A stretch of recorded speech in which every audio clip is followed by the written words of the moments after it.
Well, hello, ladies and gentlemen, and welcome to the 2026 Amateur Motocross New York State Championship here at High Voltage Hills MX. Greg, New York, the location for the last couple of years now, and this has become one that has been circled on the calendar. This is one you don't want to miss, and what a weekend we've got in store for you. Zach Herron alongside Josh Stout going to be covering the action all weekend long. We've got our man DC from D3 out and about in the pits, and we are just about ready to get things kicked off.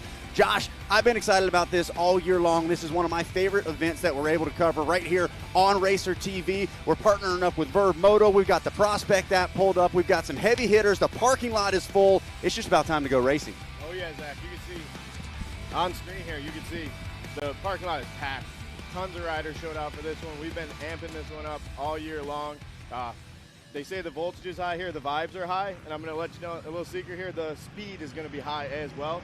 We spun this track around, a track that was faster, got a little bit faster. Yep. So it's going to make for some good racing. Hard to spread out, it keeps the pack a little tighter together, the racing better. Now if you look on screen, we're doing a memorial lap for a couple people that we lost here locally in the last couple years. 2 years ago we lost Brandon Thrasher, who was a representative for our district racing. He was the plus 40 champion in the point standings. Just a member of the racing community that was really cherished, and we lost him unexpectedly. And then even worse this year is we lost a younger member of our riding community, Vinny Grasso. He perished in a motorcycle accident, unfortunately. So his girlfriend is here, MJ, Mary Jane. We call her MJ for short. His dad, Mark, as well, is here. And I know Deegan and Brandon's other son, Caleb, are out here. I don't know if Misty and Taylor made it, his wife and daughter, but Misty and Taylor, if you guys are watching at home, if you're not here, we're thinking about you. We love you. This is all for Brandon. We're just happy that you guys let us carry his memory on. And as well, if anybody from Vinny's family or any of our friends and family are watching, as you see, that's one of our good friend Troy there. He's riding, actually, that is Vinny's race bike, the 551. Cool. So, and then you see the 33 back there. That is one of Brandon Thrasher's sons. And then I believe I just saw his other son on his race bike. They kept that thing for a keepsake. I don't think the for sale sign's ever going on that bike. Absolutely. So keeping the memory alive here, it's really awesome to see. Just go out, have some fun. It's really good to see everybody. I mean, you see the amount of people coming out here is great. We appreciate everybody. Even if they didn't know them, the motocross community up here is so tight-knit.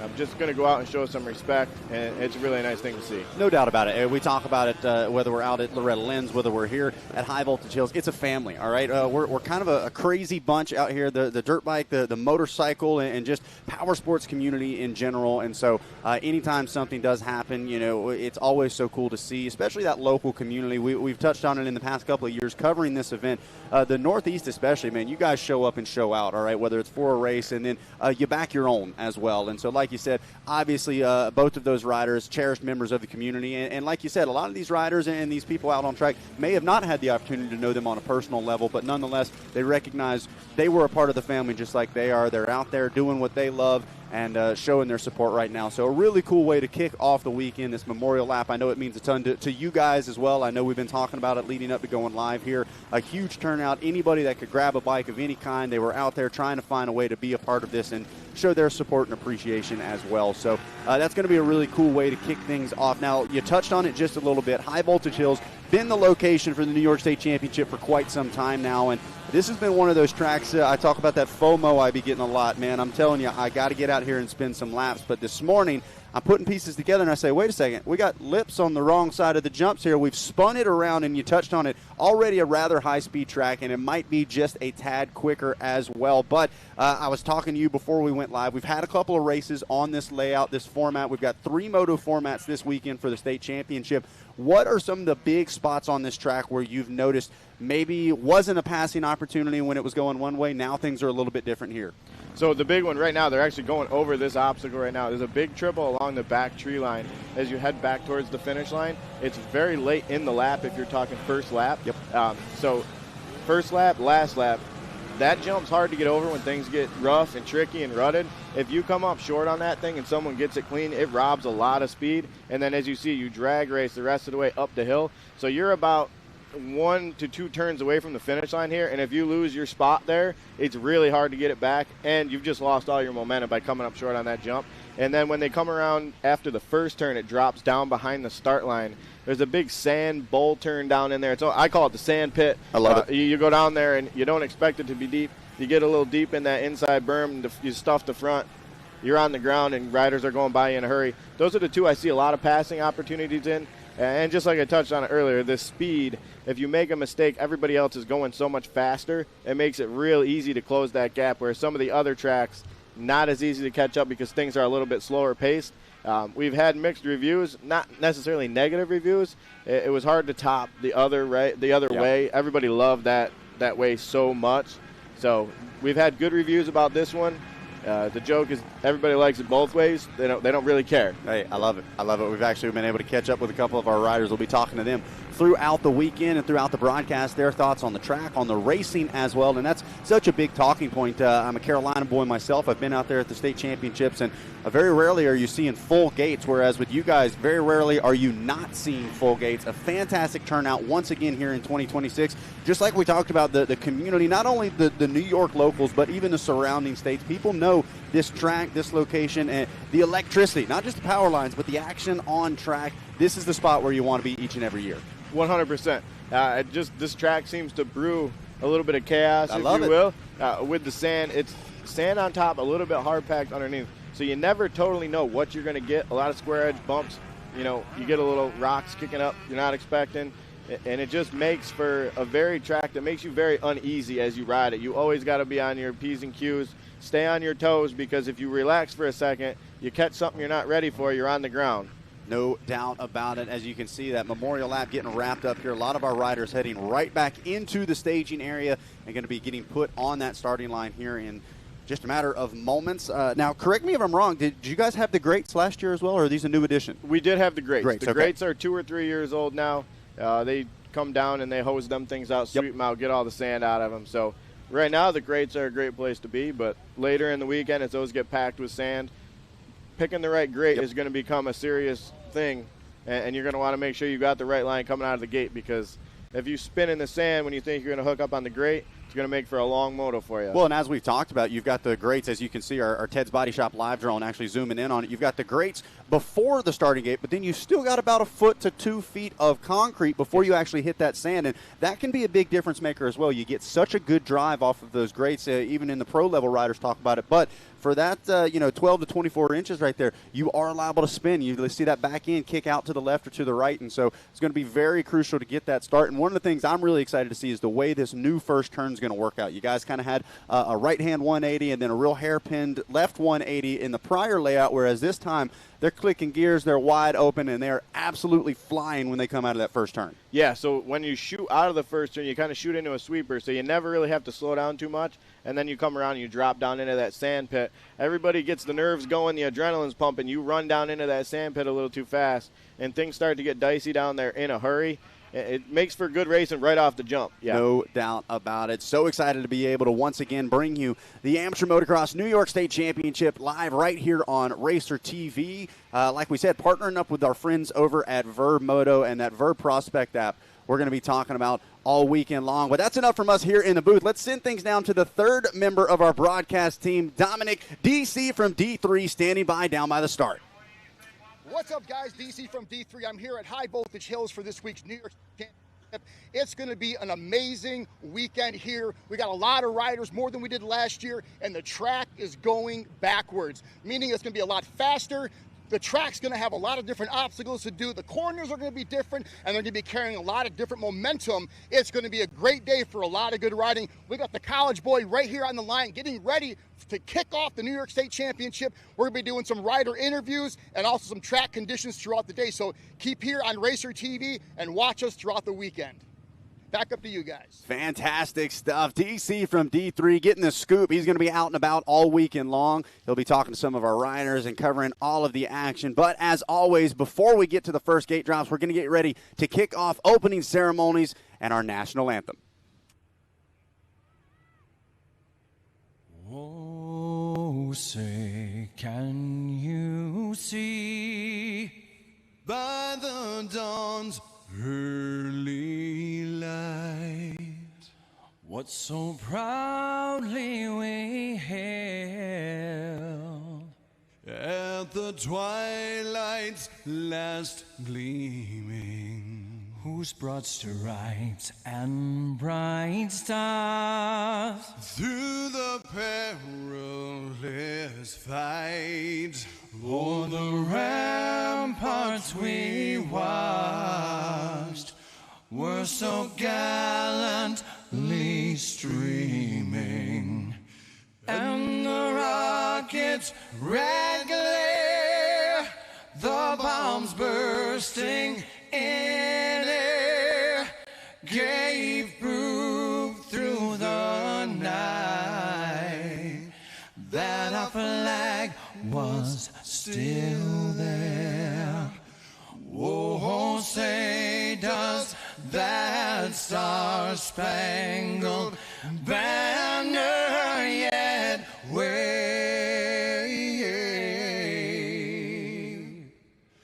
o'er the land of the free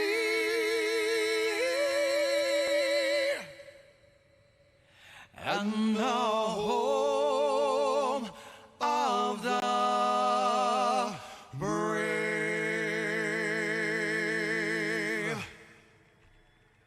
Well, that, folks, is how you get ready to kick off an incredible weekend of racing. Once again, the 2026 New York State AMA Motocross Championship here at High Voltage Hills MX. Greg, New York, if you guys have not had an opportunity to check this track out, I cannot encourage it enough. I don't care where you're from, West Coast, Southeast, you need to make a plan. You need to get up here. One of the coolest tracks that I've seen. Cannot wait to see the way this new layout shapes up. And just like Dominic was talking about, we've got College Boy 18 to 24 race number 1 getting loaded onto the launching pad right now. And this is oftentimes one of those classes that we see where some of the fastest lap times of the weekend, maybe not quite at that pro level yet, but these riders, they got a chip on the shoulder, they got something to prove, and they're ready to prove it right off the bat. 100%. Some of these A riders, they like to jump into this class. A little more track time, a little more seat time. Some guys think it helps to get out there on the track and see it. Some guys think they want to save their energy for the next race, you know. So we'll see how it plays out. You see 577 here, Logan Ford. He's one of our local A riders. I see 225 over here. That's Tijan Ingersoll, another one of our A riders. I talked to Trevor Schmidt this morning. He said he's going to be riding this class. I see 742. Carson Walter, another one of our A riders. The College Boy class is always very A rider heavy here. I don't know if it's because they just like riding the track. They want the track time. They just want to ride their dirt bike. I don't know. They're all young kids still. If it was me, I'm saving energy. Exactly. What about you? You know me, man. It's keep it calm, cool. I was usually a 2-class guy, but if they're going to be lining up in those 250 and 450As coming up, and it may be an advantage. We see this in some of our other events that we cover here on Racer TV, even the J-Day Off-Road Series. We've got some riders that line up in that sportsman class to get a little bit of an idea, a more recent look at what the track is shaping up like. So all kinds of strategy going into the mix, and, of course, the starting gate prep, that is a big strategy on its own as well. You've got the starting gate stop when it's the dirt, but you got the brooms put out. And now I did hear them going over some things. You cannot pour water on the start. You can't do certain things to the actual starting area. But one thing's for sure, you get them lined up. They got the starting blocks set up. They are ready to rock here for Moto number 1. As the riders get ready to take off here on the first moto, I see a lot of good riders that are in the expert class, and they've been riding this track since they were kids. I see Tegan Ingersoll, number 225, and a bunch of other riders. It's going to be a great race here. A lot of talent is on this line. So for the first race of the day, kicking it off, let's get your attention and watch these guys battle. So there you have it, Dominic down on the start, watching our riders line up. Now, our top riders, especially in those A classes, we've always pumped off how important the start is. If we're lining up, we going inside, we going outside. What do you think's working out? Like we said, kind of a brand new opening start corner.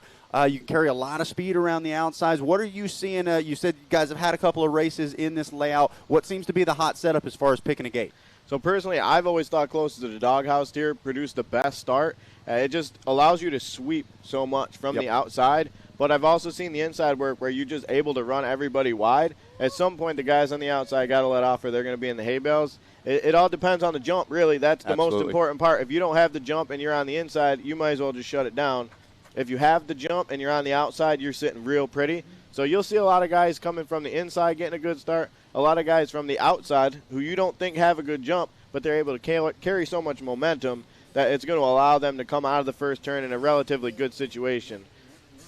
Yeah, like you said, I think not only is that opening corner going to, well, even honestly, the opening 10 to 15 feet really decides a lot. Just like you said, that jump, as we like to call it, that really determines so much. But I think headed back down the hill, just on the backside of the gravel road on your screen right now, that's headed down into that snake pit. And like you said, everybody's fired up. Everybody wants to get up front early, and it's real easy to go a little too far into the snake pit, and you just might wind up getting bit. So the preferred line down in there is the inside line. As we know in racing, preferred line is the inside line. Yep. So everybody's dodging to that inside. You get guys coming in from a little farther to the right. They're trying to chop the guys off on the left side to get to the inside. The guys on the left side don't want to let off. Before you know it, we got people locking bars. Yep. We're going over the berms. It's always a lot of action down there behind the start line. One of my favorite places to watch. I get to watch from the announcer's tower here, which is right next door the whole time. So it's great viewing for me. No doubt about it. It's certainly the best seat in the house, and you guys are getting a share of it live on Racer TV. We want to welcome you all right back here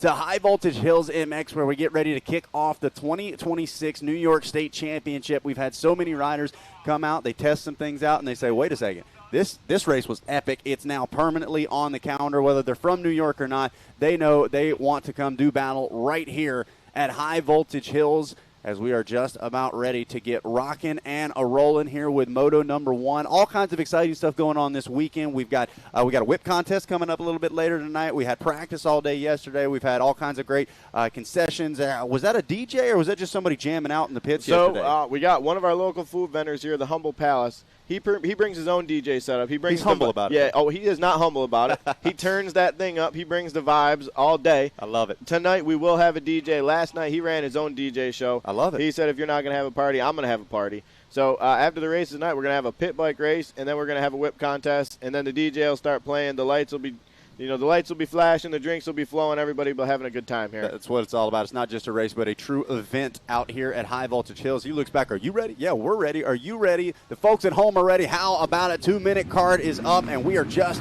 about ready to drop the gate here for Moto #1. College boy, 18 to 24. Like we were saying, some heavy hitters, some of our top A riders lining up in this one as well.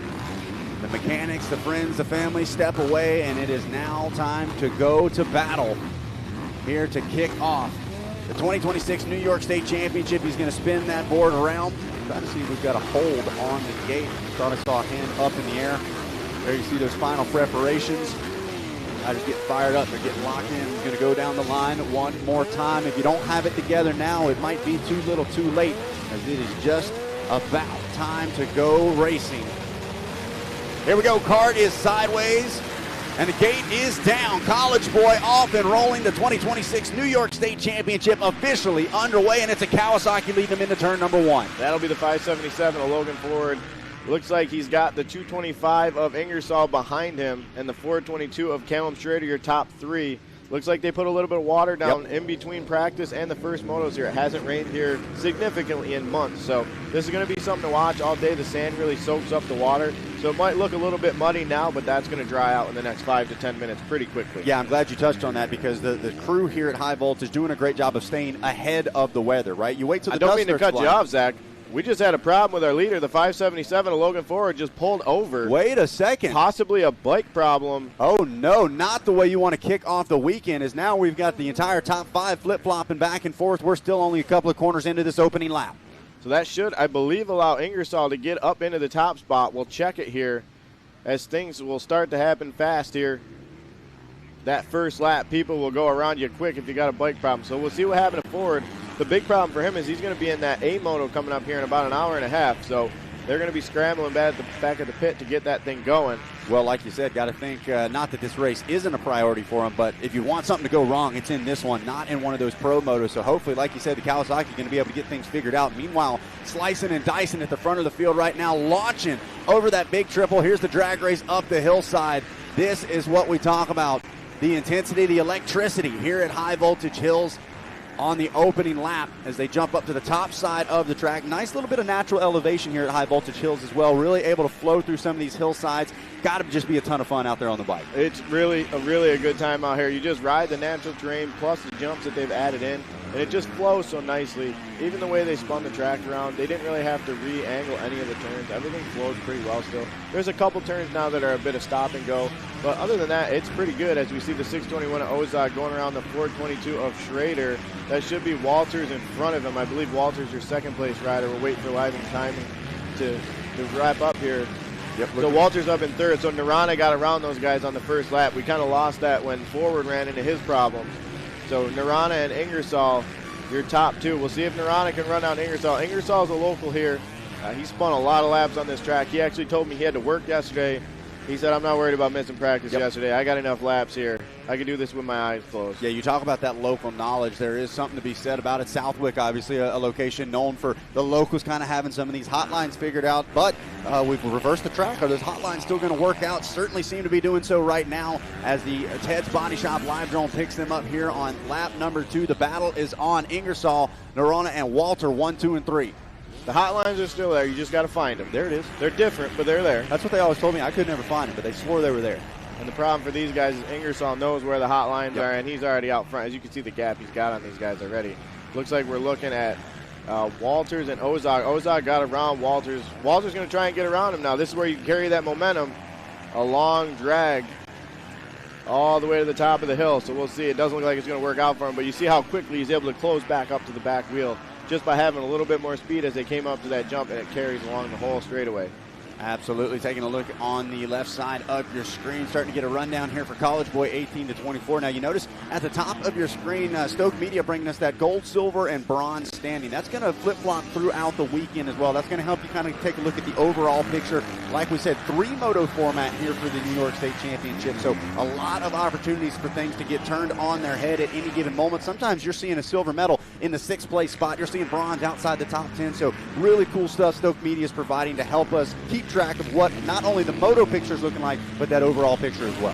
Yeah, I was talking to Adam yesterday about it. He was kind of giving me a little rundown. I think it's a great thing for people watching at home that are just maybe tuning in to watch a family member or something that your normal moto fan doesn't see all the time. It's going to help them because, as we know, the 3 moto format, I like to say it rewards consistency, but it breeds chaos. No doubt about it. For someone that's not following as closely, that gold, silver, and bronze is going to help them out a lot. So keep an eye on that as you're watching on Racer TV all weekend. You'll see that flip-flopping as people make passes. It updates live. Yep. So if people are making passes, those gold, silver, and bronze will change. All kinds of great stuff going on. Like we said, this is also kicking off the partnership between Stoke Media and the Verb Moto crew. The Verb guys always doing a great job, but here recently, that Verb Moto Prospect app has been an absolute game changer. We've got all kinds of great features working in through that Prospect app that we'll have on our broadcast throughout the weekend. But for those of you watching at home, whether you're on Racer TV, Verb Moto, wherever you're choosing to watch right now, you can download that app for free as well, and you can have access to all of the information, more stats than you'd ever believe from all of our riders.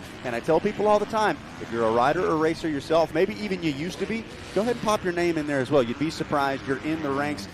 Believe it or not, I think I'm ranked just over the 500,000. I'm going to take that. I'm in the top 1 million. That was my goal. So make sure you guys are checking that out. Verb Moto doing a great job and putting in a ton of work, and excited to see that partnership with Stoke Media continue to grow and continue to help us elevate the way we're able to break these riders down. Is there we see the white flag waving already down to the final lap here on Moto number 1. I am very excited for that Verb Prospect app to be brought into the broadcast. It's going to allow us to see things a little deeper, make things a little easier for us and the people at home. Get some stats you wouldn't normally look into. As we got the white flag is out, like you said, Ingersoll still leading them around here. He was able to take advantage of Forward. As watching right now, the sand is flying. That was Ozog in the number 3 spot. Walter right behind. And, man, the KTM doing a great job here. Like we said, best seat in the house here. Just got some breakfast pizza delivered. Big shout out to all of the incredible concessions that we have here on site. It takes a village. And you can see those infamous power lines, kind of the staple trademark, if you will, of High Voltage Hills MX. But like we said, I think the most electricity is not in the lines, but on the track. As we're watching the 225 of Ingersoll close in on a checkered flag, and already seeing some personality in this track develop. Like you said, Josh, a sandy top but a hard-packed bottom, and a first moto win. Ingersoll gets the job done and gets the party started here in College Boy. Looks like Narana going to come across second. We're looking for Ozog to come across third as that pylon. Oh, I was waiting for it to update, and they took it right away from me. How about it? Well, that's right. We got the live timing here. It was Narana, Ozog, Walter, and Callum Schrader rounding out your top 5. Going to see a little post-race breakdown there. Going to clear the sand out of the teeth. Give some props. That is what it's all about. Love the camaraderie, the sportsmanship that we see across the board. And, man, it's as deep as ever right here at the New York State Championship. We take a look at your Utica Rome Speedway top 10. It is TJ Ingersoll getting the win. Narana, Ozog, Walter, and Schrader, your top 5. Stevens, Barry. Oh, how about it? Caballero jumps up to the 5th place spot. Schrader, Stevens, Barry, Souter, and Smith going to round out your top 10 in Moto 1 of college. 18-24 officially kicking off the party and doing it in style as well. As once again, like we said, blink, and we're right back to a full packed gate. Who do we got sitting on the line for race number 2? Looking like we got plus 40A, plus 40C, and plus 40BC. So in the plus 48 class, you're going to have the 22 of Robert Canary, the 55 of Sean Nutt, the 85 of Mark Erickson, the 223 of Jeremy Tiffany, the 331 of Andrew Triple, 804 is Michael Wilcox, the 820 is Scott Lindholm.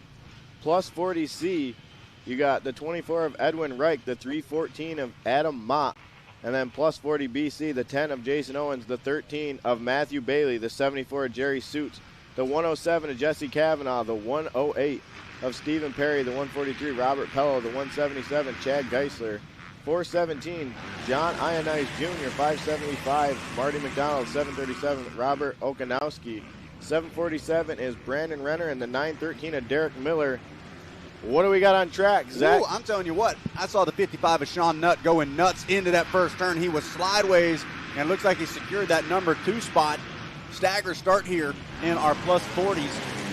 I see the Suzuki fender up there. There's only one Suzuki on the track in this class. You know it's the 74 of Jerry Suits. There we go. Well, it's suiting well right now as he got a good start with it, headed down into that sand pit. There you see turn number 2, and he's out front leading the way.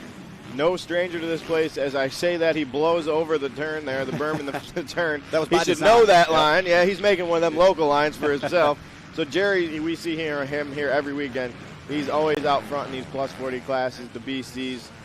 So this is a little bit of a weird setup here. We run multiple districts at this track. There's actually a series within a series for this race. So we do get a little bit of these classes that are mixed together. Like we have Empire running a plus 40C, and our District 3 runs a plus 40 BC. So you will see as the day goes along some of these kind of weird classes, if you will, where you think, well, why does he ride plus 40C if he can just ride BC? Right. He's racing in a different district for points in a different series. So something unique. It also helps us add riders to the field here. It makes things great. One rider I do want to point out in this class, this is not going to be the first time we see him up front, I don't believe, is Sean Nutt. He's one of our locals out here, West Chadsey, New York. I don't even know where that is on the map, but if there's a race at high voltage, Sean's going to be here. And then we want to shout out Robert Canary, an ex-pro rider. We expect him to get up front and mix it up. I talked to him this morning. He says he's going to ride 5 classes. So you said you're running a half Ironman. This man's running an Ironman today. This guy is an Ironman, absolutely. Yeah, no doubt about it. He knows how to get the job done. And, again, one of those I don't want to say freaks, but one of those guys that really loves pushing himself to the physical limit. He wants to get the most out of his weekend, and he's certainly going to have an opportunity to do just that here this weekend. Nairi, one of those names, if you've been around the sport, if you followed the sport over the past couple of decades, you know exactly who we're talking about. This guy is a warrior, and he's one of those ones, you see that white flag come out. If he's not out front, be on the lookout, because he is on the hunt. He is not shutting down until he's past that checkered flag. Stamina is not where Canary is going to be lacking by any means. Even not racing professional anymore, I think he might train harder now than he did when he did race. Yeah, like you said, a freak is a great word. I love it. I love it. You know him better than I do. I can't quite say it. I say it in the most respectful way possible, absolutely. But going to work right now, as it is still Sean Nutt out front leading the way. Canary in that number 2 spot. Erickson, Tiffany, and Wilcox rounding out your top 5 with Triple just behind in the number 6 position. As our riders all kind of starting to jock into position. That's all out of that plus 40A. It's Jerry Suits, still out front in the plus 40 BC class. And then Adam Mott is currently leading the way on the Kawasaki out of that plus 40C. So a lot of storylines to follow here in race number 2, and a whole lot to race for. Like you said, not only a potential state championship, but points for a New York Series as well, kind of combined with this event. Double trouble. Twice as much to race for, twice as much fun. That's right. They're giving out a lot of hardware this weekend, and everybody's trying to go home with some. Absolutely. As you see Wilcox on the 804, he's trying to sink his teeth into the 233 of Tiffany. Tiffany, another guy you don't want to meet in the pits later on in the day if he's not in a good mood. Maybe get a boxing match set up tonight and put Tiffany in there with Canary. Oh, man. As you see, Wilcox, he's been around this game for a long time. When I was on 50s, Mike Wilcox was actually a local A rider. That's how old he is. He might be still riding the same bike he was 20 years ago. You can look at that thing and see the style, the body style. That's not a new Honda. Hey, elbows up and throttle pinned. It is working out for him right now. Got to give a shout out. Yeah, like you said, Wilcox looking left, looking right, doing a great job of not following. You said it. They touched up some little bit of water. You see just a bit. Going to soak in relatively quickly over these next motos or two, but when you're right behind, getting sandblasted, sand sprayed, it does not feel good. Not quite the same kind of pain as a group of clay or a rock or something like that, but at the same time, there's a reason you see cars getting sandblasted and all the paint goes flying. That's basically what your skin's feeling like behind one of these. This is the definition of getting sandblasted here, especially when they put the water down like we had to. It just becomes a sticky sand. It's like getting spit in the face with sticky rocks almost. You know, you go to the beach and you come out of the ocean and you got that sand stuck to you. That's exactly what this is like. As you see, they're going to go around all the way to the backside of the track. Tiffany's been here a few times. He knows how to guard the inside. He's been around the game for a long time. All these guys in that plus 40 class. I mean, you see Wilcox is 52. He might have been racing for 52 years. Since I've been alive, I've never not seen him race. You see he struggles to get over that jump. As things unfold here, this track's going to get beat up, and these jumps are going to be a lot harder to make. Keeping your momentum around the outside, the insides are going to start to go away, and the passing opportunities will come from the outside. So when you're a rider that's riding defensively, if you will, and you're on the inside, because you want to protect the inside, that's what we're taught as a kid in motocross, guard the inside. And then you see guys going around the outside here because they're able to carry the momentum around.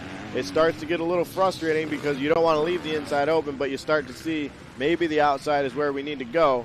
Yeah, it's such a good point. I was literally just about to say that. We're seeing the insides being worked right now, but that sacrifice on the next jump. And a lot of times coming out of these big 180s, there is some kind of double, some kind of tabletop where they're able to get on top of it, but just not quite able to power down the backside of it. And you said it, that can sometimes cost you over a second depending on what part of the track you're at. So it's second nature. Protect the inside, and then all of a sudden, whoop, what was that? Oh, that was the rider that went around the outside and he just launched past you.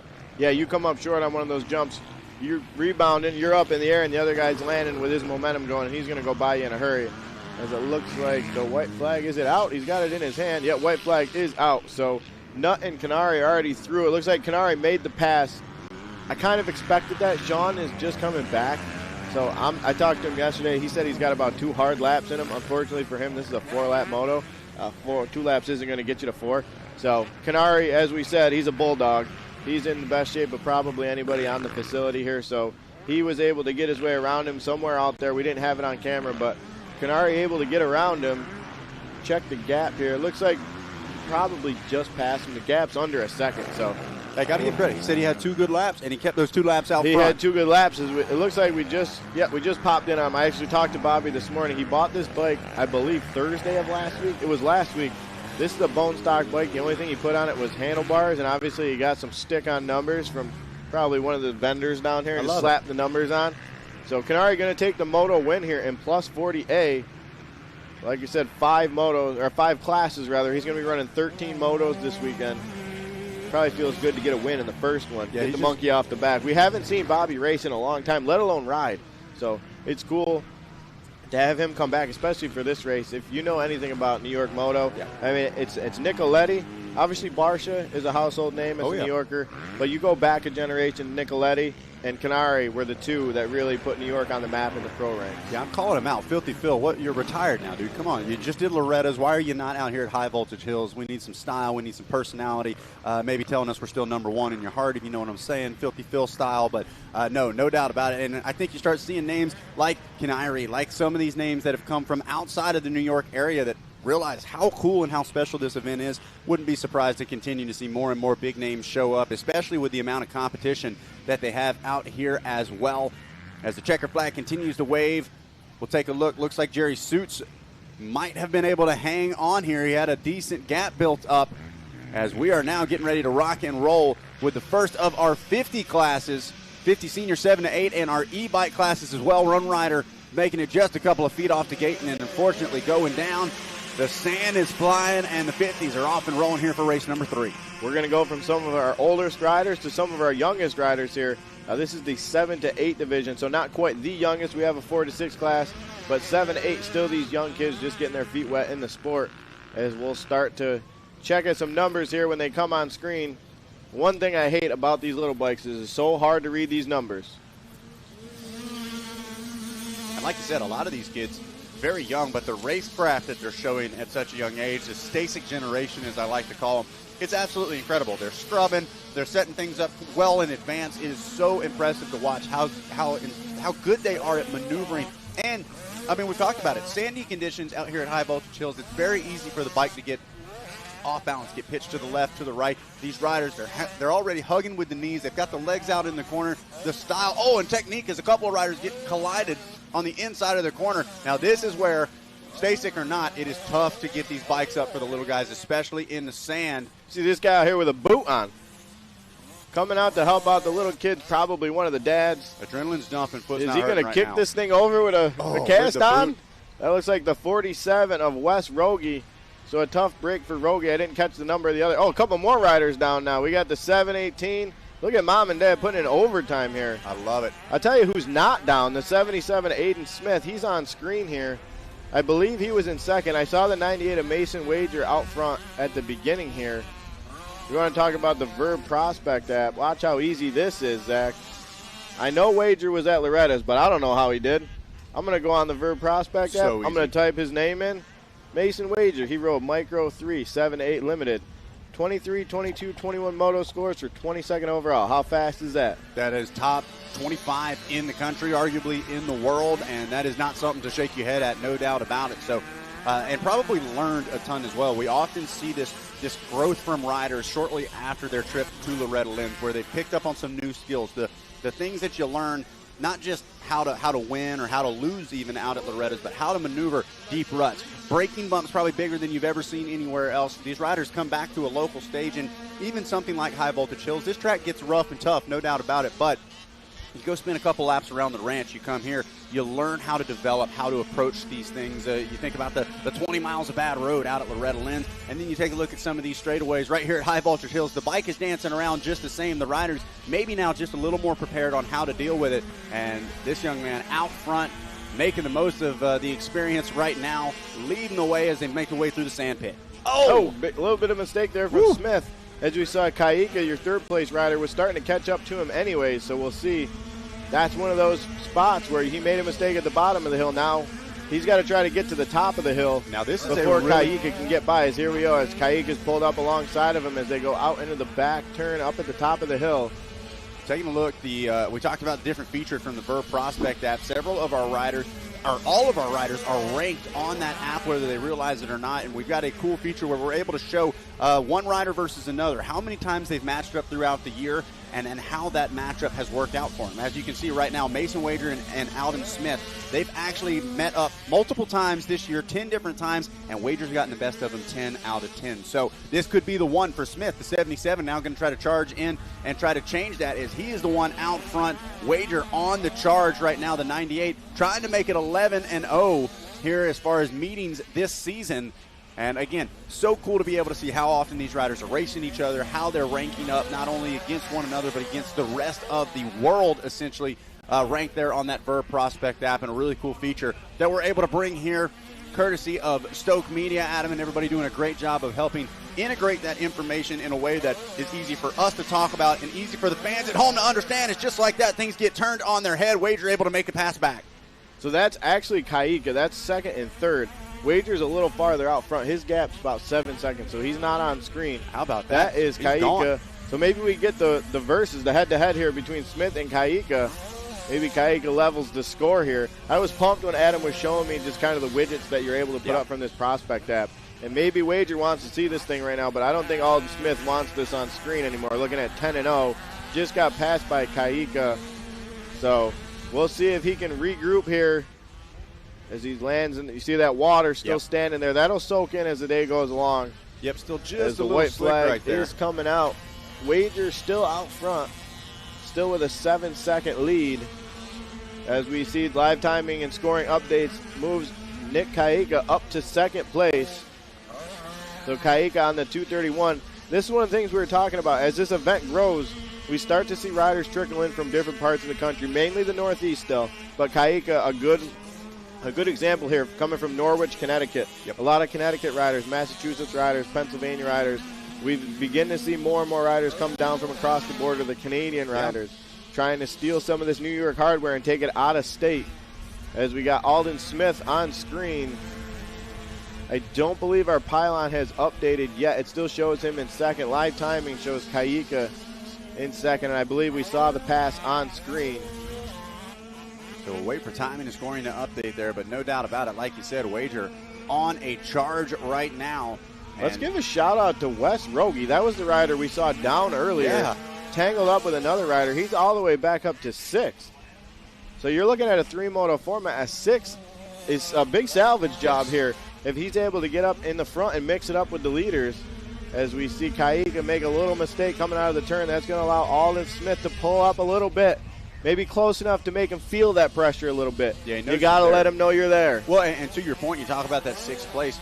These 50 classes, not always the most consistent. Things can not only happen, but you see when they go down, oftentimes it's kind of how close is a mom or dad. It's not always theirs. The parents do a great job of helping all of our riders out there at one time. But wait a second. Look at this. Smith is not done yet. He is fired up and wants the position back.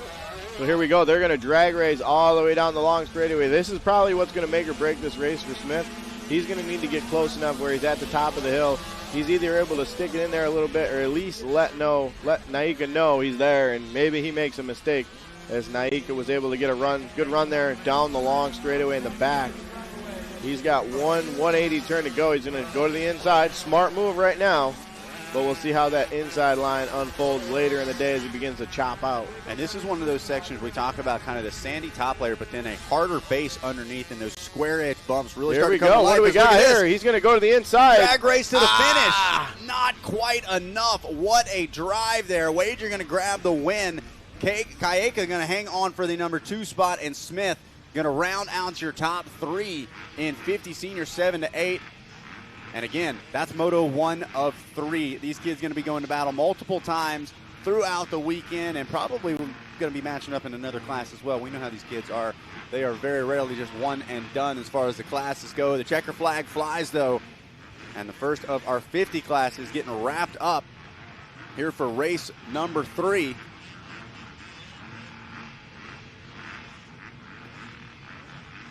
We take a look at the Utica Rome Speedway top 10.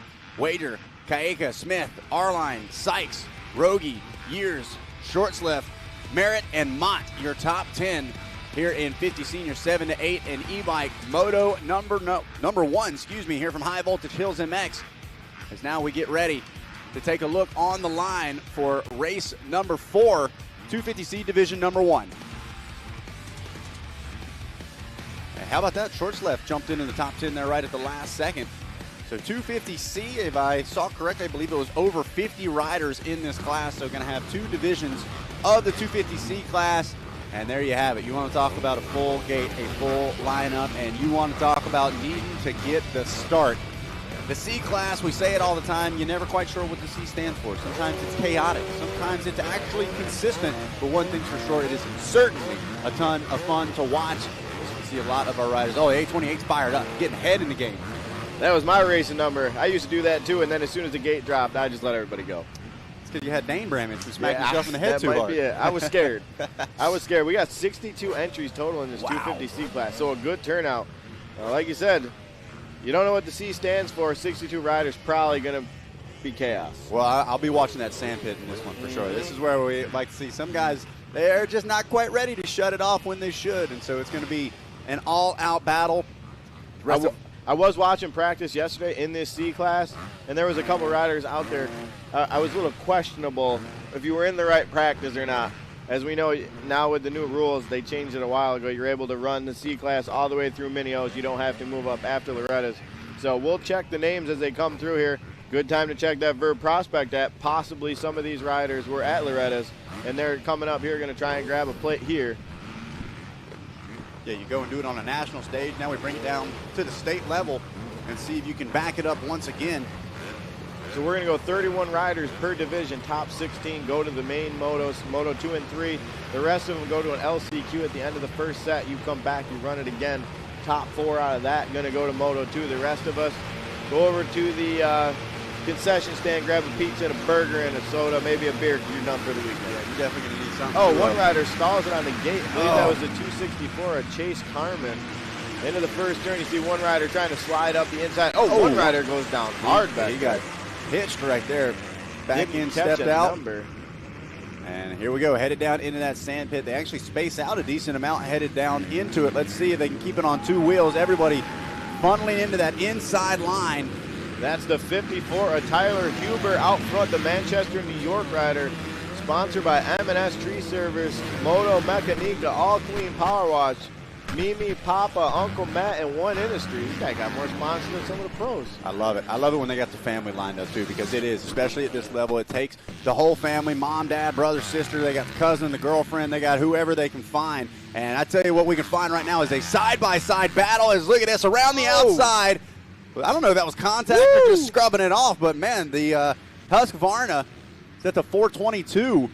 That's Callum Schrader. We saw him battling up front with some of those A-riders in the college boy class. So someone definitely showing early that they're riding a little bit above their skill level, probably someone you see in the B class next year. But by rule, AMA allows him to ride the C class, and he can come here and get a title if he wants to. He almost threw the whole thing away there. Yeah, he was risking it for the biscuit, no doubt about it. And you talk about it, the C class, one of those ones where I always say there should be a C plus and a C minus. You got the national C level, and on a local level, oftentimes that is leaps and bounds above the rest of the C class. But you go out to the ranch, you go to somewhere like the Minios, Ponca City, and you realize how many fast national level C riders there truly are. And he may have worked his way out front, but he is certainly far from running away with it. He's got a three-pack headed up right behind him. And there's a green flag. Especially with New York, we get the winners up here. You don't, if you're a C-class rider, you're not riding year-round like some of those other guys are in Florida.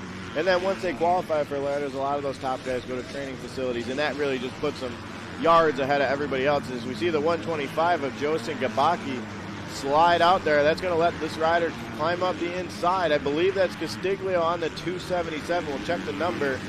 These guys start roosting each other hard to see. Yeah, Castiglio, if I'm not mistaken, I saw him making some moves quick. He was outside the top 10, and how about that? Add another one to the tally. He just said, get out of the way. Move or be moved here. The 54 of Tyler Huber, things starting to happen a little fast now with the 125 of Gabaki going to go around him as well. So Huber, you get out front early in these big races, you start riding a little tight. You wonder if maybe that's what happened to him, but now you see the 71, I believe, of Braden Sturry's going to go around him as well. So Huber, something going on here, not clicking the way he was on the first lap as he goes from second to fifth in a short amount of time here. Well, I tell you what, getting bucked around from you get out of that main line, you start finding some of those rough edges. You start getting bucked around a little more than you'd like to. Certainly a lot easier to start up front and work your way back than vice versa, and that's exactly what he was doing. We talk about taking the notes out, right? Moto number one, you get up, you get in the mix with these top-level riders, start figuring out what they're doing, what lines they're taking, where they're going. Who knows, by the end of the weekend, you could be jumping up and actually able to maintain, especially if you're confident on the starts like that. But I tell you what, things are tightening up here as Castiglia has now caught up to your leader, Schrader. We've got a battle at the top of this 250C division number one. I think we just found another C confidence. Yes. And that's what Castiglia is feeling right now, as he's able to reel in Schrader pretty quickly as they drop back down into view for our spectators off the top of the hill. Should be 2 down, 2 to go here. They're going to wrap around the announcer's tower and drop back down into the sand pit. Schrader should funnel to the inside. You see Castiglia, there it is. I wanted to mention that earlier. That line gets real sketchy real fast. So they carry their momentum. They hop over the top of the hill. They start landing in the braking bumps down there. Things can get sketchy real quick. Obviously, Castiglia doesn't care about that. He wants that moto win, as he's going to try and go around the outside now. Ooh, how about it? Yeah, for right now at least, he is not scared. Jet Lawrence style, just launching down the hillside, and give it another hour or two, it'll be like landing in a whoop section. Meanwhile, look at this. Once again, the long way around, carries the momentum, and takes the number one spot away. Castiglia now out front. Around the outside, I think that was 3 or 4 outsides in a row, able to make a payoff as they landed off the old finish line for anybody that's been here before. Let's send things down to DC from D3 with an update. Was maybe about this tall throughout about 4 or 5 motos now. This is becoming the best part of the track. Guys are coming into here, 3rd gear, 4th gear wide open, railing in this corner and heading down to what Josh calls the sand pit. Yeah, that's right. That's what I was saying. That it's able to let them carry their momentum, and they hop over the top of that hill. You'll see it a lot in our A class. Some of our top B riders, obviously, some of our top C riders, able to pick up that line as well. Yeah, for the moment at least, the C is for Castiglia. And man, how about it? Fact. I'd be curious to see how many passes have been made in this race as well, because I swear I saw him outside the top 10, I thought, on lap number 1, and has worked his way to the number 1 spot and is now just 1 lap away from a first moto win. As Schrader right now going to try to reset, pick up on some things, and you can see that Yamaha just dancing underneath him. Very technically sound, though. Watch, this is the spot we were talking about. Up, launches down. Saw some of our top riders out there at Budds Creek doing that yesterday, up and over the Henry Hill. Didn't quite have the Oppo style of Deeg in there, but still looks good out front. Give him some time. Show him a couple more videos. Wait till he's in the B class. He's young. He'll try it. How about it? So now headed back down and up to what was the finish line jump on the prior layout. Now it's just the layout jump. A wave to the fans there. Hey, Mom. Yeah, hey, Mom. Hey, Dad. Knows he's got folks watching at home on Racer TV here. Well, with the list of sponsors he's got, he's probably waving to Fat Harv Racing, Dave Schroeder Construction, Maxima Oils, Canvas, Twisted Treats. That sounds good. Tamer, Scott, One Industries, 396 Graphics. He's waving to his sponsor saying, hey, thanks for getting me here. Twisted Treats and Twisted the throttle right now is, man, I like how late he's standing up into these corners as well. Really doing a good job of absorbing those last couple of braking bumps headed into the corner, keeps the power alive, and making the most of those outsides as well. As soon as he realized he was clear of Schrader, he knew he had the best lines way on the outside, and man, the best lap time right now, a 1:45.2 for Castiglia. He is absolutely flying. Yeah, you're looking on the screen. He's got Schrader covered by almost 3 seconds, a little over 2.5 seconds. So now we know why he caught him so fast there in lap number 2 once he got into second place. And I tell you what else is great about our Verb Moto Prospect app. We've got all kinds of stats as well. Got to give a shout out to Harvey. He's back there in the 15th place spot, but he's running lap times comparable with the top 5. Meanwhile, Huber is back now into the number 11 spot. He dropped 9 positions there on the final lap. Castiglia, though, don't need the app, don't need anything. He's out front. He takes the checker flag, and he takes the win here in 250C Division number 1. So a good thing to keep an eye on if you got that live timing and scoring up is that 16th place spot is very important right now. If you're not in the top 16, you're going to be going to that LCQ. So as we go over to DC. To the tower, come down into these rough bumps. Bikes are starting to go left and right into this corner, but about an hour from now, when that is all dried up, there's going to be more lines for the guys to come on the outside and rail this corner here, which is called the sand pit. Yeah,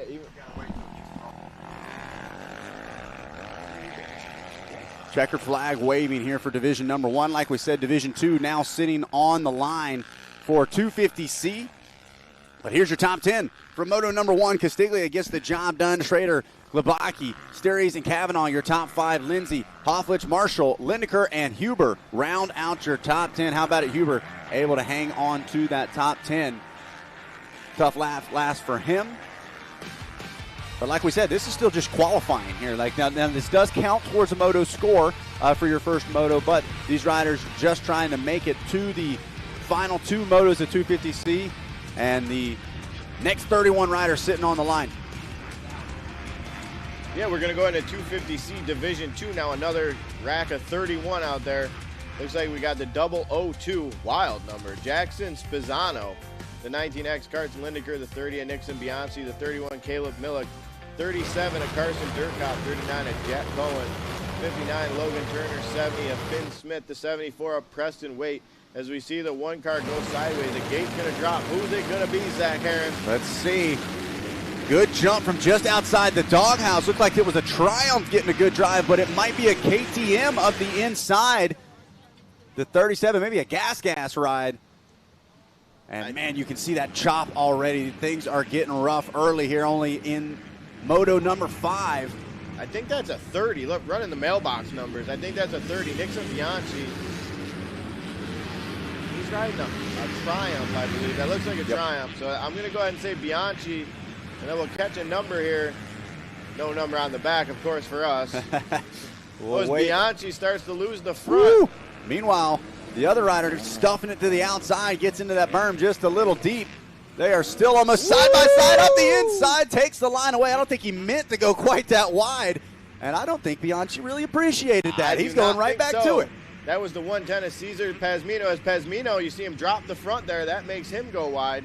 Now I think this is going to be Lindecker on the 19 on the Honda as Bianchi goes around the outside of Pazmino now. So good racing here. Moto number 1, Division 2, 250C.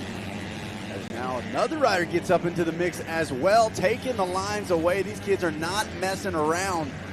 And you want to talk about using the full width of the track. They have gone from the very furthest inch to the left all the way to the right-hand side of the track multiple times already, and we're still just about 3/4 of the way through the opening lap. Certainly getting their money worth out of this one. Like I said, at the golf course, I like to check out all parts of the course. These guys are checking out all parts of the track. As Bianchi now has gotten things settled down out front. Pazmino in the second. Maybe they settle down for a half a lap, catch their breath. Well, and this is a big part of the C-Class, so we keep running that C-Joe. Calm is a big part of it as well. These riders, they get real fired up on the opening lap, sometimes overriding just a bit. Like you said, they can get tight, they can get locked up, they can get out of control. Meanwhile, it looks like the Triumph for the moment, able to settle down, try to start hitting his marks a little bit easier, and smooth is fast on a track like this. Absolutely. You want to carry your momentum like we've been saying. You want to avoid them big braking bumps. You don't want to stuff it into the sand berm. As those will continue to grow as the day goes on, as it looks like, is that a 998 or an 898? We got a 998 of Caleb Likens. So potentially Likens up in the mix, and taking a look at that prospect app, it is Bianchi, Pazmino, Durkot, Jensen, and Likens, your top 5. McCaffrey, Smith, Turner, Medic, and Maurer, your top 10 on the opening lap here, division number 2. Look at this, more bar-to-bar action. Berms are optional for this class. We've seen riders going over berms left and right here.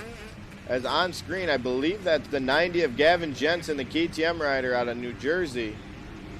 We'll try and catch a number on the guy trying to go around him. Was that Likens that was trying to get around him? When you think you know where a pass is coming from, somebody else jumps into the mix. We got a medic flag out. Rider down here. Everybody doing a good job to check up. Absolutely. Looks like we're going to red flag this race. I saw one of our track workers giving the shut it down signal, possibly a red flag coming. We'll check here. Obviously, rider, I just heard over the track communications, the red flag is coming. So rider safety always prominent here. And that's the thing with these big races. Everybody's adrenaline gets pumping. Sometimes you make a mistake you wouldn't normally make. You're pushing a little harder than normal. And unfortunately, these kind of things do tend to happen at these races. So we got one of the best medical staffs here. As you see from this shot, there's actually a trail system that runs through the property. It's part of a huge trail system up here, hundreds of miles of trails, UTVs, ATVs, any kind of off-road vehicle. They ride them around here. So our medical professionals are actually trained to deal with injuries in the field that happen on the trails like that. So it translates very well to what we do here. So we're fortunate to have that at our disposal, and they'll take great care of this young rider here. Unfortunately, probably the end of his weekend, but we'll hope for the best for him. Hopefully he's healthy, and we'll be able to see him out here next year, as this is our last race of the season. No doubt about it. As you see the drone shot up at the top of the hill there, that's Vendors Row. If you're hungry, we got a couple food trucks here. The Humble Palace. We know Zach's hungry. He's still eating that breakfast pizza. That came from Jeannie Wood Fried Pizza. They're down there behind the sign-up trailer. They got breakfast pizza. They got regular pizza, walking tacos, loaded fries. So we'll be putting another order with them later today. And then we also had the Humble Palace here. He's a regular here. Takes great care of everybody at the facility. He's always keeping us fed. He's got a couple specials this weekend. He's got the whole shot fries and the garlic parm pierogies. That one caught my attention. Garlic parm pierogies. And if you're looking to wake up, the girls over at Rolling Rebel Cafe are here as well. They got the high voltage latte and the whole shot latte. They're serving all sorts of coffee, chai tea, lemonade, matcha. So if you're looking to wake up a little bit, head on over there. A lot of vendors on site. I know Sanders Motorsports was here, Sick Bros, Valley Moto, MX Boot, Defiance. They do a lot of cool stuff over at Defiance. We see them at a lot of big races. They do a lot of customization if you want to get a shirt made for your certain rider. And then we had Gibson Tire was here. Now, Gibson's been here before. Connor and Tyler come here for this race pretty commonly. Gibson Tire actually makes their own tire. I was talking to them yesterday. The tire comes out of Germany. They got all the tires you would need to run here. They got the scoop tire. Wow. They got what would be, I don't even know what Dunlop's on now. Is it the MX-14 or MX-14 whatever? is the Yeah. scoop, yep. They got the comparison to that. So if you're looking for a new tire, go over to talk to Connor and Tyler over at Gibson Tire. They put on a challenge last night. It was a push-up challenge, but they were using a handlebar, like a dirt bike handlebar. Oh, man. Didn't look like anything I wanted to do. They didn't mention it to me, when I walked by. Well, I saw the shape you were in. You said you're training for the half Ironman. That's running, though. I could barely get the trailer door open. The worst part was they gave away a free tire. You could have got a free tire. That's what the winner Das ist got. sehr gut. I even speak a little German here. Geez. Come on. So Whatever getting our that riders. means. Do we have anybody that can translate for me? He might have just insulted me, and I have no clue. As we see the riders re-racking into the gate here. And this is a tough spot. We talk about it often, the heart rate spiking, opening couple of laps. Everybody was just kind of starting to settle down. There you see your early race leader, the number 30, just outside of the doghouse. And now got to try to calm down, got to try to reset. Not to mention, who knows, you got a bad start. You might have used all of your tear-offs already. Now you got to get ready for another full restart. So a lot of things going through the heads here of our riders is going to get those whole shot devices set back up. There you see the number 30. He was out front early in the first part of this race. Now let's see if he can back it up again. And I tell you what surprises me is how often we do see the same rider get out front, get out to a good start, even after something like a red flag situation. So we'll see if the Triumph is able to make it happen again. Had to fight just a little bit on those opening lap or two, but who knows, might even get a better start here on the second gate drop. Looks to me like the 187, see him cleaning that front number plate off. He looks like he's planning on being out front on the restart. He said, all right, we Joshua Saracchini out of Hilton, New York. So that's the thing. This Moto was only a lap and a half in, so not halfway. It's a full restart. So a tough break for someone like Bianchi. He's got to do it again, but we're going to find out if there was anybody that had a bad start. Maybe they get a good start now, and it was someone that could run up front. Yeah, what is maybe a tough or a tall ask for riders that were up front early. It could be a second chance here for riders that were buried back in the pack, not able to make the moves that they wanted quick on those opening laps. And this could be a whole new start. We could be talking about a whole new set of names when the gate drops here once again, as this is division number 2 of 250C. Had a rider down in a tough spot on the track. The crew doing a great job of making sure, as always, safety the top priority. Made the call to throw the red flag, and we are going to re-rack and restart this second division of 250C. Yeah, like we said, it's just something, unfortunately, that comes with the territory when you're racing on these high speeds. As you see the 912 giving the send it sign. Might have been the 812. I don't see a 912. That was a gas. That was Joey Brillo out of West Henry out of New York. He's ready to send it again. No doubt about it. So our riders hanging on the line. Obviously want to make sure the track is safe and clear before we get ready to restart. Yeah, we'll get the side-by-side out there. The medics will go out there. They got all the proper medical equipment that they need. They'll get him loaded up and get him safely out of here. Hopefully wishing for the best for that young rider. If you look in the background, there's tons of campers. This place is loaded with riders. I don't have a total rider count. Gotta believe we're pushing 1,000 again this year. Last year we had a little over 900. I would expect it to be pretty close to that again this year. We had that $10,000 purse coming up in those A classes. We want to put that out there. Those motos coming up in about 30 minutes. Yep, so we'll have the first of our pro motos coming up right at 11:30, and then I believe 2 o'clock our second pro moto. Is that correct? Yeah, 11:30 and 2:30. 250A is going to go at 11:30 today and tomorrow. 2 o'clock today and tomorrow will be that 450A moto. Only running 2 races, not the 3 moto format for them. The races are a little bit longer. I believe we're going 15 plus a lap. And then, we know, they're here for the money, not the trophy. Yeah. So you throw the money in a little thicker per moto, bring out a couple more guys. I saw a lot of fast guys here yesterday, so I can't wait to see how the racing unfolds in that one. Obviously, one of the premier classes. We saw some riders come in from Canada, Massachusetts, Connecticut, and, of course, our local guys here in New York. All right, well, let's send it down to DC from D3 with an update. All right, guys, as we wait for the photo here to take place, chance to talk to Bobby Canary. It was good to see him. I've known Bobby since he was a little kid on a 50cc bike, and he is a ripper. I asked him, just like Josh said, he went out, bought a new bike, brought it to the track, and he's racing 5 classes. He's a former factory rider, so he's got a lot of pedigree in him, and he's going to be a one to watch throughout the day. I actually texted Tim Ferry and told him about it, and the news already traveled to another factory rider, and he said, yes, Bobby's a great guy. Looking forward to seeing him in the future. Timmy was going to be coming up here to hang out with us this weekend, but he's down with Evan at Budds Creek for him at the Pro Nationals.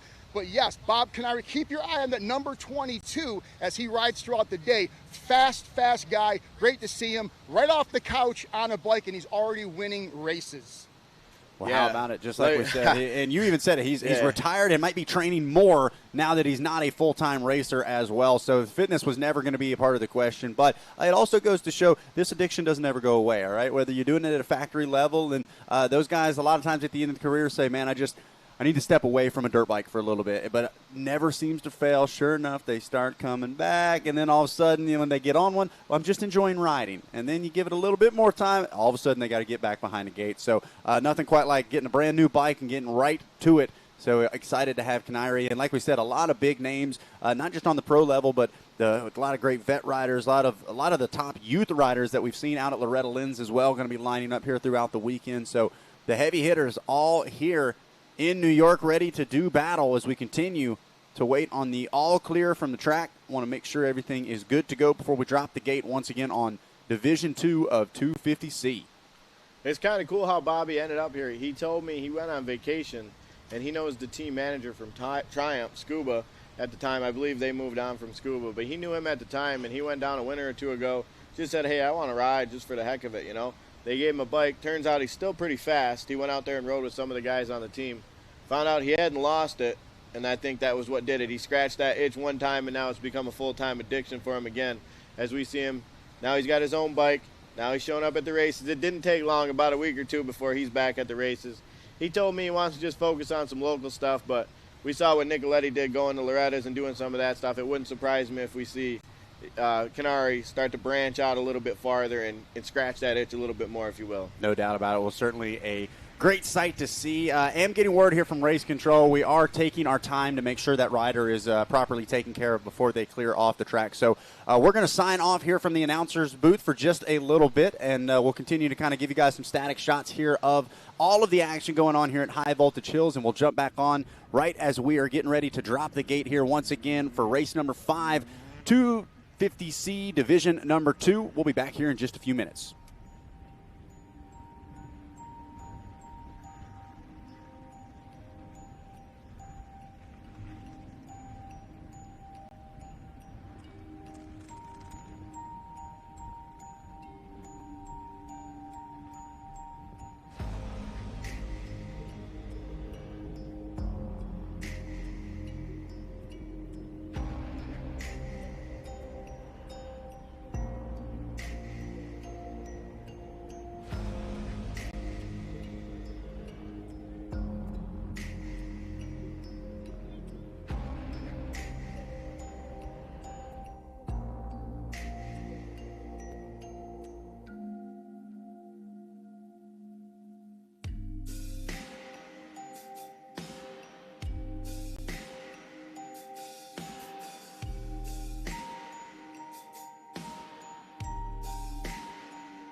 Looks like we're going to get bikes fired back up here.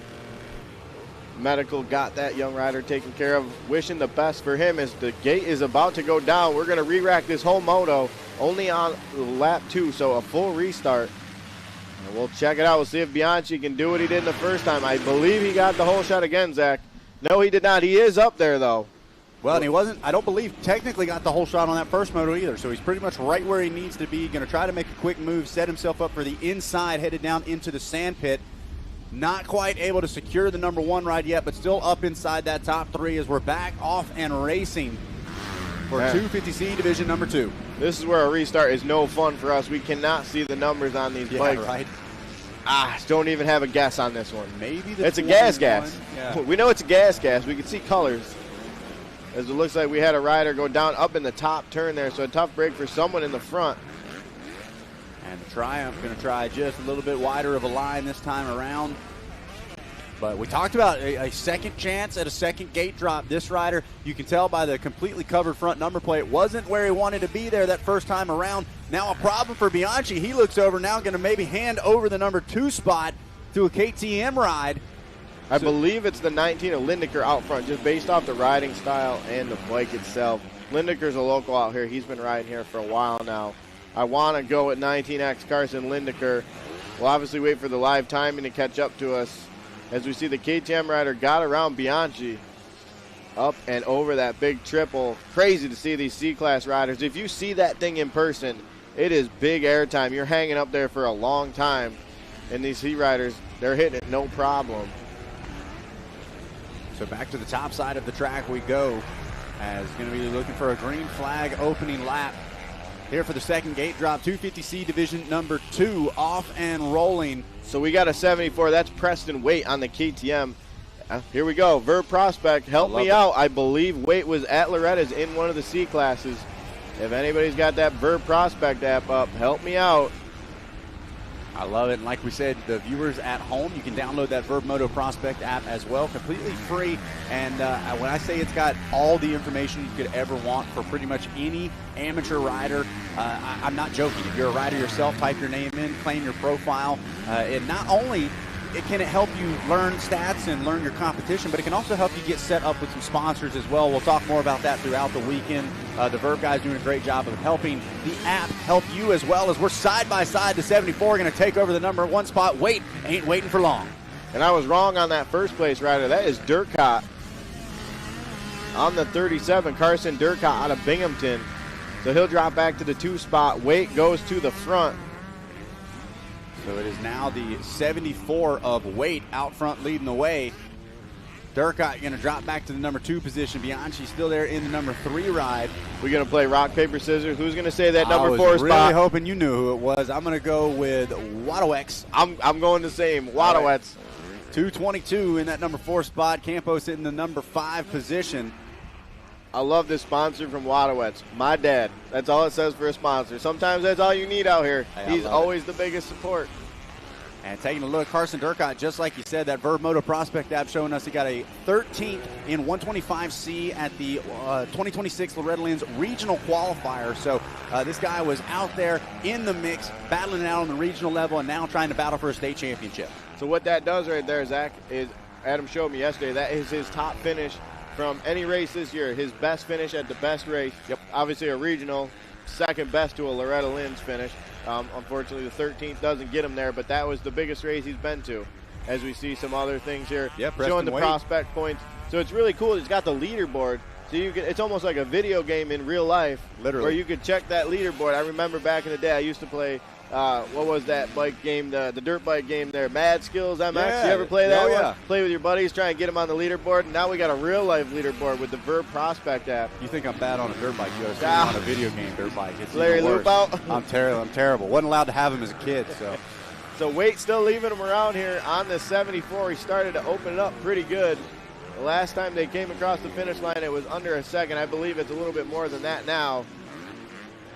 As Durkot there in second, Bianchi in third. So not so bad from Bianchi, not the moto lead, but he's at least in contention here. As we look at the lap times from the last lap, you see Waite about a second and a half faster, and that's what allowed him to open that gap over Durkot. Then Bianchi Wadowitz, and Campos. So our top 5 looking like they should be in the top 5 based on those lap times. Yep. The gap makes sense. Yeah, Wait, that 146.9, that's going to open things up enough to where you can see them start to move to those outsides as well. Like you said, these riders, even if it's not the full inside, they're still going to protect some of those middle lines as well until they know they've got the room. Then you can really open things up around those outsides, sky out the big triples, sky out all those jumps, and really drop the hammer, as the riders like to say. Yeah, it's almost that muscle memory when you subconsciously don't hear that bike behind you anymore, and you know you can start to open things up, kind of take your own lines. You don't have to ride so defensive. As you see Wait coming through, white flag is out as he's going to jump over the top of the hill down into view. Durkot keeping him honest there, though. One mistake, and Durkot's right back in this thing. And I tell you what, I saw the KTM kind of dancing all around, just like you saw right there down that front straightaway. The track really starting to take shape here, and riders going to have to be super strategic in some of these faster sections, what lines they're going to take. Not just the deep rut, but those braking and acceleration bumps can sneak up and grab you, especially as the day wears on. Yeah, absolutely. Things happen fast when you're going this fast, and you find one of those holes that you weren't expecting, or one of those braking bumps. Even the rocks that we see pop up here from time to time, they seem to grow here as we got the Prospect app giving us some more information. Like I said, I believe I saw Wait at Loretta's, and he was there 17th in 125C. So he's probably going to be going to Mini O's after this as well, and then next year he'll be bumped up to the B class. So Durkot starting to close in on him, though. Yeah, 24 overall wins for Wait this year, as well as 48 podiums across multiple different events this season as well. So Wait not only been on the gas, but been busy as well. You can see a lot of these riders. There's a lot of debate about how many riders race throughout the year. Wait, certainly not one of those ones that's only putting time in a facility. He's lining up and getting the work in on the track. Meanwhile, look at this. Durkot is not done yet. Coming down to the final quarter of a lap or so. He's had 16 overall wins this season, trying to make it 17 and trying to bring the fight back to Wait here in the final few corners of the final lap. Is he going to be able to do it? Wait likes to protect these insides. It's going to be hard. Durkot's going to have to take the position away. Little mistake from Durkot there when he came out of the turn. He kind of blew that berm. He was just hustling, trying to hustle a little too much. Made it all out. Yeah, probably put it to the finish. Did he give him the finger gun? Did he give him the Cooper Webb finger? No, just a look back to see who it was. Making sure that was the right flag. Didn't need to get wicket back up. Thought we had a little flare in there. Moto win. Nah, he gave him a thumbs up there. Wait with the Moto Kept win. that thing in the holster.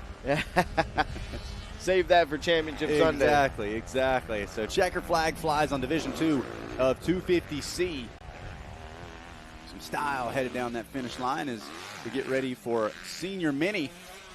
12 to 15 going to be coming up next. Some of our fastest small bike riders, and plenty of them as well. You see them there on the launching pad, but your Utica Rome Speedway top 10 looks like this. Preston Wait, Carson Durkot, and Nixon Bianchi, 1, 2, and 3.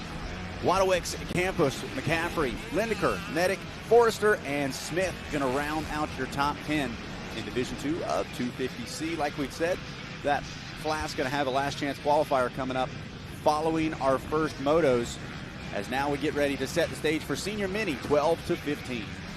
Tough break for Pazmino. We saw him up there in the top 5. They ran that restart. I saw him in the top 10. It looks like he fell all the way down to 28, so possibly a bike problem, or maybe he just fell himself. So what looked like a promising start to the weekend comes unraveled a little bit for him as the gate about to go down on Senior Mini 12 to 15, one of our bigger classes here, 27 entries. One of those classes that's loaded with talent, but it's kind of wide open as you see two guys tangle up there. We'll check a number here as they come out of the first turn. Man, they were rubbing Dunlops there. A little bit of contact headed into turn number 1, but they keep it on 2 wheels and head into the sand pit for lap number 1. Already start to see some of those square edge bumps come to life as well. It happens faster as these motos go by, especially with the more riders that we bring into this race. Things start to get rough quick. So you're going to have to slow down to go fast, as they say, at the next level when you're riding here. I see the 553 of Widrick up there. You see those rocks start to come up. Yep. The track crew will pick those out as the day goes, but if they don't get to it before you do, that'll sweep the front tire out from under you in a hurry. And I feel like that top section of the track especially is where they really start to almost float to the top as the weekend wears on. Like I said, the crew does a great job of trying to throw them off as much as they can, but it just seems like those things grow in the dirt sometimes. They do. It's like corn here. We've been picking them for 12 years now, and We haven't run out of rocks Haven't run out yet. Yeah, we've been digging them up every weekend as we see our lead pack into the split lane, middle of the track, still waiting to catch a number. This is one of those classes, Zach, like I said, it's kind of wide open. I didn't see any names that really jumped out at me.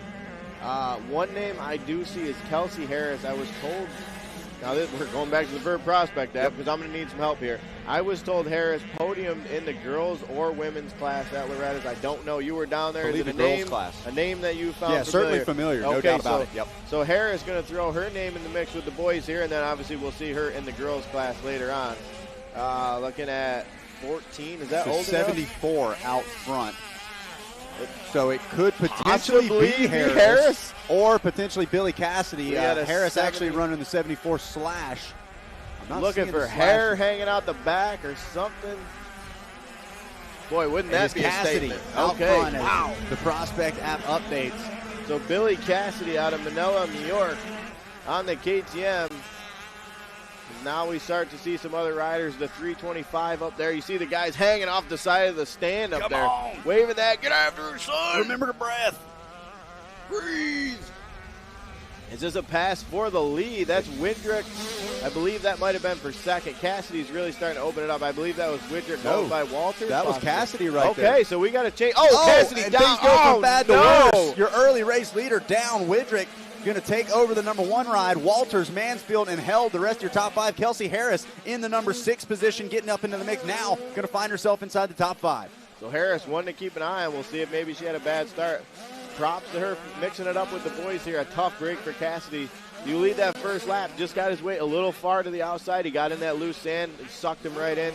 And here we go. We're going to get a replay of it. You see. So watch just a little deep. You see that Yep. front end start to push, and as soon as that leg kicked up, he was along for the ride. Kept the hand on the clutch, though. Did a great job. Going to pick that machine back up as quick as he can. Let's go of the clutch there, doing the reverse pickup. There's some controversy over that. Kevin Windham, not a fan of it. I heard that. I was going to bring it up myself. Yep. So we go out back to the front. That should be Widrick there leading on screen. He Woo. looks back at him. He knows he got into that Yep. deep stuff and lost some momentum. So we'll look at who is going to be our second place rider now. I believe that's going to be Walters on the 325 because we lost Cassidy. I think it's actually Mansfield. I Has saw Mansfield the moved 75 up? on the back Okay. jersey, and he's made some quick passes if it is. So Mansfield I don't know. looking like a grown man on that machine, too. Look at how tall. Yep. I believe I saw Mansfield with the A+, the Loretta's school sticker, that A+ that they give them when you go down to Loretta's Yep. when you're good in school on the number plate. So possibly Mansfield. Maybe we can get the Verb Prospect app to show us what he did at Loretta's if he was there. I know what he's doing right now. He's going to the front, Zach. Mansfield making grown man moves right now up the inside and snatches the race lead away. Meanwhile, around the outside. Now this is going to set Widrick up on the inside, but Mansfield slams the door.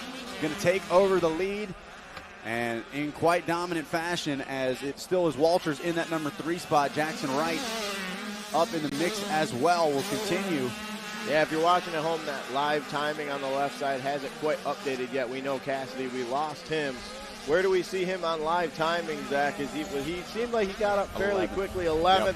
Not horrible when you're looking at almost 30 kids on the track. Possibly able to move himself up into the top 5, maybe the top 10 in this one. We saw he had the speed, just a slight mistake, and it happened so early in the moto. Things can go awry. Yeah, no doubt about it. Sounds like we got DC for D3 with an update.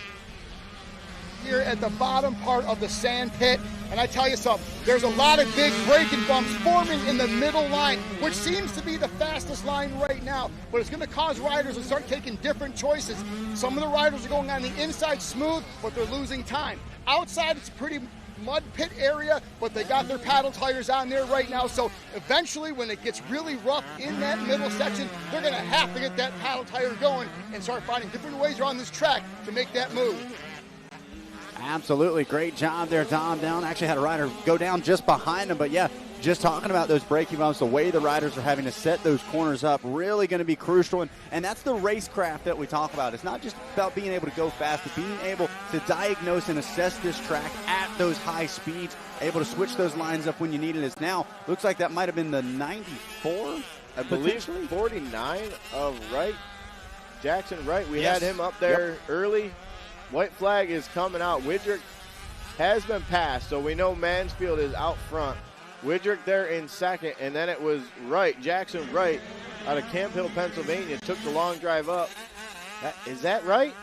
I think it is. I think What it's do we got 49 on the live jersey, timing? or on the bike, 94 on the jersey. And look at this. Now Oh. makes another move up the inside. That's exactly what Dom was just talking about. You get a little too deep into that sand burn, and it takes all of your momentum away. Great job from the 49. Cuts just a little bit further inside, and now puts himself in the number 2 spot. So Widrick drops back to third. Front row seat for the whole thing is Walters. He had some popcorn. He just tossed a box. Let's see if he can go after Widrick now. He's seen where the passing opportunities are. Let's see if he learned. No We question. see one rider on the inside there, the 38 of Carson Green. Looked like he had a bike problem, so tough break for Carson. Good to see he's okay. They'll get that bike out of there. Hopefully Dad can get that thing back running for him. As the battle rages on here, now Walter's trying to go around the outside of Widrick. Look at this, the number 2 and 3 positions on that Ver Prospect app. Not the first time these two have tangled up, and it's pretty even, 9 and 8. 17 meetings this season. These riders are pretty split as far as who gets the best of who, and there's nothing quite like coming up on a rider that you know is going to be, you've been in a battle before, you're going to be in a battle again, and you're coming down to the final few moments of racetrack to be able to get the job done. So Wright trying to even the score there. This will be number 18, their matchup. Wright going to try and even the score. He's got him covered in this one, but you got to do it 2 more times. And we know in Moto anything can happen. So it should be Mansfield coming around to the checkered flag. Then Jackson Wright will be behind him. Here is Mansfield on screen. He's going to go around that 180. I'll tell you what, Jackson Wright keeping him honest. We'll have to take a look at those lap times. I feel like that should have been one of the bigger gaps that was closed in the Moto. Maybe Mansfield just riding consistent. Nobody knew he had a gap there. Yeah, Mansfield potentially checking up just a bit, but he is able to hang on for the Moto 1 win. Jackson Wright in that number 2 spot. Man, got to be fired up about that one. Just a little bit better start for the 49, and he definitely is going to be able to be in the mix for this one. So that's going to be a fun second and third motos to watch. As you can see, the finish line, one of the favorite viewing spots for all of the spectators that we have here on site. Like we said, not just a race, but a true event. All kinds of festivities going on in the pits. Tons of great sponsors and vendors set up as well. And we'll have some evening festivities kicking off a little bit later tonight as well after that final checkered flag. But right now, wrapping things up for Mini Senior. And it is Grady Mansfield. Gets the job done. Believe we're going to go to a 250A moto now, possibly run one more. That moto's going off at 11:30. We'll see what the track crew decides to do here. You got a 50cc moto and a 250A moto is at 11:30. So we'll see once we get a live shot of that gate. Just based on the amount of time we're taking here to drop the gate on the next one, possibly going to that 250A moto. We'll see. We also run the short track on these young 50s, and the live timing loop is down at the bottom of the hill. Did you see that rider right there? That was a little more of a whip than I think he was hoping for. Well, he paid his dues. He hung- paid to be out here. He can do whatever he wants. Hung on to it. And guess what? It was on TV. So Absolutely. he's got that for life. Here's As your we see top here, 10. Go ahead. Let's take a look. It's Grady Mansfield leading the way. Jackson Wright and Cale Widrick, 1, 2, and 3. Walters and Held, your top 5. Kelsey Harris does finish up in that number 6 spot. Burke, McGraw, Cassidy, and Jensen going to round out your Utica Rome Speedway top 10 here from Senior Mini 12 to 15, Moto number 1. All Good right. recovery from Cassidy. Threw Absolutely. away the win. Yeah. Threw away the lead, but he was able to salvage a 9th. As it looks like, yep, we're going to go into that 111 there. That's Larry Fort, and he is one of our A riders. So we're going to go into that 250A moto. The gate's going to drop on that in 6 minutes. So they're loading the gate. We timed this one pretty well. Zach, we got a couple riders jumping up from the B class, making their debut in the A class. I know Caden West was one of our B riders. You see him there on the number 20, still running the yellow backgrounds. He just jumped up after Loretta's. He's going to ride A. Lincoln Bartholomew, number 30. He's been a rider that we've seen here a bunch of times. He's going to jump up as well. And then we got some of the veterans in the class as well. Obviously, Schmidt's out here. I see the 23 of Clark. He's one of our older riders riding this class as well. So no doubt about it, the heavy hitters are here. We'll get ready to set the stage here for Moto 1 of 250A.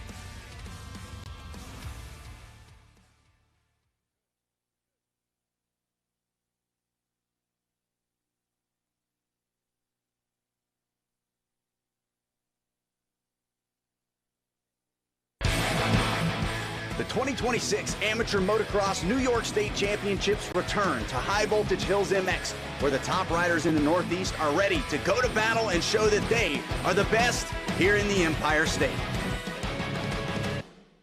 Well, there you have it, folks. The stage is set, and some of the fastest here in the Northeast. I'm not even just going to hold it down to just New York, but they're here to do battle for that New York State Championship as riders picking their gates here for Moto 1 of 250A.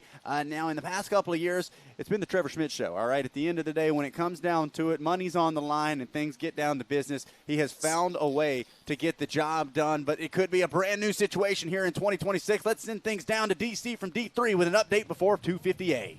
Guys, I'm down here on the line right now. We've been talking about Bobby Canary all morning long. I have the choice right here to talk to Bobby to get some insight on what he is seeing today. He's already went out there for the 40 class, pulled that second place shot, and got the overall win in that first moto. Bobby, you were out there earlier.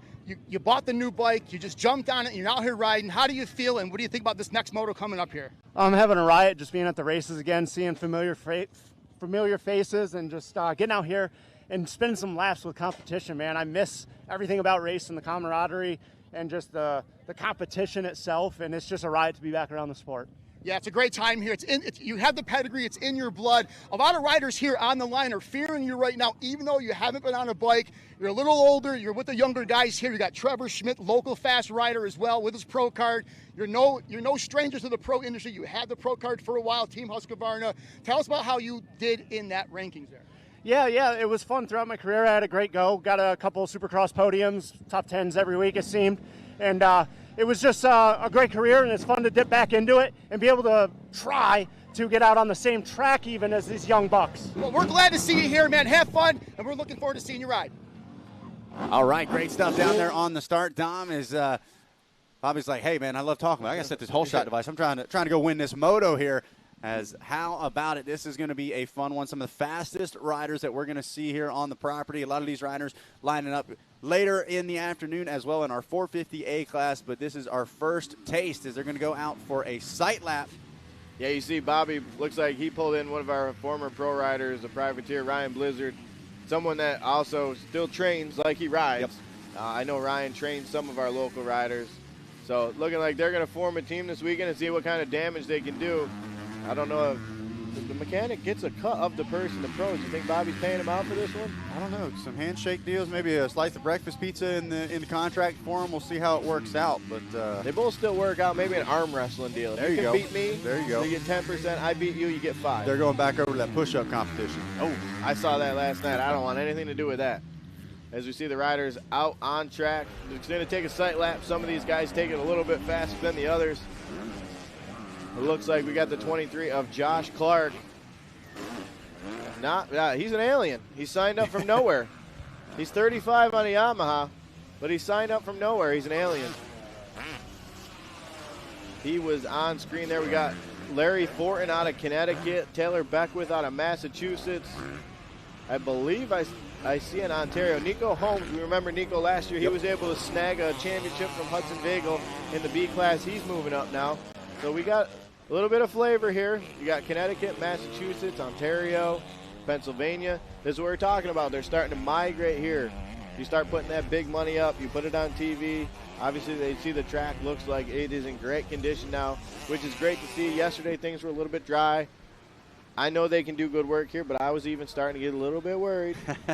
And then they did what they did. They put in an all-nighter, and they looked like they turned this thing around real well for everybody. So for anybody that hung out, they're going to be happy that they hung out to ride. Like I you know touched there on, was hasn't been people that were a significant little rain unhappy. in quite some time. So it is certainly a tough challenge for those that have never actually had to water a track and get it to soak in the amount of time and, quite frankly, the amount of gallons that are needed to be able to properly soak what is a rather large track in total. It is certainly a tall task for sure, but the crew, as always, doing a great job up to the challenge and gets things in tip-top shape as we get ready to set the gate. Sight lap wrapping up here for Moto 1 of 250A.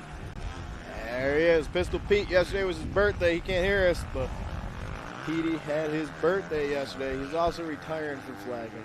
He's no longer the finish flagger. This is his last hurrah. What a way to go out. Yeah, he's going to go get rotator cuff surgery, and he's going to call it a career.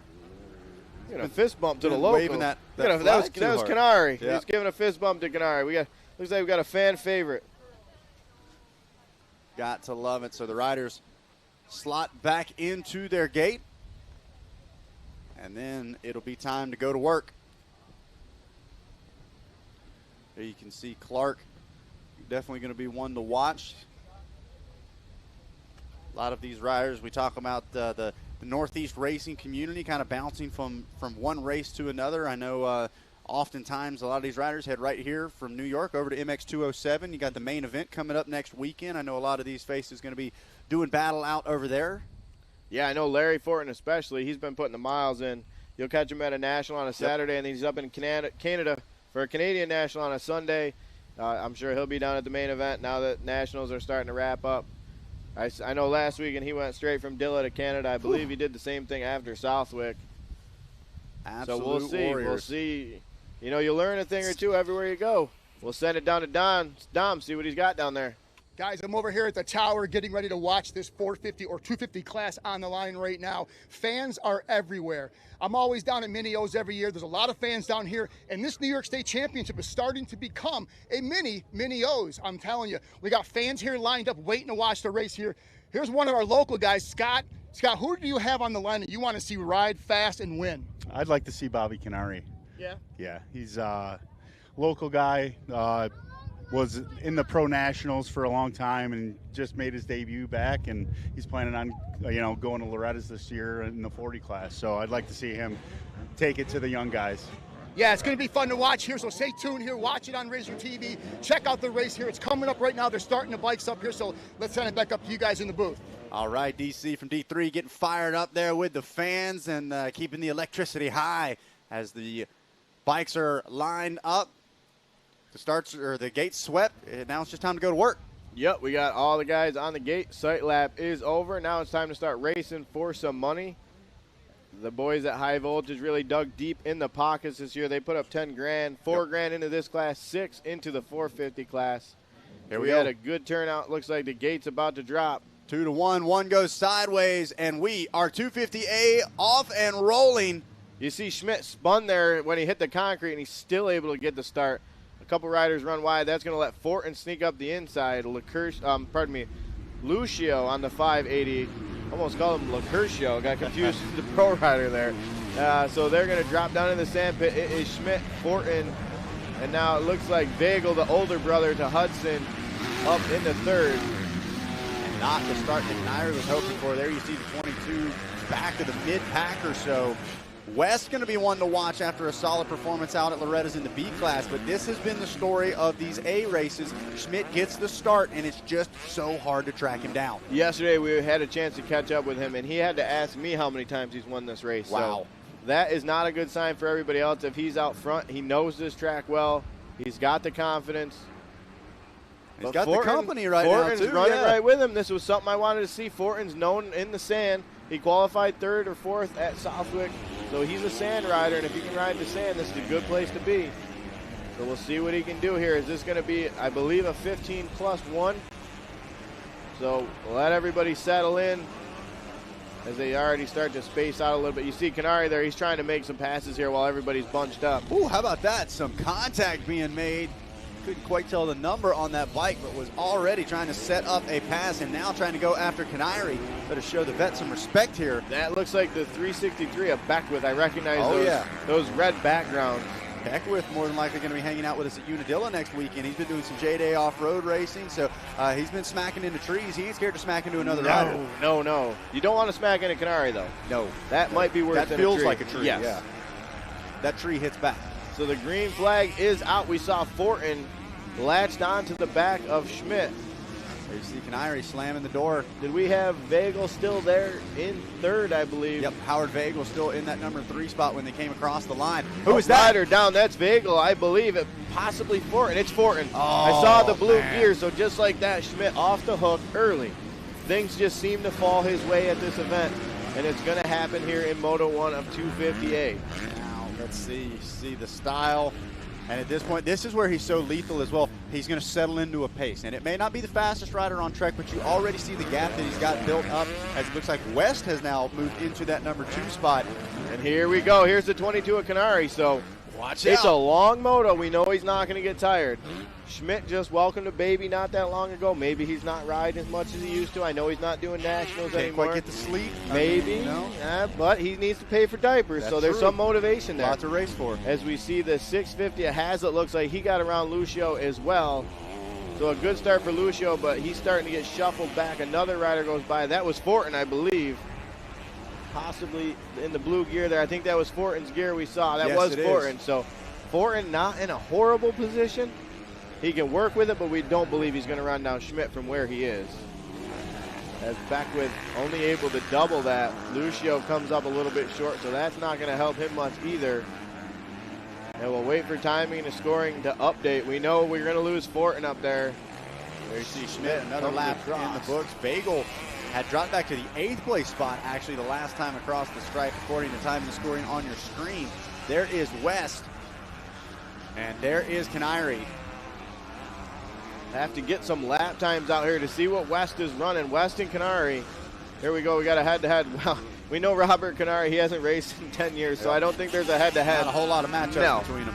But we got a matchup now, so let's see who takes the first matches. Fortin starting to work his way back up front. He's going to try and get around the 650 of Hazlitt.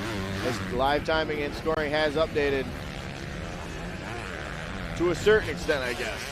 Because Hazlitt, I believe Hazlitt's gotten around Lucio, as is Fortin. Now Fortin going to go around Hazlitt. Fortin's fired up. Yep, the adrenaline probably really pumped after he went down, and now he's going to get back to work.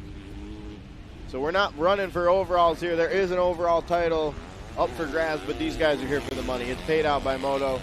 So the higher up Larry can get here, the more he's going to put in his pocket, and that's going to be motivation for the whole Moto.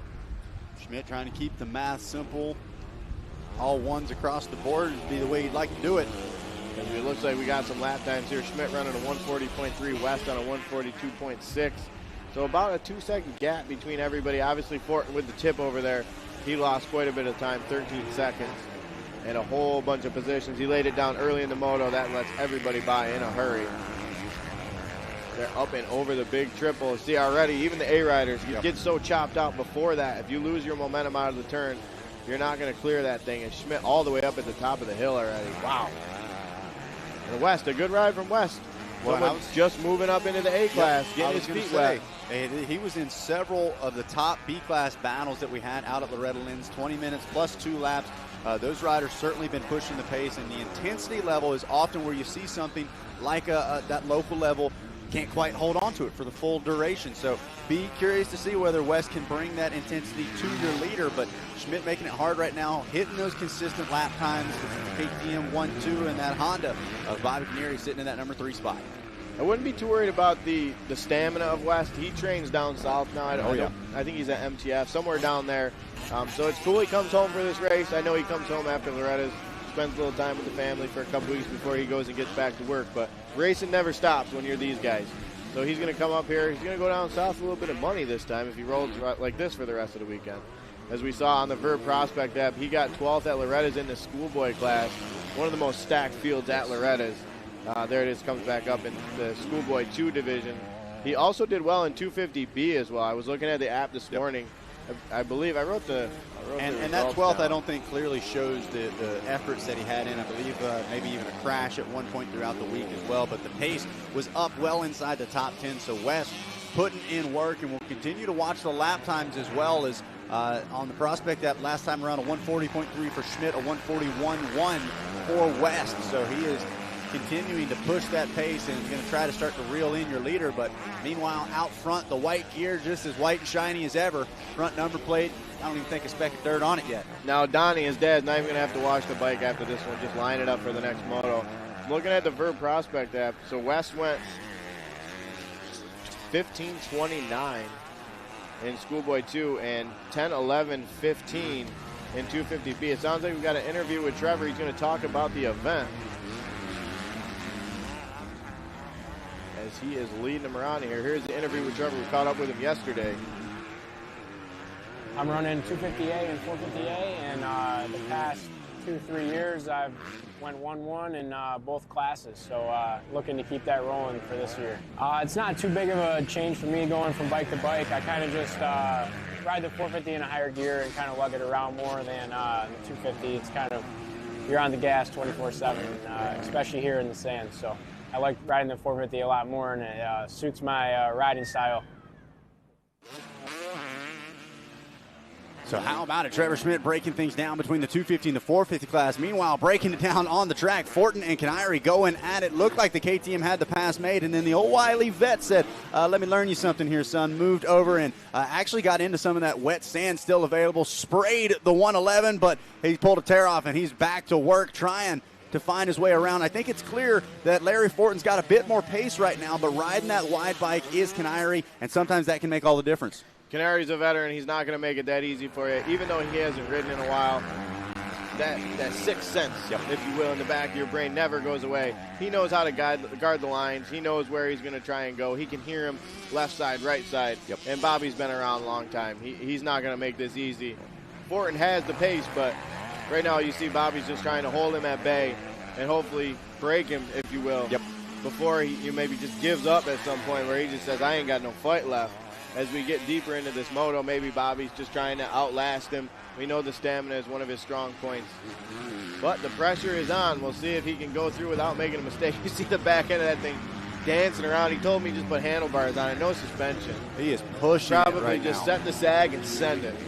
So on one of those brand new Hondas, looking fantastic and holding the KTM at bay for the moment. Fortin going to try to run up the inside this time. Not quite close enough. This is where the pass almost happened a lap ago. And this isn't necessarily a bad thing for Fortin. You see him dancing around. He's trying out some different lines. He might find something that's going to work for him either later in this moto or just later in the day in general. Sometimes when you're forced to take the line that's not the preferred line, you find something that might work a little better. I saw him here. We'll see if he runs it again. After this long straightaway, he really swept wide, far left of the track, and he's cut down to the far inside of this next bowl turn. Yeah, and I've seen him do that in a couple of corners We'll see if he's as well. going to do it again here. He might have done it on accident. No, he's going to square up to that inside line. You see it starting to form now. And that's a line Canary doesn't know is there yet, but he might find out here in a few laps. And when Fortin needs to press the issue. And watch this. Canary protects this inside. We'll see if he's able to swing. Oh, they both. Mistake. Oh, man, and that's going to give it to him. And that's what we talked about. Sometimes it's just the exit drive out of the corners can make the difference.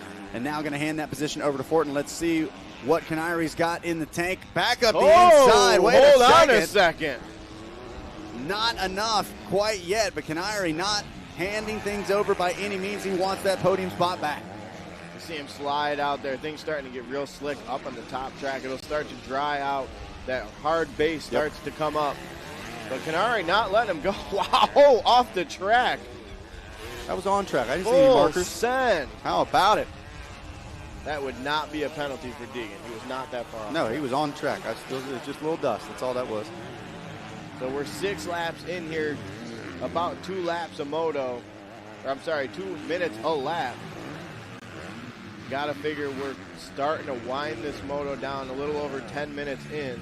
Following this battle for the third place spot, meanwhile, Schmidt and West both continuing to turn 141s to 142s lap after lap, and 143.2 for West on that last lap. Canary, little wipe of the goggles there. Got to wonder how many tear-offs were on the posts as him and Fortin have been sharing some sand spray here. The Honda now going to give a couple of bike lanes to the 111 of Fortin. And with the wipe of the goggles, you see Bobby, he's a veteran. As he makes some mistakes there, lose a little bit more time. But he was just staying out of the roof zone. He's going to wait, build another attack. Obviously, if he doesn't have any tear-offs, he can't be riding right on the back tire. That's not going to work well. As now a couple more mistakes starting to let Fortin off the hook a little bit. Fortin really loving that inside line. Now Canary able to follow him. You see that veteran poise. He'll start seeing the lines that Fortin was running where he was catching him. And he'll start following those lines and try and stay as close as he can. Yeah, it looked like Canary had already picked up on that way outside, cutting back to the inside line. And like we said, Fortin doing fantastic.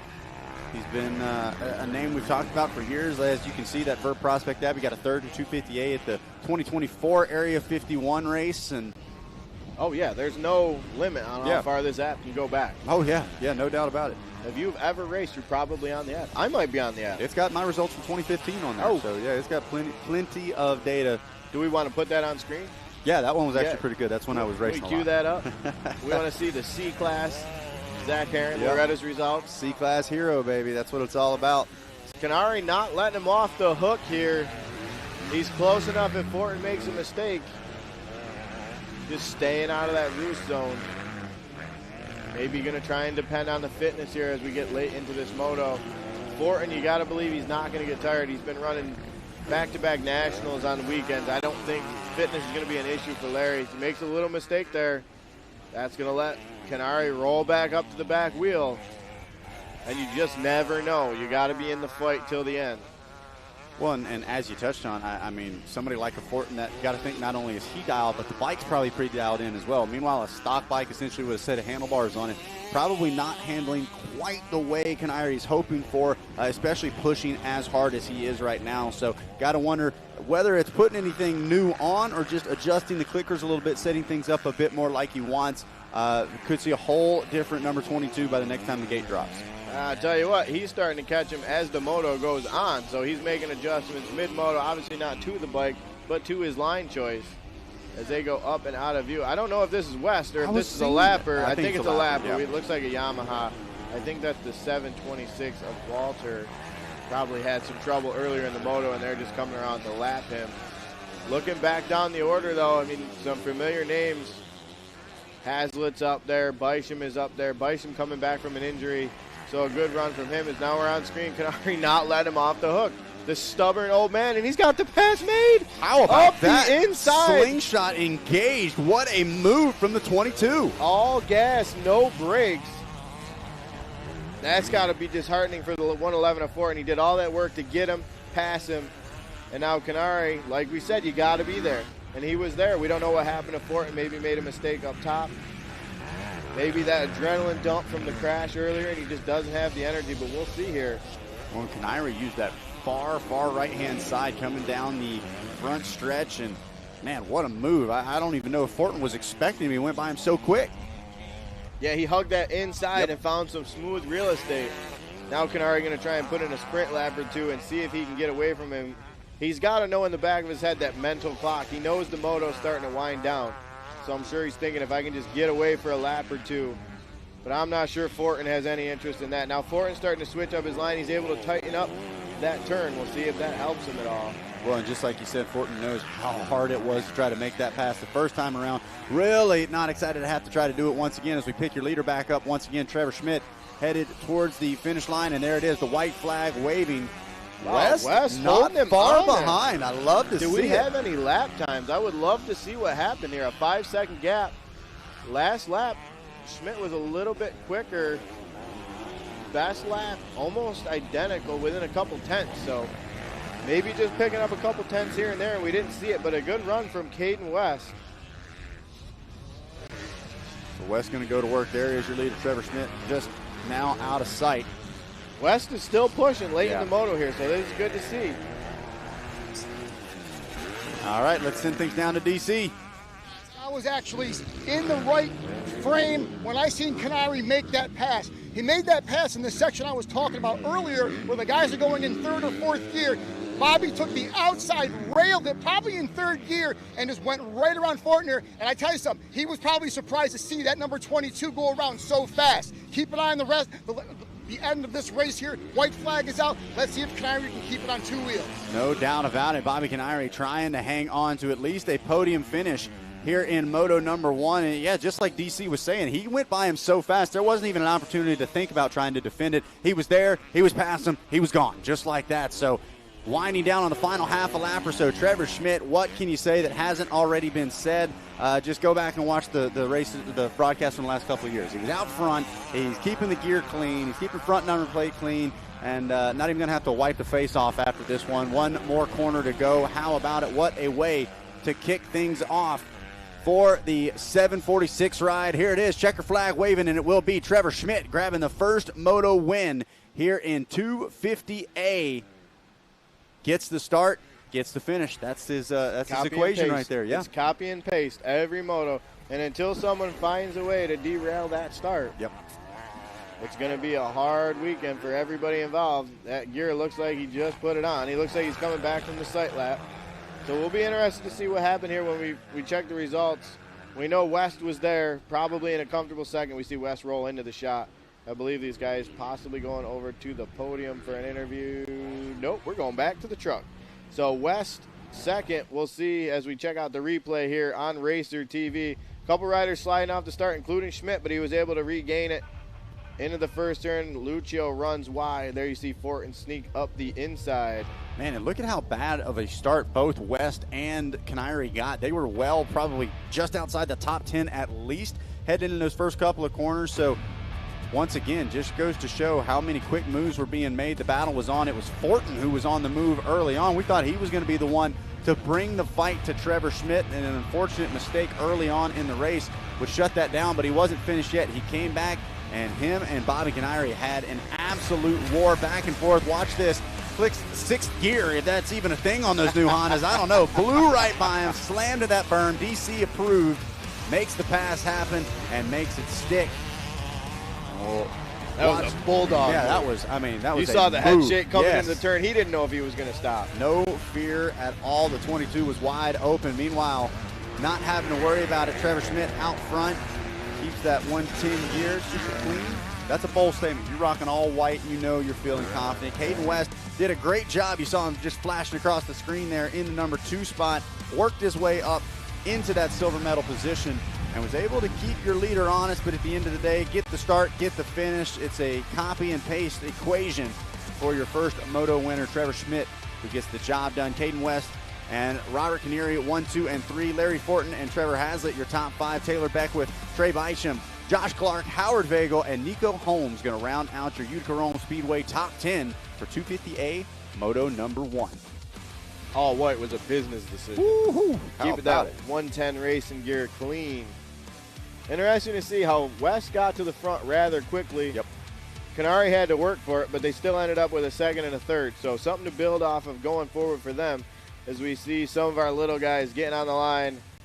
They just had a front row seat to that one. Let me tell you about that. Look at that, running the electrical tape numbers, my favorite. I love it.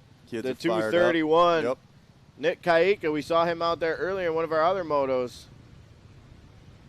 He's ready to go to work. You see the 975. He's still like a statue. He's locked in. Meanwhile, little man back there doing some jumping jacks. The 182, saying hi to the fans at home on Racer TV. Getting the blood flowing, the 320 of Schufelt. He said, Dad, move. I'm on camera. I'm on here, TV, right? bro. People are watching. I believe that's Schufelt. I don't have a 320 on the entry list. I believe that's the name, though. It's a familiar bike color and number. If it wasn't you, buddy, I apologize. There's the 925 giving a thumbs up for the fans at home. Look, 524 like, you better move, ready. dude. I will jump this gate right now. All smiles. The 77. Everybody just having a good time here. It's what it's all about. Yep. The vibes are high at high voltage all the time. We're going to letting those A riders finish up their moto. So these guys run the abbreviated track, and they run on a different timing loop. They don't go up on the hill, so we want to make sure the live timing is accurate for these young guys, as they'll run the abbreviated track on these smaller bikes. Some e-bikes, hopefully they charge the batteries. If not, just plug into one of these high voltage towers. Yep. Plenty of voltage to go around. Break out the jumper cables, get a turbocharge real quick. Everybody locked in. Just like you said, it's a family sport, especially at this level. It's almost always the moms or the dads that are behind, and really cool to see. But it's also cool to see how much these little rippers are starting to make a name for themselves already, even by this age. As you can see, that QR code on your screen.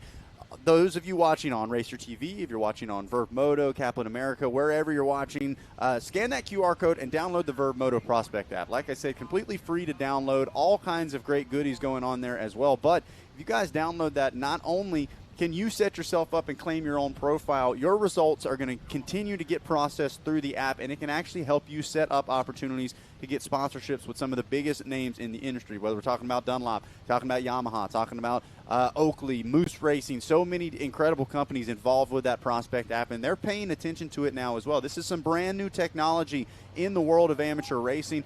You see it often in some of the stick and ball sports. They've got rankings. They've got power rankings from different events and stuff like that. That's the exact kind of technology and data that they've been able to bring to the world of amateur motocross racing. Big shout out to Chris and everybody involved there at Verb Moto for that Prospect app. Is never a good sign. Dumping the bikes up, trying to get that thing fired up. There we go. That's He all it got took. it. That All had you the need is magic that. touch. The one cool thing about that Verb app, the first time I got on there, you think Verb, you think big time, Loretta, Oh, yeah. Mineos, Honka. It's grassroots in that, all the way down to some of our local tracks here, like a Jack's Racing, a Frozen Ocean, a Royal Mountain, obviously High Voltage. All of our local tracks are in there, and I'm sure it's like that all around the country. Everywhere. So it's awesome to see Wes and them going grassroots with it, bringing it all the way down to the local level. So I know that was my first thought. When I downloaded Verb, cool for the regionals, cool for Loretta's. And then you see you can follow your local races as well. As the gate goes down here, 50cc open, 4 to 8, and e-bike into the first turn. That's wager. Front end came up. He had the whole shot. Front end came up, took a leg off, swung left, allowed one rider to get by. We'll check a number. Almost had a Larry Loop out situation. Hangs on to it, though, and you can see those braking bumps giving the 50s for a ride. Second gate drop off and rolling. Hand swapping down the inside. Feet come off the pegs. So that's our oil-injected class. That is the smallest bike you could possibly race. Yep. Oil-injected. You see one guy getting a little stuck in the sand there.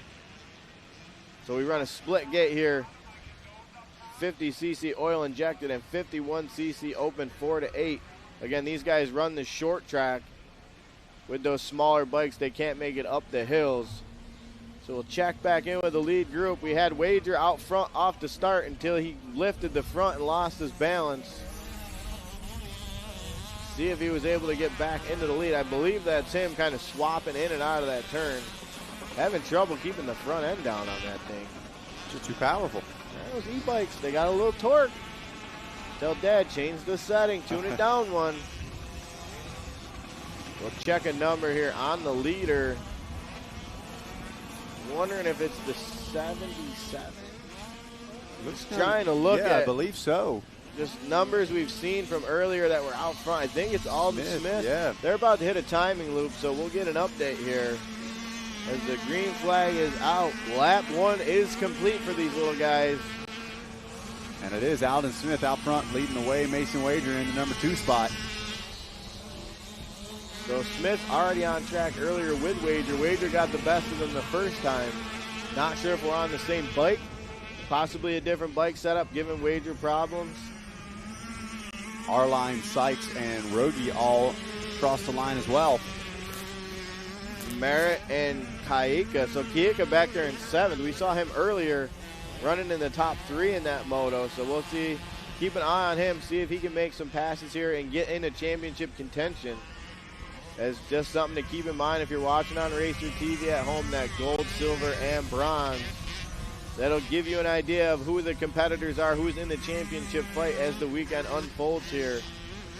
You never know in a 3-moto format. My favorite all-time overall, a New York native, TJ Albright.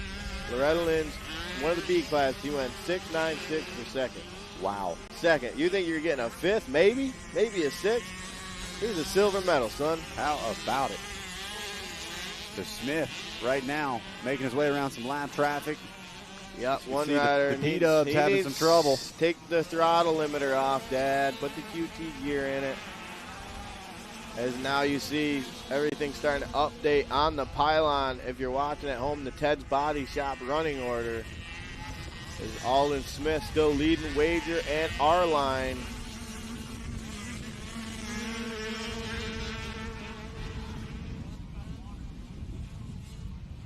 Things start to jumble around here.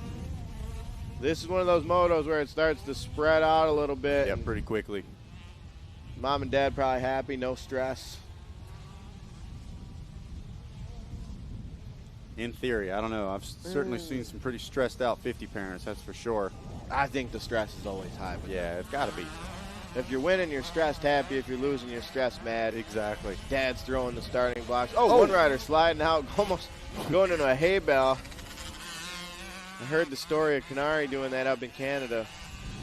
Never lifted. Right into it. How'd that work out? I'm not sure. The hay bale might have got the worst of it. Yeah, especially if it was Canary. I believe if I recall right, he broke his collarbone, but the hay bale probably wasn't feeling well either. As we see the 23 making a pass on the 7:18. Keika going for it. Oh, that's a 2:31. You're right. I see 23 on the jersey. So Keika, one of the riders we said to watch for, he's getting around Flint. On the 941, I don't see Flint. Oh, here he is. He's in the oil injected class. I think that might be a mistake. He's up running with those guys. Unless he's a lapper. Hard to say when you get these split gates, things get jumbled up in a hurry. Yeah, split gate and the abbreviated track as well. So I believe you might be right. Might have been a lap rider there as the 231 continues to charge forward. And that's why we got the joys of live timing. It does our job for us. I believe the white flag should be coming out here, possibly the checkers. I didn't see when they came back around. They're working their way over towards the finish line now. White flag, I see the white flag in hand. We'll see what happens when Smith comes by, what flag is out. I don't believe we're following our lead pack here. Here's our leader here. Checkered flag should be coming out for him. The Cobra rider. Nope, white flag. White flag. Did he wrong? Did he get confused? Oh boy. Good thing it's his last weekend. He might be getting a write-up in his file. As we got on screen the 7:18, that should be Merritt, I believe, if my memory serves me right. Yep, the Merritt, Cohen Merritt sitting there in 6th. They worked their way around through that abbreviated portion of the track. Still sending it here. I like it. The boots are out kicking up dust. Yeah, the skis are out. Strategy. It's not winter yet, but the skis are out. And that's one of the things that you got to take into effect if you're one of these little guys. The A riders were just out there forming their lines. Now the 50 riders got to ride those lines. Things get a lot rougher, a lot faster when those big bikes are out there. Those braking bumps really seem to form the way those guys ride. All right, let's try it again. Is the checker flag coming out? Ding, ding, ding, ding, ding. No. Yes. Yeah, there it is. I'm colorblind. That is white and black. So the checker flag does come out for Arline Smith, or pardon me, was it Aiden Smith? Eldon Smith. Yep. We'll get it right Third one of time's these the days. charm. That's all right. We got 6 more motos to go for him. Eldon Smith out of Macedon, New York. Mom and Dad, Papa Darrell, Grandma Dacia, Team Toys Racing, Quigley's Concrete, Cook's Disposal, Finger Lakes Dental Care, Duval Sourdough, Moto Option, and Fast House. Man, where were all these sponsors when I was a kid? No kidding, right? We take a look at your Utica Rome Speedway top 10. It's Alden Smith, Kaysen Arline, and Mason Wager, 1, 2, and 3. Shellick, Arline, Corin, Sykes, Flint, Keika, and Walsman round out your top 10 in 51 Open 4-8 and e-bike Moto number 1. For those of you listening on site, that was race number 7. Race 8, 450B on the line. That is going to be 15 entries. Race 9, Junior Mini, you guys are coming up. Moto 9, race 10, 51cc 4-6 coming up. Then we go back into some heat races for the 450C division. Motos 11 and 12. So the checker flag waves here for our 50 class, and we'll get ready to open things back up full track. And 450B going to be coming up next.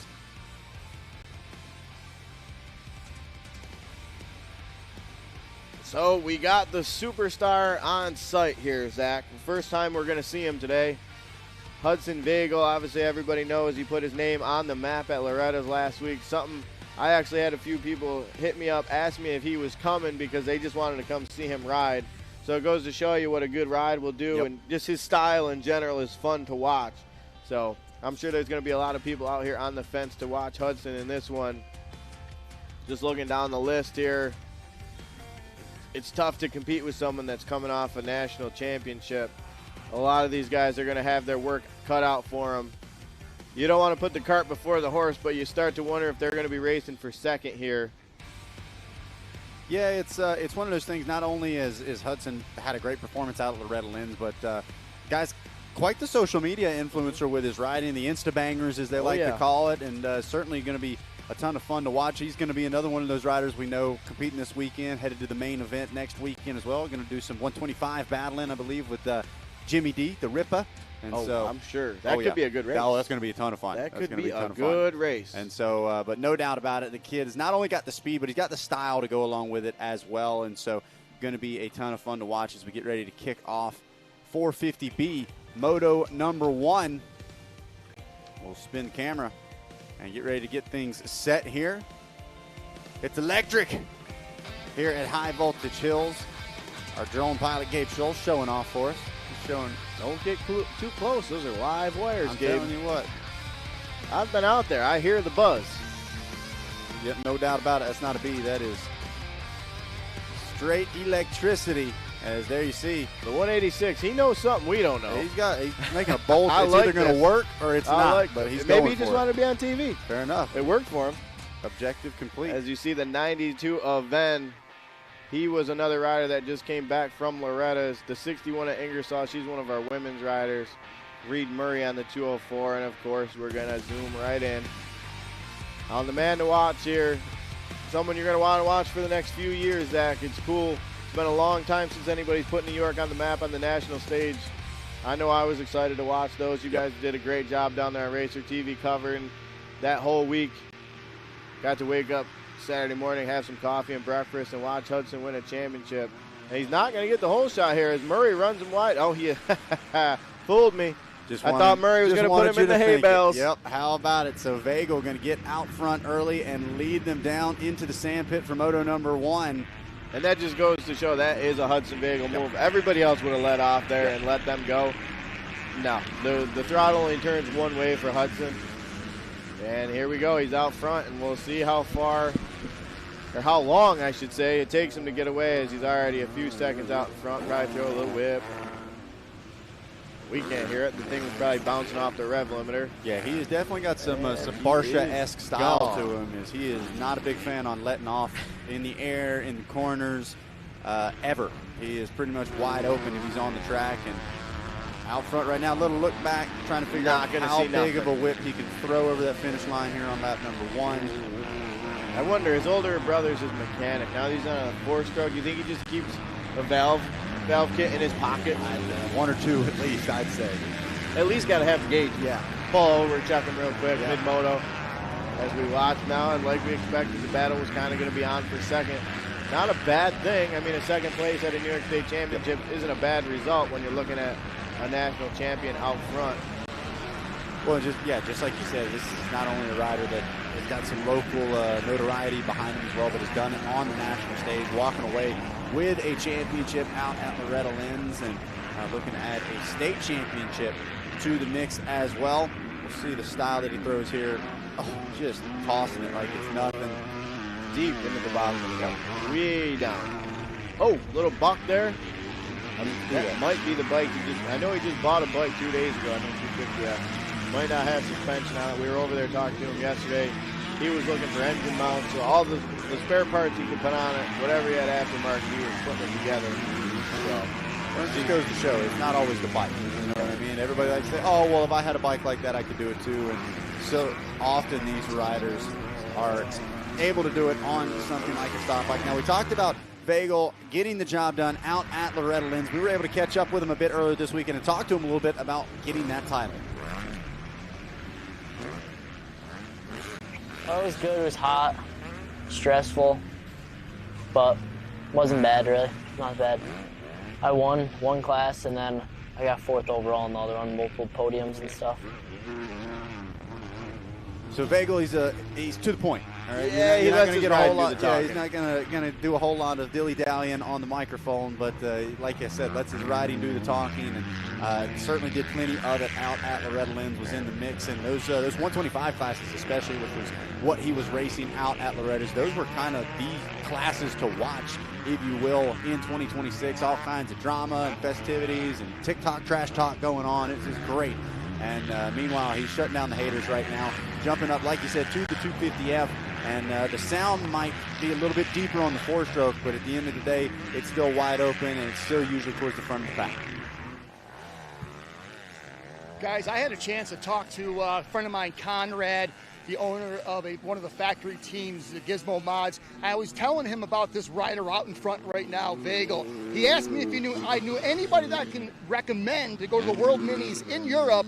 I said, you got to watch this kid, Hudson Vagel. He watched tape on him, seen him ride, invited him, but he couldn't make it there. Some other reasons why, but now everybody knows who this kid up here in front is on that Yamaha number 100, Hudson Vagel. He's one to watch for. No doubt about it, DC. Like you said, he's kind of been the little secret weapon up here in this area for quite some time. We've seen him do battle throughout the years here, even at the New York State Championship race, but has continued to elevate his game.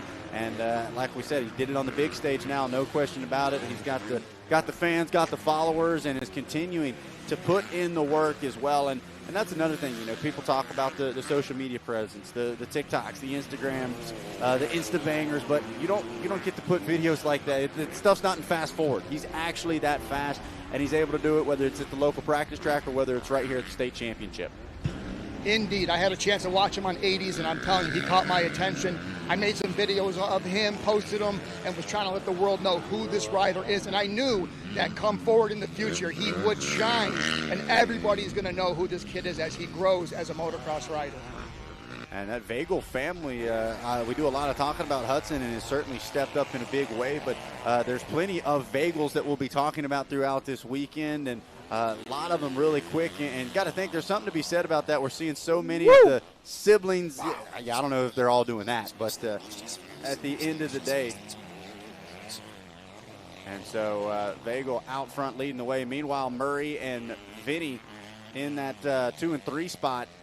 Powers, Meyer, and Augustine round out your top 6 here at the top of 450B. Murray already put his name in the hat for the whip contest tomorrow night. So Murray, your second place rider right now, riding good, but he's going to throw a little style tomorrow night. He was in the whip contest last year. I don't recall what place he got, but he was tossing it out there. As we look at Venn here, Murray up there in the red gear, Venn in the blue gear. Murray needs those bar risers. He needs the Harley risers. Murray, a tall rider. Yeah, I was about to say, definitely one of the taller riders in stature, and you can see by the way. And it's a very different riding style for somebody of that size compared to some of the shorter riders. And so, and it's not always to the benefit. That's one thing for sure. There is something to be said about there's kind of that perfect fitting size, if you will, certain height that works best for these machines. And often with the height comes maybe a little bit more weight naturally as well, no matter how good a shape you're in. And as you can see, sometimes that doesn't always work out for you as well. He's going to go way wide this time. Not sure if that line's going to work out for him. Well, you see on the Verb Prospect rankings here, 12-0, Venn's got him. So history would lead you to believe that Venn's going to find his way around here. Venn comes here anytime there's a race or a ride day. Venn is here. He knows every inch of this track. Murray usually comes around a couple times a year, and we will see how Venn, where he can find a way around here. But Murray's not making it easy on him. Murray's been here enough times. He knows all the secret lines that Venn knows. You see him guarding the inside there. We questioned the outside line earlier. Maybe that bigger statue, he needs to keep that momentum up. We know he's not short on powers. You see him move over. You heard him on the outside. You hear him on the outside, you move over. So, whoa. What are we doing? Maybe that was the checkers. Was that race over? I believe we might have spent so much time talking about wow Vagel. We did not realize the white flag had come out. So, yeah, Murray's got him on that there one. It is. All right. Surprise, surprise. I thought Murray was headed to the house. All right. He had enough. Look at that, side by side. That was a photo finish. Wow, what a battle there. Don't want to be a hand scorer on that one. Good thing they got the live timing there. That was for about 6th, 7th. Easy now. Maybe Barry and Bagel. Augustine, Canning potentially as well. Bagel's already got his woman on the back. He's already going to pop a juice box. Maybe 16. He's got to be doing juice box Yeah, stuff. it's a little Mountain Dew, all right. Utica Rolling Speedway top 10 breaks down like this. It's Hudson Bagel grabbing the win. Reed Murray and Corbin Vinn, your top 3. Powers, Meyer, Barry, Augustine, Canning, Gagno, and Hawk round out your top 10 for 450B Moto number 1. And it looks like we're already off and rolling here. Race number 9, Junior Mini, 9 to 11. Yep, that is race number 9, Junior Mini 9 to 11. 22 entries here.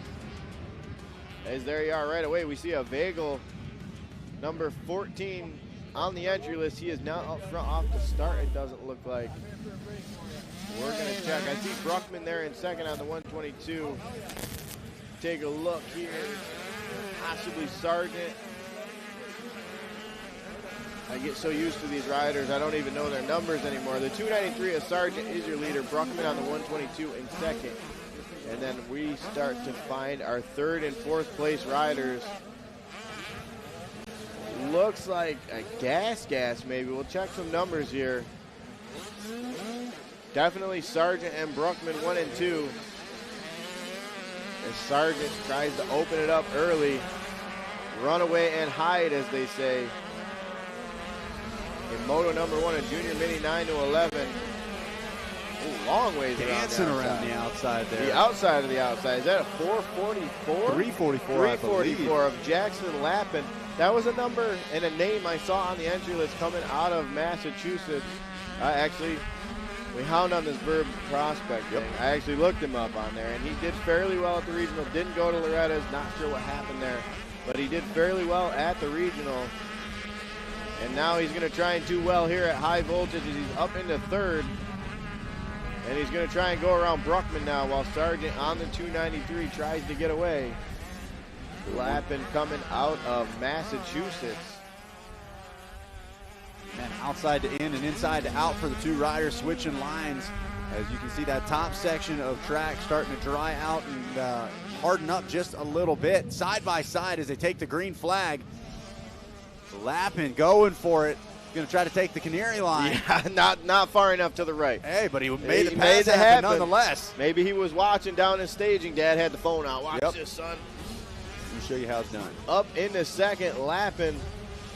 That bright orange gear and white bike gets around Bruckman, so Bruckman shuffles back to third on the 122. As you see, the track really starting to get chopped out here. Running a 3-moto format, there is not going to be an intermission today. This thing is going to get beat down all day. As we see on the live timing, Harrison Vagel, Hudson's younger brother, back in 16th. Not somewhere we expect to see him, so not sure what happened to him on the start there. Possibly ran into some issues. But out front, it is still Sargent on the 293. He's followed by Bruckman, Lappin, Etches, and Williams on the 00. You want to talk about somebody that doesn't care? I helped Williams push his bike up yesterday. I said, you all right? He goes, yeah, my motor blew up. It's all right, I got another bike. I love it. No care. Tell me you didn't buy it without telling me you didn't buy it. Sorry about that, Dad. Dad was probably up all night rebuilding that motor. He was out riding the pit bike somewhere without a care in the world. Dang kids. So Williams routing out your top 5. Etches on the 327 in fourth. The pylon has not updated yet. Lappin got around Bruckman on that last lap. So still Sargent, Lappin, and Bruckman 1, 2, 3. As we look at Bruckman on screen. I like him using those far insides. Seem like throughout the day they've moved further and further outside. Now starting to work their way right back again to the far insides as well. So just looking for smooth real estate. That's really all we're doing at this point. Smoother. I don't think smooth's there anymore. Not there. Maybe out on the roadway. As now we see Lappin close up on the back of Sargent. Woo-hoo. Sargent had the legs off, but the throttle was pinned nonetheless. Going for it. You see Sargent on the Verb prospect at 14 overall wins, 16 podiums. No stranger to running out front, but I don't believe he's run into Jackson Lappin yet this year. Lappin decided to hang a left there, tried to close off the inside. Lappin says, fine, I'll just go around the outside. Look at this, wide open.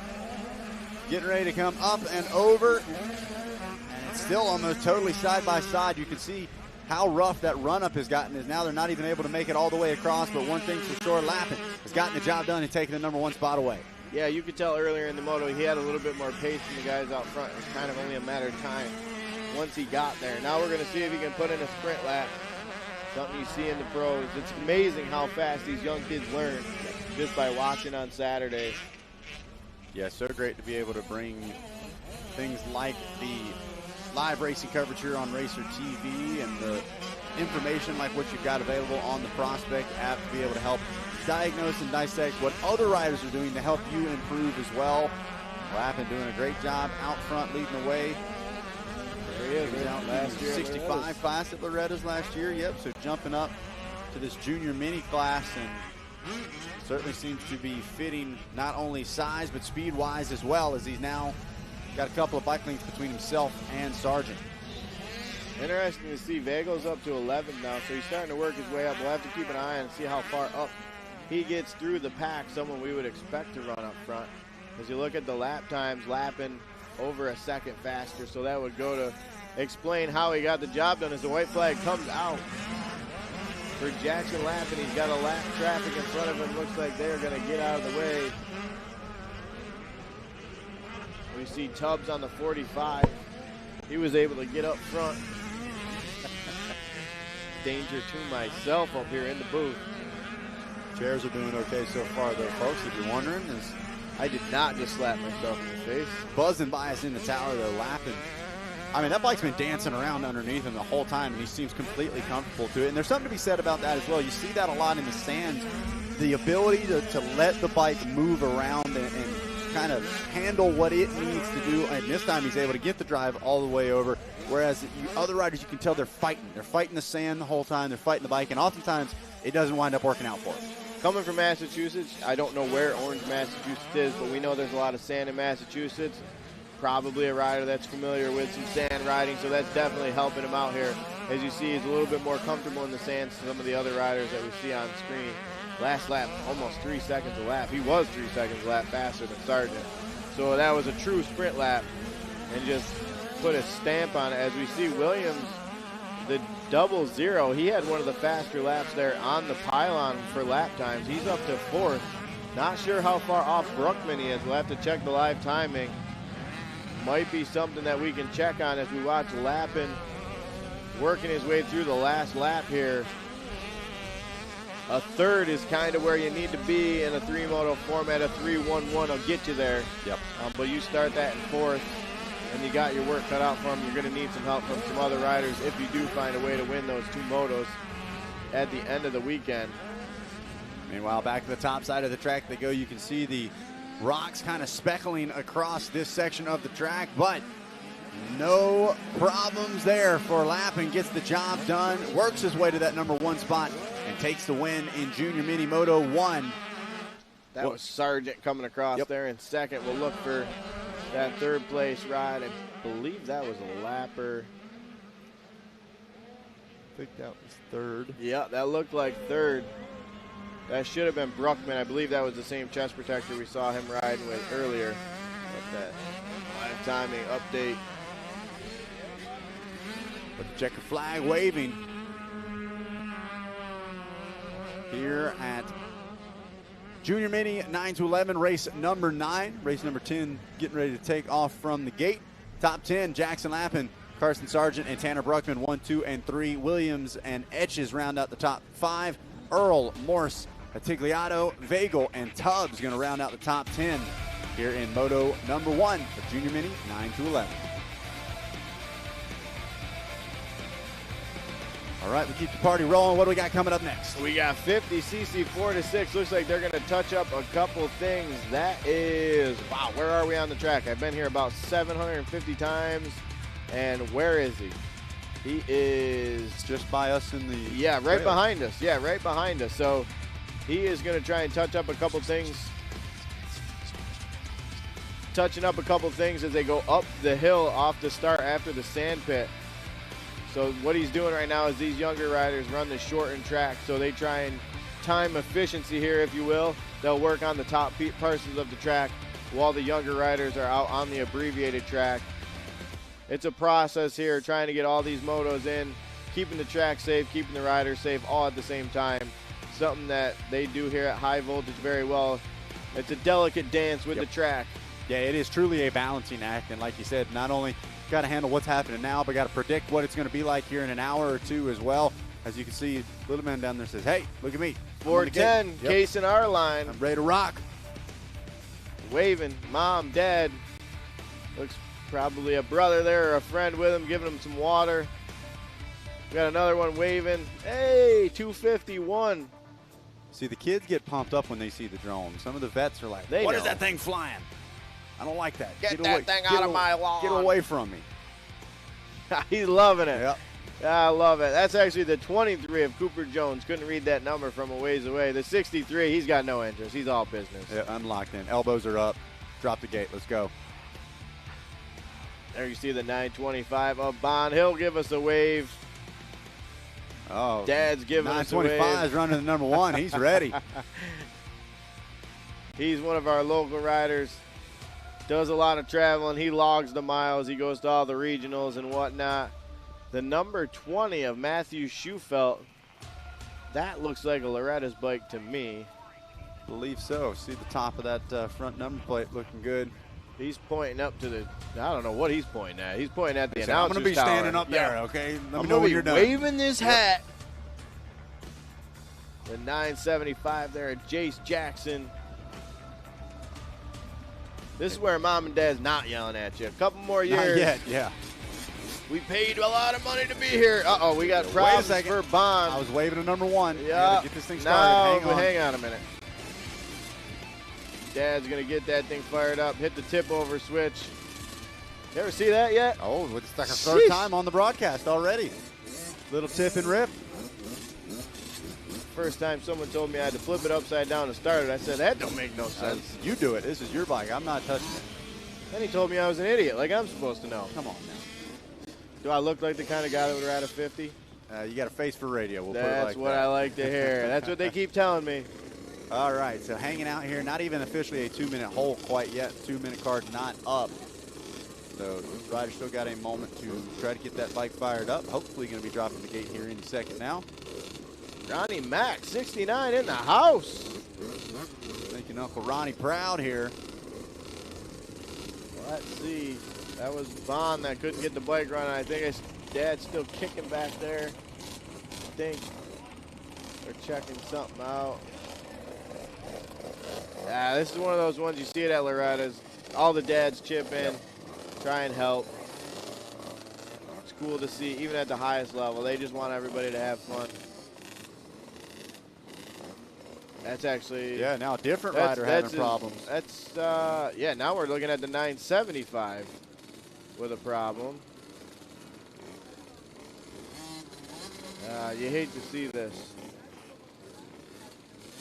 As the 2 card's going to go up. The timer will officially start. Unfortunately, we can't hold the gate all day for these little guys.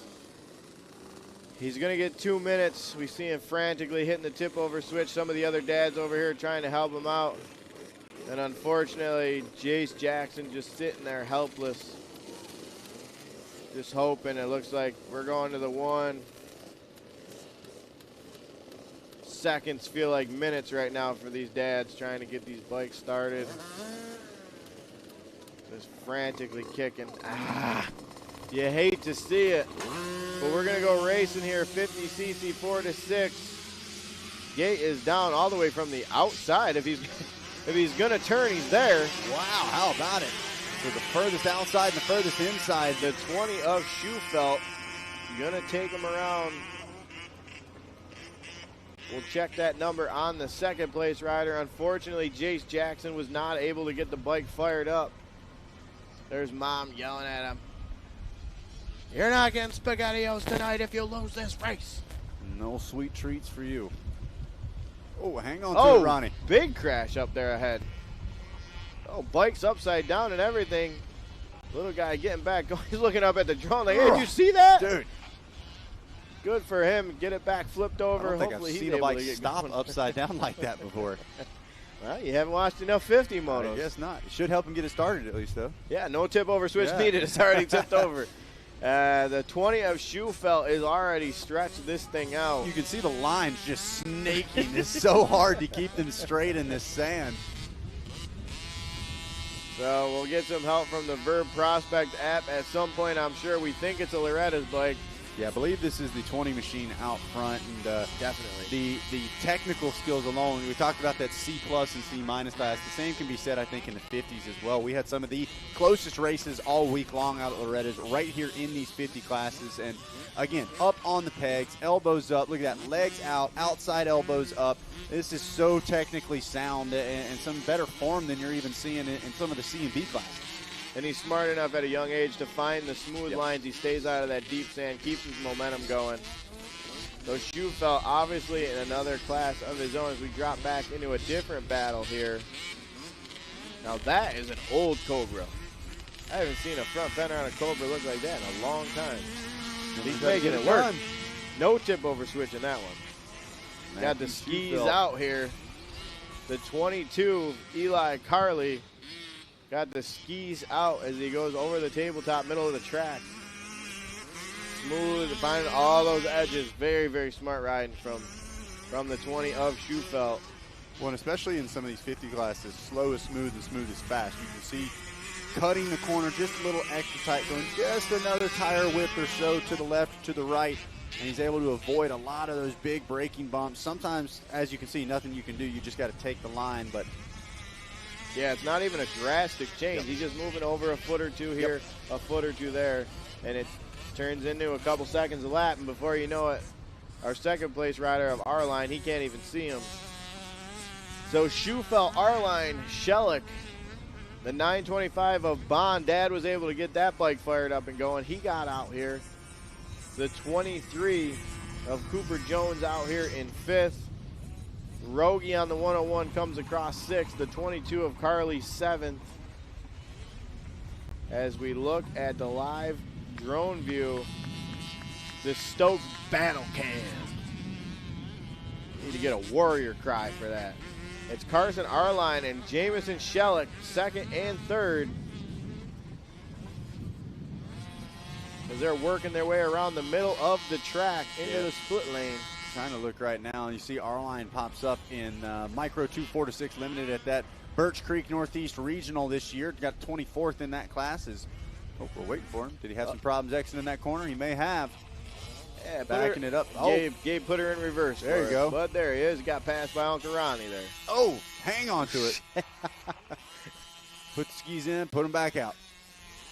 He doesn't even have graphics on that thing. As long as the throttle twist, he does not care. So we'll see. Obviously, he lost one position. We'll check the number. Obviously, that's not Ronnie Mack. It might be Ronnie Mack Jr., but not Ronnie Mack, even though he's running the jersey. We'll have to check. I think it was going to be Levi Bond, possibly Shelik. There might be a few Ronnie Mack Jr.'s out there. Ronnie might not even know about them. They're out there. Ronnie Mack's never seen a DNA test he didn't want to take. So Shelik, we'll wait for this live timing update. We believe he's going to be up in the 2nd. As the white flag comes out. No doubt about it. That's what I was about to say. Schufelt, certainly the cream of the crop when it comes to this class. As you can see, oh, hang on to it. Tried the different line. It was working pretty good, but then got caught up in some of that thick stuff. And you can see these young riders using every inch of the track that they can, trying to find some smooth real estate.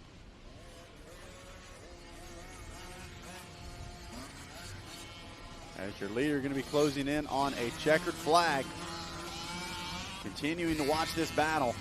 On screen, though, again gets just a little off balance. Now going to go to the edge of the track. And now has company from behind as well. So things continuing to get more and more intense with this battle. All the while, that might have been your leader going across the finish line. And it does. It looks like the checker flag is out. Schufelt has gotten the job done and gotten the win here in Moto 1 of 51 4-6 junior. We drop back a bit further in the pack, and things are still yet to be settled. Little Ronnie's got some company. look over. They're side by side coming up over that jump.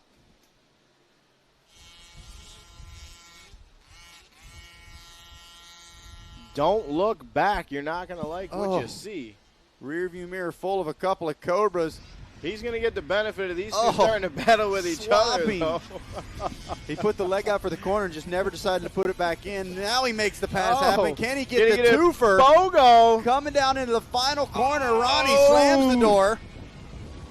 Not quite close enough. What a finish for those three, taking it all the way down to the wire. Now he wants to race him to the pits. We're going to back it down. Everybody, some thumbs up, some high fives. I love to see it. 410, you had both hands out. Yeah, that's knuckle right. taps to everybody. You ain't getting by. Show him who's boss. I love it. Love to see it. The kids are all right here at the New York State Championship, no doubt about it. As it breaks down like this, Hugh Jerome Speedway top 10, Matthew Schufelt, Case and Arline, and Levi Bond, 1, 2, and 3. Rogie, Shellick, Jones, Carly, and Burkle round out the field in 50 Junior 4 to 6, Moto number 1. We get ready to reset the stage here and jump up to the 450C class.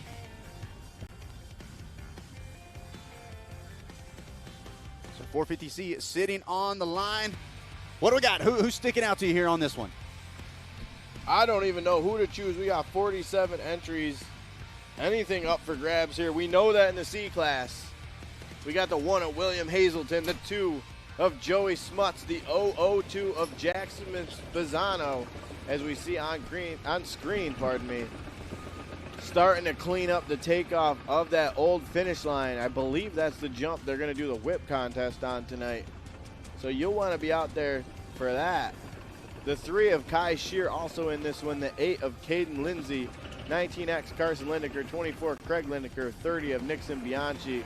36 Deegan. Oh boy. Capobianco. The 37 of Carson Durkott. 57 Drew Berger. 59 Logan Turner. 66 Cameron Cavanaugh. 82 Ryan Galligan. The 90 of Gavin Jensen. The 92 of Joe Freddo. The 95 Carter Erickson. 104 of Austin Hulko. 124 of Cody Ernest, the 125 of Joseph Glabaki, 171 Joseph DeNegro, 175 of Evan Reese, the 178 of Jeffrey Scruggs Jr., 204 is Austin Gabriel, 216 Colton Zoyak, 222 of Cody Wojciech, the 223 of Reed Caffalo, and the 228 of Josh Medic, 224 of Tyler Stusinski, the 277 of Louis Castiglia Jr., the 315 Nathan Bailey, 411 Caden McCaffrey, 422 Callum Schrader, 426 of Trenton Hoflish, the 434 of Carson Smith, the 533 of Jacob Suter, 606 Carter Campos, 727 Chase Lindeker, 821 of Seth Zorno, 828 Jackson Bruner, 889 of Joe Altieri, 998 of Caleb Likens. They just made me do all that for absolutely nothing. It looks like we had a couple late entries, and this got split into divisions. So we're just practicing. Here, Josh, say 42 names as fast as you can. Try and pronounce them all correctly.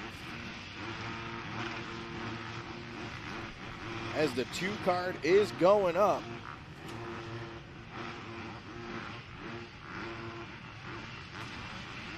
Waiting to see who's going to get that important hole shot here in what should be Division 1 of 450C.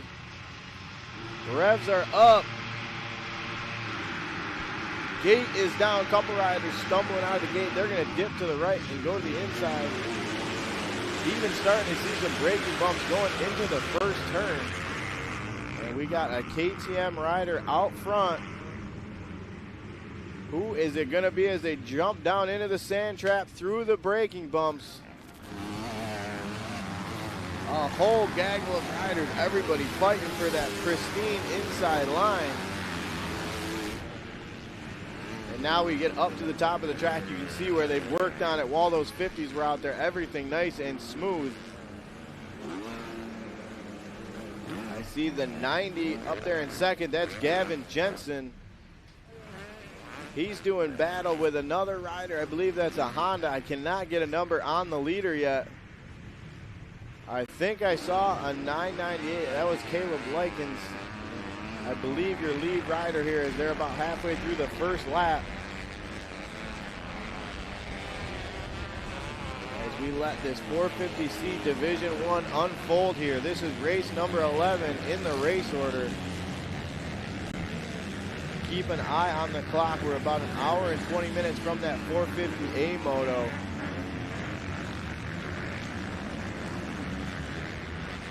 As these riders work their way through the back section of the track, some of these riders, wow, came up way short. Casey Higgins comes up short there. It is the 998 of Likens out front. We finally get an angle where I can read a number. The 90 of Jensen there in second. And then I see a 533 on the back of the jersey. That's Jacob Suter. So your top three, while we wait for the live timing and scoring to hit. They're down off the top of the hill for the first time. There is Jensen Soder. Oh, risky business here. Pulling a tear off through the acceleration bumps. That was the 125 of Joseph Glabaki. Almost got a little bar swap there. Maybe do that in the air next time, Joe. They're up behind the start line and past the TV trailers. Is now Glabaki going to go after Suter. Likens has opened it up. No trouble for him. And it looks like, here we go now. Suter has pushed, or pardon me, Glabaki has pushed Suter up to the back of Jensen and possibly around him on the outside here. Side by side. Good battle here as we look at the Stoke battle cam. The 90 of Jensen, the 533 of Suter. Oh, Jensen shuts the door. Suter was not taking it up the inside, and Jensen said, I don't think so, but he slams the door in his face. Lock the deadbolt, not getting by. Let's see, now going to cut underneath. Hang on to it. Oh, how about it? A little payback there. He didn't like that slam of the door. He just kicked it off the hinges. You like apples? I do not like apples. Well, how you like them apples? 'Cause how about that? Set me right up for it. How do you not like apples? Wait a second. More of a banana guy. What? Figures. Anyway, Likens, Jensen, Suter, and Glabaki putting on a show for us here at the top of the 450C class. So now we re-rack. Look at the Glabaki's already around Jensen. Now he's going to try and go around Suter for that second place ride. So good battling here. We'll see if Jensen can regroup and go with him. As we dip back. Someone that just moved up late last year or something. Making it work though now. Glabaki trying to take those long outside lines. Suter really likes looking back. Very conscious of where Glabaki is. Glabaki with a 5th. Did that say Daytona Amateur Supercross? Yep, this year. So Glabaki, these boys are traveling. Been on a roll this 2026 season. Putting in the miles. Yeah, Suter. Better be careful. You have seen looking back not work out more than a few times, and that is definitely one of the biggest pieces of advice. Is a lot of the coaching staff, whether it be a former rider themselves or one of the USMCA coaches. I know that is not super popular in the moto world. Now on the off-road side of things, it's actually less frowned upon. It's something that's done a bit more commonly, but white flag waving 1 lap to go. You don't need to look back. He's there. He's still there. You ought to be able to hear him. And if you want to learn more about them, you can download that QR code on your screen, get that Verve Moto Prospect app, and I don't know, who knows, maybe these guys are going to do that. They're going to go back, they're going to get on Verve Prospect. What is this? Who is this guy that was all over me in this first moto? What's he been up to? Learn all kinds of information. So our top 3 on the lap time board here. The pylon showing us they're all running very, very similar lap times, all on the same second. Yep, 46s, and then Jensen and Campos back to a 49, so they're just off the pace. But your top group, look at this. Here we go. Around the outside once again, was trying to set that pass up. Looks like Suter was able to run him wide and fend him off. Now he's going back to the inside. Glabaki with the foot off. There we go. Wow. Suter squares him up, though. Not done yet. Going to try to set back up to the inside. Now Suter going to go to the outside as they swap lines.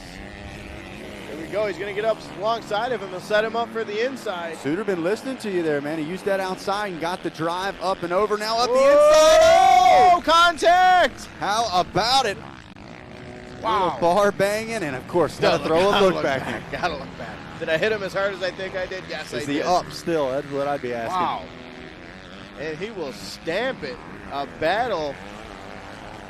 Meanwhile, Likens wants nothing to do with it. You guys can fight over second place all you want. I'm trying to take home some wins, and looking like he's going to do just that here in Moto number 1. He's fired up about it. I want to see what Suter and Glabaki have to say after this checker flag as well. I'm thinking it's going to be a thumbs up and a good job. They're not going to be asking what's for dinner tonight. Looks like those riders going to just head back to the pits. Allegedly. Allegedly. A couple of them skying it. They're trying to jump all the way down the flat here on this finish line. I like it. Bend a couple wheels. Fork seals, who needs them? So that is a wrap. Put a bow on it. 450C Division 1 finished up here. The Utica Rome Speedway top 10. Caleb Lyken takes the moto win. Jacob Suter able to hold off Glabaki. We saw that battle. Jensen comes across 4th. Carter Campos 5th. Josh Medic 6th. The 7th place ride, Caden McCaffrey. 8th was Triton Hoflich. 9th was Craig Lindeker. And Carter Erickson from Bloomfield, Connecticut rounds out your top 10. If Division 1 was that good, Zach, let's see what Division 2 has served up for us. The gate is down. There's the 828. That is not me, but it is my number. I see the 19 of Lindeker dive into the inside there. And that is Bianchi on the 30 around the outside.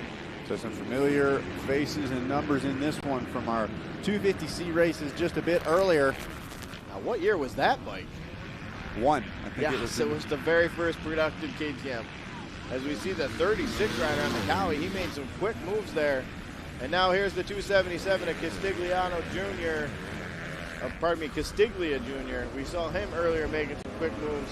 Yeah, Bianchi didn't really have anything for him in that second running of that race, so we'll see what Castiglia is able to do. He did a good job of kind of hanging low in that first lap or so, let him settle in. The one thing I'm interested with Bianchi, I know he just moved up to the big bike class. I'm not sure if he's on a 450 here, possibly riding a 250 in the 450 class, so that might play a little bit of a factor. I'm not sure Castiglia might be on a 250 as well, though. Most of these riders in the 450C, or it's actually called Open C in a lot of races as well, will actually line up in the 250 class. You see that a lot even out at Loretta Lynn's as well. So, but when you do have one of those riders maybe a little bigger in stature, myself being one of them, I had to jump up to a 450 rather early, and so it's a track like this is one where I could see the power of the 450 actually paying off if you're able to control it. Yeah, absolutely. You got to be able to keep it at bay. Yep. And ride it the full power band, because you definitely can wind that up. A 450 out here, you can wind that thing out for sure. One of the few places you can do that is you see the 37 trying to find a way around Schrader there on the 422, and Bianchi and Castiglia still tangling over that first place spot. Yeah, good fight right now for Bianchi. He's out front and not wanting to hand it over. Let's see what Castiglia is able to do. Goes wide, stays on the pegs, and for the moment it looks like he's got it. He's going to set himself up on the inside in the sand pit. That's a bigger pass than we think, I think, because of the way divisions are set up. Yep. So a second's really not a second when you combine it with the other divisions. So taking the first in a division is a big deal here if you're going to try and fight for that championship. And if I'm not mistaken, I'm not 100% sure as far as this weekend goes, but the way the gate picks are decided, it's often by the overall time of the winner. So whoever is the fastest race, if you will, from start to checkered flag for the winner decides who that first group is that gets to pick. So the winner from Division 1, then Division 2. But yeah, like you said, a second place finish could ultimately get you a fourth place, and a fourth place finish could have you almost in the backside of the top 10 for gate picks. So definitely a lot worth fighting for, and every position counts, maybe even more so than usual in these divisions. So Bianchi was able to clear him, or pardon me, Castiglia was able to clear Bianchi. Now Bianchi is falling into the clutches of Schrader and Durkot. You see Bianchi, 92 prospect points, 7 podiums. Like I said, he was one of our super mini riders, I believe, even up to last year. so he's relatively new to the big bike. But he's making it work here in 450C, trying to hold off Schroeder on the 422 and Durkot on the 37. Bad news for him, though. We're only halfway through this one, Zach, and these boys are here. No doubt about it. Time continuing to wind down here on this one. As Bianchi got more company here. As side by side still into the sandpit, way up the inside. Moved him right out of the way. Schrader up to the number 2 ride. Now we'll see if Durkot can latch onto him and go with him. Bianchi needs to hit the regroup button here as Durkot is already pulled up alongside of him and he's made the pass. So Bianchi falls to 4th. You can see how small he is in stature. The bike's kind of dancing around on him. He's not totally grown into that thing yet. Might be what's slowing him down a little bit. As Schrader and Durkot now move up a position each to 2nd and 3rd. Oh, and the problems continue. Man, we talk about kind of that metaphorical quicksand, if you will. One thing happens, and then another, and then another, and then it just seems like once the things start steamrolling that direction, it just goes that way in a big way. And so Bianchi going to lose a lot of spots in this one. Needs to get back up and get going as quick as he can, though. This is a division race. He could find himself in a last chance qualifier if he's not careful. Unfortunately, these new bikes, you're at the mercy of the electric start.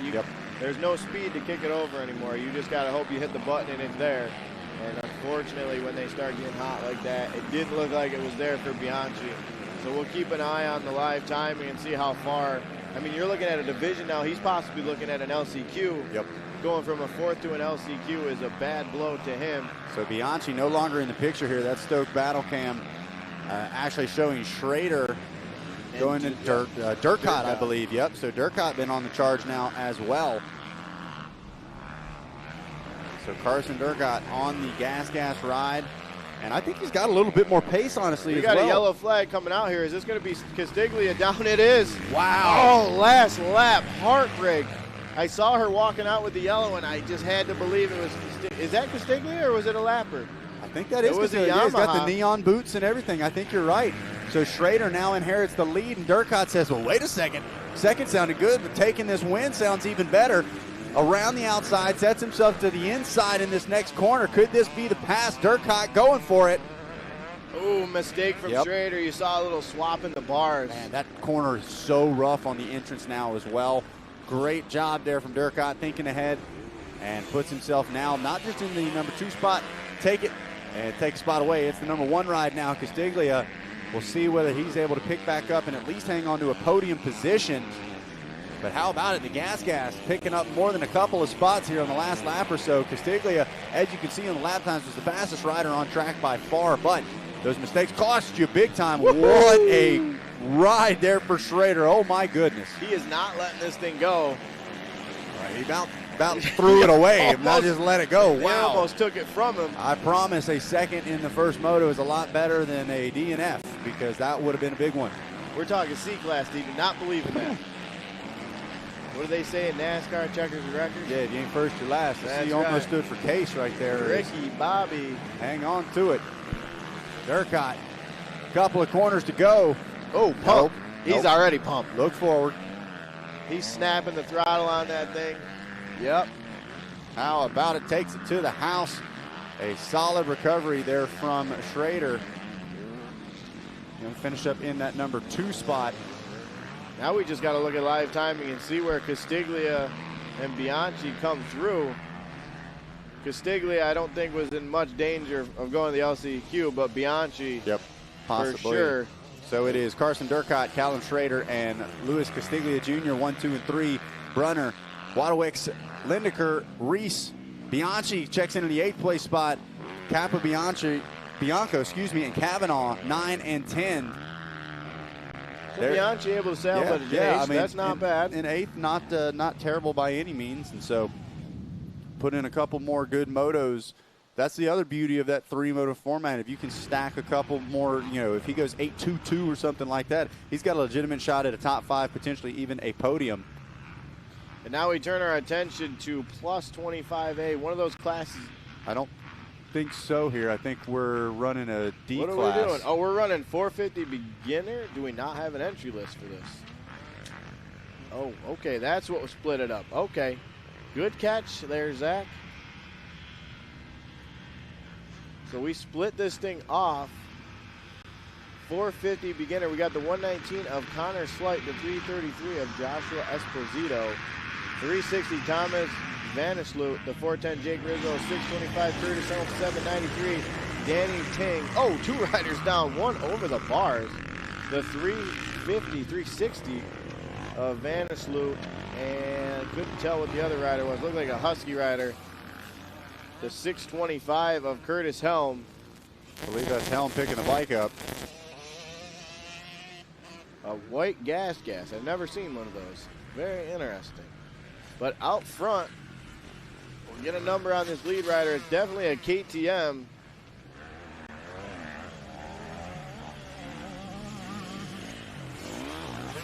I believe I'm seeing 918.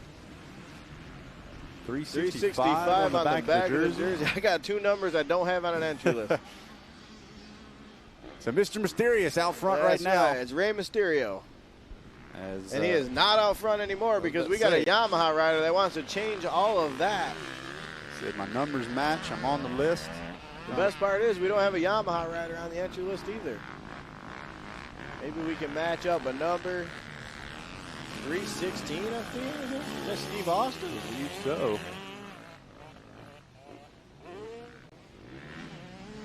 Whoever they are, they're going to work right now. The good news is live timing and scoring will tell us here in a little bit. As they are continuing to slice and dice. Rey Mysterio and Steve Austin, 316. Going to battle here, Moto number 11 on my sheet. Not totally sure if that's accurate. I feel like we're later in the day. Yeah, I think we're 13, or so, out of 3,000 classes. We got some paperwork errors here. There. Green flag flies.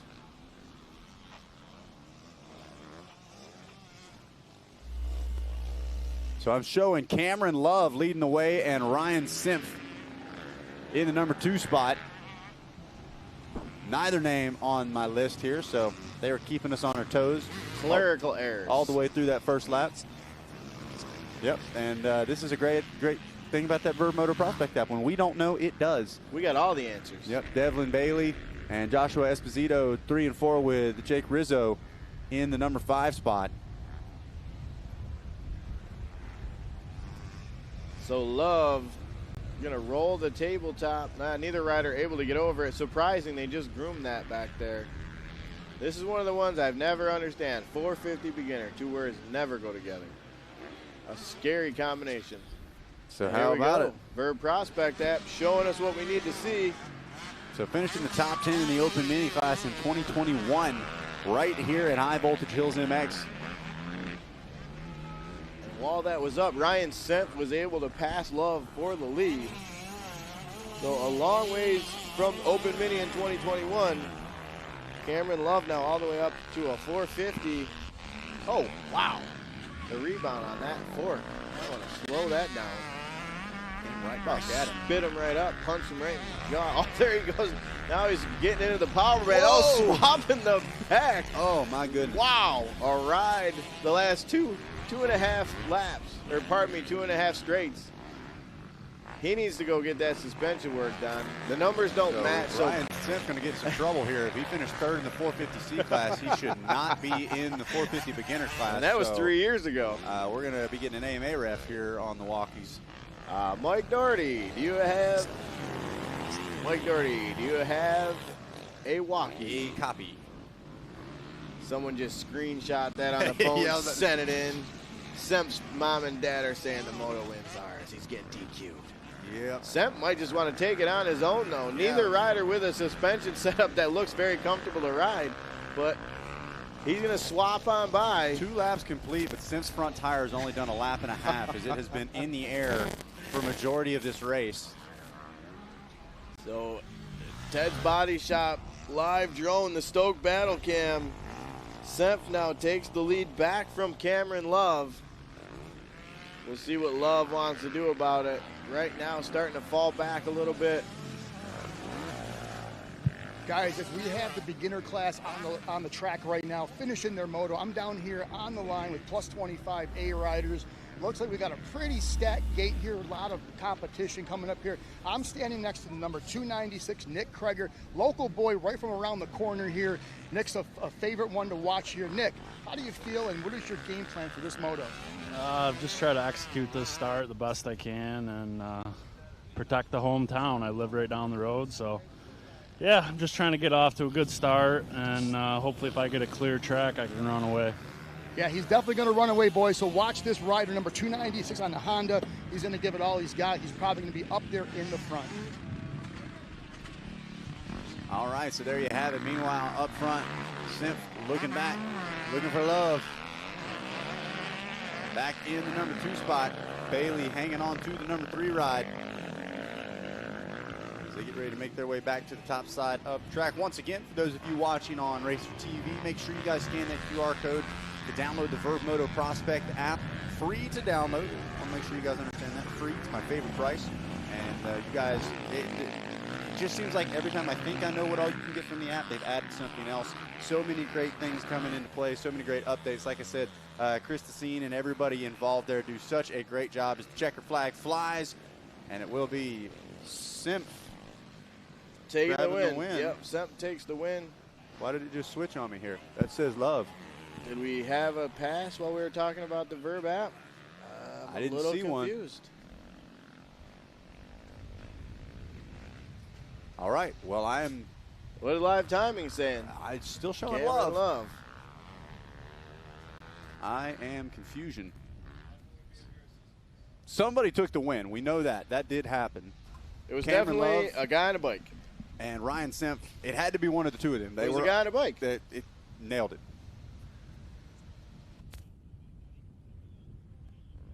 All right, official scoring shows Cameron Love grabbing the win. Ryan Semp, Devlin Bailey, Jake Rizzo, and Connor Slate, your top 5. Esposito, Helm, Van Vlieshout, and Ting, your top 9 here in 450 beginner moto number 1.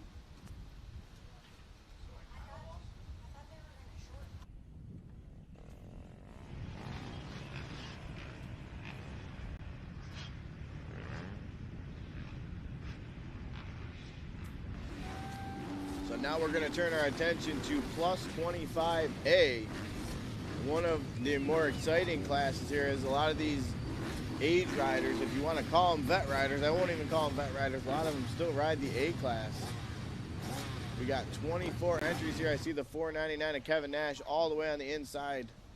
Frank Hempstead down there on the 199. We'll see who gets the start. It's probably going to come over by the doghouse, as it looks like the 296 of Craig are going to lead Del Nicky on the 248 into the first turn. We got another rider up there. Hard to see the name or the number on it. We got the 155 of Langdon in this one. He's usually up front. It looks like we got this staggered started with plus 45A. The gate is down. It's the 55 of Sean Nutt going to lead the 233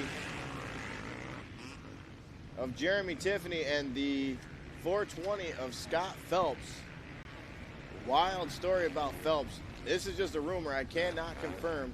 He was down at Loretta's. He went 14.5 DNF, and I was told he broke his collarbone in the last moto. So just 2 short weeks later, Phelps coming back to ride here, going to try and take some New York State championships home with him. As we got plus 25 on the screen. It's the 296 of Krager leading the 248 of Del Nicky. I see the 471 of Nettie up there in the mix. I believe that's the 814 of Sorensen there in third. The 499 of Nash is fifth. And then, whoa, one rider jumping over the inside berm into the outside line. Couple of them tangled up. Neither rider goes down. Good heads up riding from that rider on the outside. we go back to it, that is Nettie, Nash, Sorensen, third, fourth, fifth. Oh, wow. A little swap over the top there for Krager. Now you see Delnicki, Sorensen, Nettie, and Nash all in shot. So Krager, like DC said, he literally lives around the corner. He's about 2 minutes from this property. So I heard he rode his bike here. Very possible. Rumor, I'm not sure, but very possible. He might have tied a wagon to the back, put the kids in it. he's going back to the house afterwards. He might just ride it right back to the house. He registered it. He's able to take the UTV he's trails. watching on Racer TV. That's right. He knows about 2-3 motors ahead. Head back down to the house. Yep. Oh, rider down. That's the 499 of Nash. So a tough break for Kevin Nash. He was in 5th place. That's a fast Looks spot, like too. he probably lost the front end and hit that hay bale. That hay bale's definitely moved over a foot or two. So take Nash out of the equation. That'll move Sevar up into 5th. Now we see the 22 of Canary in this moto. Another bad start for Canary. So let's keep an eye on him and see what he can do. We saw the first moto earlier in 250A. He was able to move up through. As we see Nick Krager on the Verb Prospect deck. 12 overall wins, probably all came here. I don't think he leaves the house if he can't ride the bike to the track. But he's got company. It's Delnicki on the 248. A name that we're familiar with down in the ranks when he was riding pro, and now he does a lot of the big amateur races down at Loretta's and stuff like that. Yep, and he also has company with Sorensen now. So Sorensen on the 814. Both riders in the air at the same time. So Delnicki in a bad spot right here. He needs to go after Krager, but he's got to protect against Sorensen. I think Sorensen just got him. No. Little FXR contact there between right. the two of them, and it's still not done yet. Side by side, keep it going. Delnicki, if you want it, you got to take it from me. That Honda's got a little blue paint on it now. So Sorensen going to have to go back to the drawing board. Oh, Krager with left foot off for some reason, heading to a right-hand turn. Might have been one of those braking bumps caught him off guard. And now Delnicki going to go back after Krager. Good racing here. Only 2 laps in, 2 laps to go. Delnicki literally flipping the switch from defense straight back to offense. Secures the number 2 spot back and says, I'm tired of this. I need to lead, and he is going to work. Krager doing a good job of riding that wide bike, though. This is what Krager's known for. He's one of the hardest riders we've ever seen to pass. He's not afraid to make a little bit of contact, ride the wide bike. Obviously, riding that plus 25, he's a veteran. He's been around long enough. He's done the pro stuff, the A stuff. He's not going to make it easy. This is where you get into that little bit of a gray area. They're all fast enough to ride the A class, but they're all smart enough because they've been around long enough. It usually converts into some good racing here, and we're seeing it as both riders funnel to the inside. Delnicki finding the inside of the inside. Didn't even see much of a cushion down there. So Delnicki searching. As we look at the Stoke battle cam, that is not Sean Nutt on the 55. That is the 248 of Delnicki. Sean Nutt, one of our plus 45 riders. He's currently leading Scott Phelps. You got to wonder Phelps with that broken collarbone. Like I said, not confirmed, but that's the rumor I'm hearing if he broke the collarbone at Loretta's. So maybe not having everything in the tank that he needs, but Delnicki's got everything in the tank.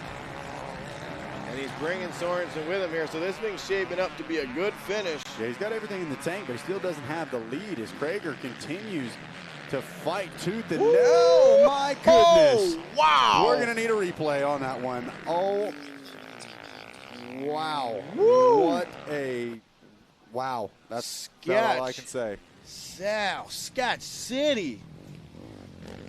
Man. That'll get your heart rates jumping. Well, Delnicki's got it now. Wow.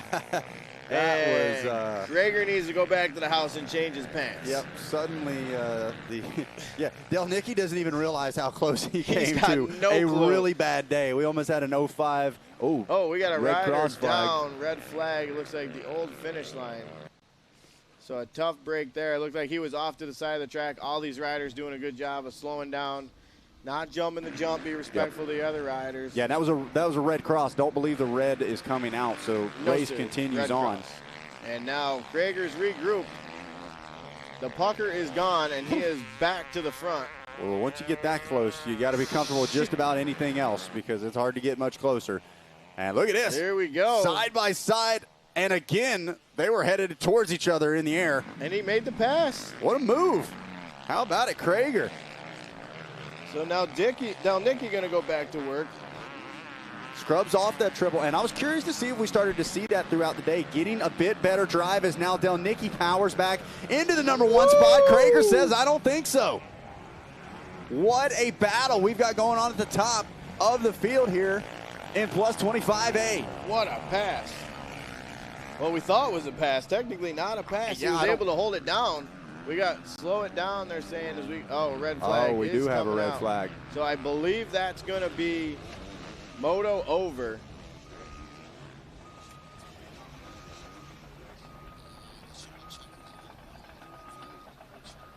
All right, it sounds like that should have been a checkered flag either way, so I think the red flag is indicating the end of the race.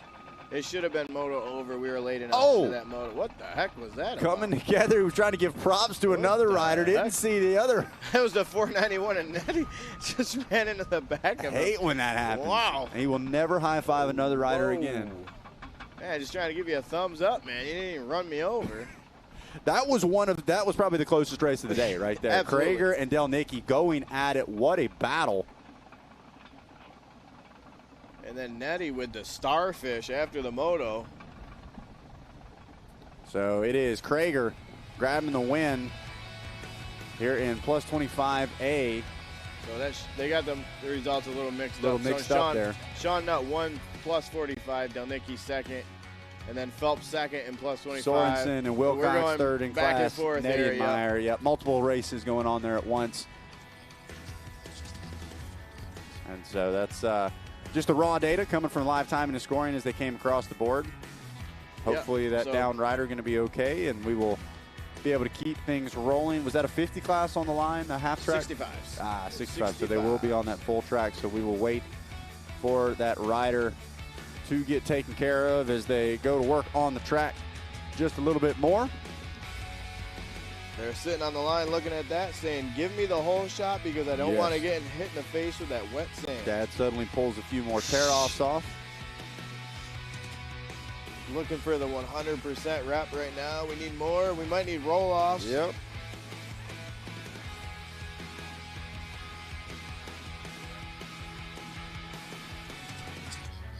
All right, guys. Well, it sounds like, once again, safety the top priority here on site. So we're going to sign off here for just a few moments while our rider is being tended to. And as soon as that track is clear, we'll pick things back up with 65-10-11 here from the 2026 New York State Amateur Motocross Championship at High Voltage Hills.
All right, well, hello, ladies and gentlemen, and welcome back to the 2026 New York Amateur Motocross State Championship here at High Voltage Hills MX. Greg, New York, the location for the past several years and hopefully the location for many years to come as we welcome you back.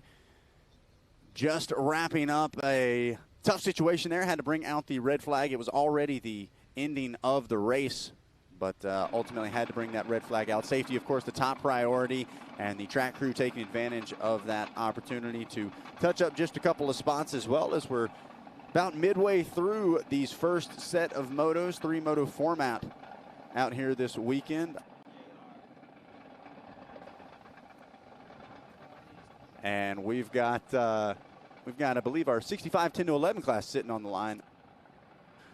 And this is always a fun one to watch as well. That 65 class, one of the more unique, I guess, growing points in the sport. There's a lot of learning that has to go into it. Obviously, this is when you learn to use the clutch. You learn to shift the bike yourself as well. But the power that these 65 machines have as well, suddenly doing these double jumps, doing these tabletops, it's a bit more expected, right? And the style that has gone along with it, we call it the Stasic generation, the racecraft, and the way these kids are able to maneuver these bikes around is really just been incredible to see that change over the last now 5 to 10 years or so. I feel like we were saying, 2 to 5 years for a long time, but the Stasic generation starting to grow up pretty quick on us. And so these kids very comfortable, and oftentimes on those Strider balance bikes, and then the Stasic stability cycles as well. With, as young as 2 years old, we've got all kinds of races going on at the various different events, GNCCs and whatnot, where it's just Stasic focused, and those are some of the most intense races the entire weekend. But as you can see, our 65s are locked and loaded on the gate. Always cool to see, not just the moms and the dads and the brothers and sisters, but the buddies as well. You can see some friends hanging out, talking to their buddy on the start, maybe giving them some lines, some pointers. And as you can see, a huge turnout as always as we jump on board that Ted's Body Shop live drone. We want to thank each and every one of you for deciding to spend your weekend out here with us. Like we said, this has been one of the staple events for us throughout these last couple of years. So excited to bring the action of the New York State Championship live here at Eraser TV. Once again, big shout out to our friends over at Verb Moto, Wes Williams, and the whole Verb crew doing a great job. And man, big shout out to Chris and everybody there at Verb that helped develop that Verb Moto Prospect app. We've been pumping it up, and we're going to keep pumping it up because it is worth it, guys. I'm not blowing smoke at you. I'm being serious. Scan that QR code and download the Verb Moto Prospect app. It is completely free to download. No harm, no foul. If you don't like it, you will. But if you don't, you can uninstall it. It's that simple, guys. But so cool to see the way you are now able to be ranked up. You're now able to compare and contrast various riders and yourself to other riders from all over the country, all over the world. And a lot of great things to come from that as well. Going to be integrating some off-road stats into that as well. And now, if you go on there, let's say your name's Bob Smith, right? And Bob, you've been a racer for some time. You download that Verb Moto Prospect app. You look up Bob Smith, and you can claim your profile. But then you start racking off some wins. You get some podium finishes. Well, Bob, the Verb Moto Prospect app is going to build you your very own racer profile and very own racer resume, where companies like FMF, like Yamaha, like Oakley, the list goes on and on. These major companies that sponsor some of the biggest names in the sport are now going to be able to scroll through and say, hey, Bob Smith's been doing really good out of that New York area. Maybe we ought to reach out to him and offer him a discount. Maybe hook him up with a sponsorship as well. And best believe they're going to be paying attention to those New York State Championship results as well. And you don't even have to do anything, all right? You know how much of a pain it used to be trying to put together a rider resume. I'm trying to pick the right font size, all kinds of decisions. You don't even have to worry about it anymore. Verb Moto does it for you. Well, I tell you what. We've got our man DC from D3 down by the start. I saw him looking around, looking for the scoop, and he sounds like he's got it. What's up, DC? Hey, what's up, guys, up at the booth here? Yes, Scoop is the ticket here. They've all got Scoop tires on their rear tire. This track is so sandy and deep with these lines, you need to have that kind of tire on the rear of these bikes and in the front, too. As see behind me here, you got these are like the germinated seeds of motocross. The guys who are already off to the 50cc bike, they're on the 65s now. They love motocross. They're getting it rooted inside their veins. Their blood is flowing. And not better than that, we've got the fathers, the mothers here. Sir, hang on one second. What's your name, bud? Scott. Scott, where are you from? Seneca Falls. What's your kid's name? Luca Briggs. And what's his number? What's that? What's his number? 281. Watch number 281, local guy here on the line, 65cc bike here. It's going to be fun. Back to you guys. Luca Briggs is fired up. Pops has got the shirt off. He is ready to rock. And he's way up on that inside as well. So great stuff down there, getting those last little bit of words of encouragement. Hey, I just saw DC from D3. He knows your name. Everybody's watching. You better rip this whole shot, son. No pressure. No pressure. None at all. Always a good time down there on the start, and it's intense. There's no doubt about it. The dads, the mechanics, they step away, and now it's time to let the little ones go to work. 65, 10 to 11 race. Number 13, number 15-ish in our, whatever race it is. It's 65, 10 to 11. It's getting ready to come. We got some clerical issues up here. A lot of numbers moving around here, but no doubt about it, they're getting ready to go to work. Most of the class lined up to the inside. 3 race orders, and none of them jumble together. That looks like a Cobra rider going to snag the whole shot. Whoa, one rider sliding out there. X marks the spot. Oh, boy, we got 2 of them. We're going to go with process of elimination. A couple riders down, 3 riders down. 503 of Atigliato, the 129 of Rogi. One other rider, everybody able to get up and get going again. So we got 2 number X's in this class. X was a hot number to take here. It was Samuel Morse on the Cobra X. He had the whole shot. Looks like he got passed by a familiar face. That's Lappin. We saw Lappin smooth sailing in the sand earlier, and he got to the lead a little bit quicker this time than he did earlier in the race that we saw probably 5 or 6 motos ago. Josh, I'll be honest with you, I didn't do good in algebra. You start throwing X's where numbers should be, and I get really confused real quick. But how about it? The Cobra machine now sitting in that number 2 spot, but Lappin making the math easy. He grabbed a number 1 earlier today in Moto 1. He's trying to do it again here in 65, 10 to 11. Already starting to open things up just a little bit, but the battle's on for that number 3 spot. Now they're going to work their way around. You can start seeing those dozer lines. What they're doing is they're taking advantage of the red flag situations when we got riders down. They're going to work on things as the day goes along. So these riders will come out, and they know they're working on the track. They can see where the dozer's going during those red flags. So not a total surprise, but it is nice to see when you come around and the track's not rough anymore. A little bit of sigh of relief as we see the 816 of Caleb Charleboys and the 821 of Luca Briggs. Pardon me, the 281 of Luca Briggs. They are tussling here. I believe that's the 4th spot as we look at the Ted's Body Shop live drone. Headed back down, you can see throwing a little bit of water down as well, trying to stay ahead of the weather. Beautiful day here in Gregg, New York, and the sun is shining, the sand is flying, and the announcers are smiling as 65, 10 to 11 heads to the top side of the track here in lap number 1. I believe we found the other X, the KTM X of Deegan Bartholomew. He was back there in like 5th or 6th. So we'll let him cross the finish line here, let the live timing and scoring update as we see a little bit of dust starting to come up. Even though they just watered up top, some spots still got a little bit of dust up on top of the hill. They really get the wind up there. When you can see some of those light shiny spots as well where the hard pack is really starting to come to light as well. That top side of the track, notorious for that. And then you go just a couple corners away into the sand pit, and it's like a completely different planet altogether. It's just like a bottomless pit. So a lot of personality and a lot of variance in this high voltage hills track, but that's what makes it such a good location to have the state championship. You got to be able to get it done in all kinds of conditions. Absolutely. It's almost 2 tracks in one if you think about it that way. You got a choice. Do you want to set it up for the sand or do you want to set it up for the hard pack? Because you're going to get both out here. As we see the X of Samuel Morris, your 2nd place rider. I was just going to say, if we can tap into the Verb Prospect app, I believe Morse has been to Loretta's. Definitely some regionals in the bag as we see him 13 podiums this year. Working his way around here in the 2 spot. What is he wearing? AOT? Is that the always on top? Here he is, 2022 Micro 2 class, 19th at Loretta's. So continuing to build over the last couple of years. Up and over the tabletop in the middle. We've completely lost sight of Lappin, and so is Morris. Lappin really opening up here. Almost 10 seconds there on the first lap. So Lappin smooth sailing here As he works his way around the top part of the track, you can see all those slick spots starting to come to light.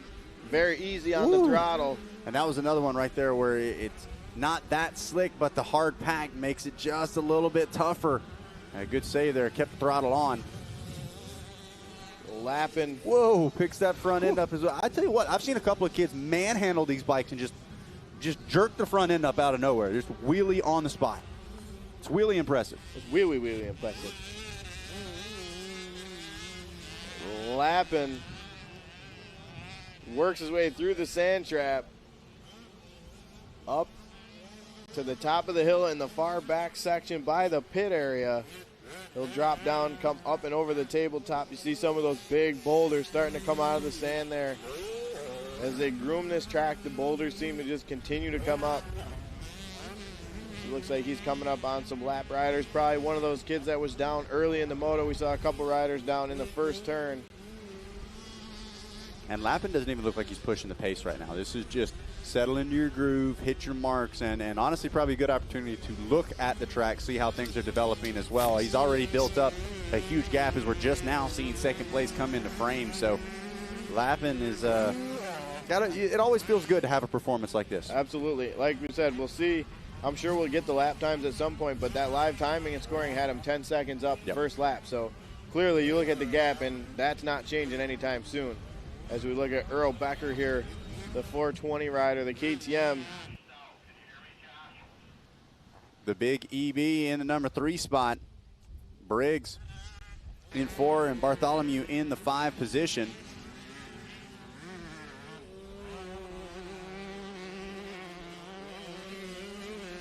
And once again, for those of you that are here on site, we want to make it absolutely clear, you guys need to back things down in the pits, whether you're coming off the track, going back to your truck, or if you're on a pit bike machine at all. Things are getting out of control, and Josh, I'm telling you what, there's punishments that come along with that. You can ruin a weekend by acting like a fool in the pits. Absolutely, we're not afraid to disqualify someone. You'll get a warning first. No, I don't know if we're going to slap anybody around. We'll let the parents do that. But I tell you what, you don't want Kevin Zielinski showing up to your trailer, all 6'10", 400 pounds of him. He'll just drag you out. He'll drag your mom and your dad out. He might even drag your camper out. It just pulls the whole truck out of place. He's very nice at first. Till he's not. When you defy him, you don't want to be on his side, on his bad side. So, yeah, like Zach said, it's a privilege to be able to ride your pit bike around here. We know there's spots. Hey, we got a pit bike race tonight. Exactly. All right? Save if it. you really want to ride no it. excuse. We got sand pits around here that the kids ride in. We're okay with that. It looks like the checker flag has come out for Lappin. Lappin's already halfway back to the truck. He's got a juice pouch. Mom made him a grilled cheese sandwich. He's waiting to give Morris the thumbs up, and he's like, you here? Was I the only one in the race? So there is our top 10. Utica Rome Speedway presenting our top 10. First place was Jackson Lappin. Second place, Samuel Morris. Third place, Earl Becker. Fourth place, Luca Briggs. Fifth place, Sala Tigliato Jr. Sixth place, Deegan Bartholomew. Seventh place, Caleb Charleboys. Eighth place, Caden Wheaton. Ninth place, Nolan Randazzo. And rounding out the top 10 was Jagger Clark. That was Moto number 1. 65, 10-11. We turn our attention to one of the more popular classes here.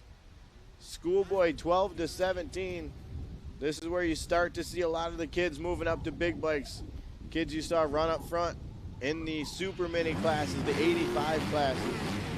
A lot of talent here. You can find some kids that are in the C class just getting their feet wet, some B riders. We see there the 21 at Chadwick Nauer, one of the riders to watch on that green Kawasaki with that white and black O'Neill gear. I got to give a shout out to the 85. That's some 2007-ish Thor gear right there, looking as good as ever in white. That's impressive. Ryan Guattari Jr., he's a local, right down the road.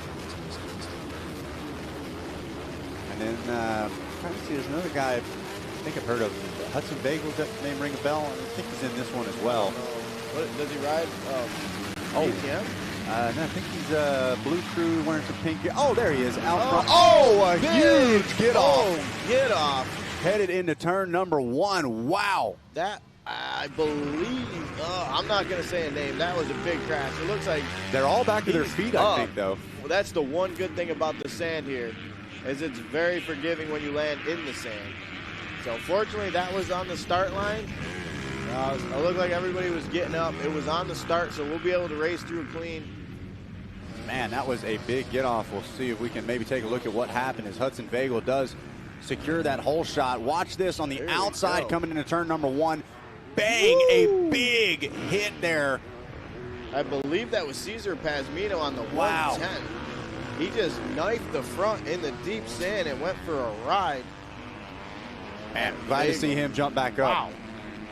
Vagel out front, and this might be the first lap he's led here. I don't know. I'm not really familiar with the name. Just adjusted the clutch there, like no big deal. Just pulled over, gave the cameraman his phone. Is he doing an Instagram reel right now? Oh, and another rider big down. Get off just after the old finish line. Yeah, that's a KTM rider. Oh, we got the 582 of Schneider down as well. That was someone we expected to be up front in this moto. Schneider, one of our Loretta's riders, he had a good showing in the schoolboy classes at Loretta's.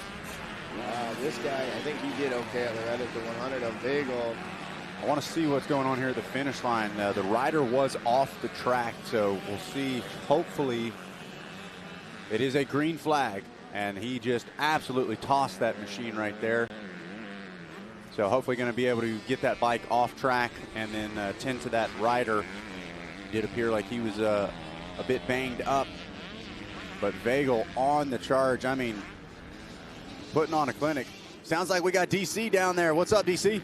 Guys, I'm down here on the starting line here. When the guys leave the lines are pretty good, pretty for the most part. But when they get down into that corner, you got 20 up to 40 riders going into a narrow right-hander, and it's pretty deep sand. Some of the riders are kind of colliding with each other, causing some problems, but some of the riders can take the outside, fan that clutch a little bit, and rail right all the way around. So the carnage is in the beginning in the front side, but on the outside, the guys have the line, taking it all the way and getting that hole shot.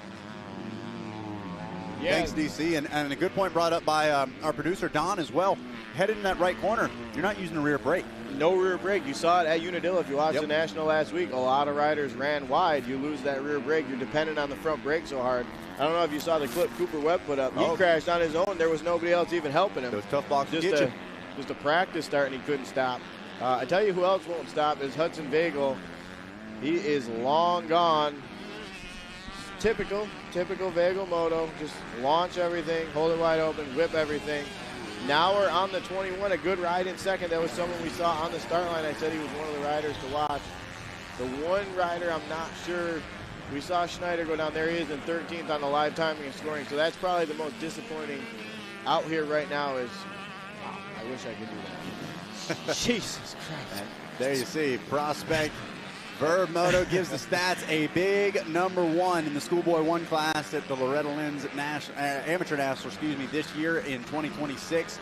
He had that 2-stroke screaming all week long and kicked it up to the 4-stroke, and guess what? He's still able to get the job done. Man, it's honestly, we're not just because he's a local rider. The way he rides, his style, it is a privilege to watch this kid ride. Well, and I'm looking at the stats right now on my Prospect app as we look at this battle for second place. Vagel is running comparable lap times to Trevor Schmidt. I do not doubt that one bit. As we drop back now, Nauer is starting to get some pressure from Venn. Two riders that are familiar with the big stage. They've both been to Loretta's in some classes. Nauer makes a bit of a mistake, almost like a false neutral as he came into that turn. He was able to get it back under fire as we look at the Stoke battle cam. The 21 an hour on the green Kawasaki, the 92 of Corbin Venn on that orange KTM. Both riders familiar with the high voltage track. So this is 1v1 here. A good time to check out that Verb Prospect head-to-head battle. It's got to be close. Man, and Ben got held up so bad there by that lapped rider. He was trying to slingshot around the outside, had to cut all the way back to the right-hand side of the track, and that's going to give a couple of bike lanes right back to the Kawasaki. Up and over the big tabletop along the back. Venn's going to hit the reset button and go back after him. Shout out to Likens on the 998. Isn't that a novice rider? Did we see that name in novice earlier? I believe. So. Up in the 4th place ride, the 310 at Colbert. He's a normal customer up here inside the top 10. Riding in top 5, Medic in 6th, Lindecker 7th, Sturry's 8th. Hoflich 9th, and Galligan rounding out the top 10 there. 2 laps down, 2 to go. We still watch. White flag was out. I missed it, Zach. Good eyes. I was looking at that leaderboard. So one more time around, Venn running out of time in a hurry here as they're going to come up and over the top of the big steep. All right, sounds like we got DC. What's up? Guys, I'm down here at the sand pit. Hudson Vagel is coming down this hill, hitting this jump. It's a jump to him. Everybody else, it's a bump. He's landing in the corner, standing up and railing the outside, picking up momentum, and that's probably why, and one of the reasons why, his lap times are just like Trevor Smith's. Yeah, no doubt about it. Vagel's got some hot lines figured out, and I mean, I'll say it. I'm not scared. I think Vagel, he could bring the smoke to Trevor Smith. He could bring the fight to him. We've talked about it. Vagel solid off the start, and not only are you seeing him run these lap times, he's taking very different lines than what we saw Schmidt taking earlier on in that moto. Obviously, different times throughout the day. The tracks develop differently, but that's going to be a fun one to watch. We got a big problem, man. We got an issue. Problems for Vagel. Did you see the sparks? I believe that was a broken chain. He landed out there in the flat, and I think the tension on the chain snapped it. Possibly. Wow. I don't know. The way the wheel's not moving, the wheel might have blew up. A brake issue. I saw the sparks. So that literally is 2 corners to go.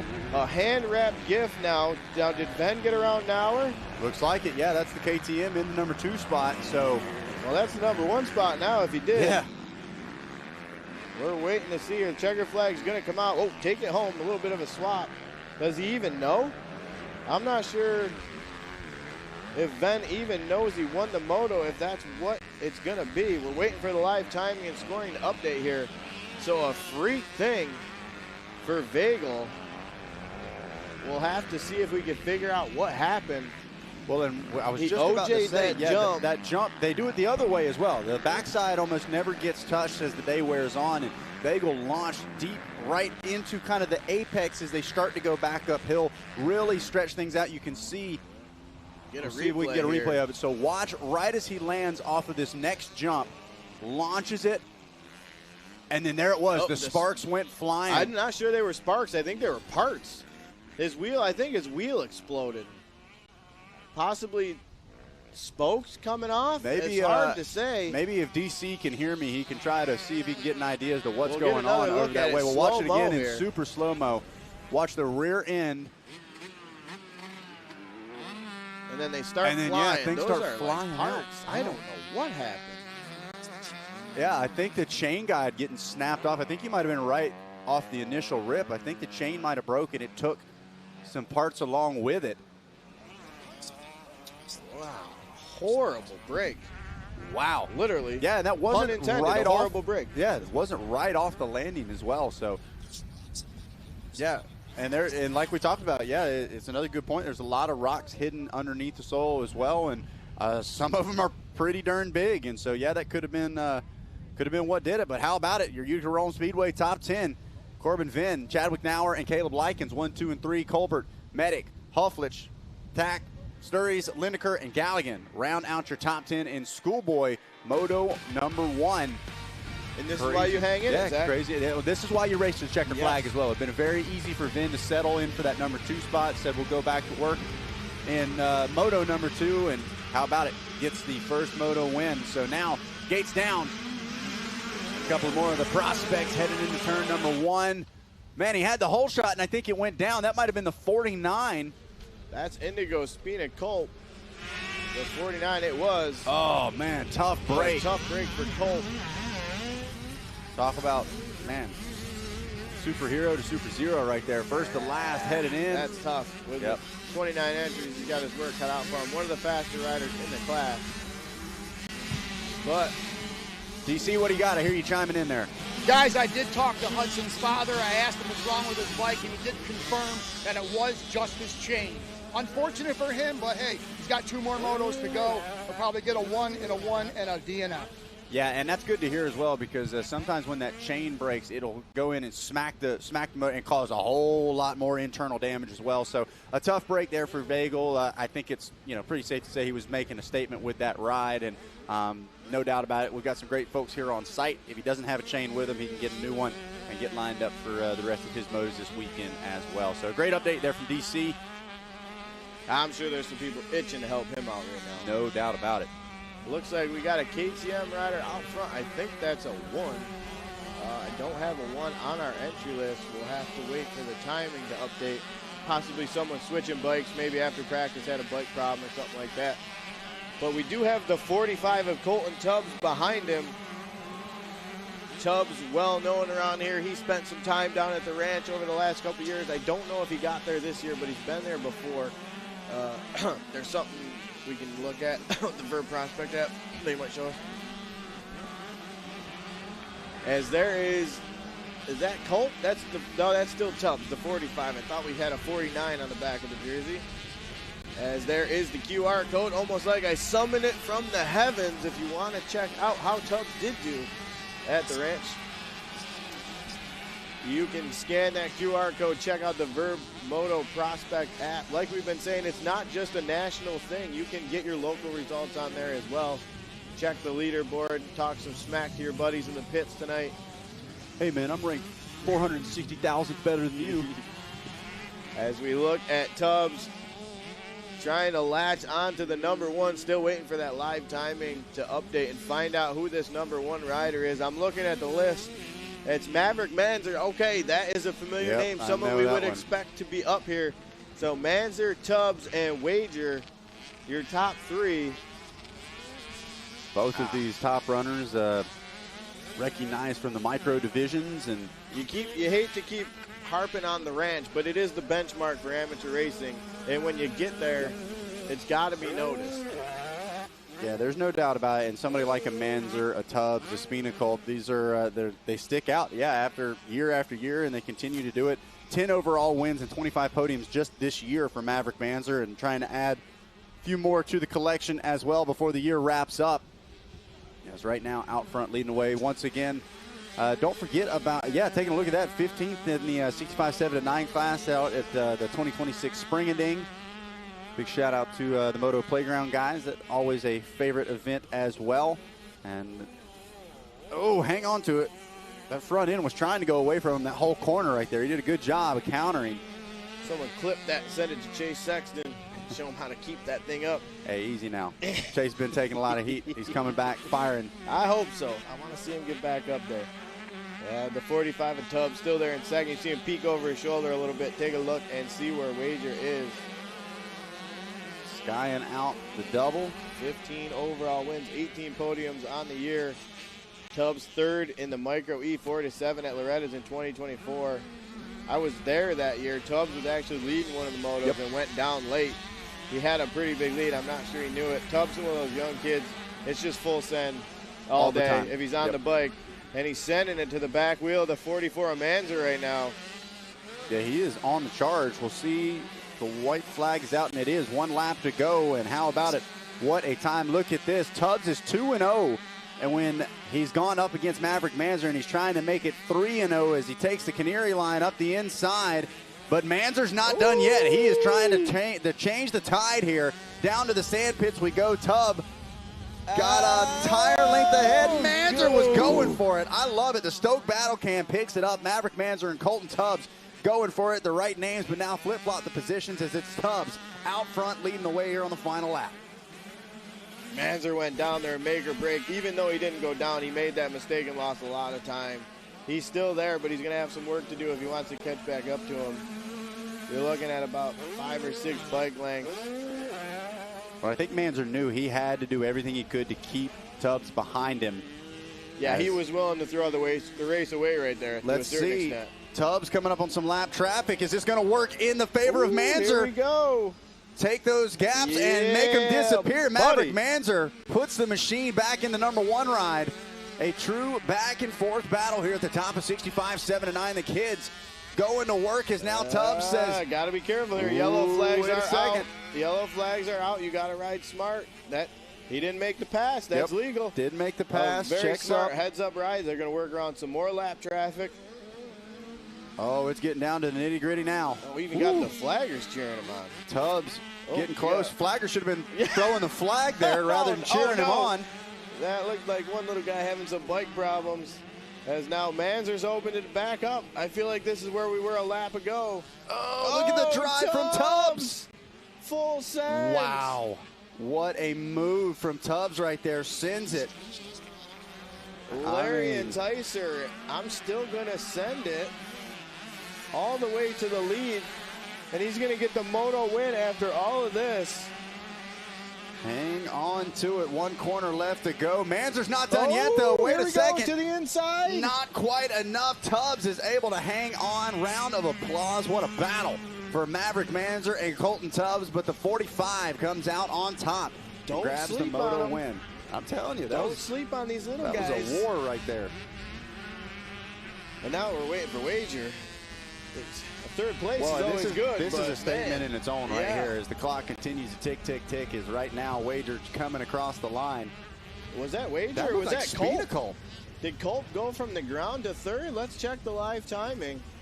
We kind of forgot about him in that battle, but he was working his way up through. He was fourth on the last lap. And we're going to take a look at the replay at the passes here on this final lap. Manzer had retaken it, and then watch this up the inside, full send, and it just never cracked the throttle there. Tubbs committed before he ever took off that jump and was not going to be denied. Great fight from both of those riders. But Tubbs comes out on top. We'll get ready to show you that top 10. And it is Tubbs, Manzer, and yes, Colt hangs on for the number 3 spot. Wager and McNair round out your top 5. Keika, Arline, Miles, Smith, and Miller round out your top 10 in 65, 7-9. Moto, number 1. The Verb Prospect app here saying Spina Culp had the fastest lap by 2 seconds, so things could get interesting. I'm saying 1, 2, and 3, that close of a battle, and they've still got 2 more motos to go to war. That's going to be one. Circle it. Go ahead and circle it on the schedule, all right? Be looking out for those 2nd and 3rd motos. We're about to circle a moto I had on my calendar. The 2 o'clock witching hour is coming around, and that is 450A, the biggest purse of the weekend. We got $6 grand to divvy up here.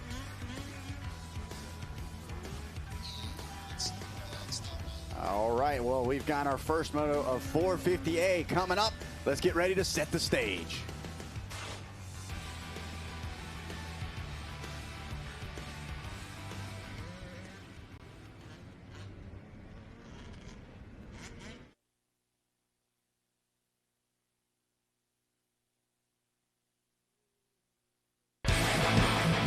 The 2026 Amateur Motocross New York State Championships return to High Voltage Hills MX, where the top riders in the Northeast are ready to go to battle and show that they are the best here in the Empire State.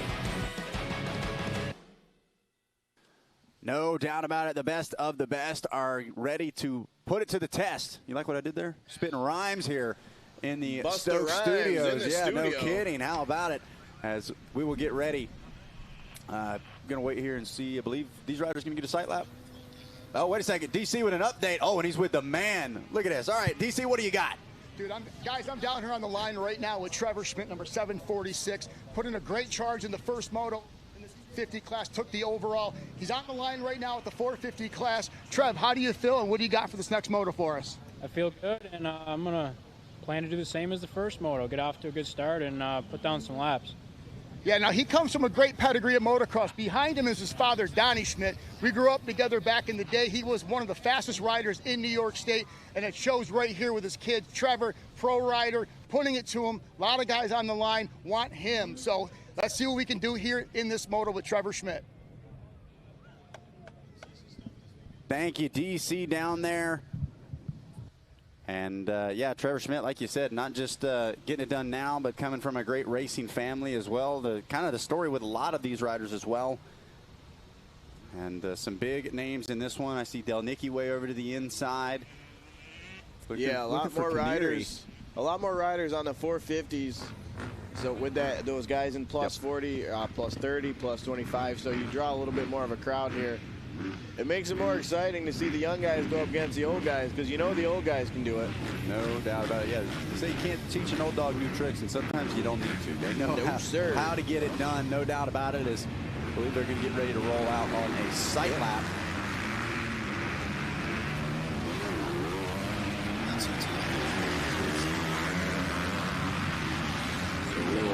Riders get one more opportunity to kind of look at the track, see how things have developed. It's funny, you see some guys, they're just going out here full send like it's a hot lap, and then the smart guys are checking out the lines. That's where you can't teach the old dog new trick. Well, there's strategy to it as well. Like a lot of these riders really wanting to be aggressive off of the start so that they can get a good drive off, try to really cement that rut just after the gate as well. And then other riders, like you said, just kind of looking to cruise around. I think we had DC with another update. Well, I tell you what, guys, I'm down here in the line, hanging out behind them on their sight lap, and I tell you got to love motocross for this. As they took off on the line, we got roosted. It's kind of like the cologne of motocross, the sand. We love it down here. Looking forward to seeing these 450 guys take action here. And let's watch that Trevor Schmidt, but there's a lot of guys behind him that will be trailing him. So it's going to be a great race here at High Voltage Hills. No doubt, DC. I can smell you from here, and I mean it in a good way. I promise. I bet. Great stuff going on down there. Dominic doing an awesome job getting us all kinds of great stories, and there's something to be said about getting down close to the track, right? You see the lines, the way they're developing, and this is what we talked about. You've got great, then a little bit of concrete, and then you've got those ruts afterwards, and those things are not getting any more shallow as the day wears on, for sure. So we'll see how it pays off and who it pays off for. Like we've talked about, Trevor Schmidt, I think a big part, arguably one of the biggest parts of his game, is how strong he is off the start. One rider a little late to that sight lap. He's going to need to look quick. It was just Ingersoll. He's raced this track 100 times. See, they should have just had him line up on the gate or ask him what lines to take. So, although this is where we haven't seen him since Moto 1. So now we're looking at, what are we, Moto 18 into the day? The track's changed a lot. Very different. So Ingersoll is going to go out there and find some lines that weren't there this morning. So this is the advantage of the sight lap. The only class that gets it is that 450A class, the premier stuff, and the 250A guys. So putting some water down on the start, so keep the dust down. Looks like everybody's starting to finish up that sight lap. And that is, yeah, that's a fair amount of water being laid down in that front turn as well. And that was done after they left for the sight lap. So hopefully mechanic, dad, somebody paying attention saying, hey, pay attention in that first corner, because that is definitely going to be a little greasy. Yeah, I got to believe they're going to see the water truck backing down the start line. Oh, Willis is knowing to lay it down heavy, but geez, he was letting that thing spray. Letting her eat. Yeah. He had the valve wide open. Everybody getting back to the line. We're going to set some hole shot devices. We're 1 minute away. Take a look at the slop now. It's amazing how fast the sand will soak that up, though. By the time they start the next moto after this one, that'll all be dried up. You're still going to get a face full of wet sand. Unfortunately, not a lot of money on the line for that next one, so we'll see. Yeah, that's some sandcastle building sand right there. That is, and to your point, that one doesn't bounce off the goggle lens. That sticks to it. That is not going anywhere. Josh Clark, another sleeper in this one as well. We see him do some two-stroke riding, doing some jumping around on the 250 and the 450. He's definitely a sleeper in this one, potentially. There you see Caden West as well. There's the 111. Clark's pretty Thornton. Known in the area. He likes to sneak up here when Unadilla used to do the amateur days for the Nationals. Clark was always a staple in the A class up there, so they know him around here. They know what he's bringing to the table, and they know he's a threat for sure. Bartholomew in the mix is this one as well. Now, random gate pick, is this for Moto 1, right? Or is it based off of computerized? Yeah, this is computerized gate pick here. So you see these guys down here probably didn't get the good pick. I don't see, usually we would see Schmidt down here a little farther towards the inside, so that leads me to believe maybe he had a little bit of a later gate pick. Couple riders setting the hole shot devices, just getting back to the line. The 369 of Narana, I don't even know if they did anything to his gate. Doesn't look like they swept it off at all. Just said line it up and run it, son.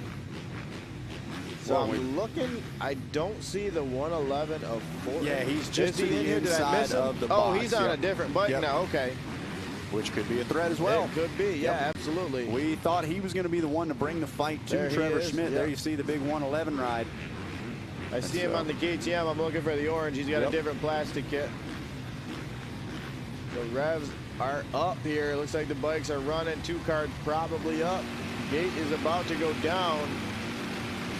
All right, let's keep our eyes on turn 1. Now, geez, Neon here we boots. go. Recognize that. Yeah, Sideways action, oh, but still. couple guys down on the outside. A lot of whole pile up. You gotta believe that was from that extra water. Bartholomew down there, Lucio down there.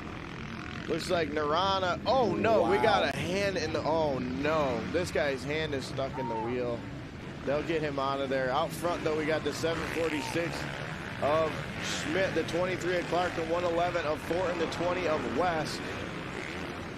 Delnicki, I believe, there in the 5 spot as well. So some of the big names up front early. So we'll check here. There is the 688, I believe. That's what do we got here? 688. He's not feeling good. That's no, for sure. Michael Grover out of Sherburne. Yeah, he was feeling it. I see Beckwith up here now. Delnicki, we're going to get back to that battle for the lead. It looked like everybody was getting up there in the first turn. Not part of the main track, so they'll be able to keep racing. Track crew will get down and help all them out. So we're going to turn to the back section of the track now. Obviously, the 746 of Schmidt starting to inch his way away from these guys and do what he does. There you see the 23 of Clark. Yeah, it's so hard to do when he's got clean air from the moment the gate drops. I mean, Schmidt, and you can't take anything away from him. And honestly, I appreciate the neon boot glove combo because it makes it so easy to spot. You see that headed into turn 1, and you're like, yep, I know who that is. That is trouble is what that is.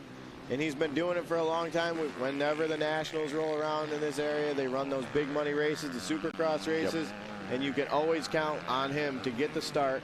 As it looked like West was about to make a pass as he jumped back down off the top of the hill. See if he made the pass stick on Beckwith. No, Beckwith was able to fight back.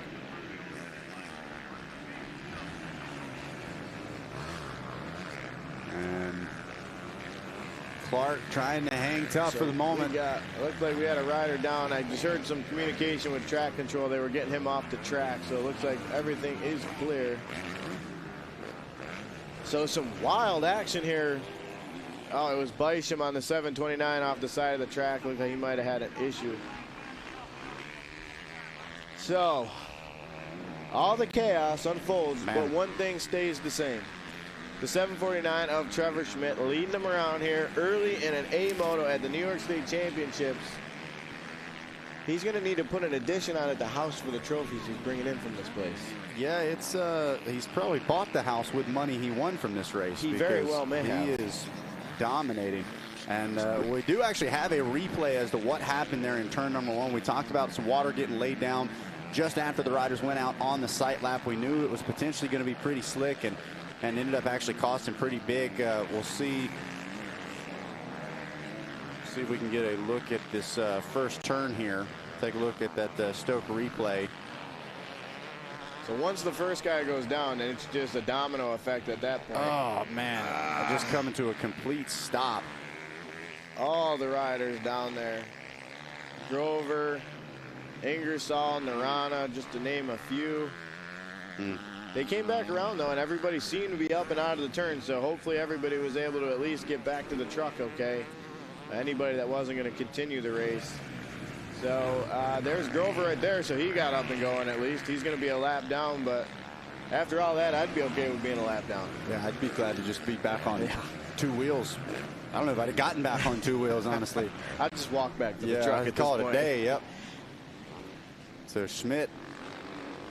Waiting for Clark to come around. We can't take anything away from the lap times as well, because the start's great, but you got to be able to keep that pace as well, and he consistently opens things up. And so now it is Clark under fire from Fortin. Yeah, Larry working his way up here. He had made a couple passes early in the moto, and now obviously he's up to the back wheel of Clark. They're going to work their way around Grover, the lapper. He'll just go to the outside and get out of the way. And the only problem is, though, because once he gets around him, Schmidt's already so far gone. What are you going to do? You're almost going to have to settle in for second like he did in the earlier moto before he fell.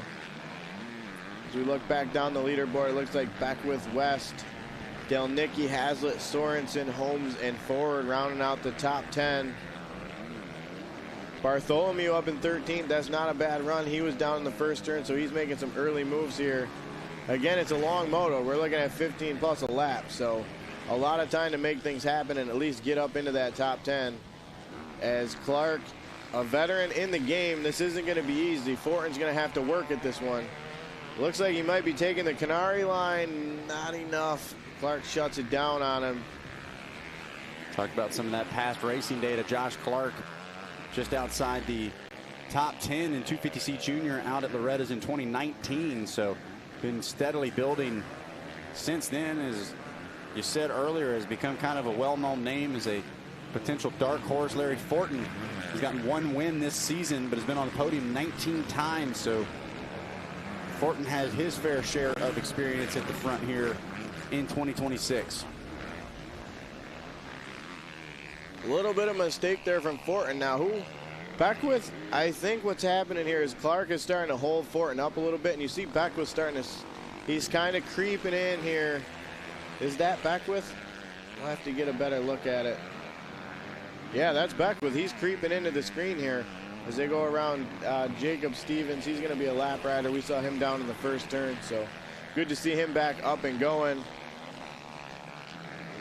And now we'll see. Fortin needs to start making something happen here because Beckwith's starting to close this gap. Well, and this is something we talk about a lot. It's one thing to catch up to a rider, but to make the pass is a whole nother story. And so Fortin actually losing just a bit of time, like you said, kind of slipping out of that roost zone. He's got to try to regroup and pick a spot out where he wants to make this happen. And when he goes for it, he's got to make it stick.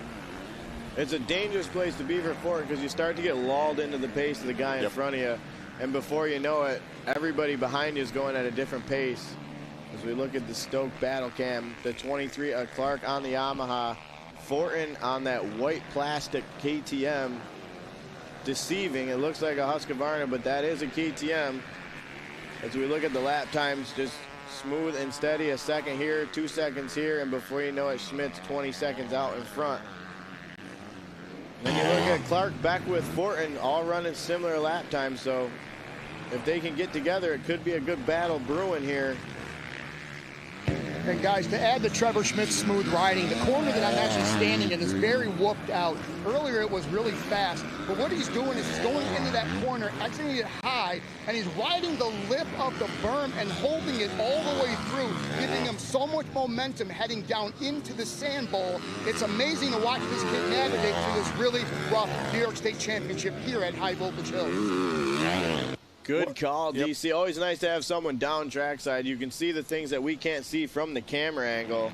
And those are the differences, the beauty's in the details, right? It's the little things, a couple inches to the left or to the right, and it can be, even when it doesn't look that much smoother, it helps you carry the momentum a bit better. So Schmidt, like we said, we oftentimes kind of focus on the start and just, you know, clean laps from there, but it's not just clean laps, it is clean, blazing fast laps as well. And big shout out to the 746, keeping things looking solid up towards the front as well. It's hard to match the consistency that Schmidt brings, especially when he gets the clean air and he's just cruising out front. And I do have to say, I saw Vagel, fastest lap time was a 140. Schmidt says, cool, 137.6, just in case you guys were wondering. Speed. Chain still looking good. I believe we just saw the halfway sign come out from the finish line flagger. So we're 5 laps in. We're going to go 5 more plus a lap, it sounds like.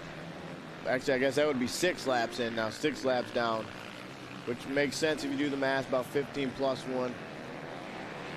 And now Fortin, this is the problem. He got to him, and Smith kind of lulled him into that no man's land, and now Smith ramps it back up, and Fortin's starting to fall off. So Fortin needs to hit the reset button here.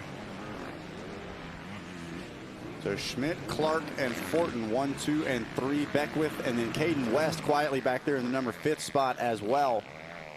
Looking at the lap times, you see Ingersoll, the top 5 lap time, but that start, he was down in the first turn, so kind of for none. He's going to be able to get himself hopefully back up into the top 10 or so, but it's going to be for none for the most part. He's not going to be in contention for much else.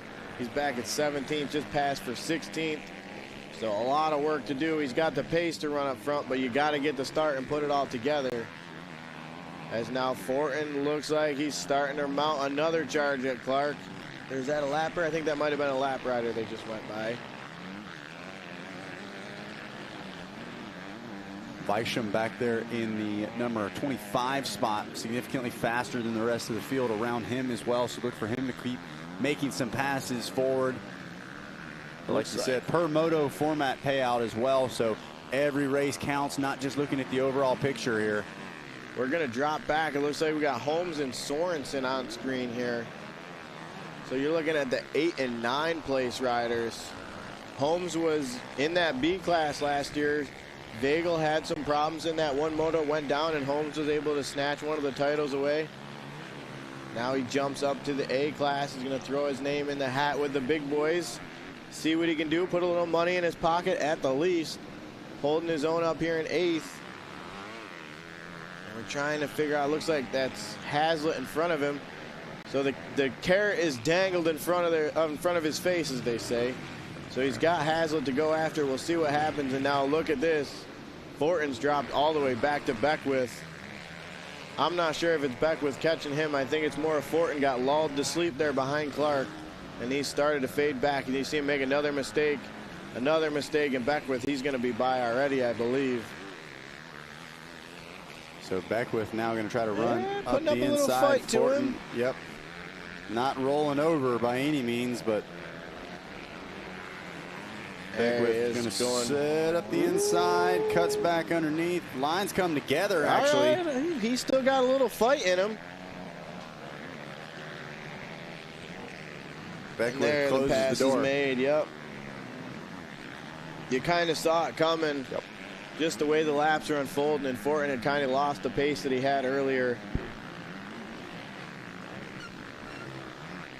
And the benefit of it is Josh Clark. He did what he had to do. He held him off long enough to, like I said, kind of lull him asleep a little bit. And now Clark's all by himself up there in second.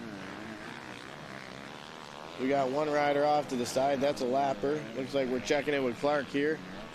Is he from anywhere this time? He's still an alien. 35 years old on a Yamaha. He's from nowhere. Took the UFO here. Landed in the field out back. Fortin not done. Trying to go back. Yes, sir.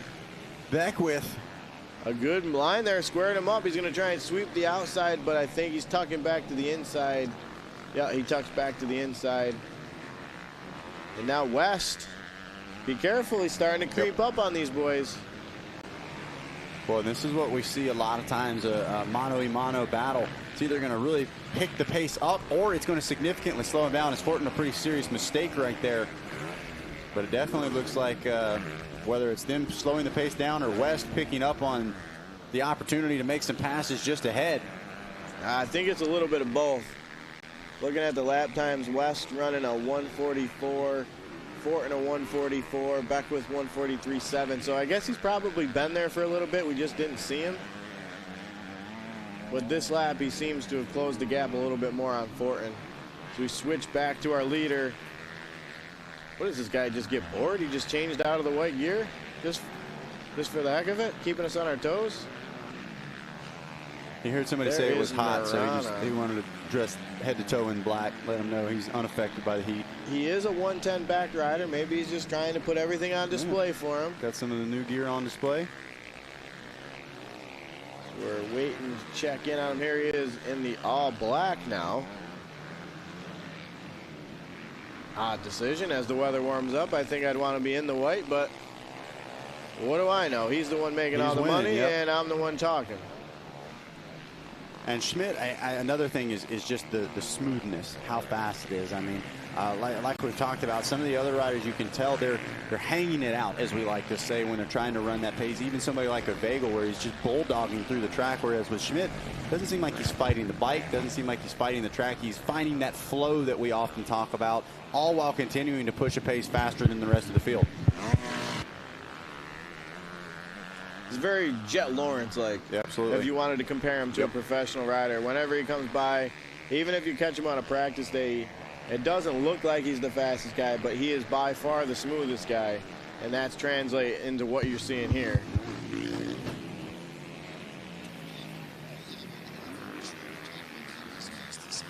And like we said, we talked to Trevor a little bit earlier this weekend, and you know, there's certain things that you have to prioritize if you want to be this level of successful out here in New York, and we were able to talk to him about what it takes to get the job done out here in New York.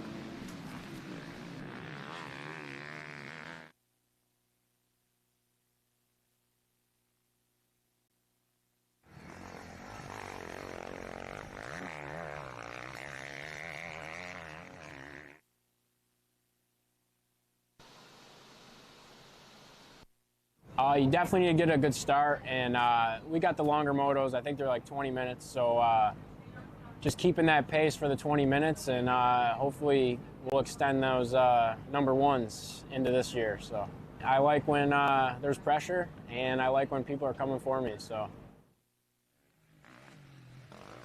All right, I'm going to say he didn't really give any breaking news there. I think he's keeping the secrets close to the chest. He wants to keep stacking these number ones. Well, he said he likes when people are coming for him, but there's nobody coming for him. He's got to slow down if he wants that. Yeah, I was about to say, he's just kind of running away at this point. And got some creativity as well, a couple different lines. All right, DC, what's up? Guys, I'm up on top of the hill here, a lot farther than I've been so far. It's the finish line. The finish line used to be the uphill quad jump, 130 foot. Now it's a downhill finish line. Before here, we've got a couple of double jumps and an inside corner. It's a very fast section. It's not as rough as I would assume it to be. There is a lot of rocks up here, but it's not rough. It's really, really fast. So I was thinking it was going to be potholed and rough like it usually is, but I tell you, it is the polar opposite. This is probably the fastest part of the track that I've seen so far here today. No doubt about it. Thanks, DC, as we see the white flag waving behind you, and things going to be turned into a checkers here pretty soon as Schmidt closing in on the final quarter of a lap or so.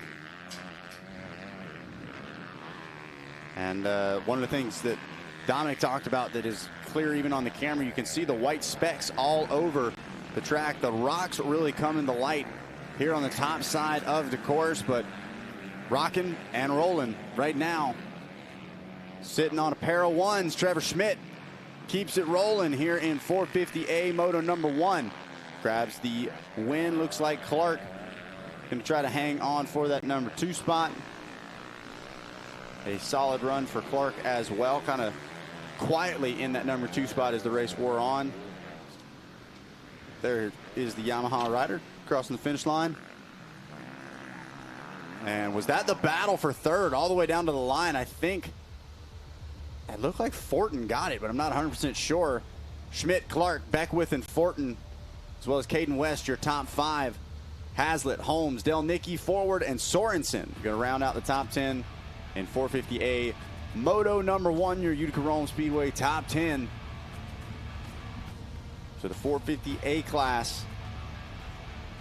2 moto format for the A motos, correct? So that one was we're halfway there. Halfway to a championship. And just about halfway through these first motos.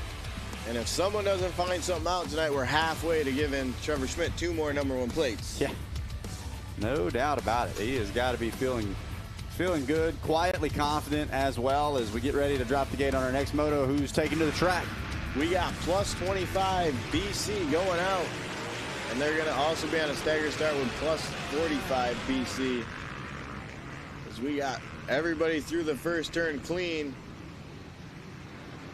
Oh, he held on to her. Thought we were going to lose one, but he held on to her. The gate goes down on plus 45. That's the 417 of John INS Jr.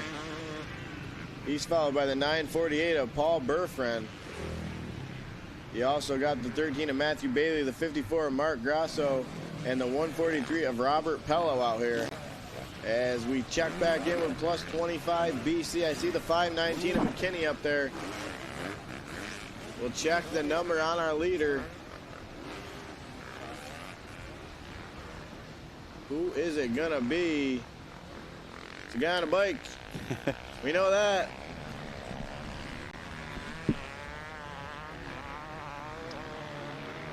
Yeah, I couldn't get a read on any of those numbers. I can't get it. I know McKinney. McKinney keeps that bike clean. Whoa. He's an easy one to spot. We'll get him eventually. If not live time, he will.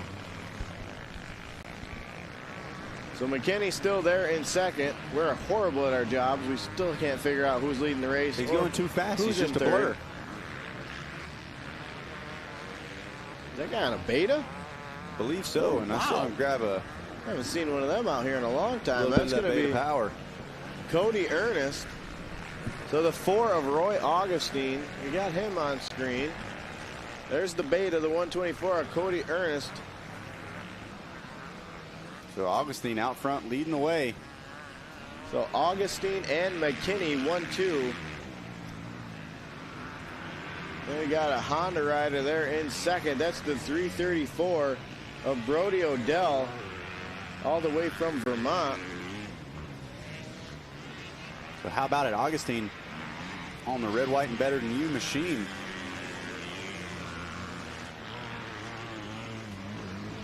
Got the graphics and got the speed to go along with it. Number 4 slowly starting to chip away, adds a couple bike lengths to the position.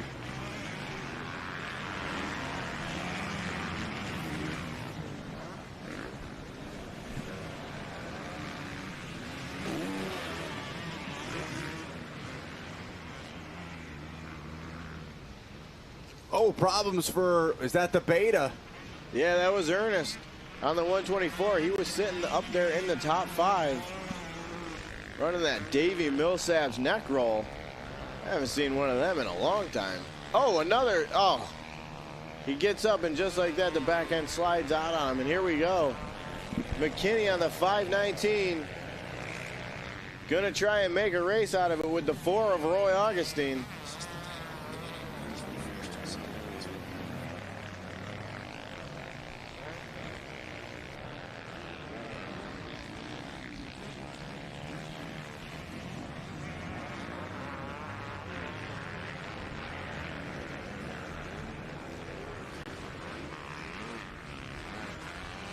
So taking a look, I'm showing, timing and scoring is showing the 805 of Alex Harris out front, who is in plus 25 BC. Yeah, I think we might have a transponder issue, because we've had it on Augustine pretty much the whole time. Yeah. And there's the 805 of Harris and the 40, so he's got the 40 in front of him. That's of Brillo. Joey Brillo, and they're just hitting the finish. I think you might have some transponder issues here in this moto.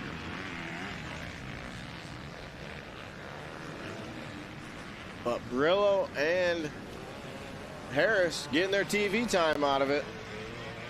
There is the 334 of Brillo. So it looks like Harris. So we got 2 Brillos out here. Is that? Oh, I'm sorry, Brody Odell. Okay, wow, get back with it. The 334 of Odell. He's up there in 3rd. Now the 812 looks like he was starting to move up. And there is the 40 of Brillo.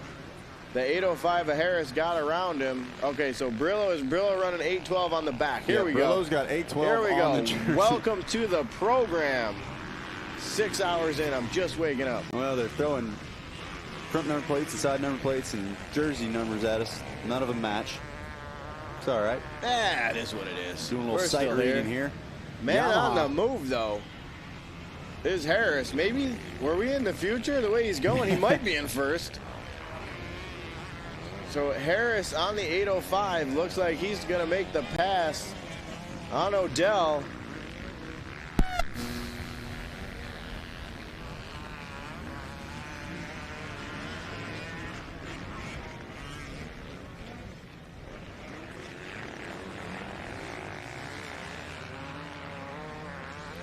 All right, so continuing to watch the number 4. White flag is in the air.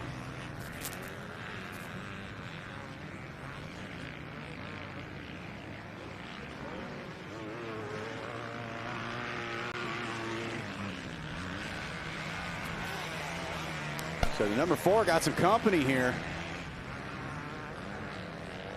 Here on the final lap of racing, done all this work.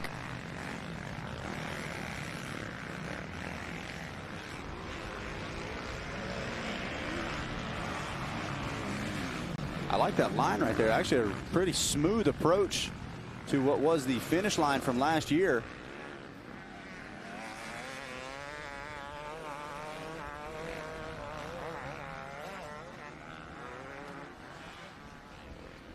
And coming down to the final half a lap or so. A couple of good lines here from the number 4 here, looking for some smoother real estate. I don't know how smooth he's going to find. You're going to have to leave the property to find smooth real estate at this point. Up and over the Lowville Honda tabletop in the middle. Roy Augustine. He ain't even running the right number on the back of his jersey. What is with these guys? We're going to have to make this like the Nationals when you have to have your name and number on the back of the jersey to match the bike. It's going to be mandatory. Yeah, I'm just glad that it's not black backgrounds on a black number, because that happens way more than... Well, you can thank Twitch for that. Yeah. Everybody wants to be like Twitch. Yeah, we'll start doing some backflips then. It'll be cool. All right, here we go. Red, white, and blue on the bike. All black on the gear. He takes one look back. One more corner to go. And the number 4 machine going to bring out the checkers. Grab the Moto win. Here for race 16 plus 25 BC. Did he get McKinney at the end, or did we miss McKinney coming through? I think Harris might have got McKinney. There is Odell. Yeah, I'm going to be honest, I am really not sure, because it shows Augustine on a Suzuki. This is... It's possible. Anything is possible. He was riding the American flag. Yeah, he did have that thing freedomed out. In his defense, he did serve for our country. So props to you, Roy. We appreciate your service. Absolutely. If you go overseas and get shot at, you can run whatever bike you want. Whenever you want, no doubt about it. All right, going to run just, once again, this is the data that is sent to us here. So top 10 showing Alex Harris, John INS, I would think. INS, okay. Brody Odell, Robert Pilo, Joey Brillo, Paul Burfine, Christopher Cook, Mark Grasso, John McKinney, and I believe that was Alex there in the 10th place spot. So some timing and scoring, some numbers, some chaos there, but all in all, checker flag is out. As looks like we're getting ready to go 50 racing coming up next. The Little Rippers.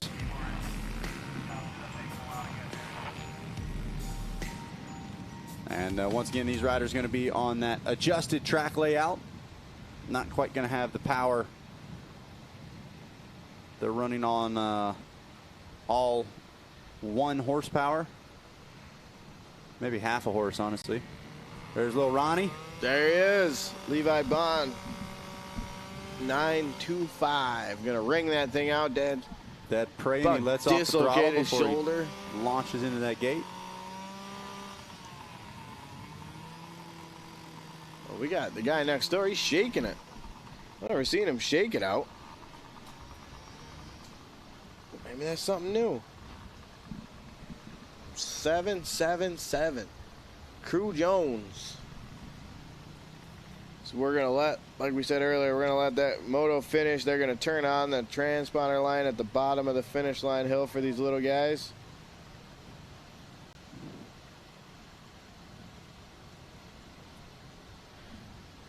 So for those of you following on site, I got this as race 17. That does not match my list. My race order says it's race 19.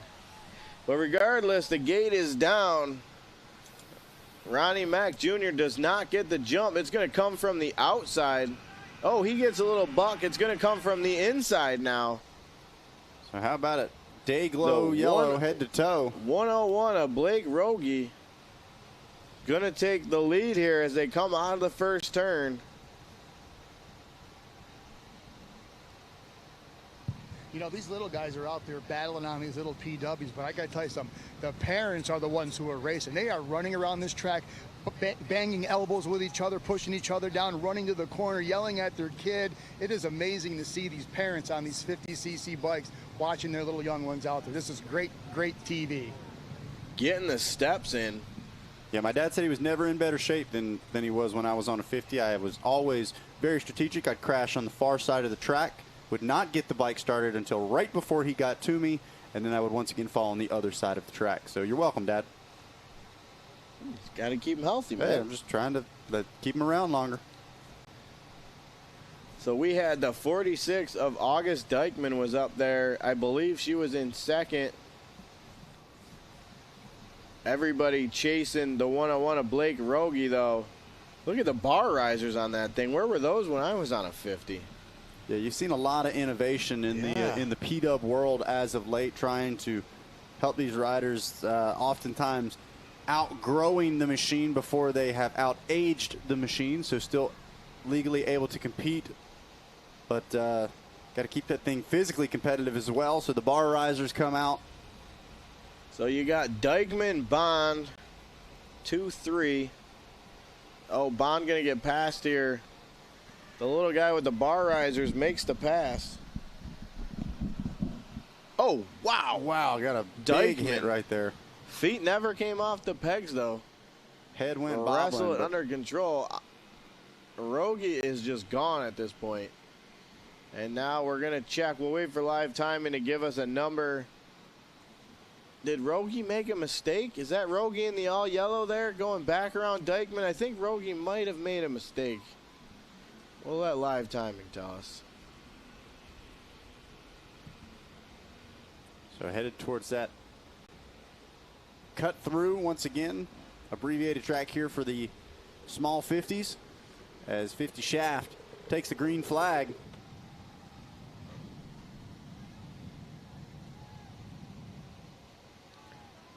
So there is a 94 of Roxon Cornyn. That is not Ken Roxon, but I like the play on the name and the number. Trying to figure out, that might be our leader. I'm not sure what we got going on. If we lost Rogie or if Cornyn just moved up like he did. And yeah, these machines, this is, I started on it. I know so many riders from all over the world starting on a PW50, but these machines, even compared to something like a Cobra 50 or some of the KTM 50, vastly different, very smaller and less technical suspension settings, everything like that. These riders, when we talk about getting beat up on a track like this, these machines, and especially the way these kids ride them, they're launching them, sending them to flat sometimes. It is beating the bike up just as much as the rider sometimes.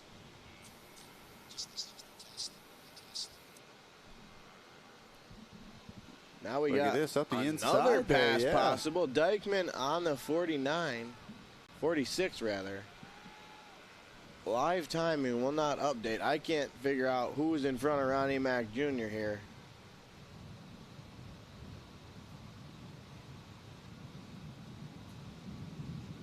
Now we're going to We flash know forward. We know Roxon Cornyn had moved up into at least second. He may have the lead now. I'm not sure if we lost Rogie or if he's just that far ahead, but the battle is on for third, that's for sure. As we do have an update now. Roxon Cornyn is your leader. I don't know what happened to Rogie. We must have lost him there on the first lap. He's back in seventh. Arline second, Dykeman third, Bond fourth, Boniface in fifth, but they're all right here. You can throw a blanket over them. That's going to be Arline, Dykeman, and Bond. So a three-rider battle for the second place spot.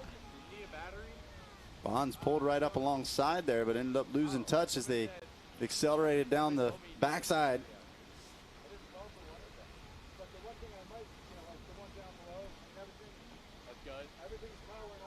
You see the parents there cheering them on, giving them advice.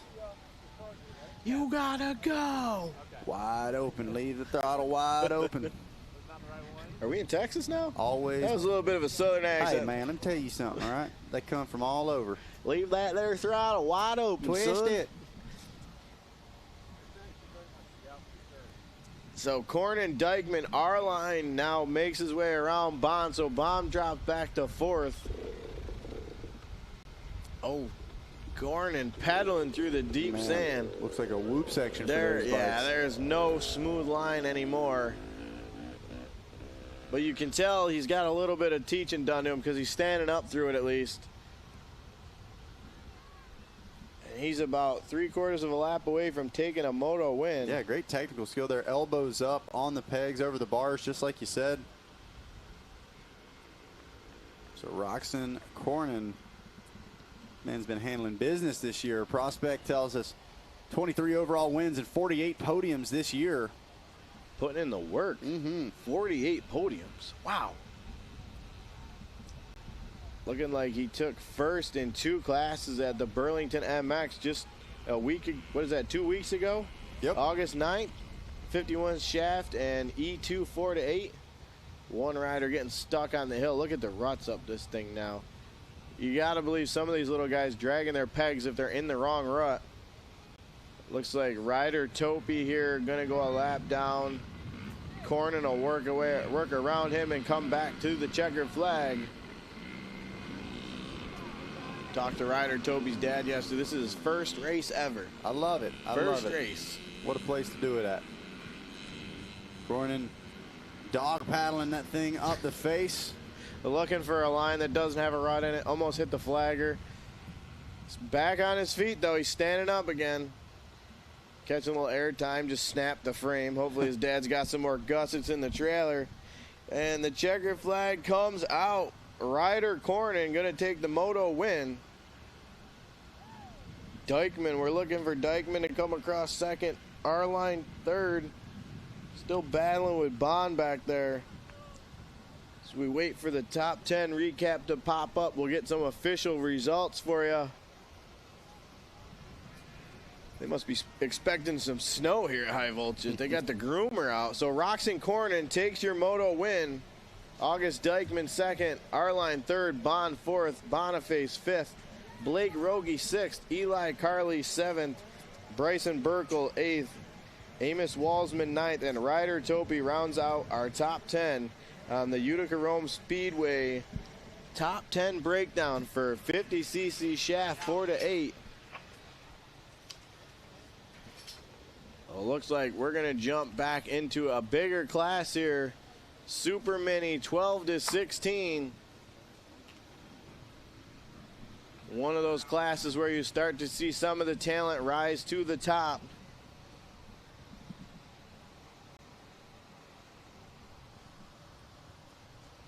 We got the 02 of Blake Jensen, the 5 of Quentin Mosier, the 9 of Aiden Held, the 12 of Grayson Butler, 24 of Brent Biter, 28 Zadok McGraw, 33 Julian Lebensky, 35 Bentley Burke, 38 Carson Green, 45 Logan Upberg, 46 Blake Cronizer, 49 Jackson Wright, 66 Addison Platt, 74 Billy Cassidy, 75 Grady Mansfield, 98 Cameron Gerlach, 99 Jackson Dunbar, 101 Bentley Corthus, 234 Angelo Ramos, 238 Hunter Jones, 281 Merrick Huffman, 321 Logan Utter, 325 Trayson Walters, 420 Eli Kent, 523 Wyatt Seltzer, and the 916 of Landon Miles rounds out your 27 entries. Looks like a small delay. Don't have bikes running yet. Everybody's getting the goggles on. Bikes are not fired up yet. Gonna keep an eye on Jackson Wright.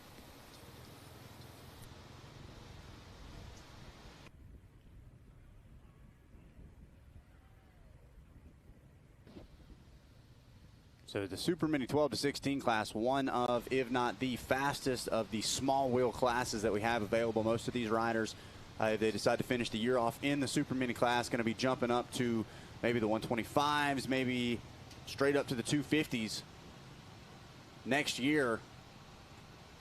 And always not only one of the faster, but one of the more entertaining races to watch as well. If you're watching at home, you want to download the Verb Moto Prospect app, learn a little bit about some of these riders, find out who's up and coming, check out some results. You can scan that QR code on the screen. Free to download, just like I need to. I don't know many of the names in this class anymore. I recognize Mansfield and I recognize Jackson Wright from earlier. But this Super Mini class usually has some surprises in it.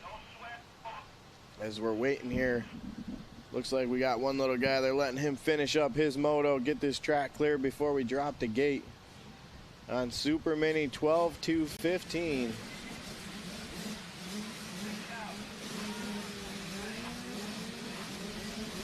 Here we go, officially off track. They're going to get ready to fire him up and drop the gate on Super Mini.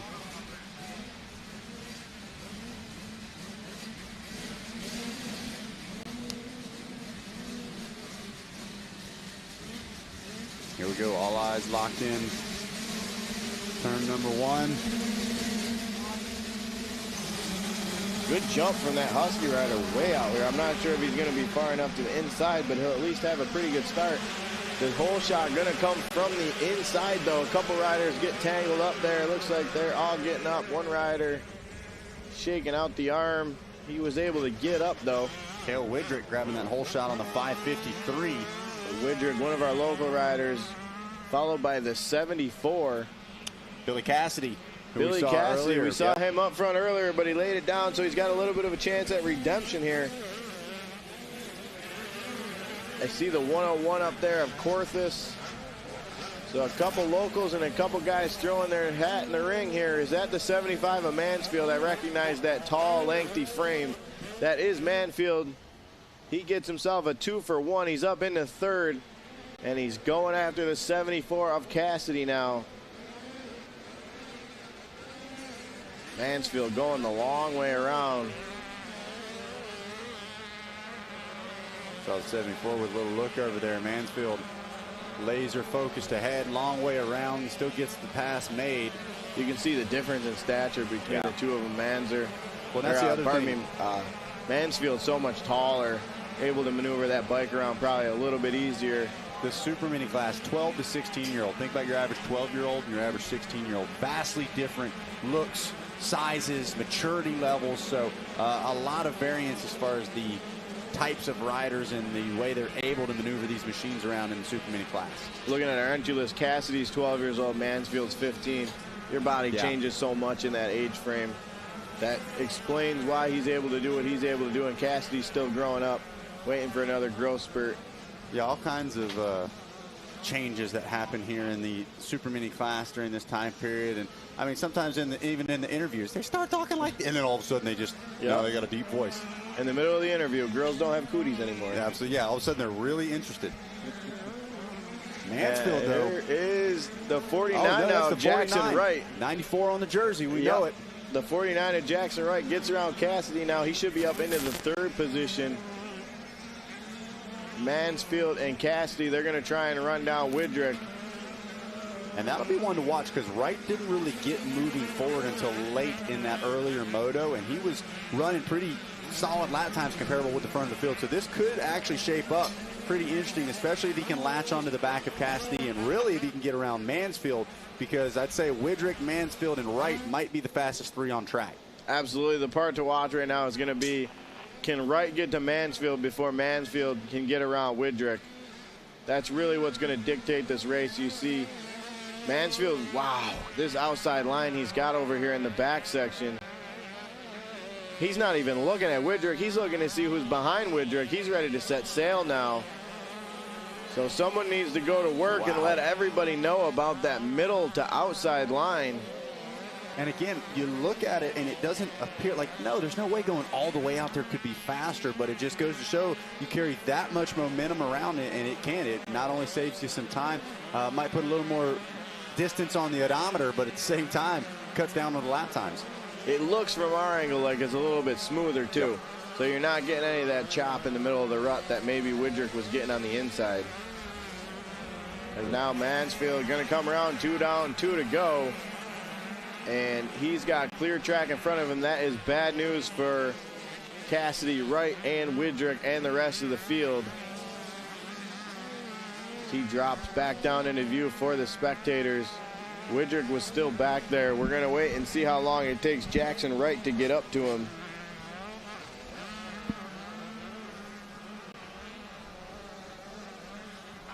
So we got Widrick on screen. There is Jackson Wright. So a couple second gap between the top three.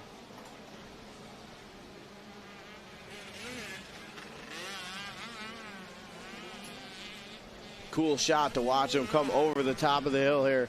Almost like a mini horsepower hill. There is the 9 of Held. The 325 of Walter starting to come up now.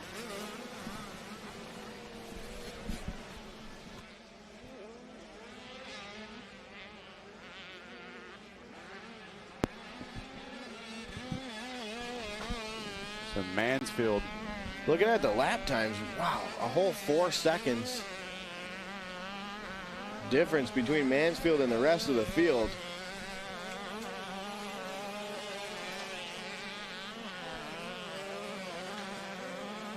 And you got to wonder, like we said, Wright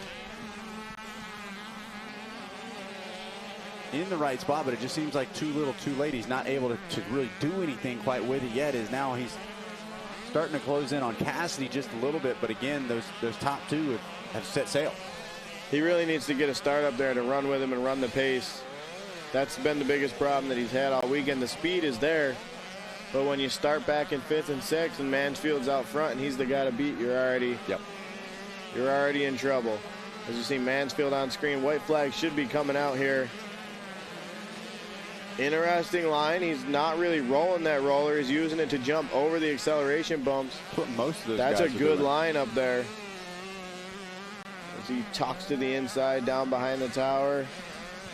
A little bit of a hop. He's got a little bit of that A line where he jumps over the top of the hill. Mansfield very impressive today.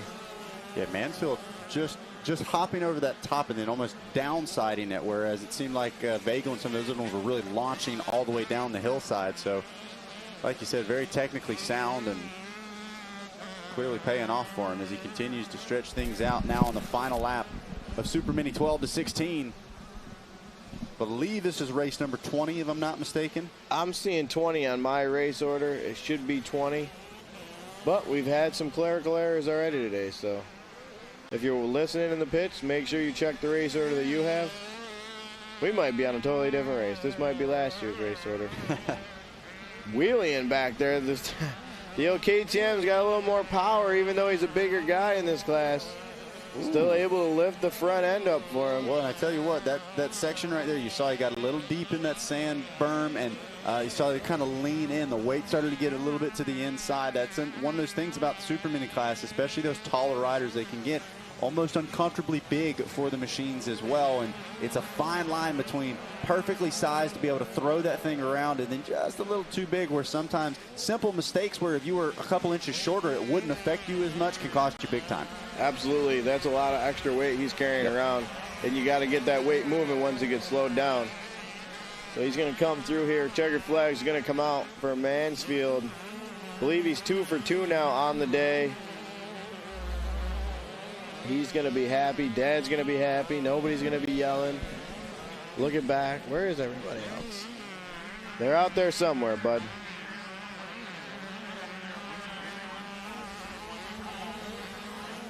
Looking for, should have been Widrick. Did Wright get to him? We got a battle here between Corthus and I believe it was Jensen. Coming right down to the wire. Bentley. 101 to Corthus. Yeah, Bentley Corthus able to hold him off. We'll wait for that. Oh, no, that was a pass. Yeah, Corthus had sixth. got him on the live timing update, so last lap pass from Corthus. So we look through. I see Addison Platt down there in 12th. Always cool to see the girls coming out here and racing with the boys and showing them what they got. 12th place, super respectable. I mean, she beat 27 entries. She beat over half the boys. Nothing wrong with that. Was it 12th or 10th? I believe it was 12th. We're going to find out right now. How about a checker flag waving for Super Mini? And it is Grady Mansfield, Cale Widrick, and Jackson Wright, 1, 2, and 3. Held and Walters hold on to the final spot inside the top 5. Corthus, Jensen, McGraw, Green, and Cassidy going to be your Utica Rome Speedway top 10 from Super Mini 12 to 16.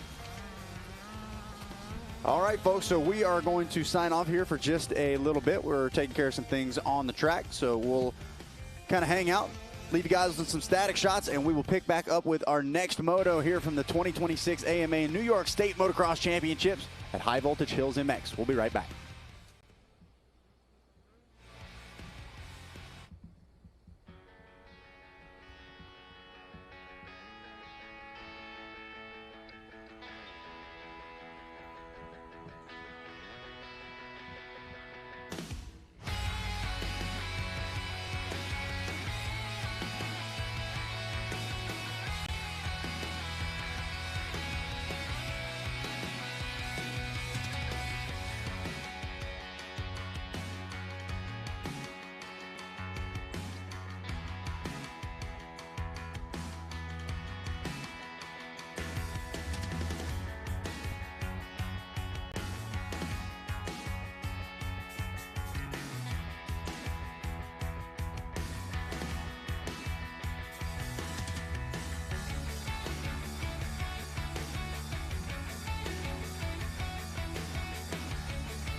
All right, folks, welcome back. We just dropped the gate on 250B Moto number 1, headed in and out of turn number 1. And these are always one of the favorite classes, the heavy hitters going to work, and recognize that. Looks like new chain, no problems. Hudson Vegal out front early. Yes, sir. That is the number 100 of Vegal out front. I saw the 92 event up there in second. He was the one we saw earlier, the benefactor of the broken chain. He got the Moto win. We'll let things unfold here. Oh, big kick there from Vegal. Oh, my God. What are we doing, kid? Insta-bangers. All gas, no brakes. The 21 an hour up there with a good start. I see the 444 of Joseph Meyer. And a fan favorite out here, if it's who I think it is. Whoa. Oh, Meyer just send it in there. That should be the 120 of Dan Barry, the old no-footer legend. He loves doing it. Every jump he does a no-footer. I love it. I can't throw a whip, he could be winning, win the race, 5th place, 10th place, 20th place. He's throwing a no-footer. No feet, no problems. That's right. Going to war right now here in the B class. Everybody jockeying for position on this opening lap. All the while things pretty settled at the front of the field, at least. Launching the big triple. Almost seemed like that's starting to develop into like a quad. There's kind of you start getting those acceleration bumps on the backside, yeah. Meanwhile, Hudson Vegal. Oh, that's slipping, a surprise. You're going to find out up there when you hit that water on the off camber. It's not going to slow him down any. And there is Venn on the 92 now. Now it looks like he's starting to close in on him. There's a footer. He had at least 1 foot off. Oh, you gotta love it. Never a lack of fun when you're watching Dan Barry ride. The 444 of Meyer up there in 5th. Now who do we got here? Looks like one rider trying to tuck it up the inside, the 11 looks like of Wyatt Tack. I think I'm going to say the P is silent. We're going to go attack, maybe Patak, a pack. Reed Murray, the 204, he's up there in the 6th place. We got one rider. Uh-oh. He's pulling a tear off in disgust. I don't know if that bike stalled or if it just puked on him. Down behind the start line. That was somebody up inside the top 10 too, so that's a tough break. As we watch now on the 21 and Venn on the 92. Checking on that prospect app, Hudson Vegal opens it up to a 4.9 second lead on the opening lap. So blazing fast right now, but as you've seen, you got to take it to the finish as well.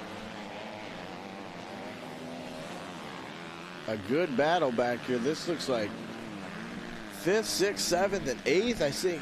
I see Meyer, Murray, Tack, and Powers Jr., I believe, on the 81. I would expect Metot up here on the 226 to get up here, possibly the 310 at Colbert. He's got good speed at this track, too. As we look back to Venn. Venn spent some time down at the ranch a couple weeks ago, so he's in form. Nauer's going to have his work cut out for him. Launching down the finish line.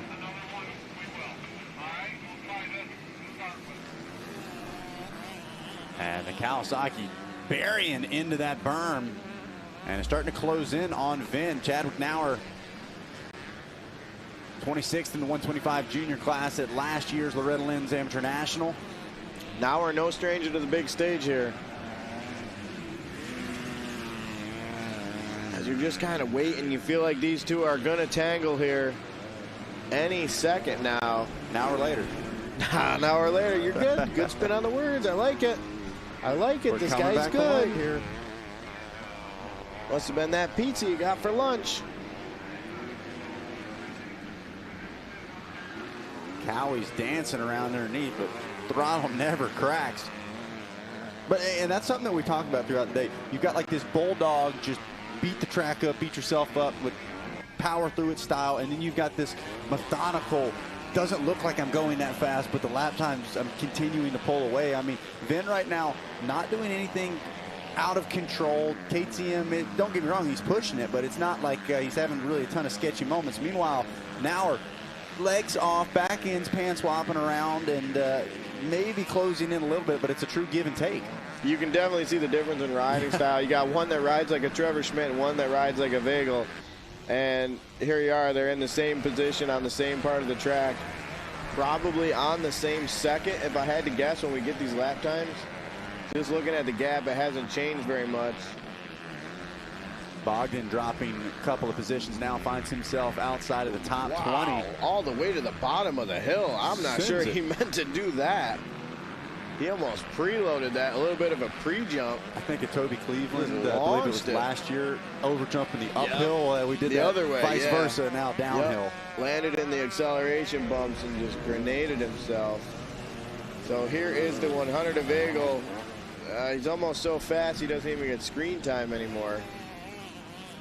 Just bulldog through all those braking bumps. Almost uses like a whoop section around the turn. He only touched 2 of them because he's going so fast over him. The bike doesn't even settle in between them. It's just so impressive. On the rear end, just twisting and a twisting. This does not look like a fun track to ride right now. And we got another 3 hours, 4 hours of racing today. As you see on the Prospect app, first in Schoolboy 1. I was speaking with my brother and some people. That was the first time a true New Yorker had won a championship in Loretta since Mike Stryker was like 10 years ago. He won plus 25. And when I say true New Yorker, I mean someone that doesn't go south to train. He'll go south in the winter, but he lives up here all summer and rides up here all summer. Not a training facility kid, and he took it to all the training facility kids. So yeah, I don't know what Vagel's schedule looks like throughout the full year, as he is definitely backing it down. Maybe going to. Yeah, oh, there was the checkers. Okay, I missed the white on that last lap. Yeah, so Vagel gets the job done here in 250B, but yeah, not sure what his schedule looks like throughout the year, but he is one of those kids that you see racing. He's at multiple races throughout the year, and that, especially that opening lap or 2 intensity, I think it shows that. He is, even if he doesn't get the whole shot, he's right there. He's making quick passes, and I think a lot of that comes from getting those gate drops regularly. It's very hard to mimic race speed if you're not doing it on the regular, and those gate drops are hard to get. We see a couple people coming through that look like Barry, Reed Murray coming through the back end of our top 10. We'll get an official rundown here shortly. There it is, the Utica Rome Speedway top 10. Hudson Vagel takes the Moto win. Corbin Venn second. Chadwick Nauer, Wyatt Tack, Winston Widrick, Daniel Barry, Reed Murray, Wayne Powers Jr., Joseph Meyer, and Joey Mita round out your top 10 here in 250B. Back to the line. Looks like we're going to go plus 30A, I believe, is where we're going next.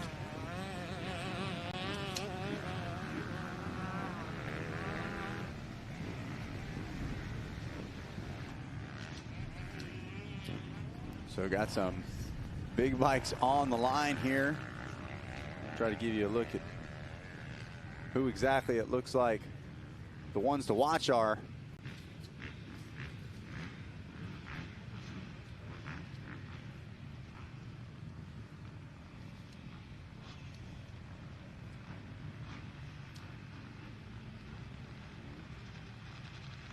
As laser locked in on turn number 1, you'll see the heads drop. And then it's time to get to work. Here we go. Gate is gonna go down. I see Nettie, Sorensen, Delnicki down there on the inside. Delnicki with us. He slid out when he hit the concrete. Sorensen up there. Oh, I think that's Delnicki. I believe that's Delnicki down. No, he's up there. I see the yellow jersey. I thought that was him. Barely missed it. The 501. The 501 of Dennison goes down.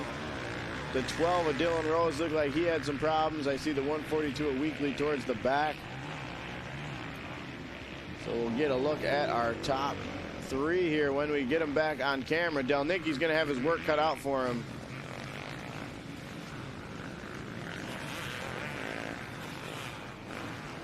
So Sorensen out front on the 814.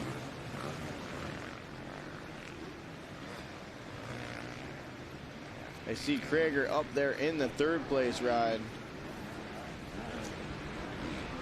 And Krager charging to the front already. Yeah, that's a 294 of McDonald looking to come with him. Up the inside. Oh, that's the 854, a Hatch, I believe. No, pardon me, 254 though. So that is McDonald. So the 254 McDonald not able to keep Krager at bay. And that was an impressive corner there for Krager. He came in and pivoted that bike so well. Was able to get the drive and launches all the way across that triple. You're not going to find anybody more comfortable at this place than Krager, I don't think. He's spun enough laps here. He knows every inch of this track. As we take a look at Sorensen, he had the start. That's half the battle. And he's out front with some clean air. Now we're going to see if Krager can run him down. We'll have to check and see where Delnicki ended up after all that mess off the start. I see a lime yellow jersey back there. I'm not sure if it's him. It looks like him. Get that tall, lengthy body up there. So there is McDonald on the 294. Yeah, that is Delnicki. So we got what we needed here.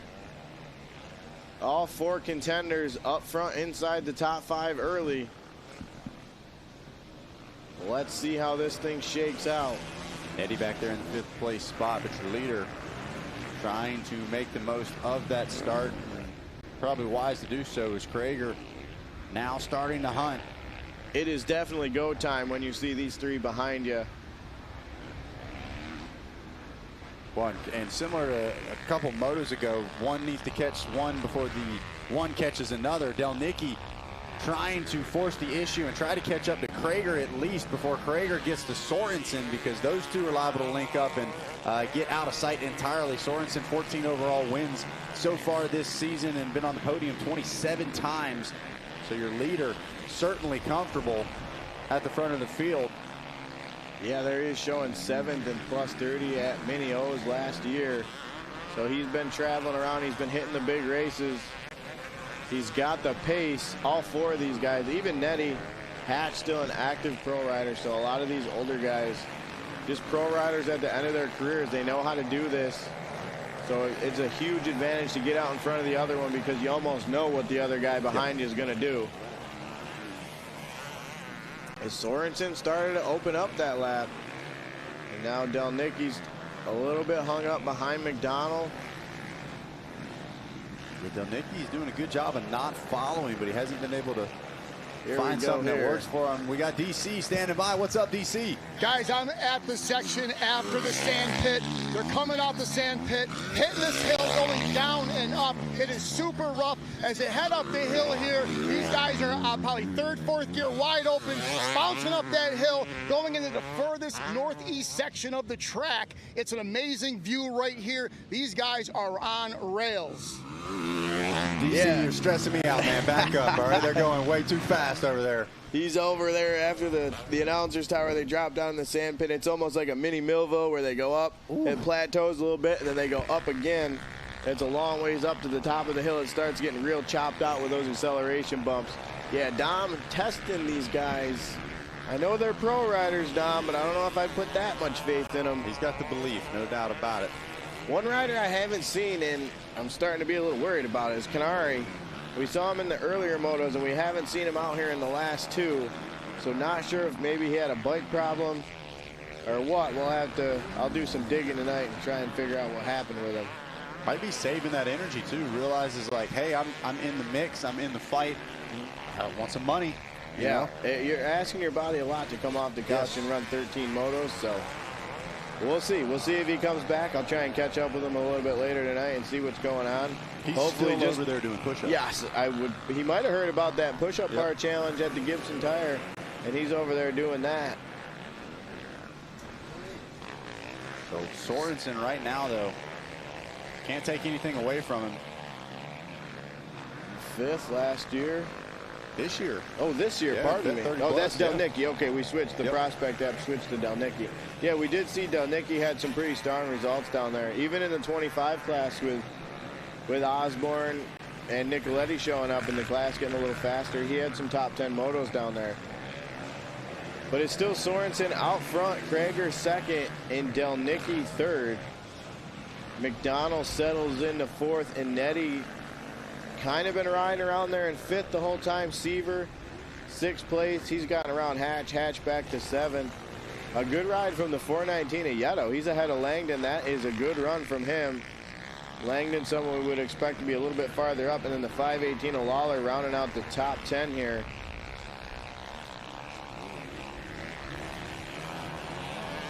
I may have missed the white flag. I think we might be on the last lap.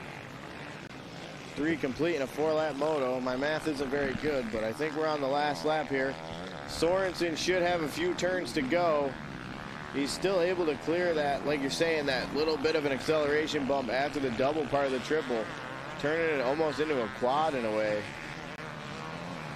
It's, you know, it's big when you just launch it. Just as far as you can get the bike to go, just send it. Oh, whoa, hang on to it easy. now. You're almost there, buddy. Take a look back, make Anybody sure nobody's there.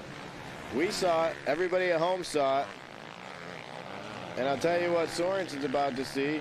He's about to see a checkered flag and a moto win here in plus 38. Great ride. So we knew he would be up there in the mix. Not sure we expected him to take off the way he did. But hey, props to him. He got the work done.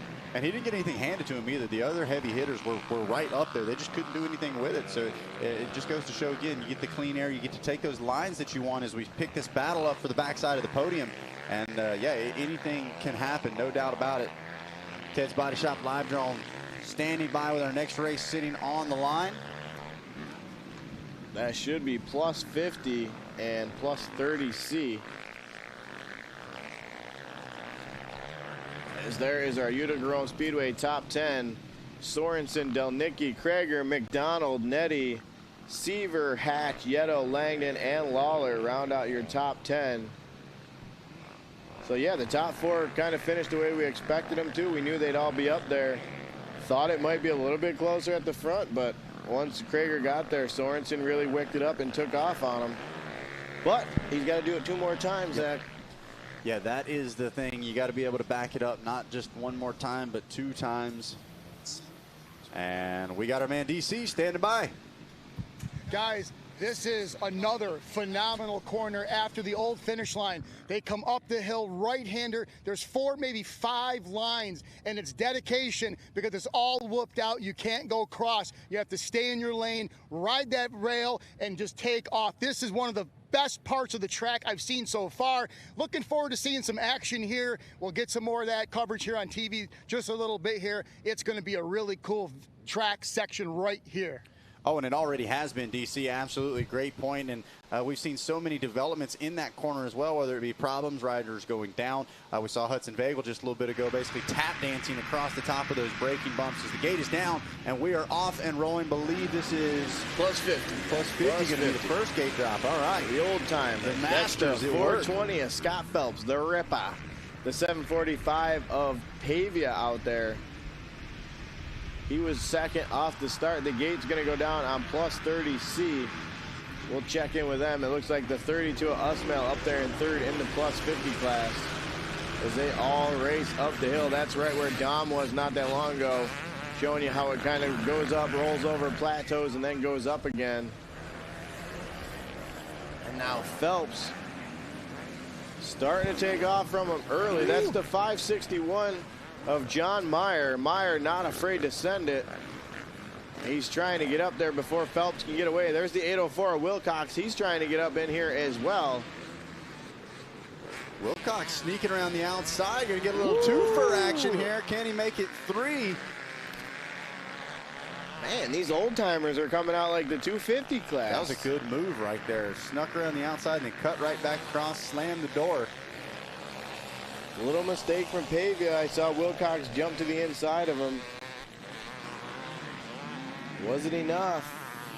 Yeah, sweep the outside. So Wilcox, man, on the move. And now it looks like John Meyer. Meyer's a familiar name here. We see Meyer going to the front regularly. He gets around Pavia as well. So let's see how long it takes him. If he can get around Wilcox on the 804, possibly make a run at Phelps. We know Phelps isn't 100% with that shoulder from the Loretta's crash. So the 804 on the drive right now. Riding that 2002 CR250. I was going to ask if we knew exactly what year that was. I need to find out, that's for sure. Every time I see him riding and he's riding this thing, I think it's the only bike he's ever owned. If it ain't broke, don't fix it. Oh, that thing ain't broke. It's rolling right now. He that's beats for sure. it. We need to check the hour meter on that thing. He needs to check the rear view mirror because he's got a load full of the 561 of Meyer. And we see as they go out of view on the screen, Meyer makes the pass on screen, though. We got Scott Usmail on the 32. He's going to go around the 745 of Anthony Pavia. So Phelps, now Meyer, Wilcox, Pavia, or pardon me, Usmail, Pavia. Then Powers, McDonald, Bogut, Smith, and Carroll. Wilcox going back to work here. 10. Yeah, that uphill right after the sandpit, that's that low-end power of the four-stroke. That is picture-perfect example of when that comes in handy, but plenty of speed and top-end speed available here at High Voltage Hills. Wilcox goes back to work. They both funnel to the outside through the split lane. Want to try to get as best of a drive as they can up and over this. Wilcox again going to try to swing out wide. He's searching. I think he knows he's got to get back in front of him before they get back to that hill. Yep. Where the 450 power really just drags him up the hill. That was a good run there from Meyer as well. Kind of picked up on that and stopped Wilcox from being able to cut underneath him. So back to the top of the hill we go. There is Phelps on screen, the 420. Scott Phelps fresh off his trip down to Loretta's. Didn't end the way he wanted it to go, but he's starting out well here. As this one has been a dog walk. Not Cody Ernest on screen. Cody was in a different moto. But he's got 11 overall wins and 19 podiums, so shout out to Cody Ernest. As Phelps goes up that little mini horsepower hill. Yeah, and I believe Cody in that second gate drop of plus 30C.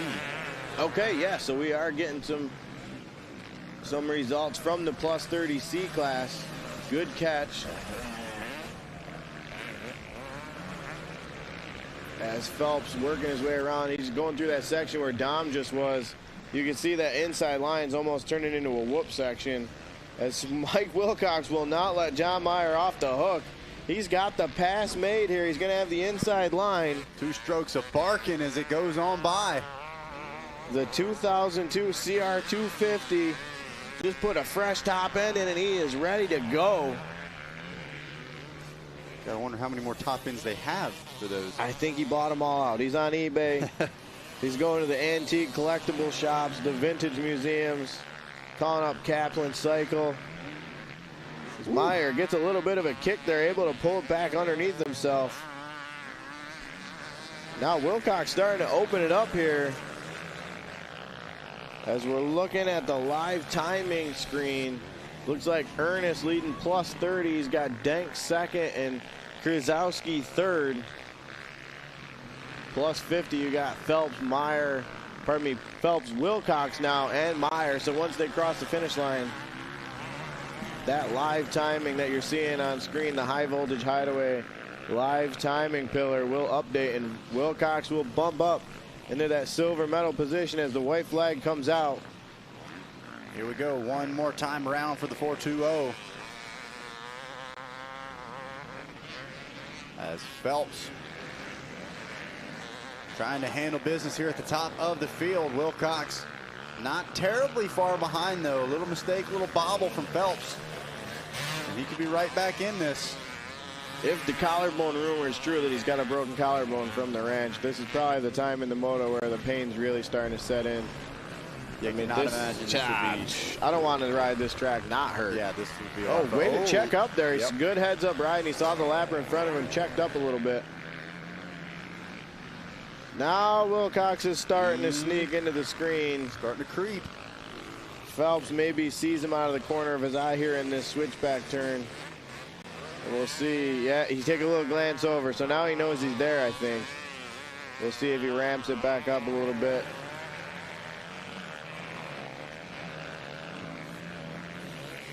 They're going to come over the tabletop in the middle of the track. Barely, if you can get over it. Wow. Yeah, he didn't get a good drive there Not either. at all. That thing is getting rutted and rough.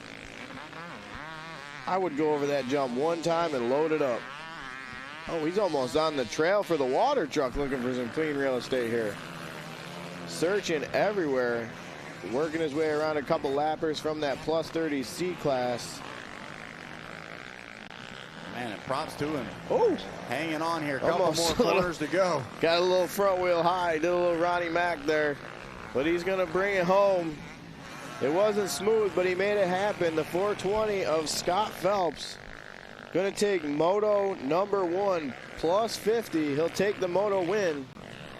Should see Cody Ernest come across plus 30C. He should take the Moto win as we see Wilcox and John Meyer second, third in plus 50. So how about it? What a finish there at the top of plus 50 ABC and plus 30C.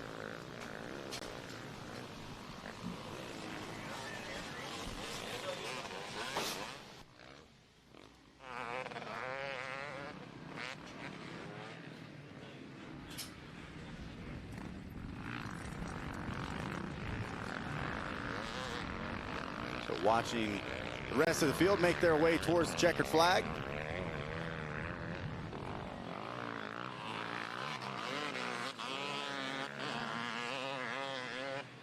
And we'll get ready to send things right back down to the starting line.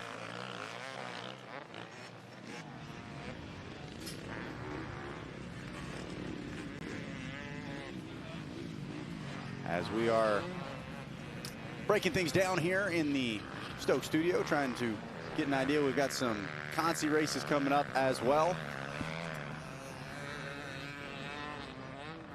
We got 65s sitting on the line.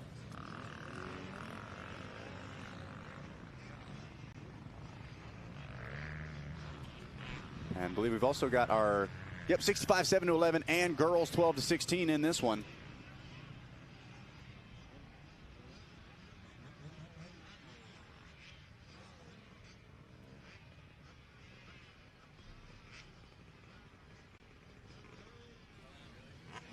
So we're going to have a split class in this one. And sounds like we got our man DC standing by. What's up, DC?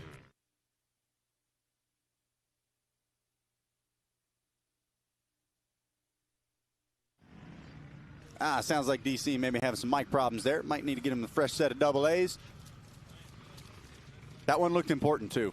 We'll get back to him. I know DC's been killing it all weekend long, out and about. As we're gonna hang here at the line.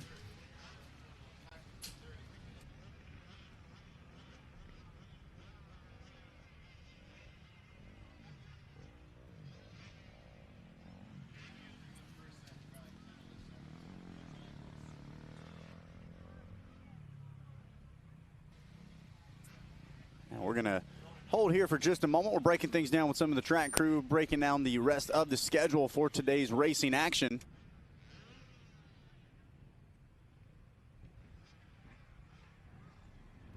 All right, hey folks, attention in the pits, attention in the pits. We need the 250C last chance qualifier in the staging area. Your moto is coming up after this class.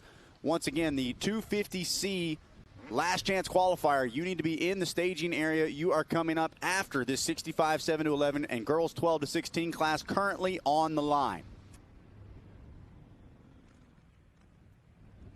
And our 450C last chance qualifier will be after the 125 two-stroke moto. That is race number 30. So once again, 250C LCQ, you need to be in staging. You are getting put on the line next. 450C LCQ, you are coming up after the 125 two-stroke class, race number 30. And as soon as that 450 last chance qualifier is done, we are re-racking and running straight from the top into the second motos. No intermission whatsoever. So once again, race number 1, College Boy, you need to be prepared after that 450C last chance qualifier to get rocking and rolling for your second motos.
All right, you see the scrambling going on. That means we must be getting ready to drop the gate.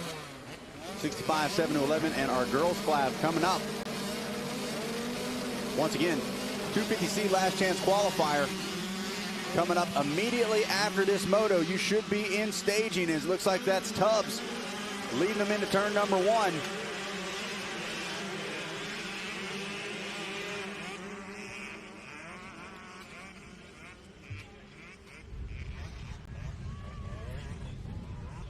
'65, 7 to 11, and girls 12 to 16 off and rolling.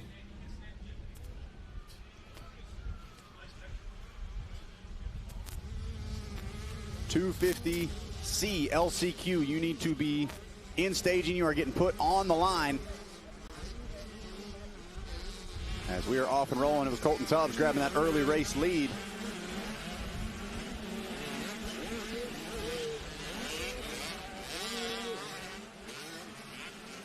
Trying to pick up on some of the rest of those numbers out there. Once again, we hope you guys are all enjoying the coverage here on Racer TV, whether you're watching on Stoke Media, Racer TV, Verb Moto, Kaplan America. We appreciate you guys tuning in.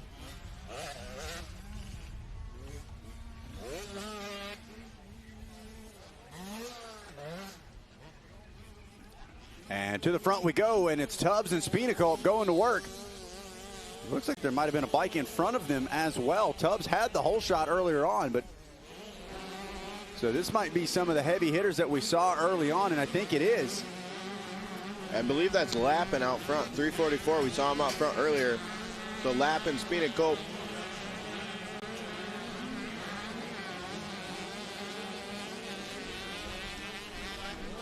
And did just get another update from Race Control. This is only 65, 7 to 11. They made the decision to split that. Instead, I'll give you guys in that 250 comp a little bit more time to get down here. As we see Lappin on screen, the 344 rider.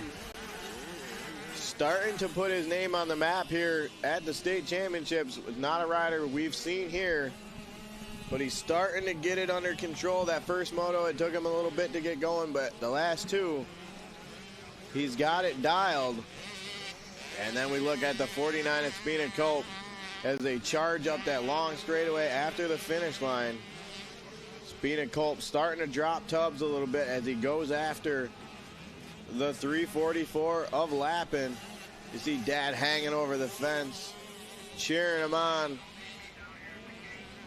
Now you got, we just had a battle coming in the screen. Not sure if that was Tubbs and another rider, but we'll check on that here in a little bit as Lappin works his way around the top section of the track back by the pits.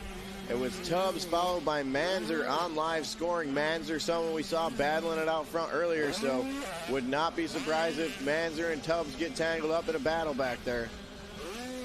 As Spinacope coming through that section is just brutal. That inside line, at some point you got to think about going to the outside. That's what Manzer does. That didn't look much better, Zach. That looks just as rough. This track has taken a beating today. As now Manzer going after Tubbs, the 44 and the 45. Yeah, these are the biggest names, I would say, in the 65 class. We've seen Lappin, we've seen Spinacope, Tubbs, and Manzer all go to work in different classes. Now we get the whole shebang, all 1, 2, 3, and 4 right now up front. Absolutely, and they're all in the top 4, so we're really going to see who's got the top of the field right now. And right now, it's definitely Lappin. We'll keep an eye on those lap times as Spinacope is kind of riding around in no man's land. He can see Lappin, and he's far enough ahead of Tubbs that there's not really a ton of pressure. So we'll see what Spinacope's able to do. But right now, the battle on screen is going to be Manzer and Tubbs. As Manzer got to the back wheel, Tubbs answers here, though, Zach. Well, and this is what we saw in their previous moto, a true back and forth pass and pass back where Tubbs at the moment not even giving Manzer the opportunity, just trying to keep him at bay. And like you said, Spinacope just far enough up ahead, he's still able to take whatever lines he wants, not having to ride defensively. Tubbs just not seeming to be able to close that up at the moment as the yellow flag is out here on the finish line. Good heads up riding from these guys as they check up on the finish line. White flag was out there, so we got the yellow and the white out. Hopefully that little guy's just off to the side of the track, just for safety concerns, there's no reason to be jumping blind jumps when someone's on the side of the track. And now we're able to wick it back up and go back racing. As they drop down behind the start line, there is Spina Culp coming up the hill. Back all the way up in the top, back by the pits. He's going to work his way back around. Style, look at all the colors. I love this kit from Culp. Yeah, he is certainly looking good, feeling good, and riding good as well. I saw him just narrowly avoid a massive rock right there approaching that jump. So some good heads-up adjustments made. That will derail your moto in a hurry. Especially on the 65. Yes, absolutely. You'll be stuck in the position we saw Vagel in earlier. Yeah. And now, here we go. Manzer seems to catch him on this side of the track, but Tubbs has something for him on the other side where he starts to open it up. As there is Lappin. He's in and out of the split turn in the middle of the track. Now, Spina Culp still there. The gap stayed about the same. Yep. And then now we're going to wait for that battle with Tubbs and Manzer. So here about this part of the track is where Tubbs start to pull away from Manzer. And then Morris is kind of stuck back there in 5th. A good ride from Attigliato Jr. in 6th. Not a rider we've seen very often. He used to race a bunch. I haven't seen his name very much, so cool to see him back up here. As we look at the Verb Prospect app giving us some stats on Colton Tubbs: 483 points, 15 overall wins, 18 podiums this year alone. So he's been spending plenty of time at the track. You see him 3rd overall in the Micro E47 2024 Loretta's. That's what we were talking about earlier when he was leading that moto and just kind of threw it away. He don't believe he knew how far out in front he was, so that was a little bit of a heartbreak for him. Still able to salvage a 3rd overall, which is a huge result. And the checkered flag comes out, so it should have been Lappin. Spina Culp. Tubbs was able to hold off Manzer, and we'll wait for Morse to come through in the 5th place spot. And then again, the 65-12, the girls 12-16 got broke off from the 65-7-11. It was going to be a staggered start. We're going to give the girls their own moto. And then after the girls 250C Consi, so if you were not top 16 in the first moto of your heat, whichever division you were in, you're going to need to be down on the start line here shortly for a Consi. We're going to take the top 4 out of that to go to Moto 2. And then if you didn't hear what Zach said earlier, the 450C Consi, that is going to be after Moto number 30. So the last moto of the first set is going to be 450C Consi. Utica Rome Speedway top 10, Jackson Lappin, Indigo Spina Culp, and Colton Tubbs 1, 2, and 3. As now we get ready to turn our attention to the girls class. Sitting on the line, girls 12-16.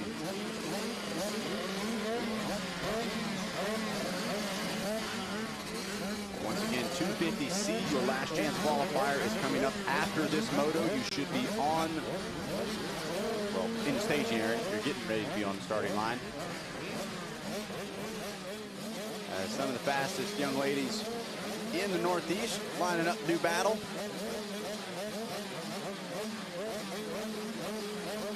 And 2 car goes to 1. And here we go. Girls 12-16 off and rolling. Drag race into turn number 1. Looks like maybe the 26 ride leading them in. Still side by side, the 26 and the 11 going at it. Morgan Caldwell and Victoria Dillon. And Kelsey Harris, who we talked about a little bit earlier today, going to be in the mix with this one as well. We'll see where she slots in off the start.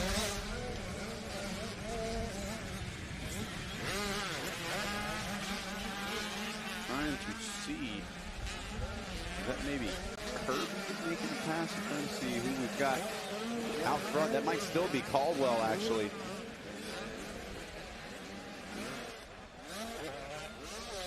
So 26 on the bike. 74, I think that is Harris. Dillon, Caldwell, and Harris, I believe, are 1, 2, and 3. Caldwell leads the way, Harris in 2, and Dillon in 3, if I'm not mistaken.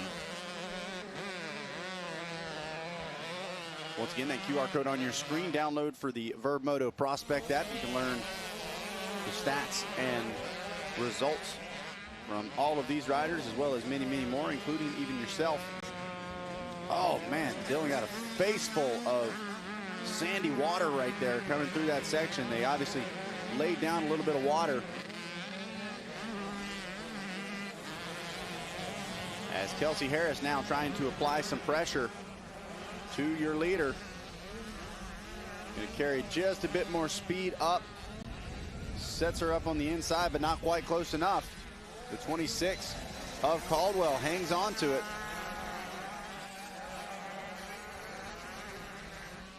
The 110 Racing 100% and Pirelli tires backed machine. As the green flag.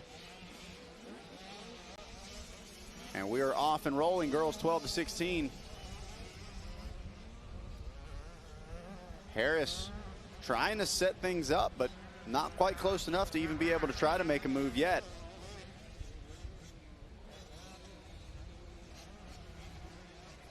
And then don't count out the number 11 of Victoria Dillon as well.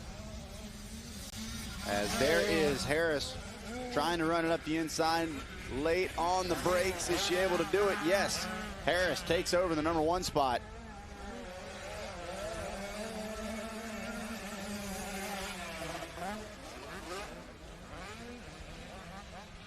Caldwell and Dillon.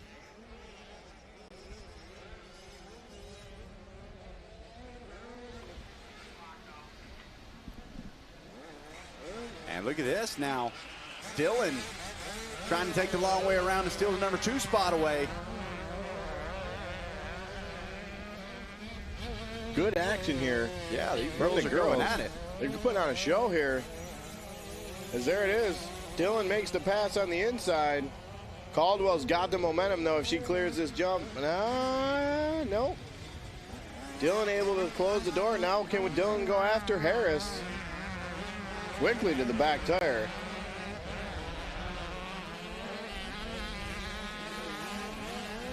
So their drag race back towards the front side. They'll go up towards the finish line. Harris dips to the inside on her. Caldwell shuts the door. She definitely knows she's there now.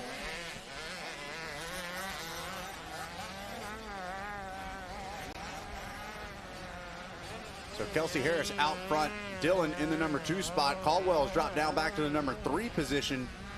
So a flip-flop just about with your top 3. Platt back there in the number 4 ride.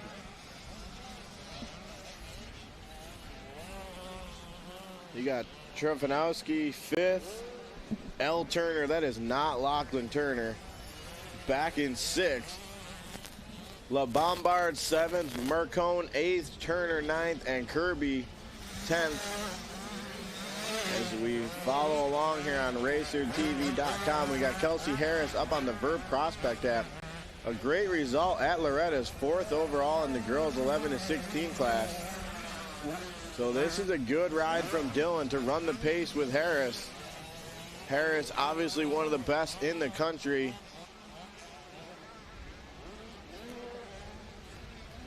As we're 2 laps in here, and we get some information about Victoria Dillon, 6 overall wins, 7 podiums.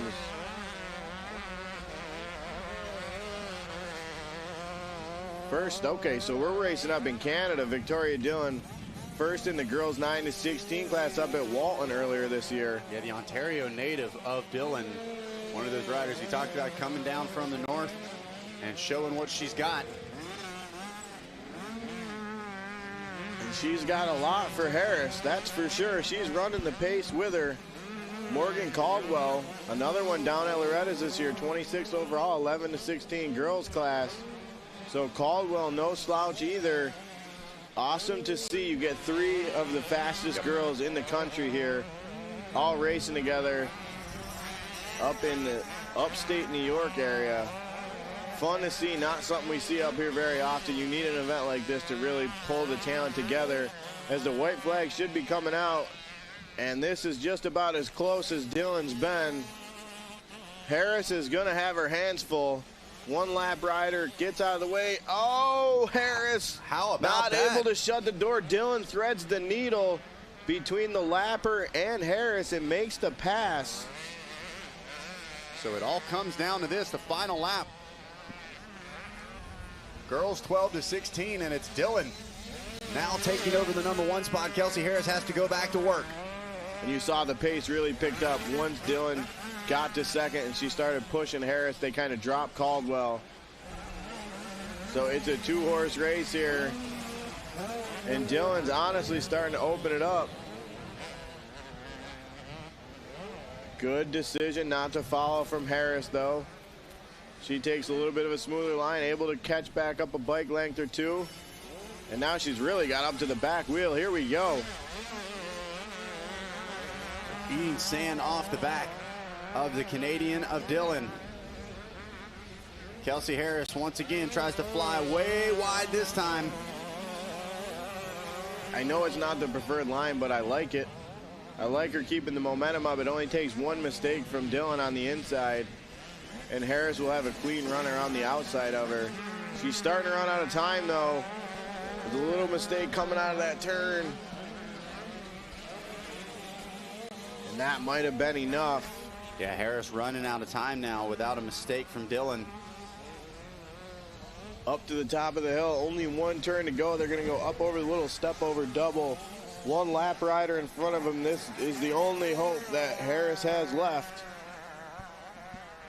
And Dylan looks like she's going to be able to slide around the outside of that lap rider, and she's going to cruise to a Moto win here. So a good statement ride from Dylan on the 11. You would think coming off that 4th at Loretta's, Harris would be the one to beat here, and she just took it to her in the first moto.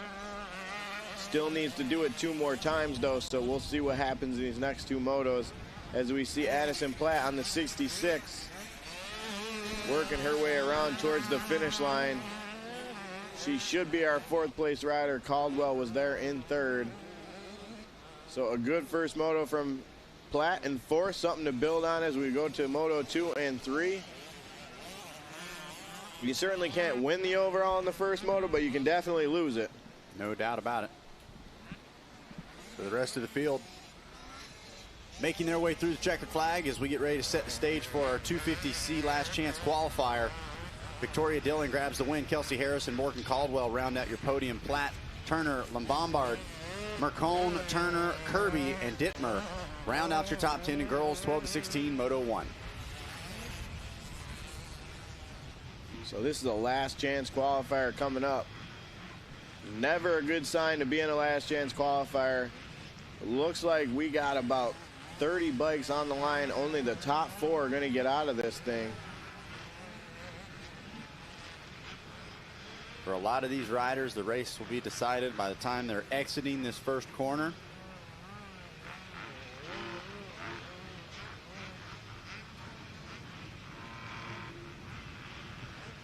It looks like all the mechanics have departed from the start line, just waiting on the gate to drop. You never know with these C guys if you don't see the 2 card. Some of them get all up on the front. Oh, they yeah. got the bike revved up and the 2 card hasn't even gone up yet. So the 1 card is up. It goes sideways. The gate about to go down.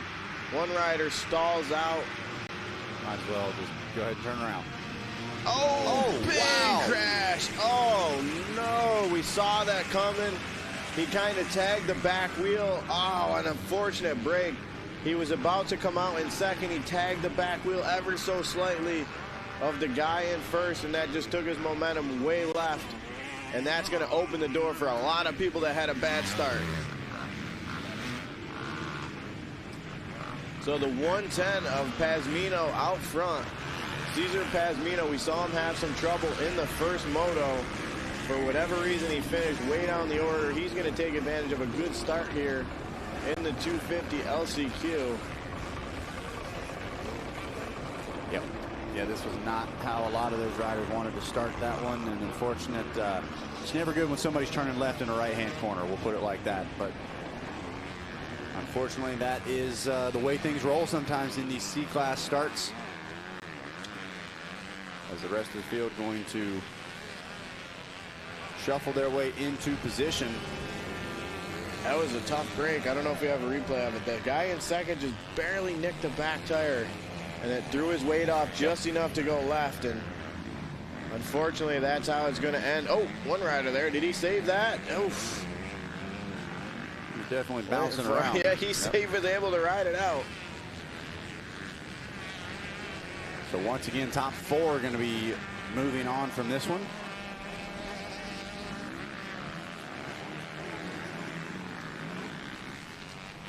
Still Pasmino out front.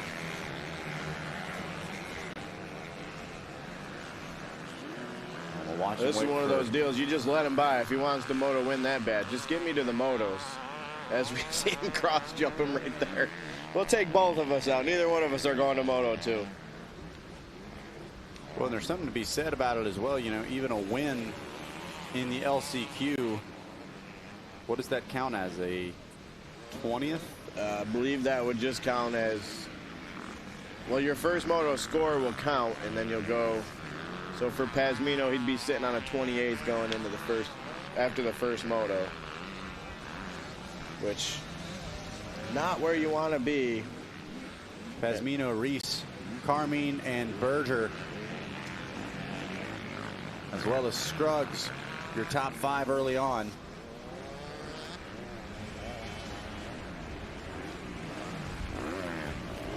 Christopher Canella, Joshua Sorensi, and Joe Altieri all out there as well. Chase Carmine sitting 3rd place in this moto. Don't think this one's going to count to the podium count.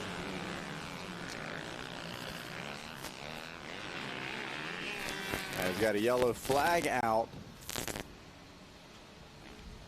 Couple of them, so someone must be down up here a little bit farther up into the turn.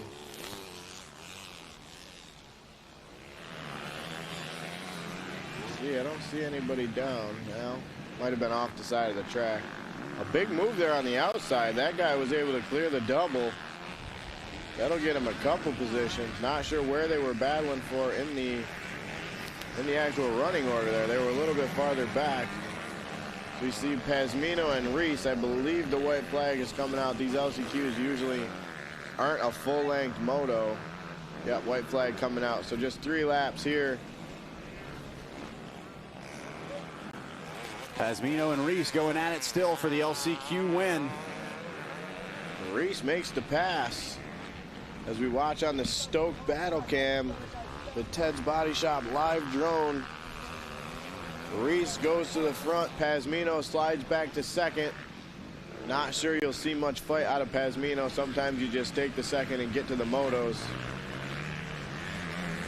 And then Carmine and Berger 3rd and 4th. So Scruggs and Canella, as we now see Scruggs starting to fall down the order as a live timing update. So now it's Canella and Altieri. The 2 looking on the outside, looking in. They need to make something happen here or their weekend is over. They're going to be able to have a couple extra drinks tonight and not have to worry about waking up tomorrow. Comes down to this, a big look back there once again.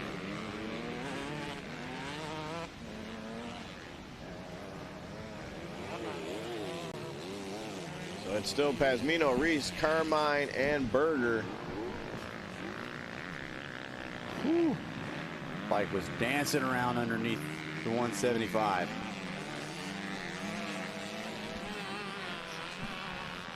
Once we get back to the top of the race order, these guys that haven't seen this track in a few hours are going to be in for a rude surprise when they get back out here. Well, basically just pretend it's a different track because it is. It's not even close to the same. As we see a lot of those rocks start to form coming up at the top here, up by the finish line. As the checker flag going to come out for Reese and Pasmino. Little whip. Oh, did he ride that out? Oh, wow. I mean, it's always cool to celebrate a moto win, but I don't know if we want to do it like that. So Reese and Pasmino go through to the motos. We're going to wait here. Looks like the 425 on screen. Christopher Canella, not sure where he sits in the order. He needed to get one pass on the last lap to move up.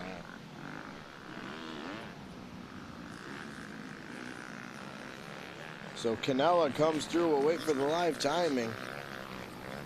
Let's take a look at the replay on that start. Absolute carnage. As you'll watch on the right side, one of the riders tagged a back wheel going into the turn, and unfortunately he went left. I believe is that rider right in the blue there. Yep, he tagged a wheel and he went left, and like Zach said, going left into a right-hand turn is not what you want to do, and we got a yard sale in the first turn. Everything 50% off.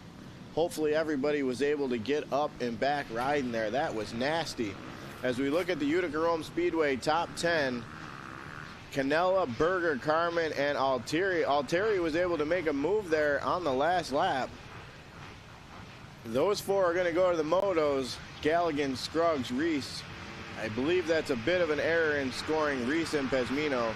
They were up front. You'd have to check the official scoring. As the gate is down now.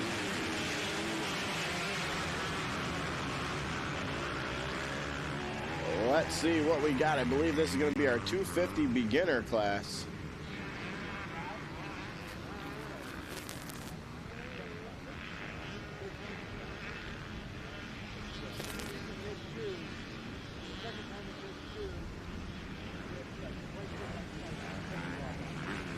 Looks like we got a Yamaha rider making a move early here. 2 laps in. Getting bucked all over the place. I think I'm seeing a 43. I'm seeing 43, not on the entry list though, so we're not sure who that is. I see the 438 of Bryce Monette up there. He's your second place rider. And possibly the 859 of Owen Groff. That is Groff. So Groff makes a couple passes. He's up into the second place position. Then I'm seeing a 264 of Chase Carmen. He's your third place rider right now after he makes a couple moves. We'll have to wait and see what the live timing says on that leader, the number 43. There he is on screen.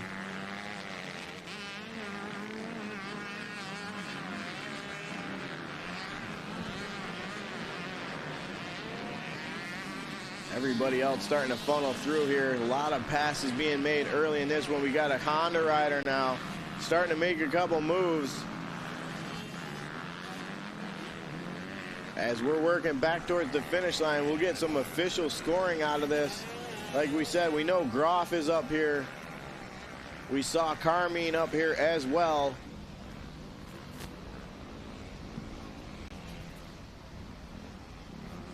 As the green flag is out. It is Austin Mumolo, the number 43 rider out of Edmonston, New York. He is leading the moto over the 859 of Groff, the 264 of Carmine. Your top 3 here with 1 lap down. Caleb Huey, Ryan Semp, Bryce Monette, Blake Southwick, Grant Thompson, Chase McClellan. Waiting for it to update here for our 10th place position, but that is the top 9. Looks like Esposito going to come across in 10th. On screen, you got the 859 of Owen Groff, our second place rider. Looking for some clean real estate out here. There is none to be found. There is the 264 of Carmine. Probably going to see Huey on the 55 start to sneak into the frame. I would expect Semp. We saw him running up front in a moto earlier. He should be getting ready to sneak up into the screen as well. See what kind of battle this shapes up in. As Mumolo. I've never seen anybody get bumped up in the middle of a moto, but it might be time to go to the C class. He is long gone from the start here. I did see Jed Beaton get bumped up from the B practice to the A practice last week, so I was going to say, do you guys possible. do that here? I've seen it happen mid-weekend multiple times. If you're jumping all the jumps, yeah. Might need to happen. Yep. Well, Mumolo looking good out here early. 2 laps down, 2 laps to go. Halfway through this one. Keeping that white Fox gear clean. Got 12th in the 125 2-stroke race. here just a couple months ago, last race we had here at High Voltage. So a familiar face, Austin Mumbolo, and Owen Groff here in second. Verb Prospect app shows him with 4 overall wins, 20 podiums on the year, 687 prospect points. Owen Groff got second in the Super Mini class. Paradox just last month. As now we see who he got around Carmine that last lap there. So the 55X of Caleb Hui moves up into the third place ride. The 264 of Chase Carmine, he's going to drop back. I'm a little surprised that Semph hasn't found his way up to the back wheel of these guys yet. We saw him running, battling for the lead in the 450 beginner class, but not able to make anything happen yet in this one, as Hui starts to open it up over Carmine. Again, this is 250 beginner. Yeah, and once again, was just over there talking with race control and everything like that. Our final last chance qualifier going to be after race number 30. So once again, 450C, you need to make sure you are in staging well in advance of that moto.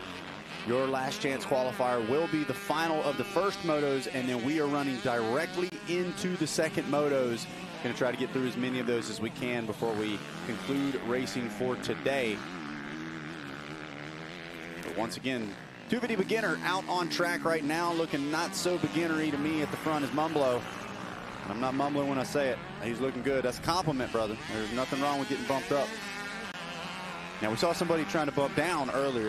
That one maybe a little frowned upon, but that one still needs to be discussed. That's not my department. So I stepped out for a second. One of our cameramen asked me, can you get bumped up by AMA rule? And I said, well, there's no beginner in AMA. Technically, the AMA can't do anything.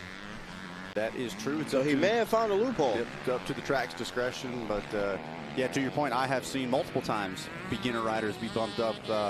Moto 1 in the beginner class, and Motos 2 and 3, they are in the C class. So that might be what you get. Take it as a compliment. It is. That's all it is.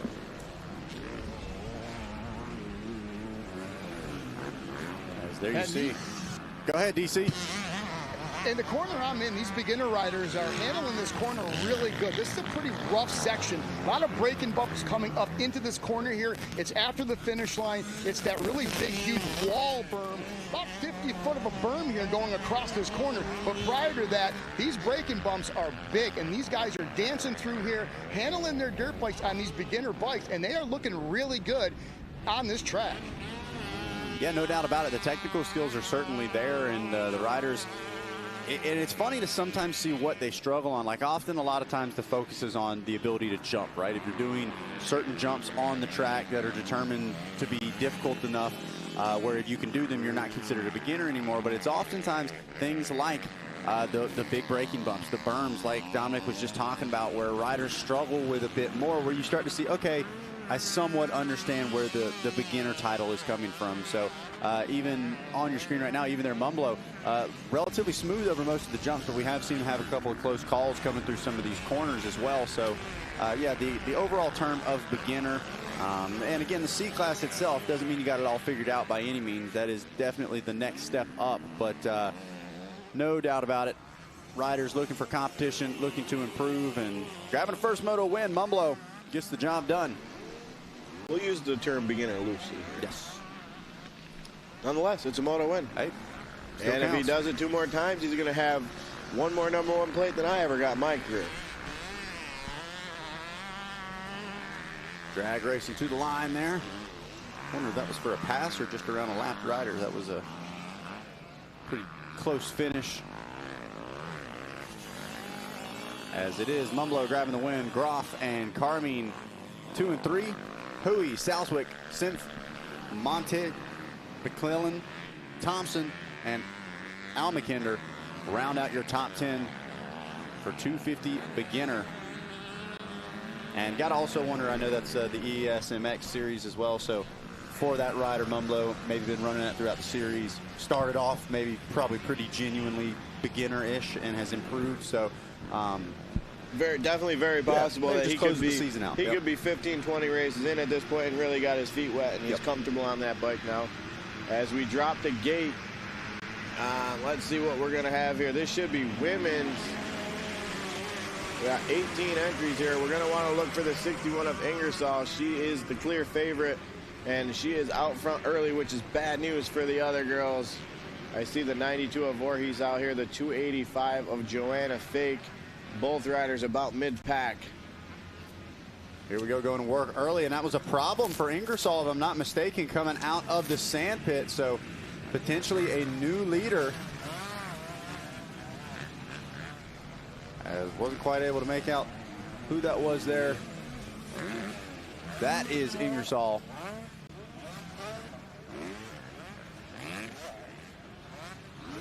Out front, leading the way. And man, what a year it has been for the female representation here in motocross racing. We've had some history being made just a little bit ago out at Loretta Lynn's. We've obviously had the kind of rebirth and popularity of the WMX series. Oh, one rider going down hard there. She almost saved it. She was hanging on for dear life, and unfortunately the last second she reached out and just wasn't tall enough to catch the ground. But yeah, like you're saying, Zach, I actually had that thought last weekend when I went to Unadilla and watched the WMX. They used to get like 15, 20 riders. It was a full gate last weekend, and the girls put on a show, women, if you will. Absolutely. You got to be, 18, I believe, to ride that class. So, yeah, the women, it's been a rebirth for sure. It's been awesome to see how everyone's kind of bought into the program and supported it. As we watch the 74 now of Kelsey Harris, starting to close up on the 61 of Ingersoll. Now, we just watched Harris not that long ago on track, and Ingersoll hasn't been out here for a long time, so we wonder if that's starting to play a little bit of a factor here. Well, if I'm not mistaken, we had our girls moto winner, I believe, out there as well. Victoria Dillon now checks in the third place spot, so 1 and 2 out of your girls class, running 2 and 3 right now in the women's class as well. As there you see the number 11 of Dillon. Shout out to them there. Yep. Harris 14 and Dillon 15. So these are legitimately still young ladies. And they're going after Ingersoll, who's 21. She's in college now. So they're starting to run with the older women in the group. Awesome to see the progression of these girls. Not too long ago, you used to laugh when a girl was racing, and now it's like, hold on, because she might be able to beat you. Well, I tell you what, I got my hair blown forward more than a few times by Jordan Jarvis growing up, and so you weren't laughing for long, that's for sure. But yeah, growing up, you had the Jessica Pattersons, the Ashley Fileks, the Tara Geigers, and man, this new generation, these ladies are absolute savages out on the track. There's no way to put it. I mean, Mayla Herrick, Lachlan Turner, Jordan Jarvis still out there getting the job done. The list goes on, and the skill level, the competition. I know Lachlan doing a lot of training out there at Club MX, and all the boys, they're not scared to say it. She's out there, and she's putting the pressure on during the week, and it shows on the weekends as well. That intensity, really fun to watch, and that intensity right here as well in the women's class at the New York State Championship. Kelsey Harris trying to find a way around Ingersoll for that #1 spot. Anissa got her hands full here with Harris. I'm not sure if she's going to find it here at the top of the hill. She's been searching. Harris is kind of finding some different lines, looking for a way to get around her. Oh, just missed, landed on that big rock. That would have been party over if she's able to run it up the inside. You can tell Harris has a lot of race savvy in her. She knows when Anissa is going to cut down on her. Yep. She'll lock the brakes up like she did in that last turn. And she's just kind of stalking her right now. Anissa's been around for a long time. She's done all the big races. She's not going to crack under the pressure. Harris is going to have to find a way around her, or maybe force the issue down here into the sand trap. Harris looks like maybe just got a bit more pace in some of these sections. There it is. I was about to say, she's got to find a way to actually turn that into a pass. So now let's see what Ingersoll can do. This is the first time we've seen Anissa challenged here in a long time. And it's just that new crop of women coming up. Anissa's kind of growing up. She's going to college. She's playing other sports. Whereas Harris probably still full-time riding and is starting to show here. So we'll see what Anissa can do. Maybe follow some lines and learn a couple things. Or she just kind of rides for fun now, so she just might not have the pace she used to have. It was just totally understandable. I know I talked to her mom last night. She's going back to college after this weekend. She's going back on Monday. So priority isn't really dirt bikes anymore, as much fun as it was when she was growing up. But she's still right here. She's in the fight. Keep the pressure on and see what she can do. Yeah, she's certainly still in the mix, no doubt about it. And Harris doing a great job as well. She's been in several battles. That girls moto was not that long ago either, so a quick turnaround for Harris. Once again, just showing how great a shape these ladies are in. Yeah, we're looking at 3 motos ago was that girls race. So, I mean, very possibly Dad could have been down in the staging area with the big bike. They swapped the Super Mini for the 125 or the 250, whatever she's running here. And that was that. You see those, you start seeing those rocks on the landing of that jump up there. You land on one of those wrong, and that could take you down in a hurry.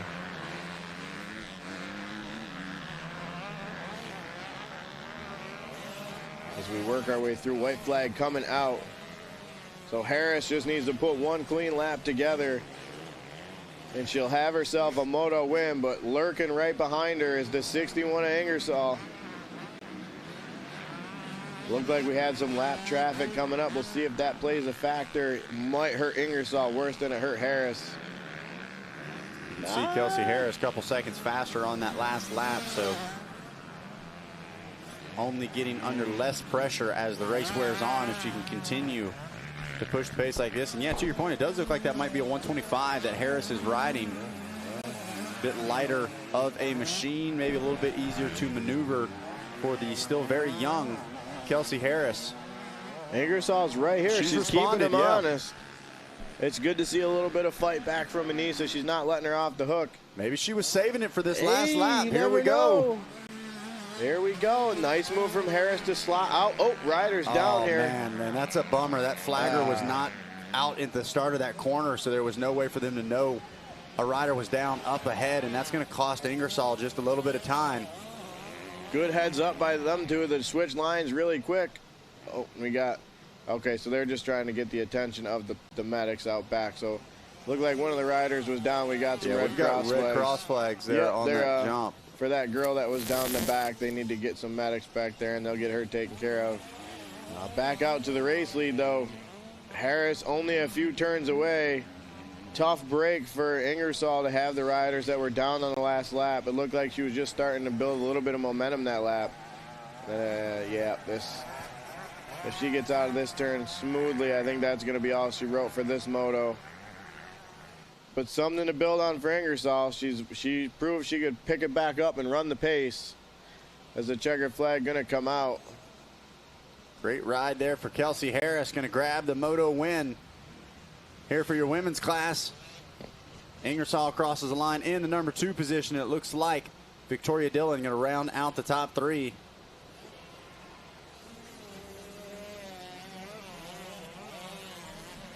As here it is, Kelsey Harris, Anissa Ingersoll, Victoria Dillon 1, 2, and 3. Hunt and Platt going to round out the top 5. Turner, Fake, Lombard, Voorhees, and Erickson round out the top 10 here for the women's Moto number 1.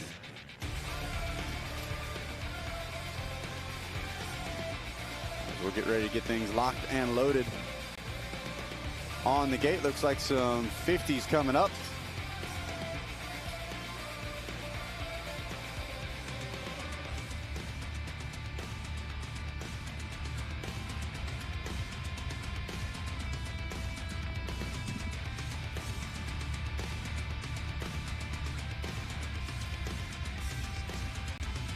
All right, and sounds like maybe have a rider being tended to. We saw those red cross flags out, so gonna just hang here. We'll bring it back in when you're getting ready to drop the gate.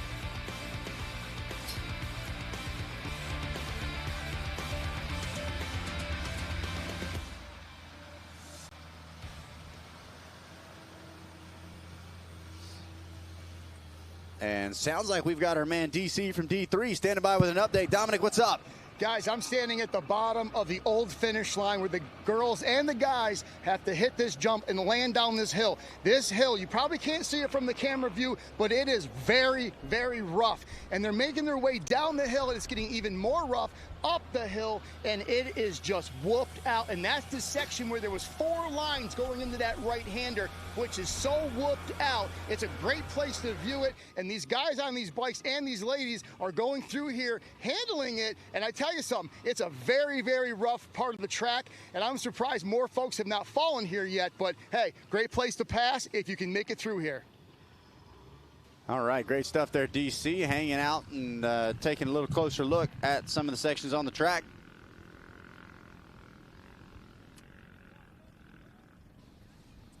And all right, so once again, taking care of a injured rider. Want to make sure they are taken care of and cleared off the track as safely as possible. And we'll pick back up coming up with our 50cc e-bike here in just a moment from the 2026 New York State Motocross Championship at High Voltage Hills.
Guys, I'm down here at the line with Bobby Canary, just talking to him about what's coming up in the future in the track and whatnot.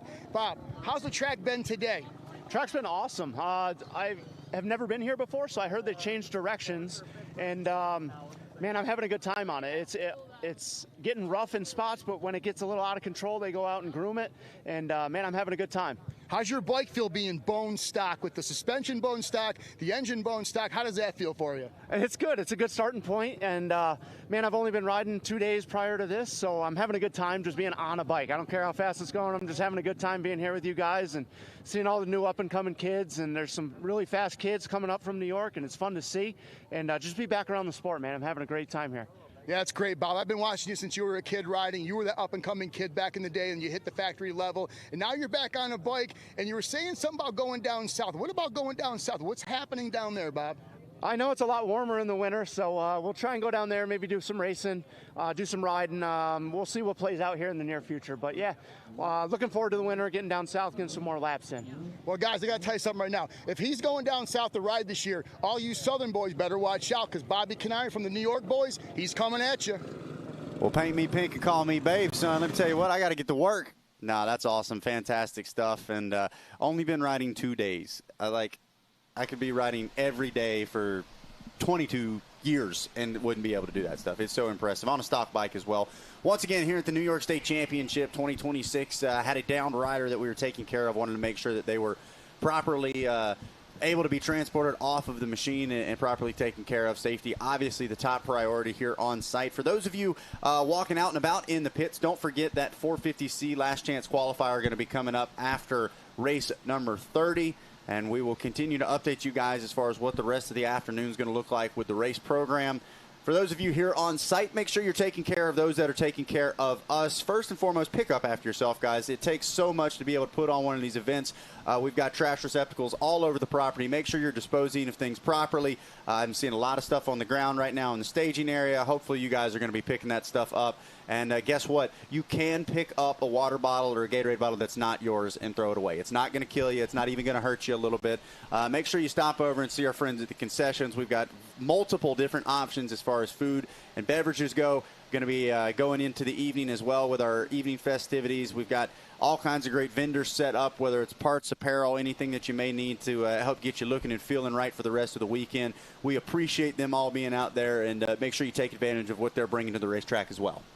Absolutely, yeah. We appreciate everybody that's coming out and supporting us. And the only way to keep them coming out and helping us out is if all the fans and riders and the families go and support them. So if you need any parts or anything, and you go over to Sanders, you go over to Valley Moto, MX Boot, Defiance, whoever it is, just even if it's one purchase, it helps. It goes a long ways. They got a lot into this. Come out here, and the food vendors as well, the pizza shop. You can go over to the Humble Palace. You can go over to the coffee shop. And just one drink would make a heck of a difference for them. They put a lot into it to help us, so it's only fair that we turn around and help them as well. I always think it's cool when they do a little personalization too. You get the high voltage latte, the whole shot latte. Like, it's cool when they embrace the moto community and have some fun with it as well. So take care of those that take care of us. Still taking time to believe that rider is getting taken care of and moved off of the track, but want to make sure medics and everything are back in position. Track crew taking advantage of the opportunity to touch some spots up on the track as well. And like we said, just stay tuned. 103.5 on the FM dial as well. 103.5, racertv.com. Yep, you guys can tune in. Put your lawn chair underneath a PA speaker. Yep. Climb the pole if you need to get closer. Carry that boom box around old school style. 103.5 high voltage radio all weekend long. We do need to make an announcement that the pit bike race is not happening tonight. They're going to take that time to run a couple extra motos today and then start cleaning up the track for tomorrow. This track is getting beat down bad. Whip contest? Whip contest. Oh, there's no way we're canceling that. If they cancel that, we're going to have a riot in the pits. There's going to be an uproar. The DJ is going to be the least of Nick's concerns. They're going to be banging on the door, dragging him out of that dozer. Yeah. They might just have a whip contest of their own. They'll just go out and start hitting the jump and tell them if you're going to stop us. Yeah, that's right. That's right. So we appreciate everybody bearing with us. We're going to take care of that down rider. They should have her out of here pretty soon, and we'll get back to racing. We're going to race until 6 o'clock tonight and then call it. We appreciate everybody bearing with us. We appreciate everybody at Racer TV hanging on with us. I know you're probably sitting at home waiting. Probably a lot of people waiting all day to watch their little friends race, or their, if it's a family member, grandma and grandpa sitting home. Yeah, big shout out to all our camera operators, everyone involved here with the Stoke Media production and the Racer TV crew. I know, it's tough here in the announcers, the Stoke studio. All right, we've got it tough here, but they're out and about in the heat, getting sprayed with sand. Everybody that's involved with this entire program, head to toe, a big thank you. And like we said, going to run this thing till 6 o'clock tonight, then going to call it, give everybody an opportunity to get the bikes cleaned up, get kind of winded down, make some dinner, and get to bed at a reasonable time. And then we'll get things fired up bright and early tomorrow to close out the weekend and close out the 2026 New York State Championship. Correct me if I'm wrong, you guys said this was the final event for you of the year, right? This last event of the year. Nice. We'll get geared up. You guys can keep a look on the Facebook page. I'm sure they'll have a snowcross race again this winter. Every winter, Nick is part of the snowcross cross country. There's a series. I don't know. I'm not a big snowmobile guy. When it gets cold, I go inside. I'm probably not sure why I live up here. I mean, I don't know what. I should probably move somewhere warm. I'd rather sweat than shiver, man. Yep. He has a snowmobile race, snowcross race every winter. I'm sure he'll be putting that on. So if you guys just keep a look on the Facebook page, he'll have that up there. And like I said, the biggest thank you goes to Racer TV. These guys, we got food delivery in here. The air conditioning is going. We got some comfy chairs, and those guys are just out there. Just grinding. Yeah, it's in the heat. So the bugs, they're getting sand sprayed. It's absolutely brutal. Not a glorious job at all. It's a thankless job as well. Big shout out to the whole production crew as well. Don, Adam, Nick in there, everybody involved. I know Jordan. We've got the Bark Boys in the house helping get everyone relieved, give them a little break when they can. So. Man, it takes a village head to toe, like we were just talking about off the microphone. So many people don't understand the amount of decisions, the amount of things that go into putting on just a standard weekend, let alone an event of this scale. Like you said, got to be approaching close to 1,000 different racers, and usually every racer bringing 1 to 2 to 3 people along with them. Kind of got the crew. You do the math, things add up really quick. So. Man, it's a big undertaking, and to do it year after year. So I challenge each and every one of you, if you're here on site and you see a high voltage team member, you see anyone with Racer TV, tell them thank you, tell them you've enjoyed it. And hopefully those of you that are watching this free broadcast as well on Racer TV, you're watching on Verve Moto, Kaplan America, Stoke Media, you guys are enjoying yourself as well. And like we've been saying, go ahead and start making some plans for 2027, High Voltage Hills. That's where you want to be. You head usually from the ranch, right, just after Loretta's. You're coming off the high from seeing the best of the best, and then you get to see the best of the best up here in the Northeast as well at High Voltage. So it's honestly like the trifecta. It's my favorite. It is, man. You get Loretta's. The next week you get Unadilla for the pro race, and then you come here.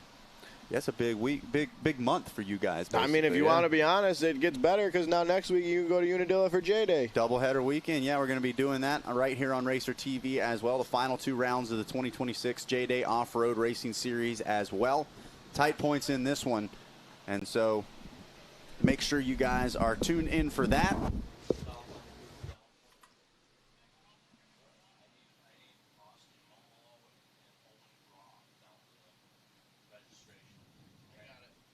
And, hey, attention in the pits, attention in the pits. We got a couple of riders that need to go back to registration. We need the following riders from the beginner class: Austin Mumbolo and Owen Groff. Please report to the sign-up shed and see Mr. Mike Doherty, the referee.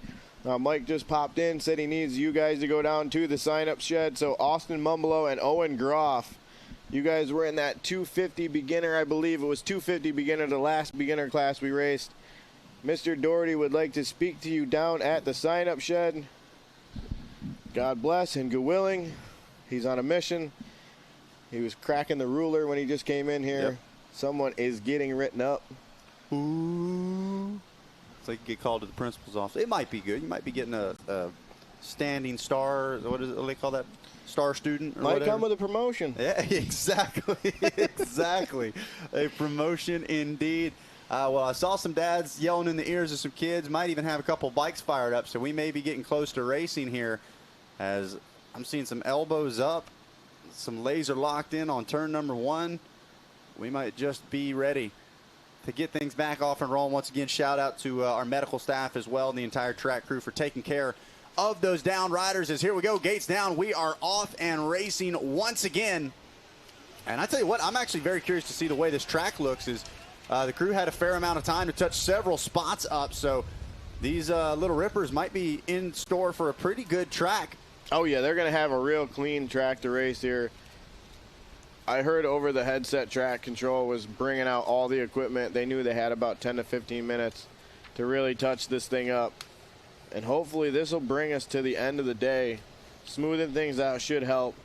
We're always going to have accidents. We're always going to have to take some time to help some down riders, but it makes it a lot easier when the track's smoother.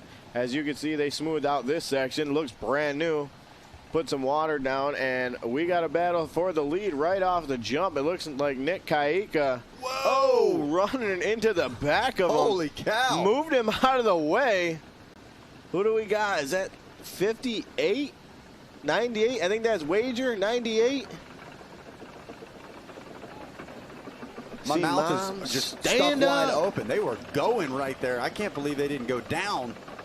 Mom's yelling at him, stand up, I'm taking the seat off if you don't. Your dad ever do that to you? Take the seat off? Yeah, my dad knew I was going to be an announcer. My best days were my P-Dub days. That was about it. That is Wager out front on the 98. So he made the move quick on Kaika. And that section they did not touch up. Wow. Good day to be an announcer. No doubt about it. Beautiful conditions here in the yeah, Stoke studio. Absolutely. Could we get the air conditioning turned down a couple degrees? As we got a pass for second now, we got a Cobra rider moving up there. We'll check the live timing as they come across the stripe all the way on the other side of the track. So it is Mason Wager out front leading the way on the number 98. I've been waiting for somebody to carry the flag here. Is it who I think it is? Cohen Merritt and Nick Kaika. It is the 718 of Cohen Merritt. He's going to set his sights on the number one rider. Runs him wide. No real estate. The 23 of Kaika. Puts him in the banners. Wow, that was a muscle move.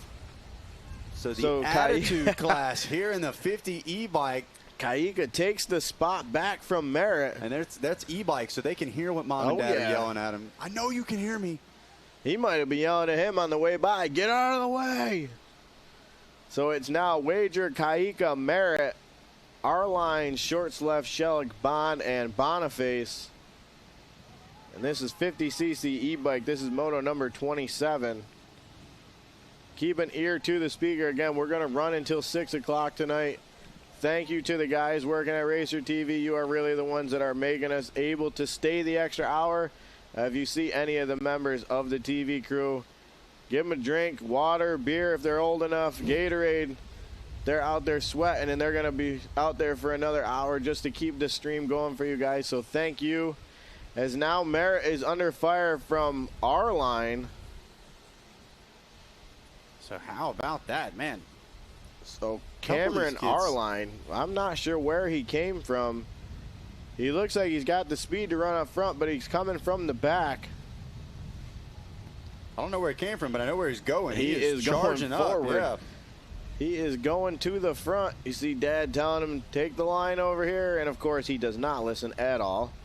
He goes to the complete other side of the track.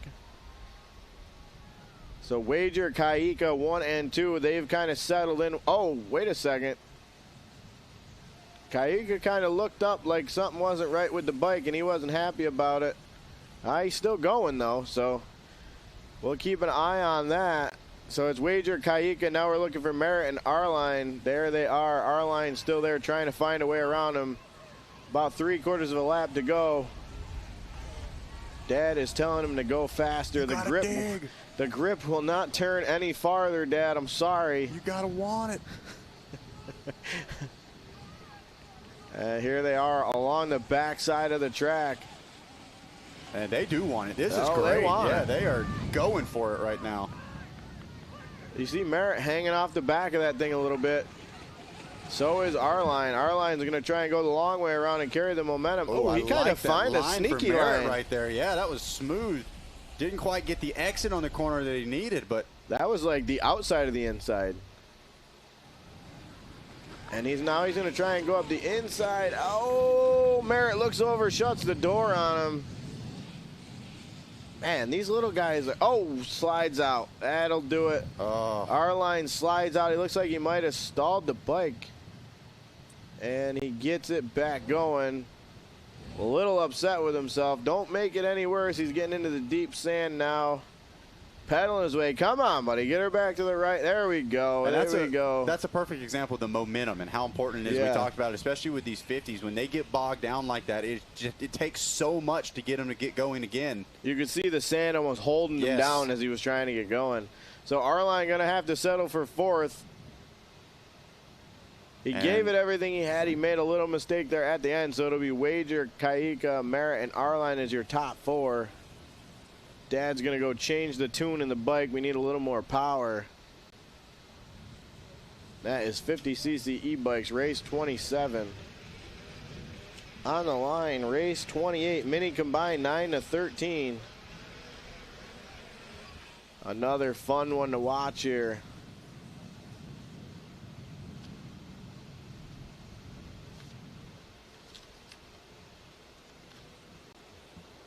So it is Mason Wagers, Nick Kaika, and Cohen Merritt, 1, 2, and 3. R-Line, Shortsleft, Shellick, Bond, and Boniface round out the field in 50cc e-bike, brought to you by that Utica Rome Speedway. Is now the Ted's Body Shop live drone locks in on the next moto. A couple kids smacking the lid, getting their game face on. One dad last minute. You see that farming? That first turn, you're going to be first into that thing. I want you to sweep the outside. I don't want you to let off till you get to the announcer's See how he's sweeping that gate? That's how you're going to sweep the first turn. Just sweep it. Oh, 2. Sweep the He's leg. doing like a little yell and flex. I like it. Andre Williams. I see Chase Sexton do that all the time. He gets that yell and he flexes. Flex the core muscles. Fired up. Let him know I'm coming. The revs getting up. One dad running in. Oh, goodness. Well, I'm not sure what he's doing. Yeah, he's he's like taming horses, these little kids. I've done that one before. Gate falls and sticks on the front tire. It is not a good feeling.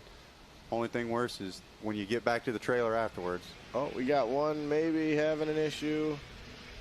Looks like he's struggling to get it in gear. I don't know what's going on here. Probably just letting maybe one of the 50 riders just finishing up their race.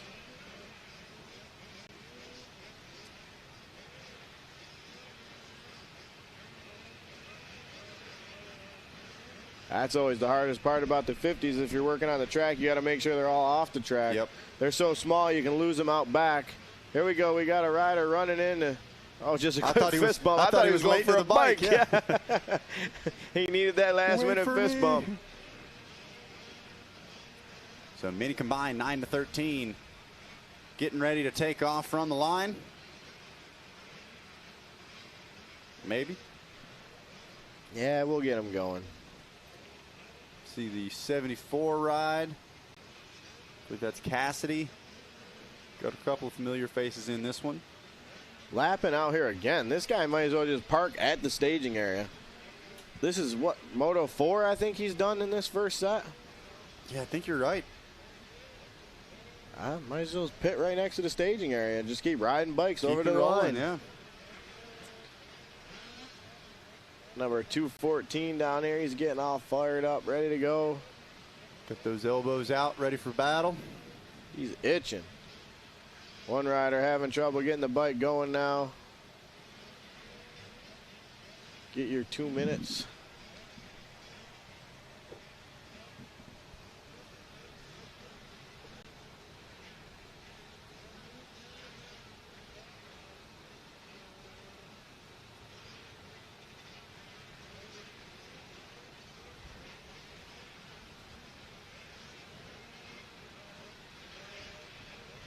Once again, 450C last chance qualifier coming up after race 30. This is race 28 on the gate.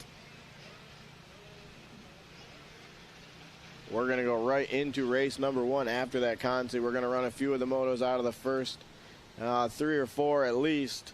We'll keep an ear to the speaker. We'll let you know how far into the set we're going to go today. And then tomorrow morning at 8 o'clock, We're going to have quick warm-up laps, and then we're going to get right into racing. I expect to be racing by 8:30 at the latest tomorrow. We're going to start banging out some of these motos. As we're about to bang out moto number 28 mini combined 9-13, the gate is about to go down. The all-important hole shot as we watch from the Ted's Body Shop live drone. Husqvarna in the middle, purple gear. We know who that is at this point. That's going to be lapping on the 433. Clean and clear start there for mini combined.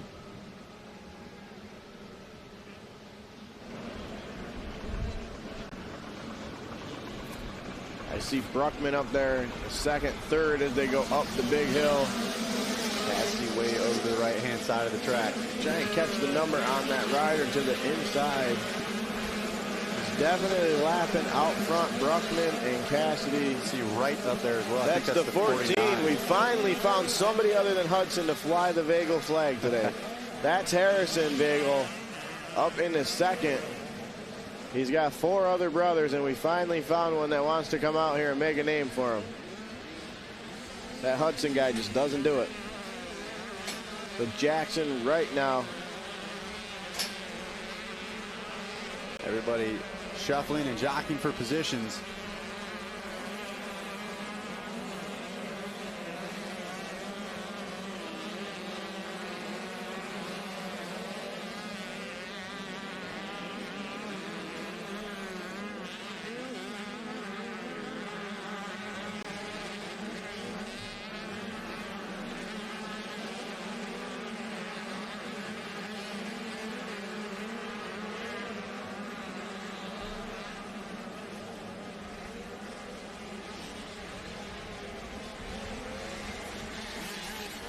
So look at this, Vagel got some company here. That's the 49 of Wright.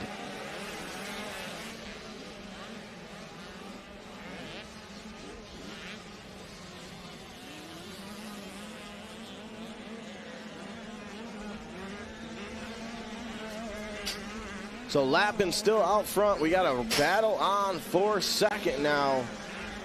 Is Wright. Zach, who do we got there in second? I see Wright in third. Yeah, a lot of things were happening quick there for Vagel, so I think that's Aiden Held in the number 2 spot. First time we've really gotten a good glimpse at him. Yeah, I see Vagel now back there in 4th. So Vagel drops back a little bit. Jackson Lappin there on the Verb Moto Prospect app. 25 overall wins, 35 podiums. And he's about to add to that list the way he's riding today. 22nd in the 65-7 and 7-2-9 at the 2025 National Championships down in Loretta's. So Jackson Wright trying to go the long way around Aiden Held.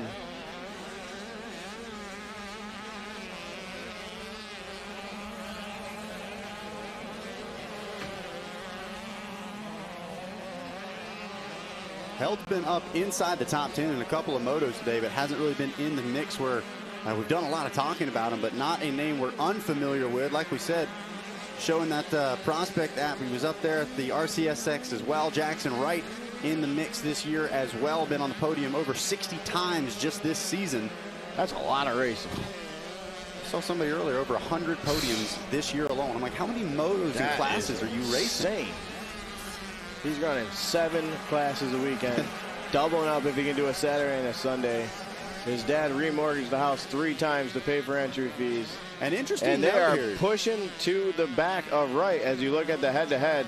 Yeah, Lappin has been kind of dominant so far this weekend, but when it comes up to Jackson Lappin against Aiden Held, Held has actually beaten Lappin 8 out of 8 times in 2026. So this will be interesting to watch as he's not far up ahead as well. The number 9's charging in, but like we've talked about before, he's in that tough spot. Little offense, little defense. Can't quite take the aggressive lines that he's wanting to. He's still got to protect those insides in certain spots and make sure Wright doesn't find a way around. It turns into one of those offense, defense, when you can kind of moments.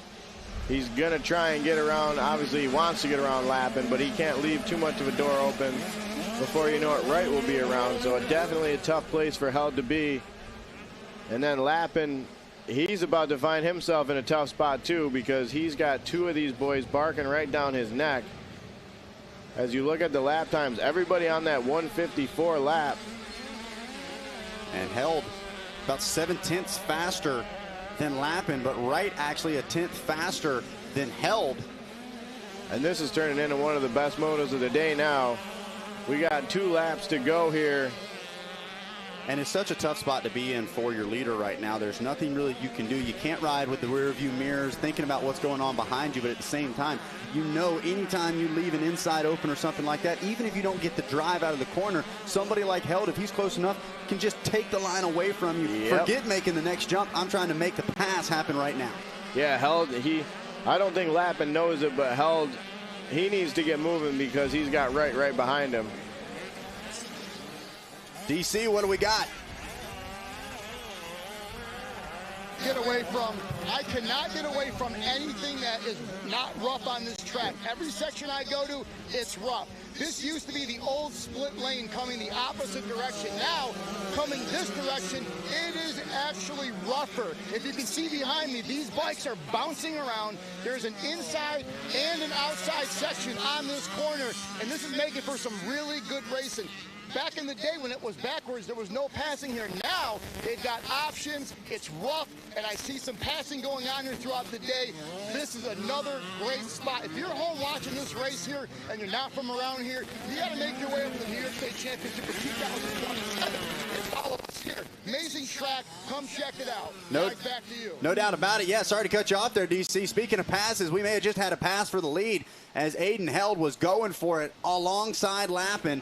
And it looks like he got the job done. It's now Aiden Held out front and Wright going along with him. Just like that, Lappin goes from first to third in one corner. And now we see Wright taking that middle line, if you will, in the far back corner. As they go back up there. We've seen a lot of passes here today. Held got a good drive, though. Oh, he left the inside open a little bit. Yes, a bold move, trying to swing from outside to in. You're going to still get a great drive out of the corner, but yeah, had Wright been another bike length or so closer, that could have been a problem. As you see, I think it's a piece of the banner hanging off of Held's foot peg there. At first, I thought he had a bit of a bike problem, but that's just banner hanging off. He doesn't care. He's going to run this thing all the way to the finish line. They've kind of dropped Lappin. Now, they kind of zapped him. I'm not sure what happened there. He didn't really have the pace once they got by him. So now it's Held and Wright. Might be the 12 motos he's done before this one. It may be. He might be running out of gas. And Held looks like he's going to hold on to it. Checker flag comes out. Aiden Held a good ride to really hold Wright off for 3 laps and then go after Lappin at the end. Yeah, that was a good race. All 3 of those riders should be proud of that one for sure. Yeah, he earned that one. As you see live timing updates, unfortunately, Lappin on that last lap goes from first to third. So it's Held, Wright, Lappin. Vagel should come across in fourth. And now we wait for the rest of the order to come through. We'll get you a top 10 rundown before we jump into the next moto, which is Moto 29 plus 55 and 30 BC coming up. 125 two-stroke. You guys are about to go on the line as we look at the Utica Rome Speedway top 10 breakdown. The one of Aiden Held, we saw him make the passes at the end, takes the moto win. The 2 of Jackson Wright coming across second. Jackson Lappin third. He's followed by Vagel, Korthus, Walters, Cassidy, Sargent, Jensen, and Bruckman rounding out your top 10. Not sure what happened to Tanner Bruckman there. I saw him up front off the start. He was second or third, and he got shuffled back to 10th. So hopefully he can redeem himself a little later this weekend. As we got 55 plus and 30 BC on the line. Again, don't forget, if you're in that 450C Consi, you're going to be up in 2 motos. And if you are Moto number 1 College Boy, Moto 2 plus 40, you guys need to be getting ready.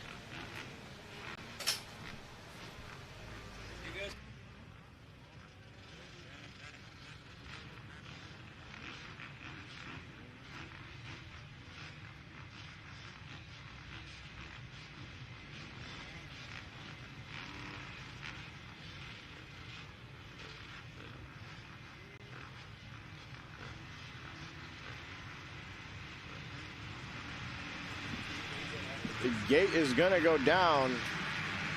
Plus 55. One rider going up the inside, going to run everybody wide. Looks like everybody through clean.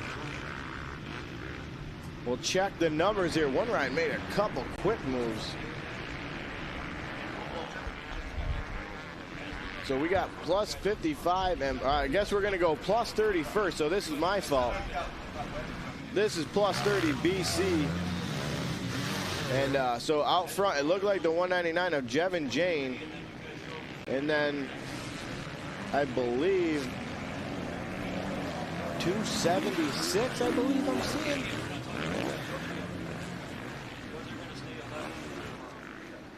$276.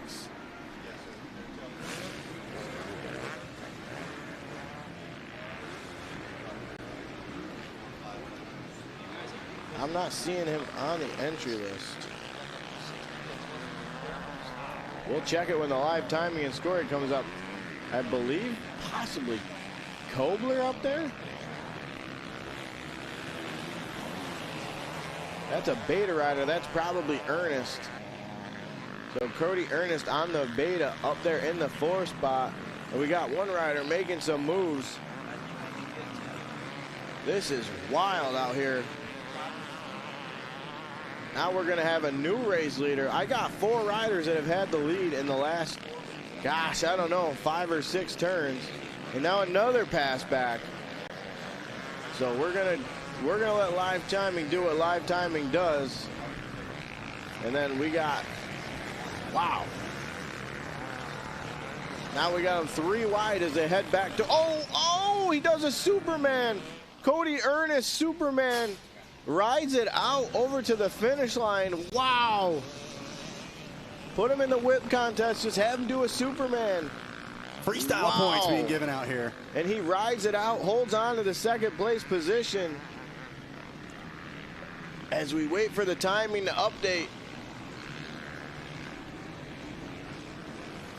It's Johnny Beach on the 786. They're showing him in the lead.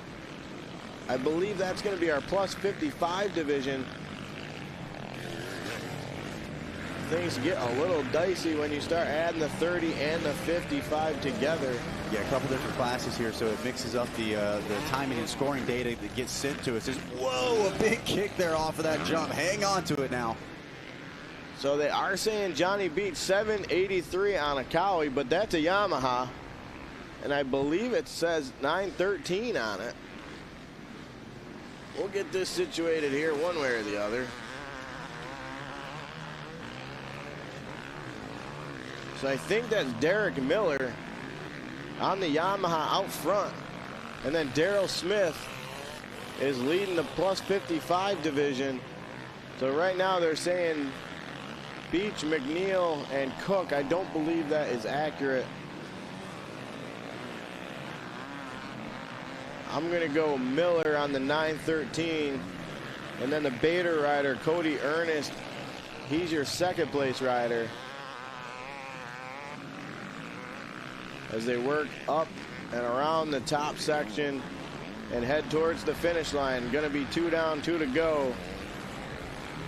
For Derek Miller, the Yamaha rider. Repping the 2-stroke out there. We don't see that many of those. Once you get in these vet classes, I know when I kept riding, that 450 was too easy to ride. I didn't want to do the extra work no more. Yeah, they say those things are like riding a couch, basically. And so, but maybe it keeps him young. I don't know. We'll see. He's only 30, so we'll see. But I know what's going to keep him young now is adrenaline's going to be pumping because Ernest is banging on the back door. And then we see the 717 of Cook, so that is accurate. Cook is your 3rd place rider. I believe our top 2 are inaccurate on the live timing. As Ernest hanging off the back of that thing. He's already almost come off the back once. Gonna try and, I think he was trying to square him up there, but Miller wasn't letting that happen. Yeah, that was actually some, whether he meant to or not, that was kind of perfectly positioned. A little inadvertent defensive riding, and he'll shut the door here. So I don't think Miller's doing this on purpose, but he's taking the right lines to keep Ernest at bay for now. They're going to come up through the long straightaway in the middle of the track. See what Ernest can do again. We know he's not done. He's been to the back wheel 3 or 4 times. It looks like he's going to regroup and try it again. Very different lines as well. You can tell that two-stroke prioritizing momentum, needing to swing out a bit wider and try to carry the speed, whereas the Beta machine able to get a good drive, let that 4-stroke power bark is got a little thick in that berm right there. That's going to cost him a couple of spots. Yeah, a couple of bike lengths, and the lap rider, I think, gave him a bit of hesitation as well. Lap rider definitely held him up there. Smart on his part to not do that jump, just not sure where that rider was going to go. But that definitely cost him 3 or 4 seconds. So you see on screen the 338. That's Dominic Aldi, one of our 55-plus riders. There's Keith Carroll, the 156. And now coming in a shot is Derek Miller and Ernest. The white flag should be coming out. So they're going to jump down the hill for one last time. And if Miller can get around these lappers and get some clear track, that might be enough to do it. We'll see how it unfolds here. As Ernest starting to close the gap again. He's been there a bunch of times, and then he always seems to make a mistake or get held up by somebody. Yeah, once again, it's finishing the job that is the most difficult. It's one thing to catch up to him, but man, just so hard to make the passes stick. Wow, we even got fans all the way up here in the sand up at the top of the hill. Yeah, they've been lined up there all day long. You got to put your hiking boots on to get up there. Get the walking stick out. Yeah, that's Scott Phelps up there. I recognize Scott Phelps from anywhere. Scott up there cheering on some of his fellow riders. He probably rides with these guys in plus 50. So he's cheering these guys on. Yeah, you want to talk about some camaraderie in the sport. You get into these plus 45 and older classes, man. These guys are hooting, hollering, high-fiving, and back in my day and bench racing on the line. All they care about is being able to get on the bike and get off the bike. Yeah, load up under your own power. That's a good day, exactly. So about a quarter of a lap to go here. Now we got a problem for Ernest. That's the bike coming up behind him is Cook on the 717. Yeah, Cook's got the pace too. So Ernest can forget about the Moto win. It's good. We got a rider. Looks like he's got a bike problem. Everybody checks up for that jump.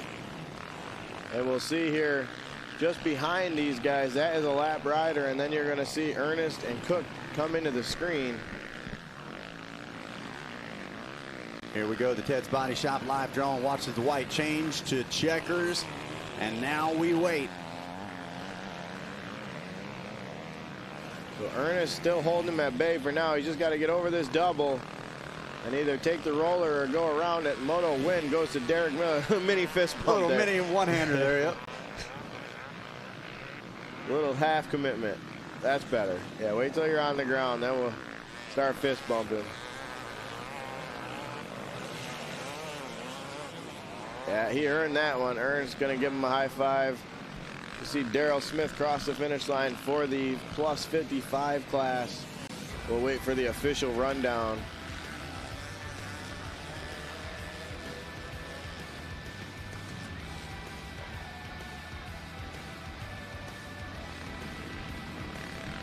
So again, if you're listening on site, 125 two-stroke, you guys are on the line. 450C Consi, you should be in the staging area.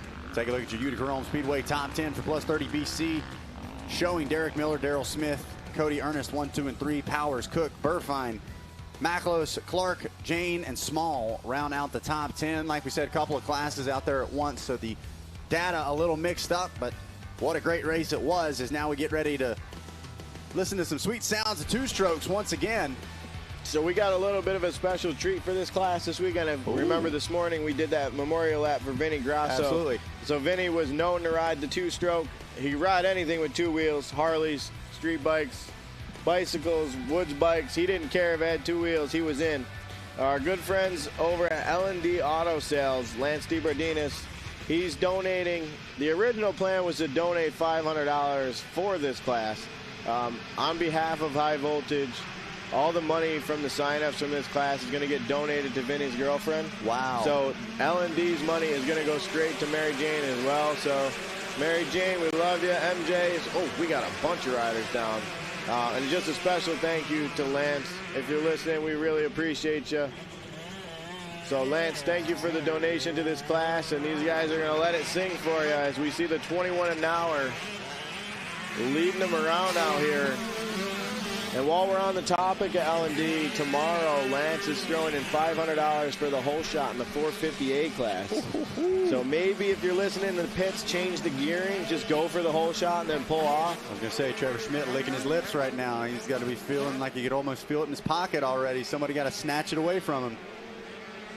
So we check in here at the 25 of Widrick. He's following the 74 of Waite. I'm looking for the 582 of Schneider. One of the riders that had a good performance at Loretta's in this class. I think I just saw him popping the shot back there in like 4th or 5th. So Widrick's going to go around Waite. And I believe that was Schneider that crawled up the inside of him. Again, if you are Moto number 1, you should be coming down to the staging area. 450C, Conti, you should be on the start line. And Moto 2, this is a call to you guys as well. So the live timing that you're seeing is not quite updated. That's still from my last Moto.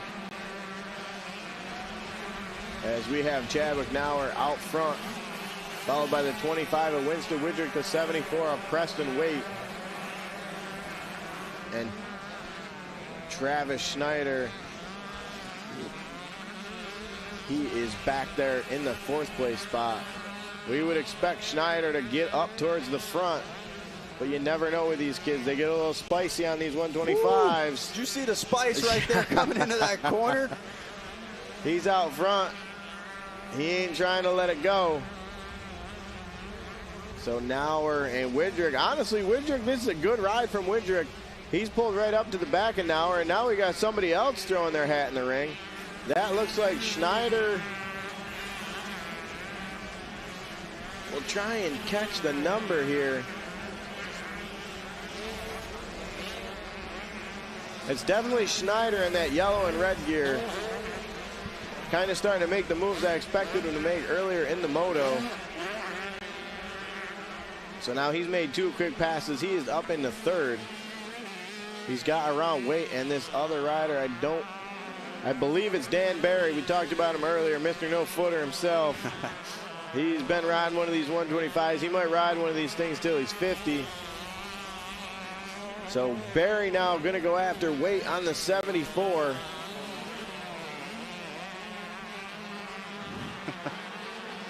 Look at this, side by side. Waite trying to get back around Schneider. Schneider left him a little bit of room. He was a lot nicer than he needed to be, and it cost him. So now Preston Waite, who we're going to call him a C rider because that's what he raced at Loretta's, but he doesn't look like one right now. C++. Yeah, he was riding that 125 C class they got down there for the younger kids. And he just went around the guy that finished in the top 10 in Schoolboy 1 or 125 two-stroke, whichever class. I know Trevor spent a lot of time, or pardon me, Travis spent a lot of time up there around the top 10 down at the ranch. So props to Waite for going at it. If you want to find out where he finished, you can scan that QR code, download the Verb Moto Prospect app, and you don't have to depend on me and my vague results. You can get the official results on the Verb Moto Prospect app, and then you can check your own results out while you're there. Yeah, it was the year of the 125s out at Loretta's this season, and it's showing why. As some of these kids, we talked about it in the Super Mini class, some of them not maybe a little too tall, maybe a little too big for the Super Mini and jumping straight up to the 125. And I think as a former 125 rider myself, I think this is a necessary bike. It's such a unique time. You've got the bigger wheel size, the bigger overall frame size of the machine, and a lot that can be learned here. And as we've seen, some of the best battles that we've seen all weekend long right here in these 125 classes, and we're seeing another one right now. You watch them ride, it almost feels like a necessary stepping stone to get to that 250F level. And let's be honest, you can mod these things out to a 150, a 160. You can put about anything you want on these and get the more power. Yeah, well, legally. Yeah. Allegedly, yeah. We'll have to get Doherty to bore that, measure the bore. Mike Doherty, if you're available, we have a protest. And Moto number 25. Don't scare him. Don't scare him. As we wait for them to come back into view. So Schneider going to go after Wait, and now we jump back to the front, and Widrick still hanging on to the back of Chadwick Nauer, the 21 and the 25. I believe the white flag should be coming out here. And this is a purist class right here. The sound, the smell, there's nothing quite like listening to a 125 scream. I was watching some old throwbacks of the, I think it was the 2000 motocross season, Pastrana just screaming on those 125s. There's just something about it. It's aggression personified in the sound of a 125. It's the sound that unifies all of us as motocrossers. So one more time around, Widrick is starting to run out of time. He's been there for a while now. Yeah, hasn't really been able to do anything with it. Like, he's not losing time, but he's just stuck there, really. And now that we got him on screen, we'll see. Maybe he's just following. I don't know. I haven't seen him take lines that are necessarily bad. He is seeming to kind of funnel in behind him in the preferred line. If he wants to make a pass, he's going to have to venture out. Now he's starting to really close the gap, and you see him take a different line there. Yeah, that so was a it's good not look a up lack the of inside. effort. Yeah, no lack of effort here. Is he going to pull up within a bike length now? Let's see. If there was ever time to do it, the last half a lap or so would be it. Goes way wide.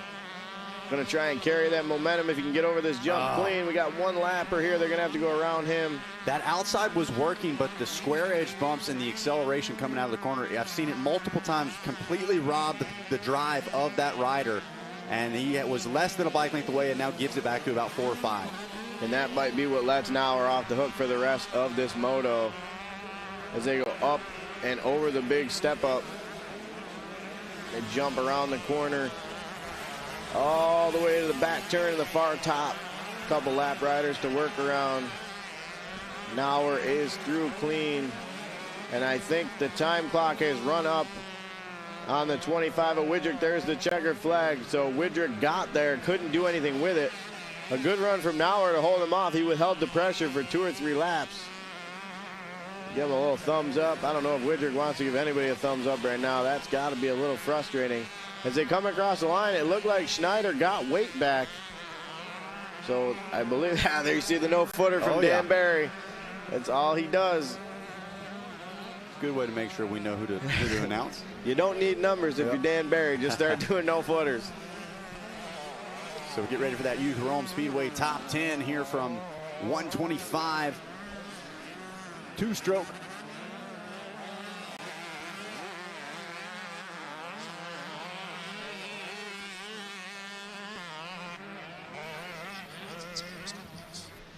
So it was going to be Moto went to Nauer. He was followed by Widrick. Then we had Schneider, Waite, your top 4. And once again, in the pits, 450C last chance qualifier. You should be on the line. You should be on the line already. We have been announcing it. 450C last chance qualifier. Moto 1's college boy. You guys should be down in the staging area. Moto 2 plus 40. You should be down in the staging area as well. Moto 3, 50cc 7 to 8. This is a first call for you guys. Like we've been saying, there is no intermission today. We are going to run the live stream till 6. Racing is going to go till 7. So we're going to try and get ahead of the storm tomorrow, get ahead of the motos we got to run tomorrow, and do the best we can for you guys to keep clicking these things off tonight. Once again, we want to make that abundantly clear. Racing will continue until 7 o'clock. We will sign off here on Racer TV at 6 p.m., but racing will continue until 7. So please make sure you are still paying attention. If you're on 103.5 or watching on Racer TV, once again, racing will continue for an additional hour following the conclusion of the Racer TV broadcast. Just like we said, the track crew anticipating some weather coming up overnight, potentially into tomorrow as well, and wanting to get through as many of the second motos as they can here today. So once again, racing will conclude at 7 p.m. 450C last chance qualifier. You should be on the line.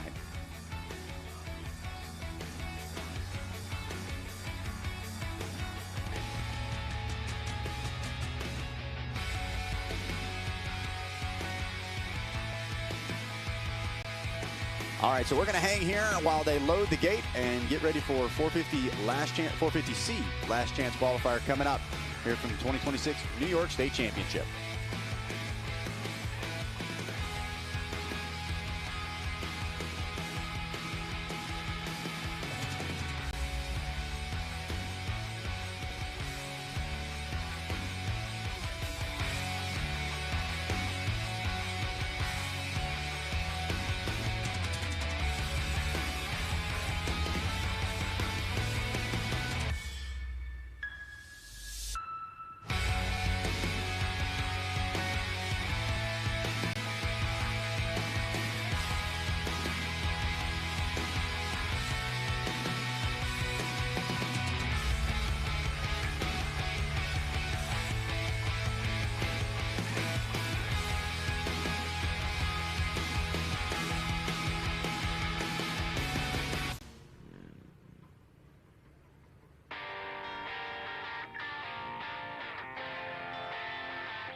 about to go back racing here. 450C Consi.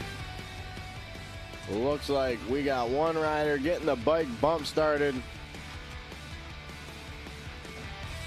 Checking this out from behind the 2-card operator on the Ted's Body Shop live drone. Looks like he got it fired up.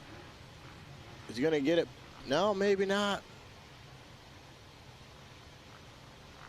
No, I don't believe that thing is going to fire. So a tough break for that rider. Not being able to line up for the LCQ. That is going to end his weekend, at least for the 450C division. Gate is down.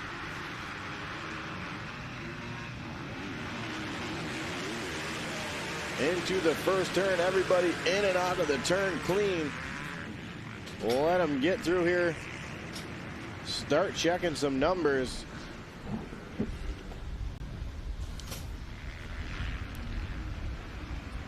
We got a KTM out front. This is not 450C. Okay, I did not get any confirmation from race control, but I'm assuming only 4 people showed up for the LCQ.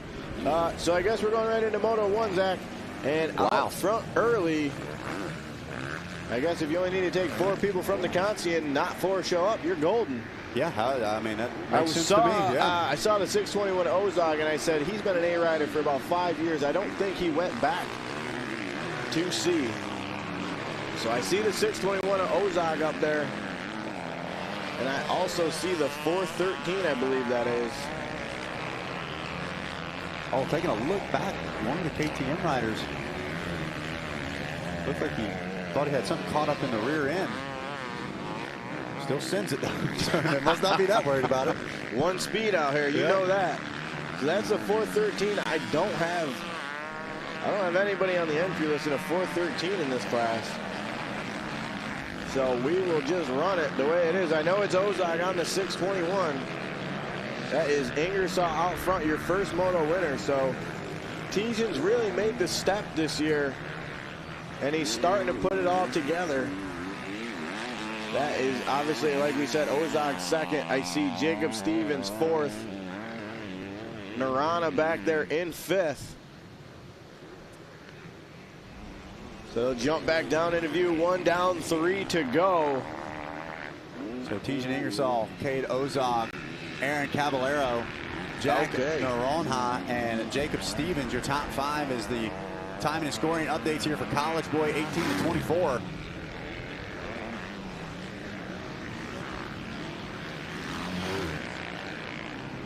And Ingersoll going to work. He's really made the step up this weekend. Yeah. He was always a front runner in this class, but honestly right now he's walking away from him. So cool to see Tijan out here making the next step. It's been fun to watch him progress as his career, and he grows older and he moves up to the A class, and you know, you start running that pace every weekend and eventually it becomes your pace. As we see Narana get around Caballero. So Narana, one of our A riders, going to move up another position around the 215 at Aaron Caballero. I'm looking at the 413 on the back of the jersey the whole time. That's why I didn't have a number for him. So now Narana going to go after Ozog. And then Stevens on the 707. He's going to go after these guys soon as Narana already around Ozog. So we'll have to see what's going on with Narana. He's making moves pretty quick, so I'm guessing a bad start. And now he's up in a second. We'll see if he's got time.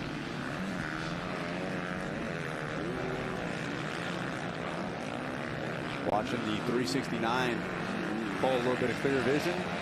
So that overall, as they run on screen, the moto scores are correct, but it should be Ingersoll on the 225 sitting on a 1-1. As Narana now drops into view. And we put up the Verb Prospect stats for Tijan Ingersoll. 10 overall wins, 26 podiums this year, 346 prospect points. That is 346 more prospect points than I have. And he's got a 17th in College Boy at the 2025 Unadilla Northeast Amateur Regional. I should know that. I was there. That was the one they ran one moto, and it got rain out on Sunday, and everybody was very unhappy. I actually believe a tornado came through. They put everybody in a state of emergency and shut the whole event down. Got to do what you got to do. Mother Nature doesn't play. You're fourth in your first heat race at that regional. Thought you were sitting pretty. You were actually out. As we go back to racing now, it looks like Caballero and Ozog getting ready to tussle over the 3 spot. And Steven still lurking back there in 5th with Dan Barry in 6th. Oh, wow. Ooh. That thing stepped all the way out. That was like a whip on the ground for Caballero. He was able to pull it back underneath himself. As we check back in with Ingersoll on the 225. Long gone. Looking at our live timing and scoring, he's got about an 8-second gap over Narana. And again, Ingersoll just hitting the marks right now. You can see not overriding, not taking any unnecessary risks, just trying to bring things home. And that's when you know you're comfortable too at the speed. You're not overriding, you're not having these sketchy moments. It's just consistent laps you're able to turn while continuing to pull away. It's the advantage of getting the start. You got the clean air, no stress. We saw Narana making passes. He had to come from a little farther back. The whole time Ingersoll has been taking his time, hitting his marks, and it's allowed him to slowly pull away from these guys. As we see the white flag come out now, Caballero and Ozog. Ozog still not off the hook.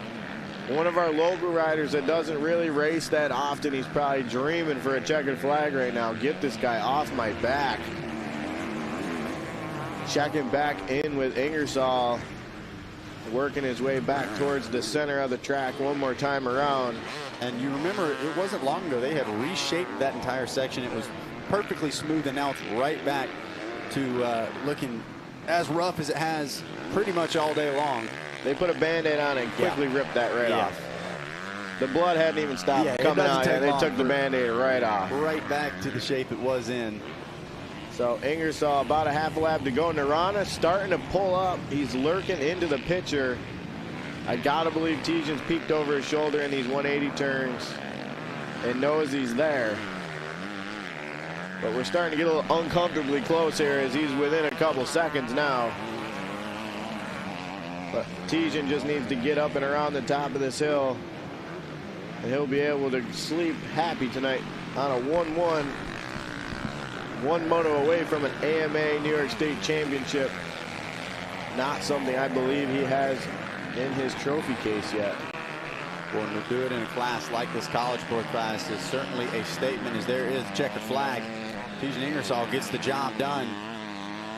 Moto win for Ingersoll. Narana comes across second. Solid fight for Narana as well. Got to think if he could stay just a tick closer to those opening lap or two, he'd definitely be in the fight at least. That'll be a fun one to watch heading into Moto 3. Yeah, tomorrow I think that's going to be one as we watch it unfold. That'll be the first championship we crown tomorrow. It'll be interesting to see the fun of the 3 moto format. Sitting on a 1-1, you're happy, but the job's not done yet.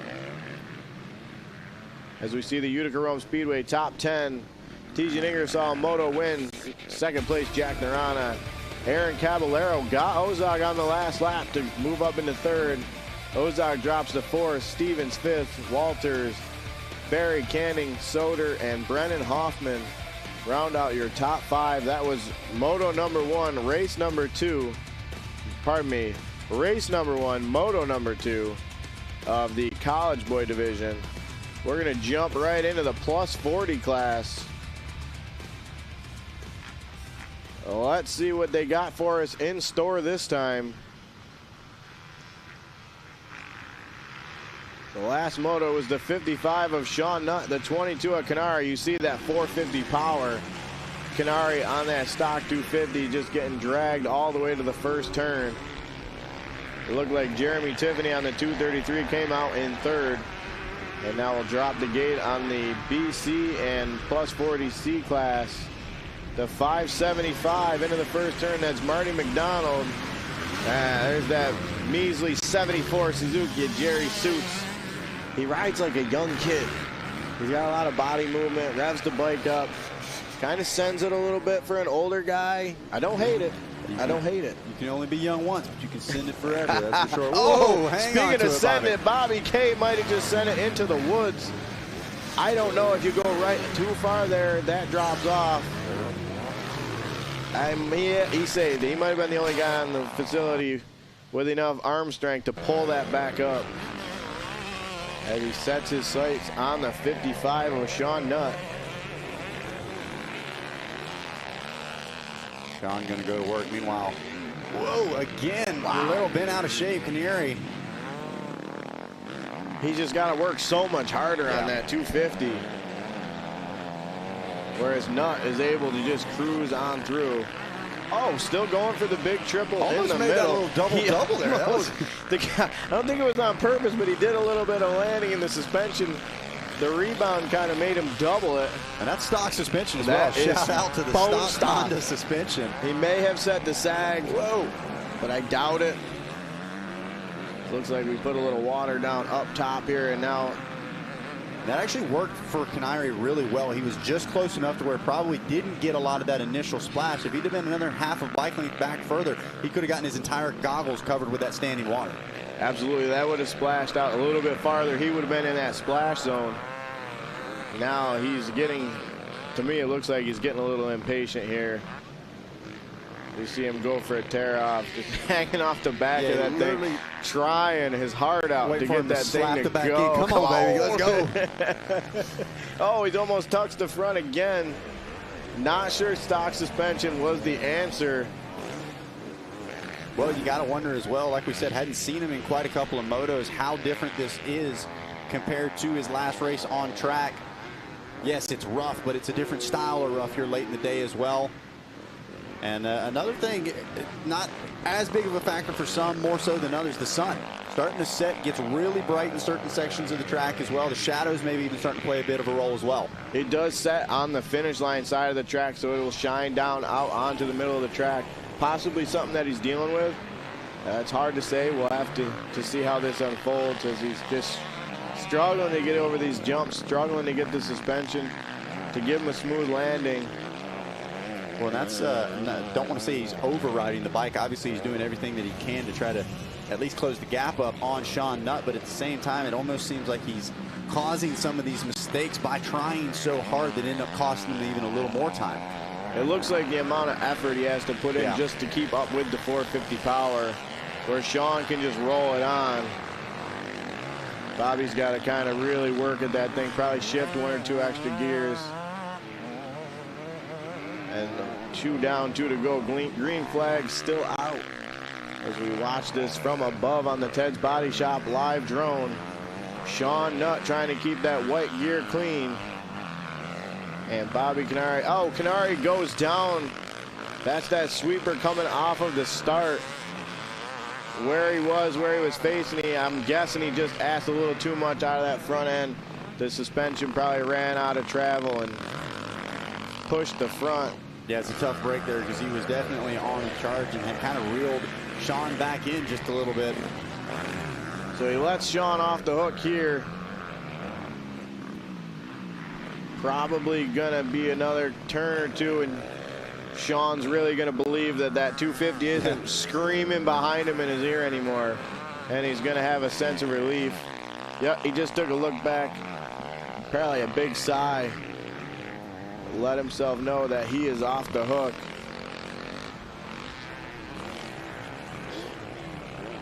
So Sean Nutt on approach here, getting closer and closer to a checkered flag and a second moto win.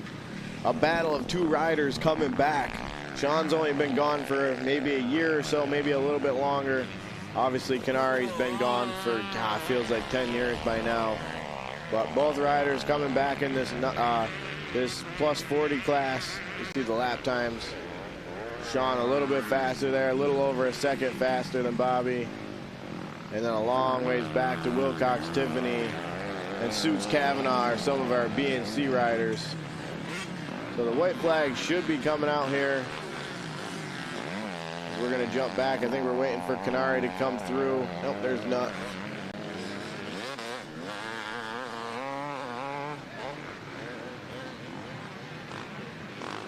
Easy peasy the rest of the way. Yeah, at this point, it's just bring it home. Yeah, he took that look back about a half a lap ago and didn't see that red fender barking down him anymore.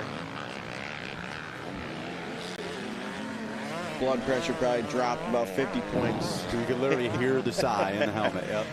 He did not get a flat tire. That was just the air being released that he was holding in his body. As always, we've been saying all day, you can scan that QR code. Download the Verb Moto Prospect app if you want to keep tabs on any racing all across the country, really. Go on there, claim your profile, start tacking smack to your buddies. I'm in 474,000th place, and you're in 479,000th place. Might motivate you to get back behind a gate. You know, you haven't raced in a couple of years, and you're like, man, I could probably jump in front of a couple of my buddies if I just did another race, just one, you know? Don't tell them you're going. You screenshot it after and put it on Facebook. Exactly. Tag them in it. You guys suck. Yes. As the Ted's Body Shop live drone going to take us along the far side of the track with Sean Nutt, number 55. In that all-white FXR gear, looking like the snowman riding around out here. One more turn to go. He's going to take a second moto victory and grab firm control of the overall. You see those rocks kicking up off the back tire. Even this late in the day, as the rocks continue to come up and they're spitting up off the back tire. Oh, making things a little bit harder than they needed to be. Want to make sure that guy did not get an extra lap. Like, dude, I'm trying to do you a favor. He's still going. He's going anyways. Forget it. He said, I paid for four.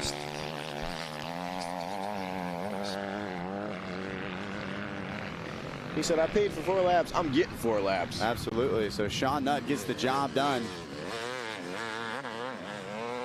And Canary backs it down and takes her to a checkered flag. Second place going to do here in Moto number 2.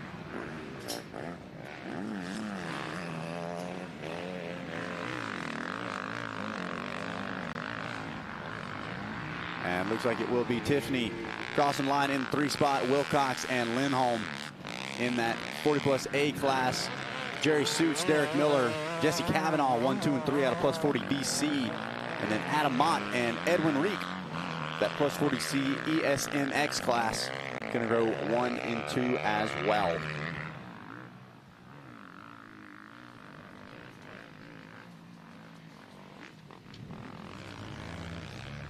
All right, so we're going to get ready to turn our attention to the 50 senior 7 to 8 and e-bike class, race number 3.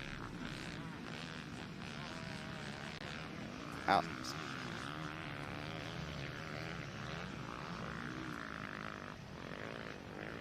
Alden Smith going to be one to watch for sure in this one. Case and R-Line been fast here today as well.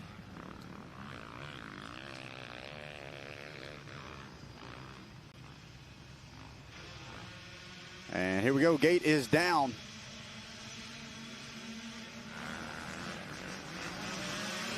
Ryder doing a good job cutting a couple front ends off, secures that early race lead.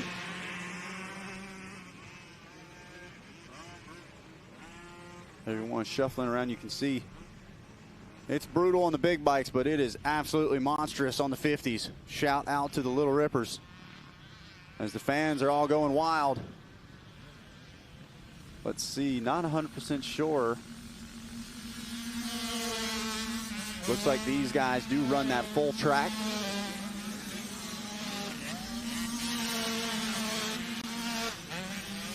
I see the 77 of Smith up there. I'm trying to get a look at your leader, KTM. Ah, it's the 98. That's got to be Wager. It is Mason Wager. The BW Excavation and Construction, 100% Twin Air and Risk Racing backed KTM out front leading the way. A couple of Cobra kids going at it. Whoa, whoa, whoa, whoa. Man, they're bouncing around. Is that Wager? I think it is. I think that's your early race leader. Down and down hard. Oh, no, a heartbreak. And you could tell by the way the bikes were jumping around on the 2 Cobras. It is absolutely brutal coming down the back end of that jump. And that is a heartbreak. Not only for today's moto, but Wager has been in several different classes up towards the front as well. A tough break there for the 98. Not sure what happened. Got to think got caught up in some of those massive braking bumps. And we talked about the square edgeness of some of these bumps as well. Man, when it hits, the suspension on these 50s is good. As you can see, perfect example right there. The 77 was on the gas, caught a square edge. It's like running into a wall, folks. And the ruts, yeah, on the faces of the jumps are literally deep enough at this point to grab the pegs of these 50 machines. The small wheelbases, you know, they're only up so high off of the ground. And so, man, you saw the feet come off and the body get shot towards the front as the 77 again finds himself looking back. Actually hangs on the back brake there. I saw what happened. He tried to put the pressure down thinking he was on the foot peg, and it was on the back brake. Meanwhile, second place coming for blood here on the opening lap. So Alden Smith takes over the #1 ride after some unfortunate luck there for Wager. Is he going to be able to hang on to it? That is the question. Cameron Arline in the 2 spot, Keika in 3, and Sykes in the 4 spot. So some huge shakeups here at the top of this 50 senior 7 to 8 class.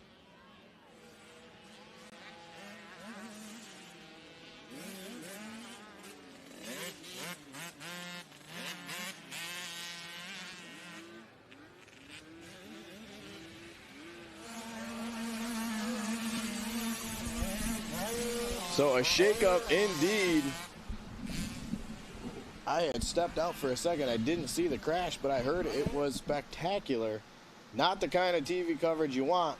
But we got Alden Smith out front and Cameron Arline up there in second.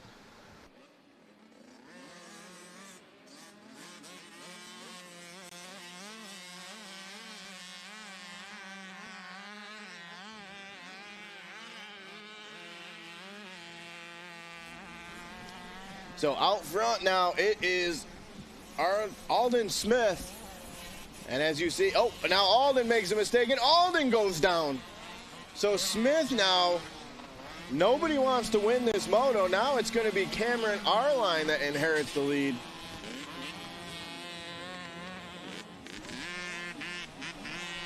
So it'll be Arline. I don't know if Smith got up soon enough, and Keika might have got around him.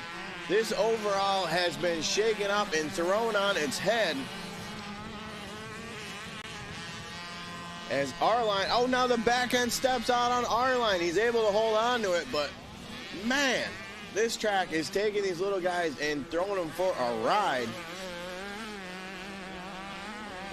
So Cameron Arline out of Waterville, New York, just trying to bring this thing home in one piece. And the worst part is we're only 1 lap into this thing. As we're going to wait for live timing to catch back up with us. Obviously, it's Smith with the moto lead. Now we get eyes on that battle for second. It looks like Keika was able to get around the 77 of Alden Smith. Now you see on that live tower, the Ted's Body Shop live timing tower there, the gold medal goes to Arline, and he's leading the moto. And then now Keika, he's your 3rd place overall, and Alden Smith would be 2nd place overall if it ended as the way it is. But we got to finish this moto out, and then we got a whole nother moto tomorrow to settle this thing completely and hand out some hardware. As we keep our eyes on Arline, and now we jump back to Keika. Keika looks like he's shrugged off Smith for the time being, but the way this moto's going, it's not over till they cross the finish. A couple other riders loading up on the live timing. We see Shortslaff up to 4th, Years 5th, Rogie 6th, Sykes 7th, Pecor 8th, and awesome to see the 98 of Mason Wager coming up the leaderboard. After a big get off, Mason able to regroup. He's up into the 9th spot. And then Hall rounding out the top 10. Yellow flags out. We got a rider down here as they come up the straightaway. Looks like we had one down in the turn. I believe that was a lapper. Here we have our line. Oh, Lapper starts to come in his line, goes back the other way. So dramatics here early in the second set of motos for our 51cc 7 to 8 and e-bikes.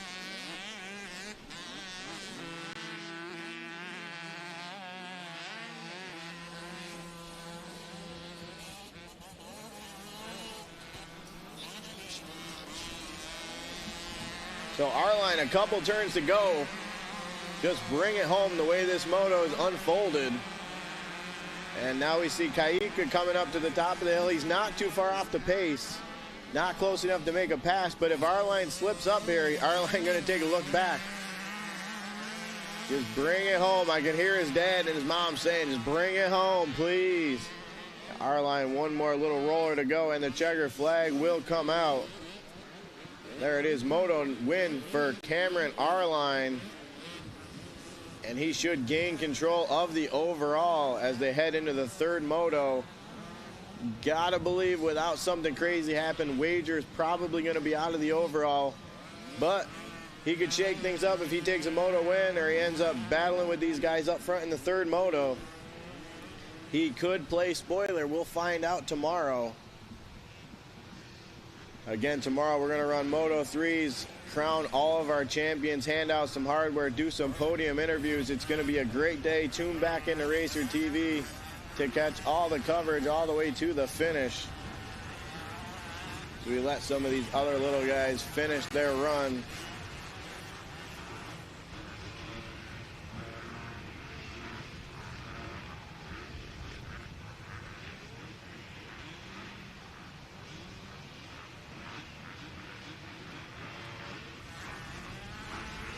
So here it is, the Utica Rome Speedway top 10 rundown. Nick Kaika, that I do not believe is correct. Cameron Arline came across the line first. Kaika should have been second. Wager, obviously we had him down at 8th or 9th. Alden Smith was third, so it should have been Arline, Kaika, Smith, your top three. We had Shortsleff 4th and Years 5th. So again, I don't believe this live timing that we're seeing is correct. Obviously we know Wager was a little farther down.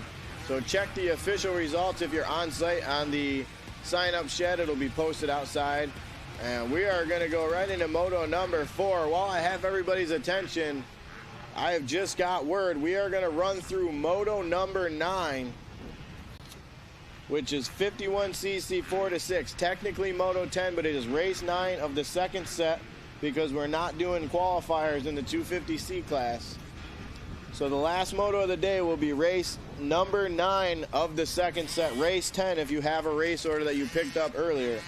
51cc 4 to 6 will be the last moto of the day. Tomorrow morning, right around 8:15, 8:20, we're going to have race 11, 450C on the line, ready to go. So make sure you change that oil filter tonight, fill that gas, because you're going to want to be ready to go first thing tomorrow morning. It looks like we're just waiting for a couple little guys to finish up their moto before we unleash 40 riders of chaos 250C. What will we see? That is the question. We'll have to wait and see, my friend. See. See. We do know a little French. That's Spanish, boss. See, I don't know French. Oui, and CC, yeah, close enough.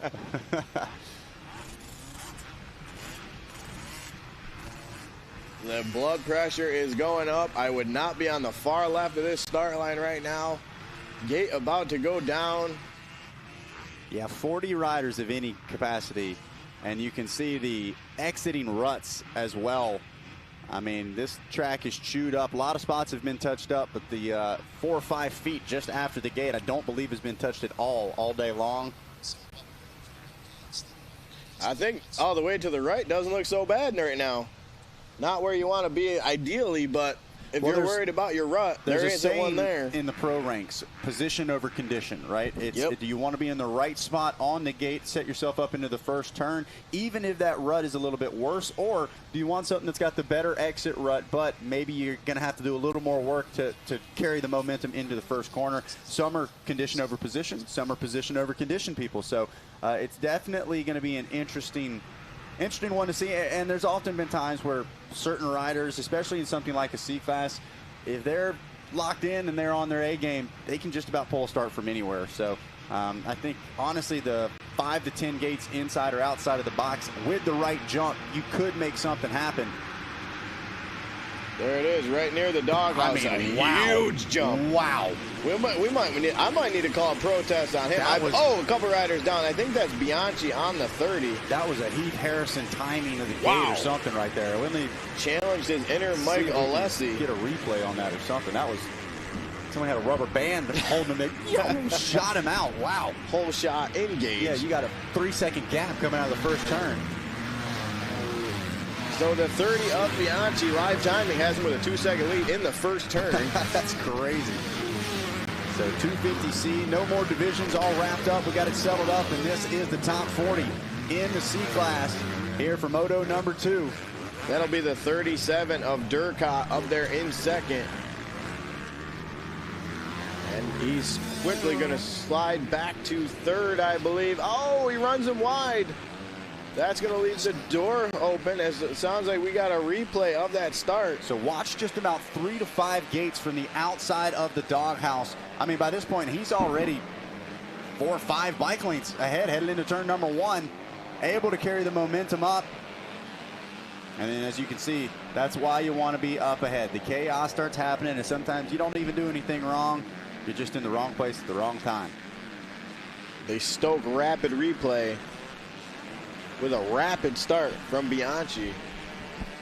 As we check back in on what should be number 2 and number 3 on the track.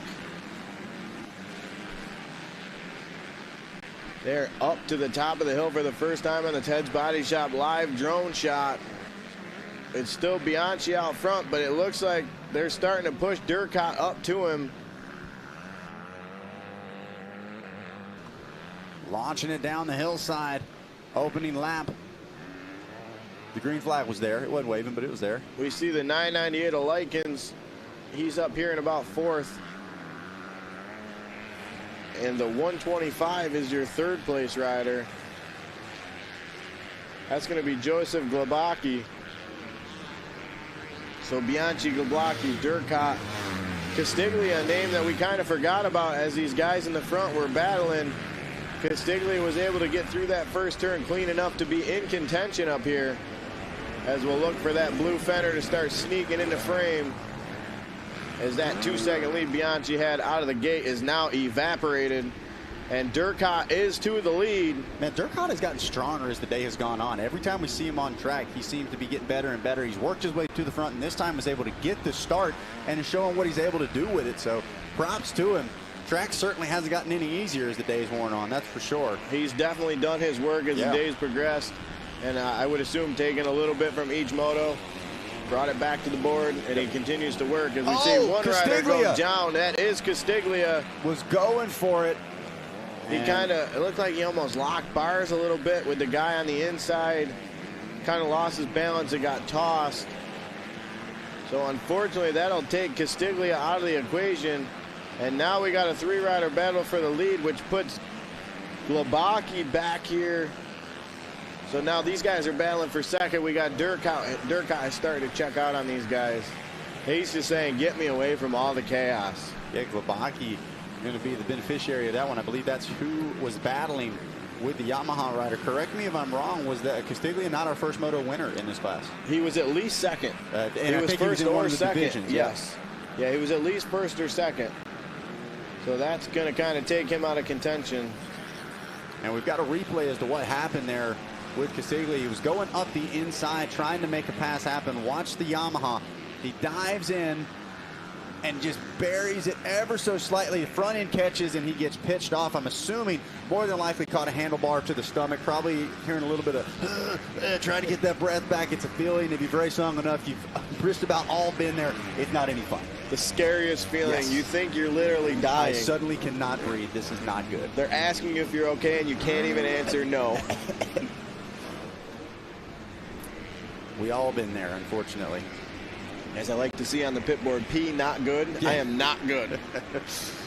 So Durkot now up front. Likens, as you look at the live update for the gold medal, silver and bronze, Likens with nothing next to his name. I'm assuming Likens not with a good first moto finish, but he's coming out here to redeem himself. He's going to play spoiler in the championship. Up into second now, Glabaki. I guess he didn't really slip back anywhere. He's kind of been sitting there second, third the whole time. Now Schrader, we remember Schrader from earlier in the day. He was up front in these motos. So he's finally found his way towards the front.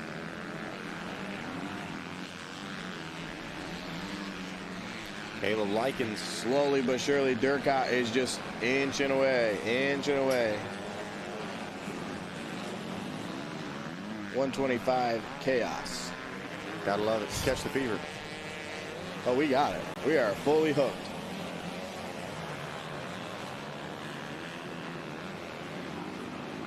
Here we go, launching through the insides.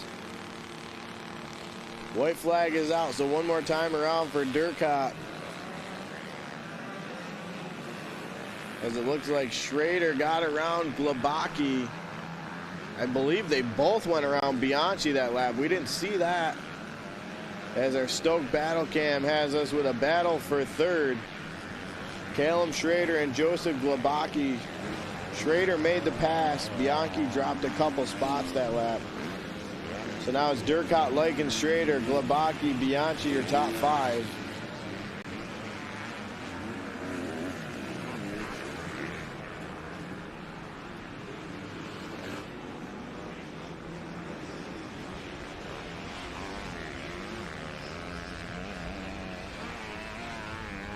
So there you see Callum Schrader, third in the Open Junior up in Sandali. That's one of the rounds up in Canada. Sandali, one of the infamous Canadian sand tracks. So Schrader knows how to ride in the sand.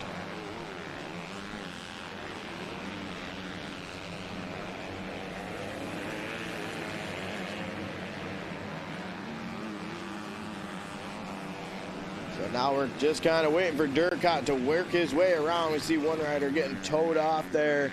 Can't quite get a number. He is up under his own power, though, so that is good to see.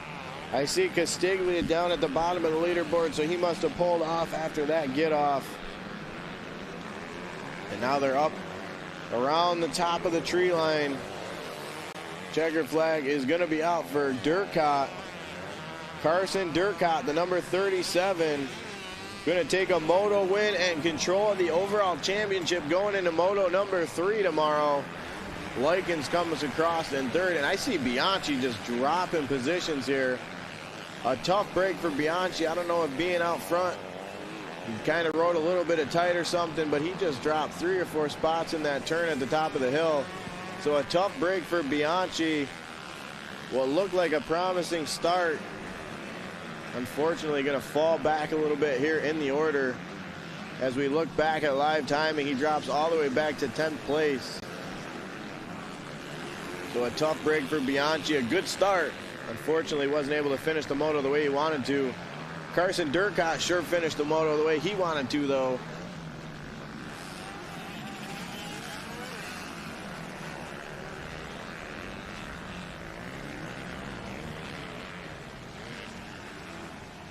So I'm just looking at the first moto results. This has gotten shaken all sorts of up.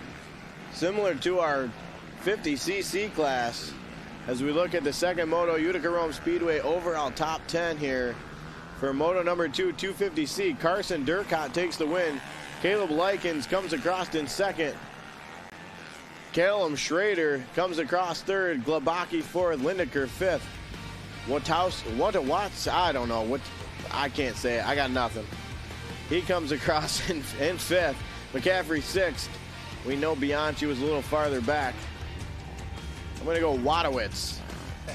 Wadowitz. He's definitely Spanish. Wadowitz. The New Yorker. Rounds out your top 5, McCaffrey, Bianchi, Lideker, Likens, and Lindsay.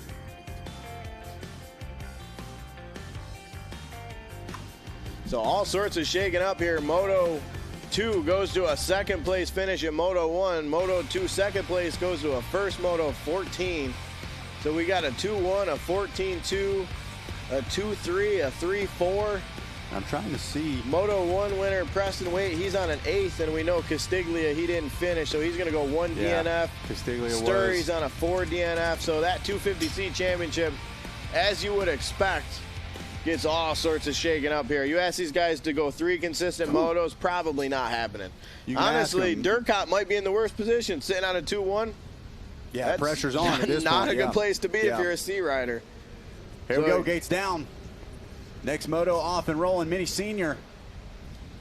Race number 6. So again, just keeping an ear to the speaker, we're going to race through moto number 10. That is moto 9 of the second set. It's 50cc Junior 426. That will be the last moto of the day.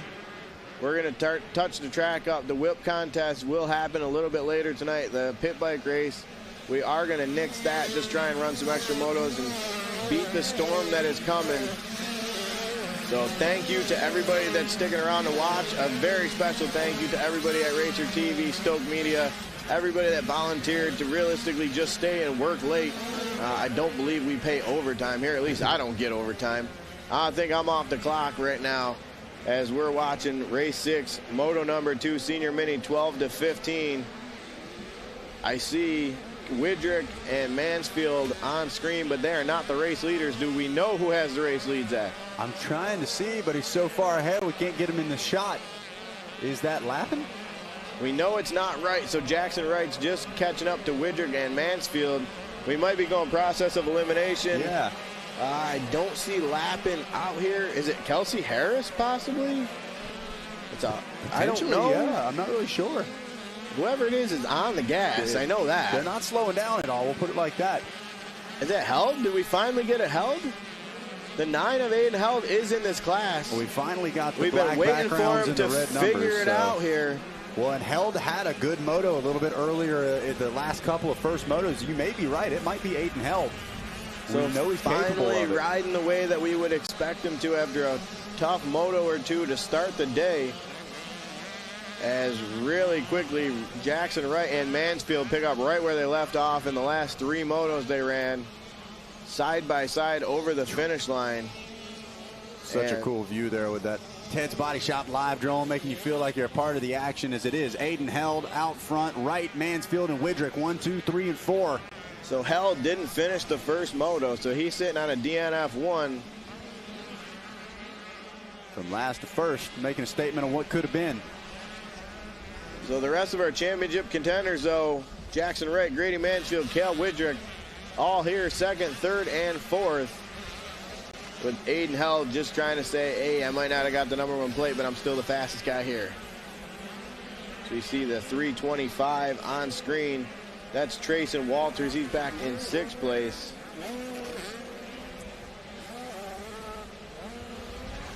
As we take a little bit of a breather, we're going to let this thing shake out.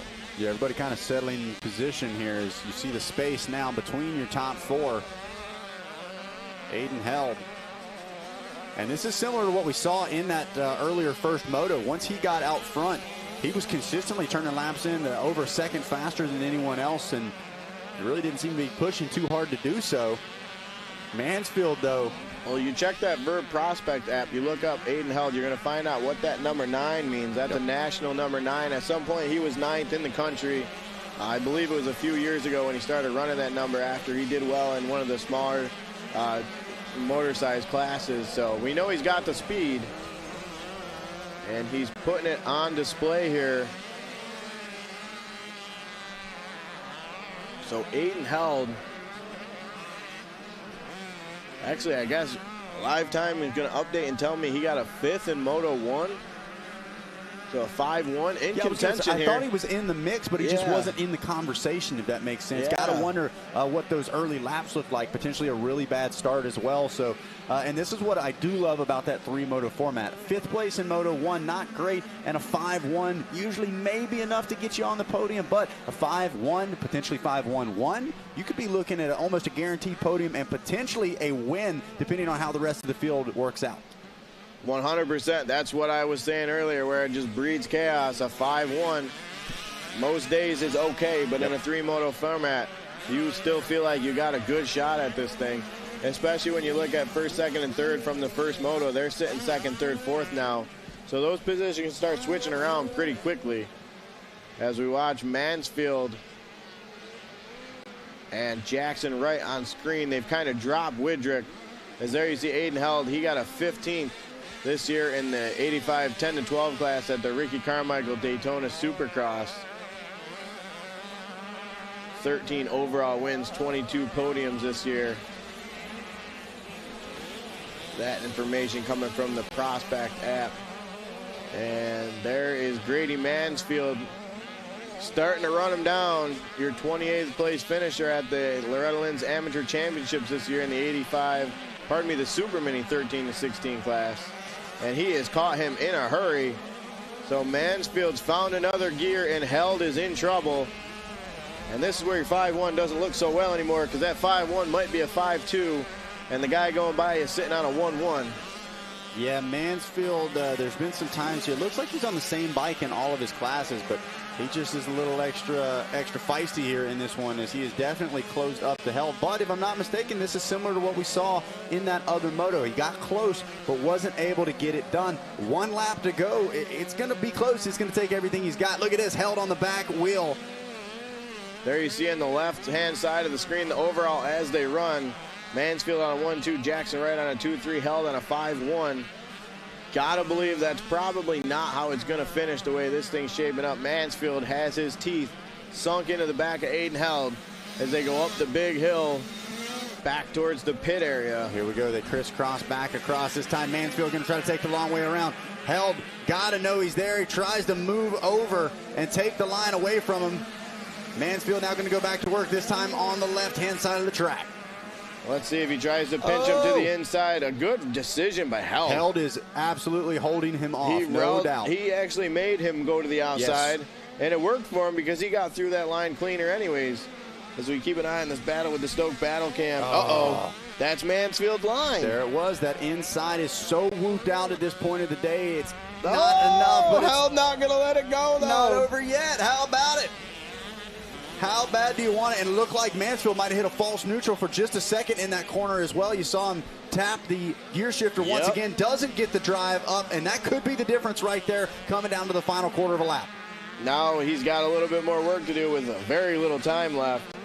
Held is being extremely stubborn with this. Oh, you can see how deep those ruts are going up the face of that. Absolutely.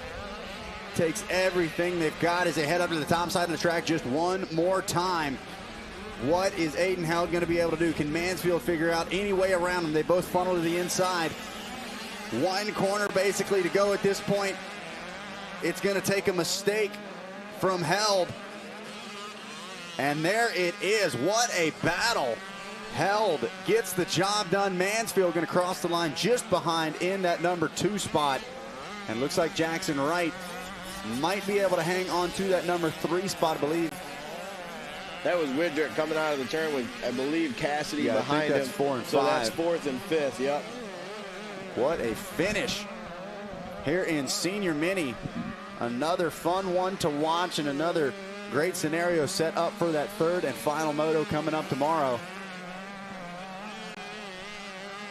Looking down the results here, it looks like, so that was Walters that got around Cassidy to the finish.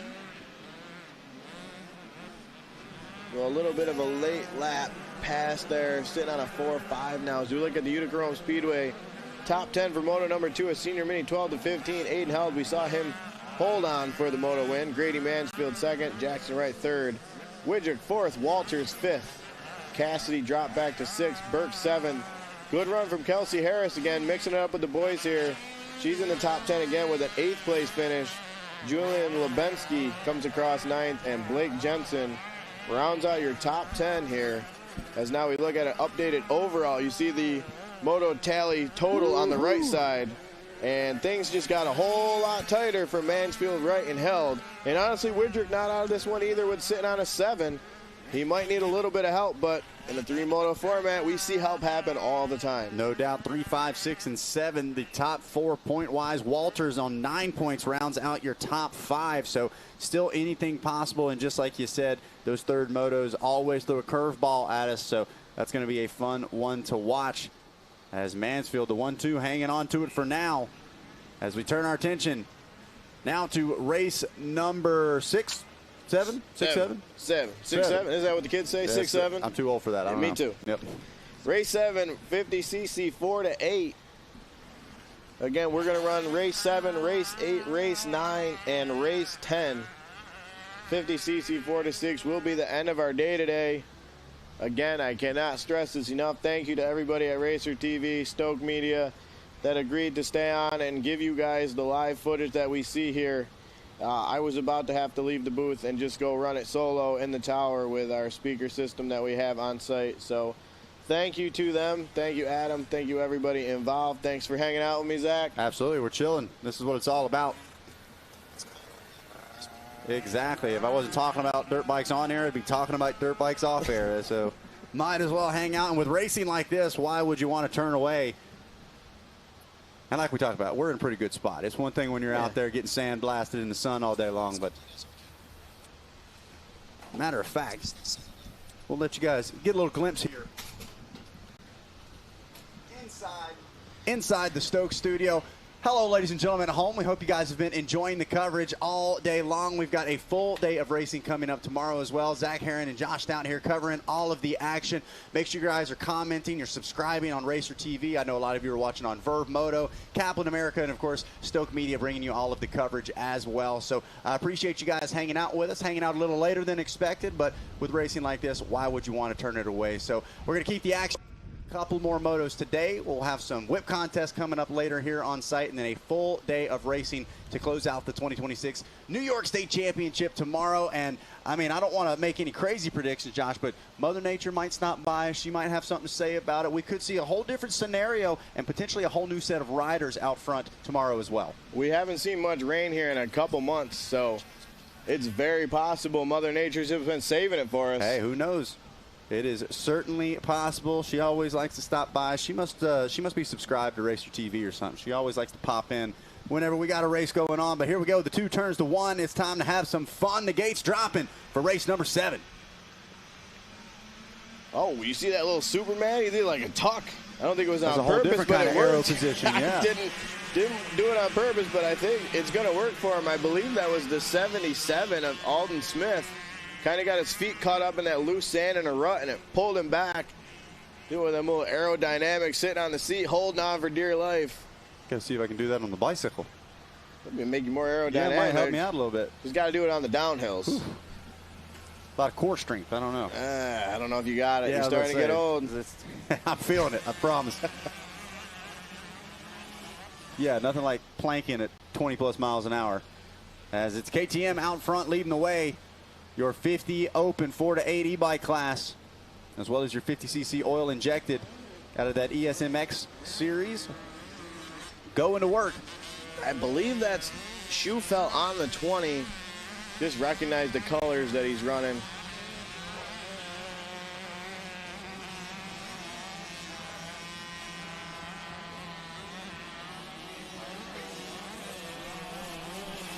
And for those of you maybe wondering, the ESMX, that is the Empire State MX Series, another series run here in the New York area. And a cool thing, I think that's actually really unique. We got the state championship, but then you've also got a round of the series involved with this as well. So for some of these riders that have been competing in the series all year long, kind of double the things to race for out here.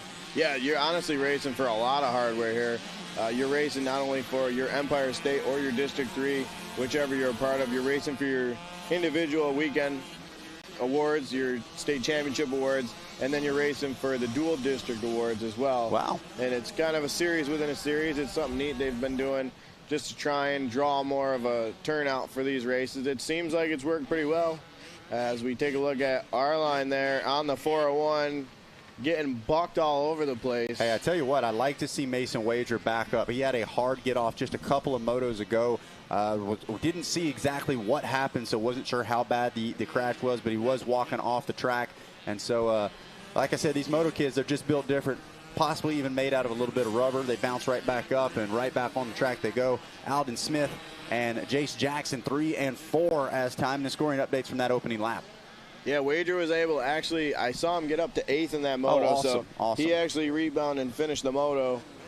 Good to see there as we see Wager up on the prospect at 8 overall wins this year, 18 podiums. And as we mentioned before, he had some good motos at Loretta's, running around the top 20. 8th in Micro 1, 4-6 at Loretta's in 2024 is the best moto finish that he has had at a national. Top 10, nothing to scoff at. No doubt about it. Cameron Arline, plenty of prospect points this year as well, and trying to add a few more to the collection.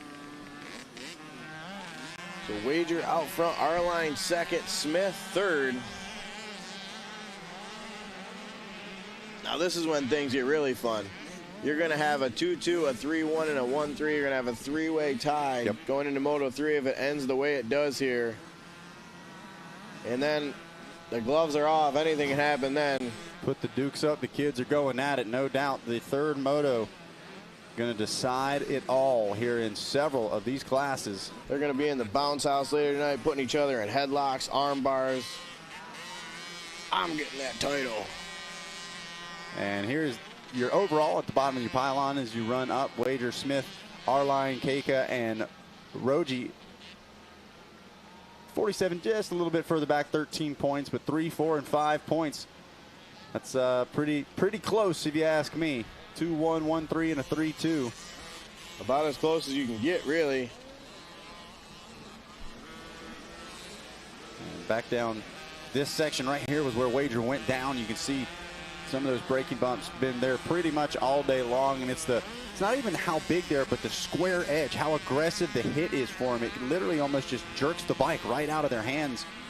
Yeah, once that travel on that compression on your shock, if you're not ready for it, it comes up, slaps you in the butt, takes you for a ride. Well, and we saw it from one of our Cobra riders as well. He was kind of over the back end, was on the throttle, and the back end fully compressed and just about shot him over the front of the bike. So yeah, it takes a ton. We talk about how impressive it is what these kids are able to do, but to be able to deal with the conditions when somebody like a Bobby Canary is saying, man, this track's brutal out there, and these kids have got a wheel size just about half as much diameter, it really goes to show how impressive and how careful they have to be as well. Line selection, just like up the face of that jump, they could be grabbing pegs, hooking tires, anything like that. So a lot of strategy goes into the line choices for these kids as well.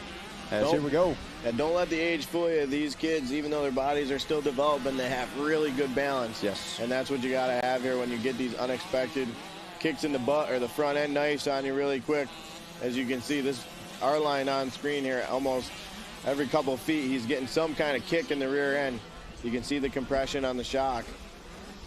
Wager doing a great job still out front, leading the way. As you can see that gold, silver, and bronze on your screen signifying the overall picture. So even though Arline in the number 2 spot right now, he's currently sitting third in the overall picture, and that will continue to update throughout the rest of the weekend as well, even once we move into those third motos. Helps you and us keep track of exactly what those overall pictures are looking like for the top 3. You see Wager on screen here working his way around a lapper. Arline, interesting choice to follow the lapper. Not usually the best idea. It's going to work out okay for him. Not sure he's going to get close enough to make anything happen. He's going to need a little bit of help from Wager here. You know, it's funny you talk about the balance. You get a little bit older, and all of a sudden everything's got to be so serious. You're doing work at the gym. You're on the yoga or the Bosu balls. You're trying to do these kids are on bicycles. Some of them, I know I had a kid growing up that was a unicyclist. He did that to practice balance. These kids, they find a way to have fun, but the same kind of things that they're learning while they're having fun can be applied right to the motorcycle. As Wager now closing in, 1 corner to go, and he'll be looking for a checkered flag here in Moto number 2. 50 Open 4-8 e-bike, and there it is. Wager gets the job done. What a response from the 98, and he's fired up about it.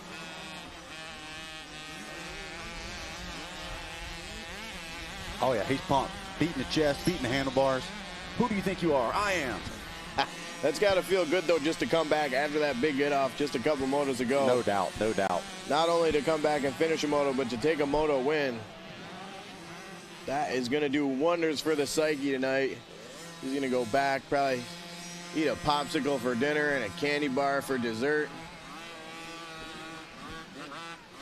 Take that, Dad. I am getting that extra sweet treat. So that was race number 7. 50cc 428. On the line, race 8, 450B in the staging area, race 9, junior mini 9 to 11. And this is a first call for race 10, 50cc 4 to 6. Like we've been hounding you guys on, we just want to make sure nobody doesn't miss this message. Race 10 will be the last moto of the day. And the gate is down. Not sure what happened. I think we split up. I didn't get any communications with anybody at race control, but it looks like we split Moto 7, and the oil injected division is going to get their own moto. Not sure what happened there. But nonetheless, the track is yours, young men. Have some fun. That guy's not having fun. He is getting his steps in.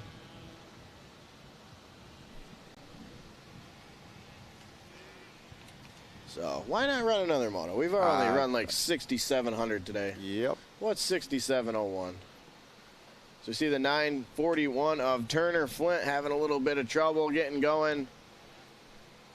Got help from one of the other riders' dads. We'll check in with our race leader here. I believe I see the 410 of Arline. Kaysen Arline. We've been seeing Cameron Arline all day out there. Looks like he's got a younger brother that wants to put the Arline name on the map as well.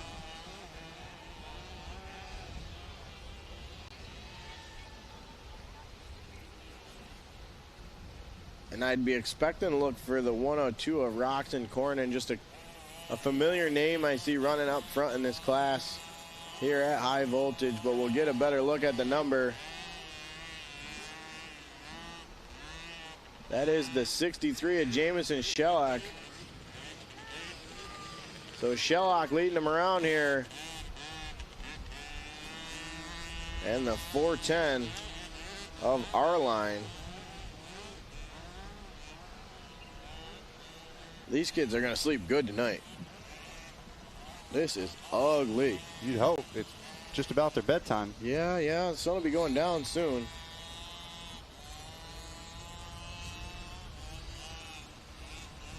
The green flag is out. We follow around Arline on the Ted's Body Shop live drone.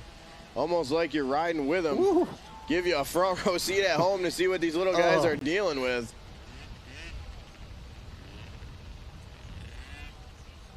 GoPros are not legal in the AMA. Can you just run a drone above you, though? I believe they're legal, just not on the helmet. There you go. Yeah. Been a couple of riders today that didn't get that memo, but that's fine. Well, I mean, Empire State, I don't believe is an AMA district, so I could be wrong. They probably shouldn't say that on air. I think I'm wrong. No, I can't take it back now. It's in the archives. That was Josh Stout, if anyone was curious. It's in the archives. So we see the head-to-head between Shellock and Arline. Shellock undefeated in this matchup, 3-0. I always love the proportion of the helmets to the bodies here. All that helmet and such little neck, you know what I mean? Looks like a bobblehead night at the baseball stadium. 1,540 prospect points this year for Jamison Shellock. There is Roxon Cornyn checking in that number 3 spot.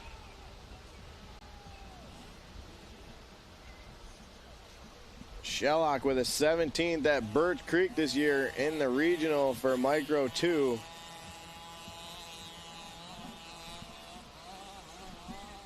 So not a bad result. Not what he wanted, but not a bad result. It looks like Arline was there as well with a 24th.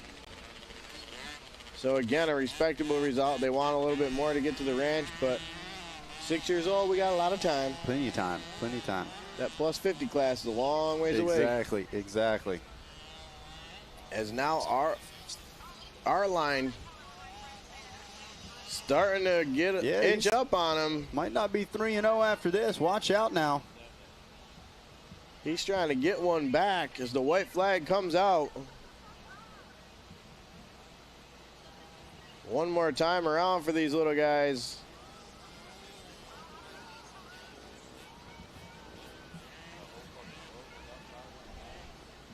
Shellock, Arline, Roxon, Cornyn up to third. To Flint. Back there, Turner, Flint in fourth. And Amos Walsman is fifth. That is your top five here. 50cc oil injected Moto number 2. Here we go. Lead duo still wheel to wheel. Wait a second, pulling up alongside of him. Man, Arline does not like to stand up through those whoops. He wants to feel every one of those bumps. His mom's gonna have to ice his tailbone. That's why tonight. though, he stood up and he almost went down. Got a little too heavy over the front end. Well, keep doing what you're doing because you're about to make a pass for the lead if you can get a little closer. Here we go, Case and Arline. Looks like Ryder maybe down just up ahead. Nope, just a lap rider. Gonna dive back to the inside. Arline starting to run out of time here. Oh, you know Dad is just screaming, go! You're right there. Oh, he gets a better drive, and there it is. Right there. How about it? The pass. It all comes down to the acceleration out of the corner. And Arline makes it happen and immediately puts bike links between himself and Shellick. The worst spot to lose your momentum if you're on one of these little 50s is going up the face of that jump, and that's exactly what happened to Shellick. 3-0 might just be 3-1 here. Wait a second. He led 99% of the race, and the 1% he needed is the one that he didn't have. So Shellick gonna fall back to second. Arline, he's gonna move up. There it is. Checkered flag waves. Arline gets the job done. Shellick gonna finish in the number 2 spot. That's a big pass for Arline. He's gonna go to a 1-1 now, so he's gonna have a little bit of a buffer between him and Shellick. Shellick says, all right. Yeah, that's fine. We're cool. I'll give you a pass. fist bump. I don't want to, but I messed will. up, but it's fine. The TV cameras were here. He'd keep right yeah, on exactly. riding. Imagine if he psyched them out and pulled it away at the last second. I don't think so. Fake. Psych. They're going to have words tonight at the pit bike track for sure. They'll take a Stasek. Checker flag coming out for the rest of the field here in 50cc oil injected. This is one of our Empire State Motocross classes. Yeah, that's the funny thing is we talk about how tired these kids are. They're probably literally going to go to the trailer and jump on a Stasek. 100%. Get yelled at here in a little bit for going too fast in the pits. Yep. There's going to be an announcement made tonight by Kevin. Put the pit bikes away or you're getting disqualified. You better listen. You better listen. Be ashamed to throw it all away for that. All right. Looks like we've got, what was that, 450B? 450B. Got a couple little guys just finishing up. No, the guy on the four-wheeler is not in the race. He's just chauffeuring him back to the finish line. That is the man that everybody confuses me with. I've been insulted many times by people that think I'm my brother. Yeah, but he's probably been complimented so many times because they think. I doubt it. I doubt it. If anybody knows us, we're not that much different. His temper's just a little bit better than mine. Yeah, who's faster? Oh, 100%. You don't even need to pull up the Verb Prospect app. I was a mediocre B rider. My brother was a fairly well-known local A rider. As one little guy going down here, I think that's Turner again. Turner Flint, I think that was him. See? He's a good dad, though. Helping kids that aren't even his. He said, okay, if you crash again, I'm going to ride this thing through the finish for you. I'm not sure the shot could handle that. You're going to have a yeah, full rebuild. fist in the air. He's pumped up.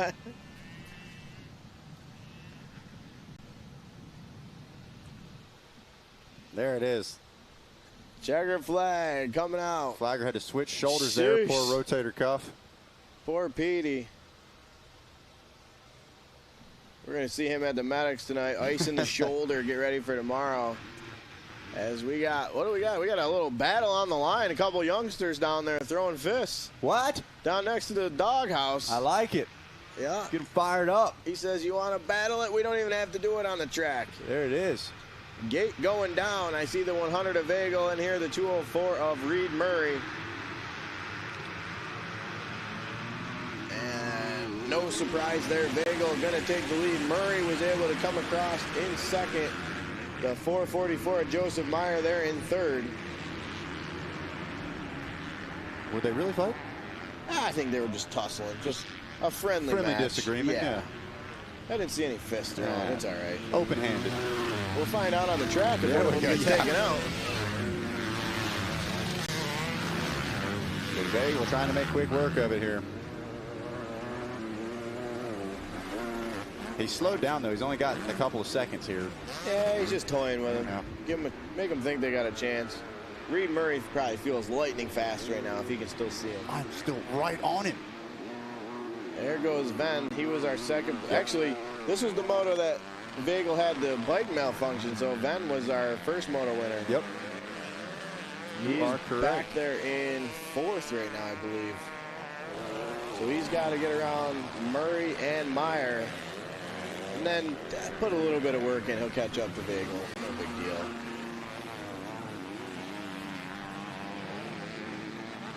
The 92 rider, the KTM. Coming to us from Ellenburg, New York.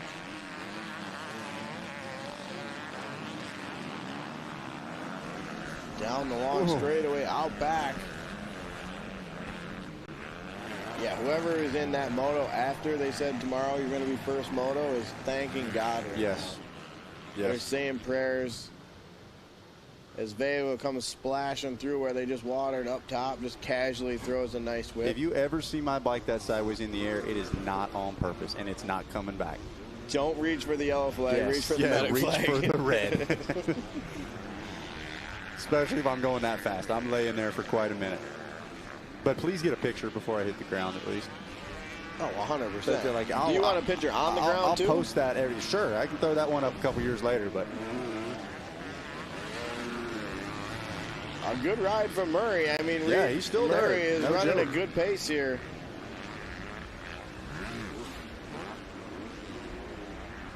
Levin in third, Meyer fourth now, Powers fifth. Zach Canning, Dan Barry, Stephen Miner, Hawk, and Bogdan, your top 10. Vagel with 30,000 prospect points. This year. Yeah. Yeah, those moto wins at the Nationals are worth a lot. Yeah, they definitely add up pretty quick. Like we said, grabbing the title in Schoolboy 1 this year. Meanwhile, Reed Murray, very solid year for him as well. Well, you can just see the weight that those national championships hold. He had 44 wins. I believe Vagel only had 10, but he had 29,000 more prospect points, and that's where the point structure on the prospect app is pretty cool if you really look into it. Yep, varies based off of the size and the level of not only the race, but the competition there as well. So depending on how many top level riders there are somewhere like a New York State MX, the event itself already pretty big, but the level of big names and heavy competition that show up kind of help boost the number of points available as well. So again, really cool the amount of technology that's gone into that prospect app. Chris Tessine and the entire crew there at Verve do such a great job to help develop that, and always innovating. I mean, they literally came up in the tower 2 or 3 times throughout the week at Loretta Lynn's with a new feature, a new thing that helped the announcers or that was available to the public as well. And so cannot give them enough props. As another lap in the books. Here we go. So 2 down, 2 to go. We're halfway through here. You see the flags whipping.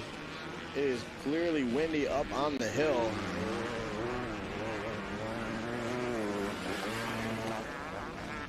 As Vagel floating over that old finish line, still running that like a whoop section along that inside. I mean, he's just barely tapping those bumps. One of those times you just watch him ride and you just wish you could do it. I'm like, why can't I? It looks so easy. I don't understand. It's because my boots and gear never matched. That's it. You don't have the Fox deal. Yep, it's That's not enough all pink. it is. It's not enough pink. That's all it is. We can work on that. There's a lot of vendors here. I bet we can get you a pink set of gear. That's true.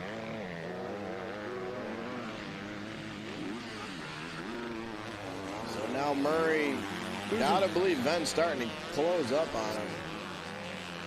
Maybe not. Oh, it sounds like, okay, so this was not the moto where Vagel had the bike problem. So he did grab that first moto win. Okay. So I believe that was the 250B class. We're getting told from race control. So well, thank you for the update on that. That had to have been either 250B or schoolboy. Yep. He had that problem. It's hard to keep all 5, 7 classes that he's racing straight, especially when he's in the same spot, it seems like. White flag out, 1 to go. Doing the same thing. Yep. Just whipping it around, skimming the rollers that everybody else is almost crashing off of. And taking a look at the overalls as they run, Hudson Vagel keeping the math pretty simple. 2 points, 1 plus 1. Murray a 2-2 and Vin a 3-3. So very consistent across the board here in 450B. One of those classes where the 3-moto format does not breed chaos. Not always. Nope. Still got random people back here cheering him on. Yeah. He's a fan favorite here for sure. Oh, no doubt about it. And like I said, if you haven't already, go find this guy on Instagram, find him on TikTok. The bangers they're impressive. I'm not even, there's no hate comms here. It is fun to watch. Volume all the way up. Actually put the headphones on, then crank the volume up, especially the 125 videos. It is just so much fun to watch. You know you've made it when other people are making hate videos about your Instagram reels. Exactly. And he's reached that point. Yeah, all kinds of attitude. It was the attitude era for the 125 class this year on the national level. There was some smack talk going on track, off track. Vagel, as we saw a little bit earlier, man, a few words, not big on talking smack. He says, you guys can just eat the roof off the back tire. I'll let that do enough. Exactly what he said. Actually, I believe his words were, once I get out front, these guys can't hang. I think that's what he said down at the ranch on the podium. Yep. And he backed it up. I mean, if you're going to say that, you better go out and back it up. And he did. Watch this one. Yep. Whoosh. Checkered flag. That was weak. In my world, that would have been a photo. Put it on a poster. In Vagel's world, that was just a warm-up. He went so fast, he blew the exit to the track, though. That's just how fast he's rolling there. Well, Vagel sitting on a 1-1. He takes the moto win. Reed Murray was able to hold on for second. Yeah, solid run for Murray, all jokes aside. Yeah. Absolutely. And Vin was right there, kept him honest, but really wasn't able to do anything with him. So great job there for race number 8. It's closing in on the final few motos of the day, race 9 and race 10. And we will close things down for the day. Get ready for our whip contest coming up later tonight. You got to believe when you show up to a race here and you see his name on the entry list, you're just saying, son of a gun. Well, I guess we're racing for second. Yeah, it's until his chain breaks. About to say, I don't know. There you go. Rome Speedway, top 10, Hudson Vagel, Reed Murray, Corbin Vin, 1, 2, and 3. Joseph Byron, Wayne Powers, your top 5. Canning, Barry, Gagnon, Bogdan, and Minor round out the top 10 in Moto number 2. Overall picture, like I said, the math's pretty simple. 1-1, 2-2, 3-3, Vagel, Murray, Vin. 5-4 and 4-5 for Meyer and Powers. So that'll be one to watch. Barry, Canning, Gagnon, Hawk with a 10-11, and then Harris with the 11-12 as well. Actually, I believe that was a 10-10 there for Hawk. Yeah, we did the see last second. Yep. And a how about it from one change. Vagel to another? I believe that's Harrison Vagel with leading them into turn number 1. Going to come out about in the number 2 spot. Yeah, we got Lappin out front as usual here. A little bit of pressure, you think maybe there, like Big Bro just went and laid it down. And like we said, getting down to the nitty gritty here. Second to last moto on track, final moto of the day, getting put on the launching pad unless they split it. Nah, don't say that. We don't want to do that. It's been a long day. Let's not make it any longer. Absolutely. Is this going to be the whip contest jump again? I have not got official word yet. I would think it is. Thought that was your call. I'm just a guy. Just a guy on a bike. Yeah, I sit in the air conditioning. I don't make the executive decisions anymore. That's the evil twin, right? Yes. Yeah, he runs the show down there. Out front leading the way. I still couldn't get a glimpse of the number on that. Oh, that was Lappin. That was Lappin. Okay, Yeah, I Lappin, couldn't quite tell if it was Yep. purple or just all black gear. So okay, so Lappin and Vagel. Vagel, the closest he's been early in a moto here. So I'm pretty sure he had a pretty bad start in Moto 1 of this one. Had to work his way forward. as the motos have gone on, he's starting to build now. We didn't see him much earlier. The last moto he was out there, he started to make some noise. And it wasn't long ago we were looking at Hudson Vagel in this class as well. You talked about it earlier, being able to watch these riders grow up and develop as not only racers but as individuals as well. Won't be long we'll be seeing Harrison in those B classes. But right now, got to deal with Lappin here at the top.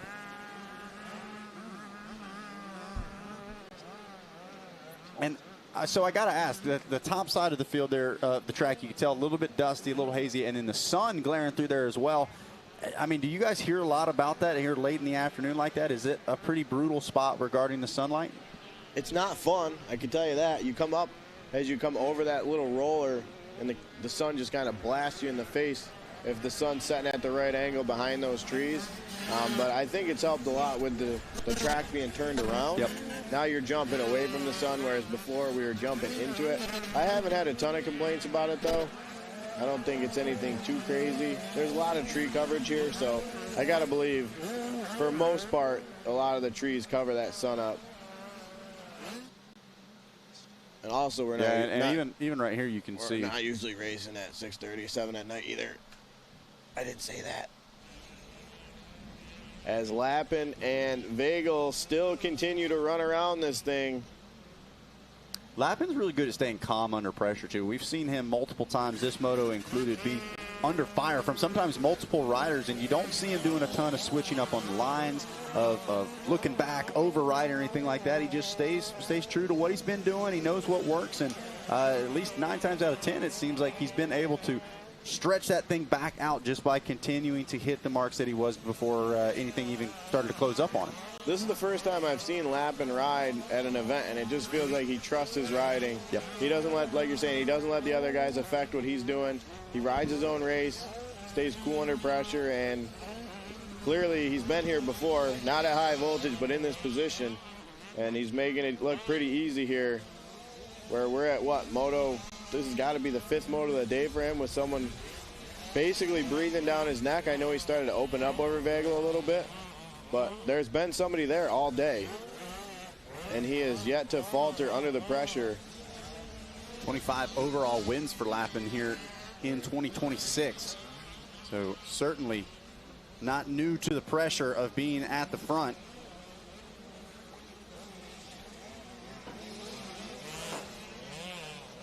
Vagel with just 1 overall win, 3 podiums, but that's 4,700 prospect points. That must have been a fairly big race that he did win. Top 10 there at the RCSX as well, out in Daytona. Connor Etches, quietly a good ride up here. Yep. Sargent was up front early in the first moto, so a good run from Etches. We kind of haven't touched on him in this moto. To be sitting up here in 3rd in front of Sargent. Grant Earl back there in 5th. Bruckman, someone we usually see up a little bit farther. Not sure what happened to him. And look at that, anytime. Wow, so interesting. Lappin has been beat by Vagel 6 out of 6 times that they've raced each other this season. And right now, Lappin looking like he's in the position to change that here with his performance so far this weekend. What did we have Vagel in first moto, looking at live timing, a 9th? So in the overall, without something terrible happening, Lappin's going to have him covered there in the overall. Yeah, that's a good point as well. Carter Sargent looking at a 2, potentially 4 as well. So on your bottom of your screen, you can see Lappin a 1-1. Sargent a 2-4 would put him in 2nd place. A 5-3 for Etches, potentially rounding out the podium. And Vagel, if he hangs on where he's at, just going to hang on to the top 5. Yeah, not sure what happened here. A lot of shakeups, I guess, if you want to call it that. Bruckman with a 3rd in the first moto back here in 6th. Somebody we expected to be a little farther up. Etches with a surprising ride, I guess you could say, based on his first moto with a 5th up into the top 3. So we'll see how it all shakes out. Obviously, Vega going from a 9th to a 1st is a huge improvement for him. You got to wonder what happened in that first moto. Maybe a bad start or he went down or something. And it just seems it's starting to look like Lappin's like a mini Schmidt. Yeah, it's very. Just I don't want to say consistent. not unimpressive, but it doesn't jump out at you, right? There's not anything where you're like, oh wow, look at how aggressive or intense he is in this. It's just smooth sailing, and you kind of sit there. We were just looking at him and no other data. You're like, he's not going that fast. But then you look at the lap times, you look at the way he's pulling away, and it's like, yeah, he is, and he's making it look easy while he does it. Yeah, he almost looks like he's kind of trail riding, I guess you would say. He's kind of gassing it when he wants to, but he's very, very smooth, consistent. He just hits his lines. So he was running clear lenses as well. As we've talked about the sunlight, a lot of riders having differing opinions as far as the level of tint they want in their lens. I thought I saw a puff of smoke come out of the back of the 344. Looks to be okay. Bring her home, Jackson. Not too much longer here. He is going to run the long way around here. Get around some lap traffic. Vagel not able to do anything with him. We're looking at the lap times. The one lap in the middle of the moto was probably the one that did it. Lappin was almost 2 seconds a lap faster that lap. That was his best lap of the moto. Yep. You start stacking those up over a 4-lap race, and this is how you end up with a 4 or 5 second lead. As he is coming through, checkered flag should be coming out. Jackson Lappin gets the job done here in Moto number 2. Keeps the math simple for us. Putting this championship in a stranglehold. Yeah, he is in a dominant position headed into that final Moto tomorrow. I'll be interested to see what the tally is once we get the overall breakdown here in a minute. He's got to have a 6-7 point gap going into the third Moto at this point. We'll see. Technology will do that for us. Exactly. We don't need the calculators. Break out the fingers and toes like we we Too used late in the day. Yep. Nope, too late in the day for that. Here it is. Lappin, Vagel, Etches, Earl, and Bruckman, your top 5. Bruckman actually stealing away that 4th place spot. Boggett, Sargent, Morse, Attigliato, and Briggs are going to round out your top 10 here in this second Moto. The overall picture, 1-1. It's a 3-4 for Bruckman. And he stole that 4th place spot away. It's actually going to put him in the number 2 position, 1 point in front of Etches, a 5-3, a 2-7 for Sargent, and a 9-2 for Vagel. Going to be your top 5. Vagel actually tied with Earl there at a 6-5 with 11 points in total. So still plenty to race for and plenty yet to be decided at the top of Junior Mini. Didn't see what happened there, but Sargent definitely dropped some spots on that last lap. He was up there battling for 3rd. He was in 4th, so a mistake somewhere out there that we didn't catch on camera, and that's going to hurt in the overall positioning. Well, here we go, folks. The race we've all been waiting for. The final Moto of the day. Dad is like, hey. Look ahead. Look ahead. Watch 30-second guy, okay? You wave at the drone later. See, these kids have unlimited energy. No, they are fired up, jacked up on Mountain Dew. I'm all jacked up on Mountain Dew, Chip. Yeah, they're going to jump on this track like a spider monkey here in a second. It's interesting how nobody's lined up next to each other. There's a gate in between everybody. Almost all the way down, except for those 3 Cobras up there.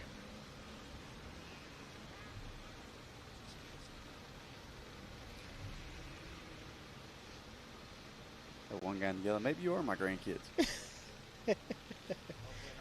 He's got to see how they finish first.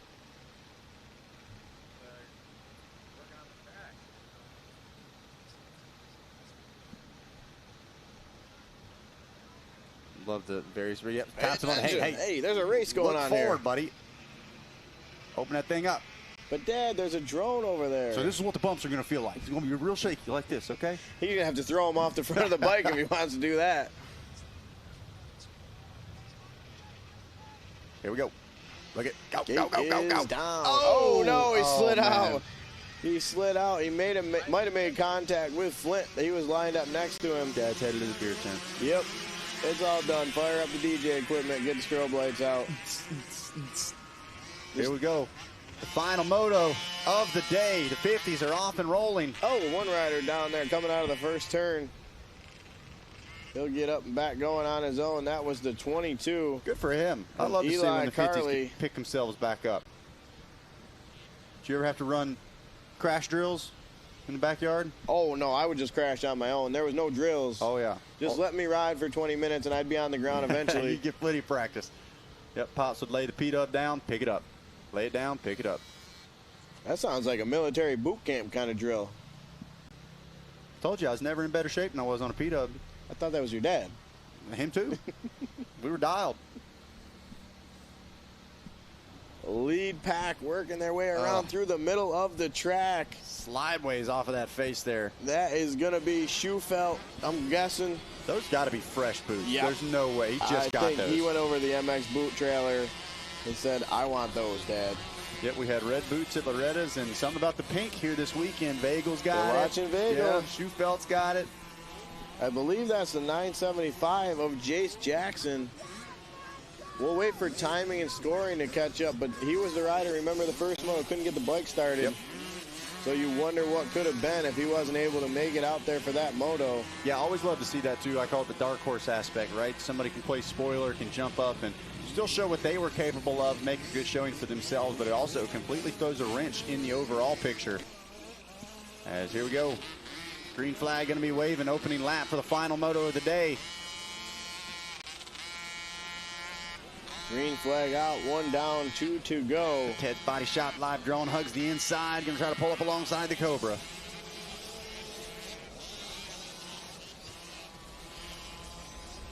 Absolutely ripping through the section. Looks up, sees what Dad's saying, doesn't listen, but sees it. He's saying, if you don't pass him, we're going home.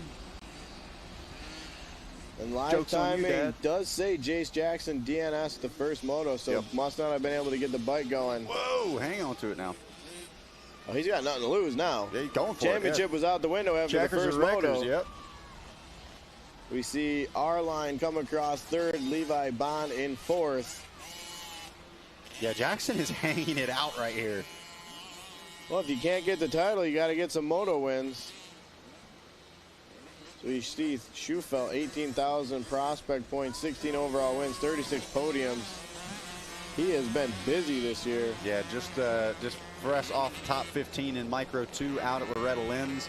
Definitely going to be a big points race there for him as well.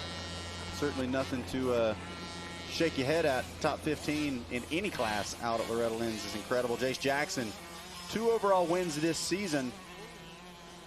And got 7th at his regional earlier this year out at Birch Creek, one of my favorite tracks. And he's closing in on him. Yeah, wait a second. R-Line quietly back there in the number 3 spot. Has had a solid 2026 season as well. What a save! Oh my goodness. I don't know how that happened. Jace Jackson, full send. Wow, that was impressive. White flags out. He's still ripping forward. He is wide open. Larry Enticer, I'm still going to send it. He's got 1 lap to go to try and run him back down again.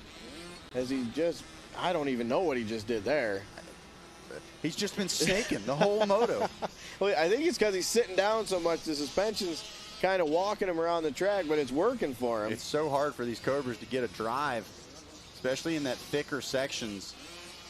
Sand kind of bogs him down. Oh, he is he still is just all over the place, snaking it. There he goes. We finally got him up on the foot pegs. Just took the biggest braking bumps on the entire track. Got one dad out there. That's cool. Yeah, that's fun. It's fine. Sure, Jackson's dad will love that. Just running a pick. Yep. Oh, now running a pick play. Yep. Now his kid's gonna chop the front end off. Oh, And there it goes. We kind of felt like it was coming at some point. Dads are fighting. That's it. Let's see if he can get up and salvage the second at least. What a ride there for Jace, though. That was going for it. He was willing to put it on the ground. He did eventually. Was literally pointing 90 degrees the wrong direction, and the throttle never cracked. He was wide open no matter what. So Schufelt off the hook here. He'll be able to mosey on home for a moto win, go 1-1. He's looking around saying hi to the flaggers. You like these boots, lady? What do you think about these? New boot goofing. Yeah. 3 payments. Oh, what was that? What was Little that? flag check. Watch out. Are you gonna let this guy take his extra lap? Double check. I don't know what this move is. He's looking left. He's looking right. Nobody's in sight. 1 corner to go, and here it is. The checker flag flies. Schufelt gonna get the job done and bring the checker flag out for the final time here today in the 50 Junior 4-6 Moto number 2.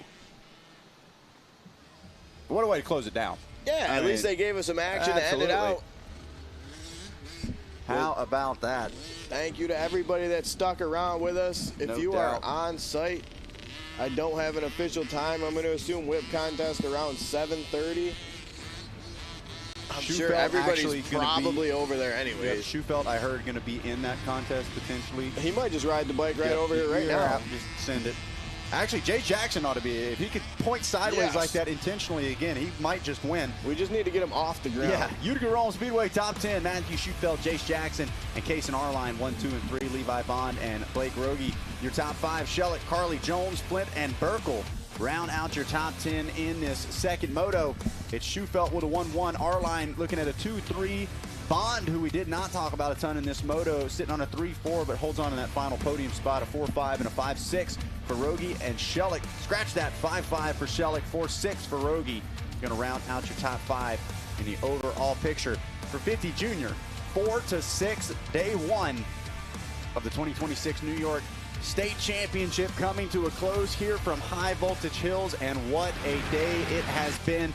Full gates, crazy crashes, crazy passes, all kinds of action, and it's just day 1, folks. This is what we've come to expect from here at High Voltage Hills, and it never disappoints. 2026 certainly looking to be no different as well, but still so much yet to be decided tomorrow. The Stoke Rapid Replay showing you some of the highlights here from today. So many, we could barely fit them all into one highlight. There's a low light there for Hudson Vagel. Probably a highlight for all of his competition. But man, crazy passes. Bobby Kinnear shaking and baking his way up the inside. Trevor Schmidt doing Trevor Schmidt things in the A classes. It's been a ton of fun. And we're going to be right back here to do it all over again tomorrow. Don't forget, Racer TV, it's all racing all the time tomorrow. 8:30 a.m. we're kicking things off and closing things down for the New York State Championship. And then next weekend, right over at Unadilla, we've got the J-Day doubleheader, rounds 7 and 8, Saturday and Sunday, 8 to 5. Plan to be tuned in all day long. And then really excited to have the ANEC Rob Super Test, or Round 8 Super Test, on September 12th. We'll give you guys more information on that as it comes to light here in the upcoming weeks. But as always, we got to give out a ton of thank yous. So many people involved with making this broadcast possible. I want to give a shout out to our executive producer, Kerry Russell, OPAG, our operations producer, Adam Gordon, our producer, Don Hampton, our director, Nick Vosberg, our audio technician, Brian Wall, our graphics operator, Josh Williams, our engineer in charge, Jordan McFadden, as well as our second engineer, Adam Arndt, our drone pilot, the eyes in the sky, Gabe Scholl, all of our incredible camera operators, Adam Atkins, Chandler Kaler, Chris Pennington, Caden Feathers, Zach Kerwin, Peter Zalek, Kieran Motherway, Caleb Feathers, Cameron Lehman, Dakota Anderson. For DC, from D3, Dominic Cittadino, Josh Stout, I'm Zach Karen. We'll see you guys bright and early right back here tomorrow for more racing action here from High Voltage Hills. We'll see you then.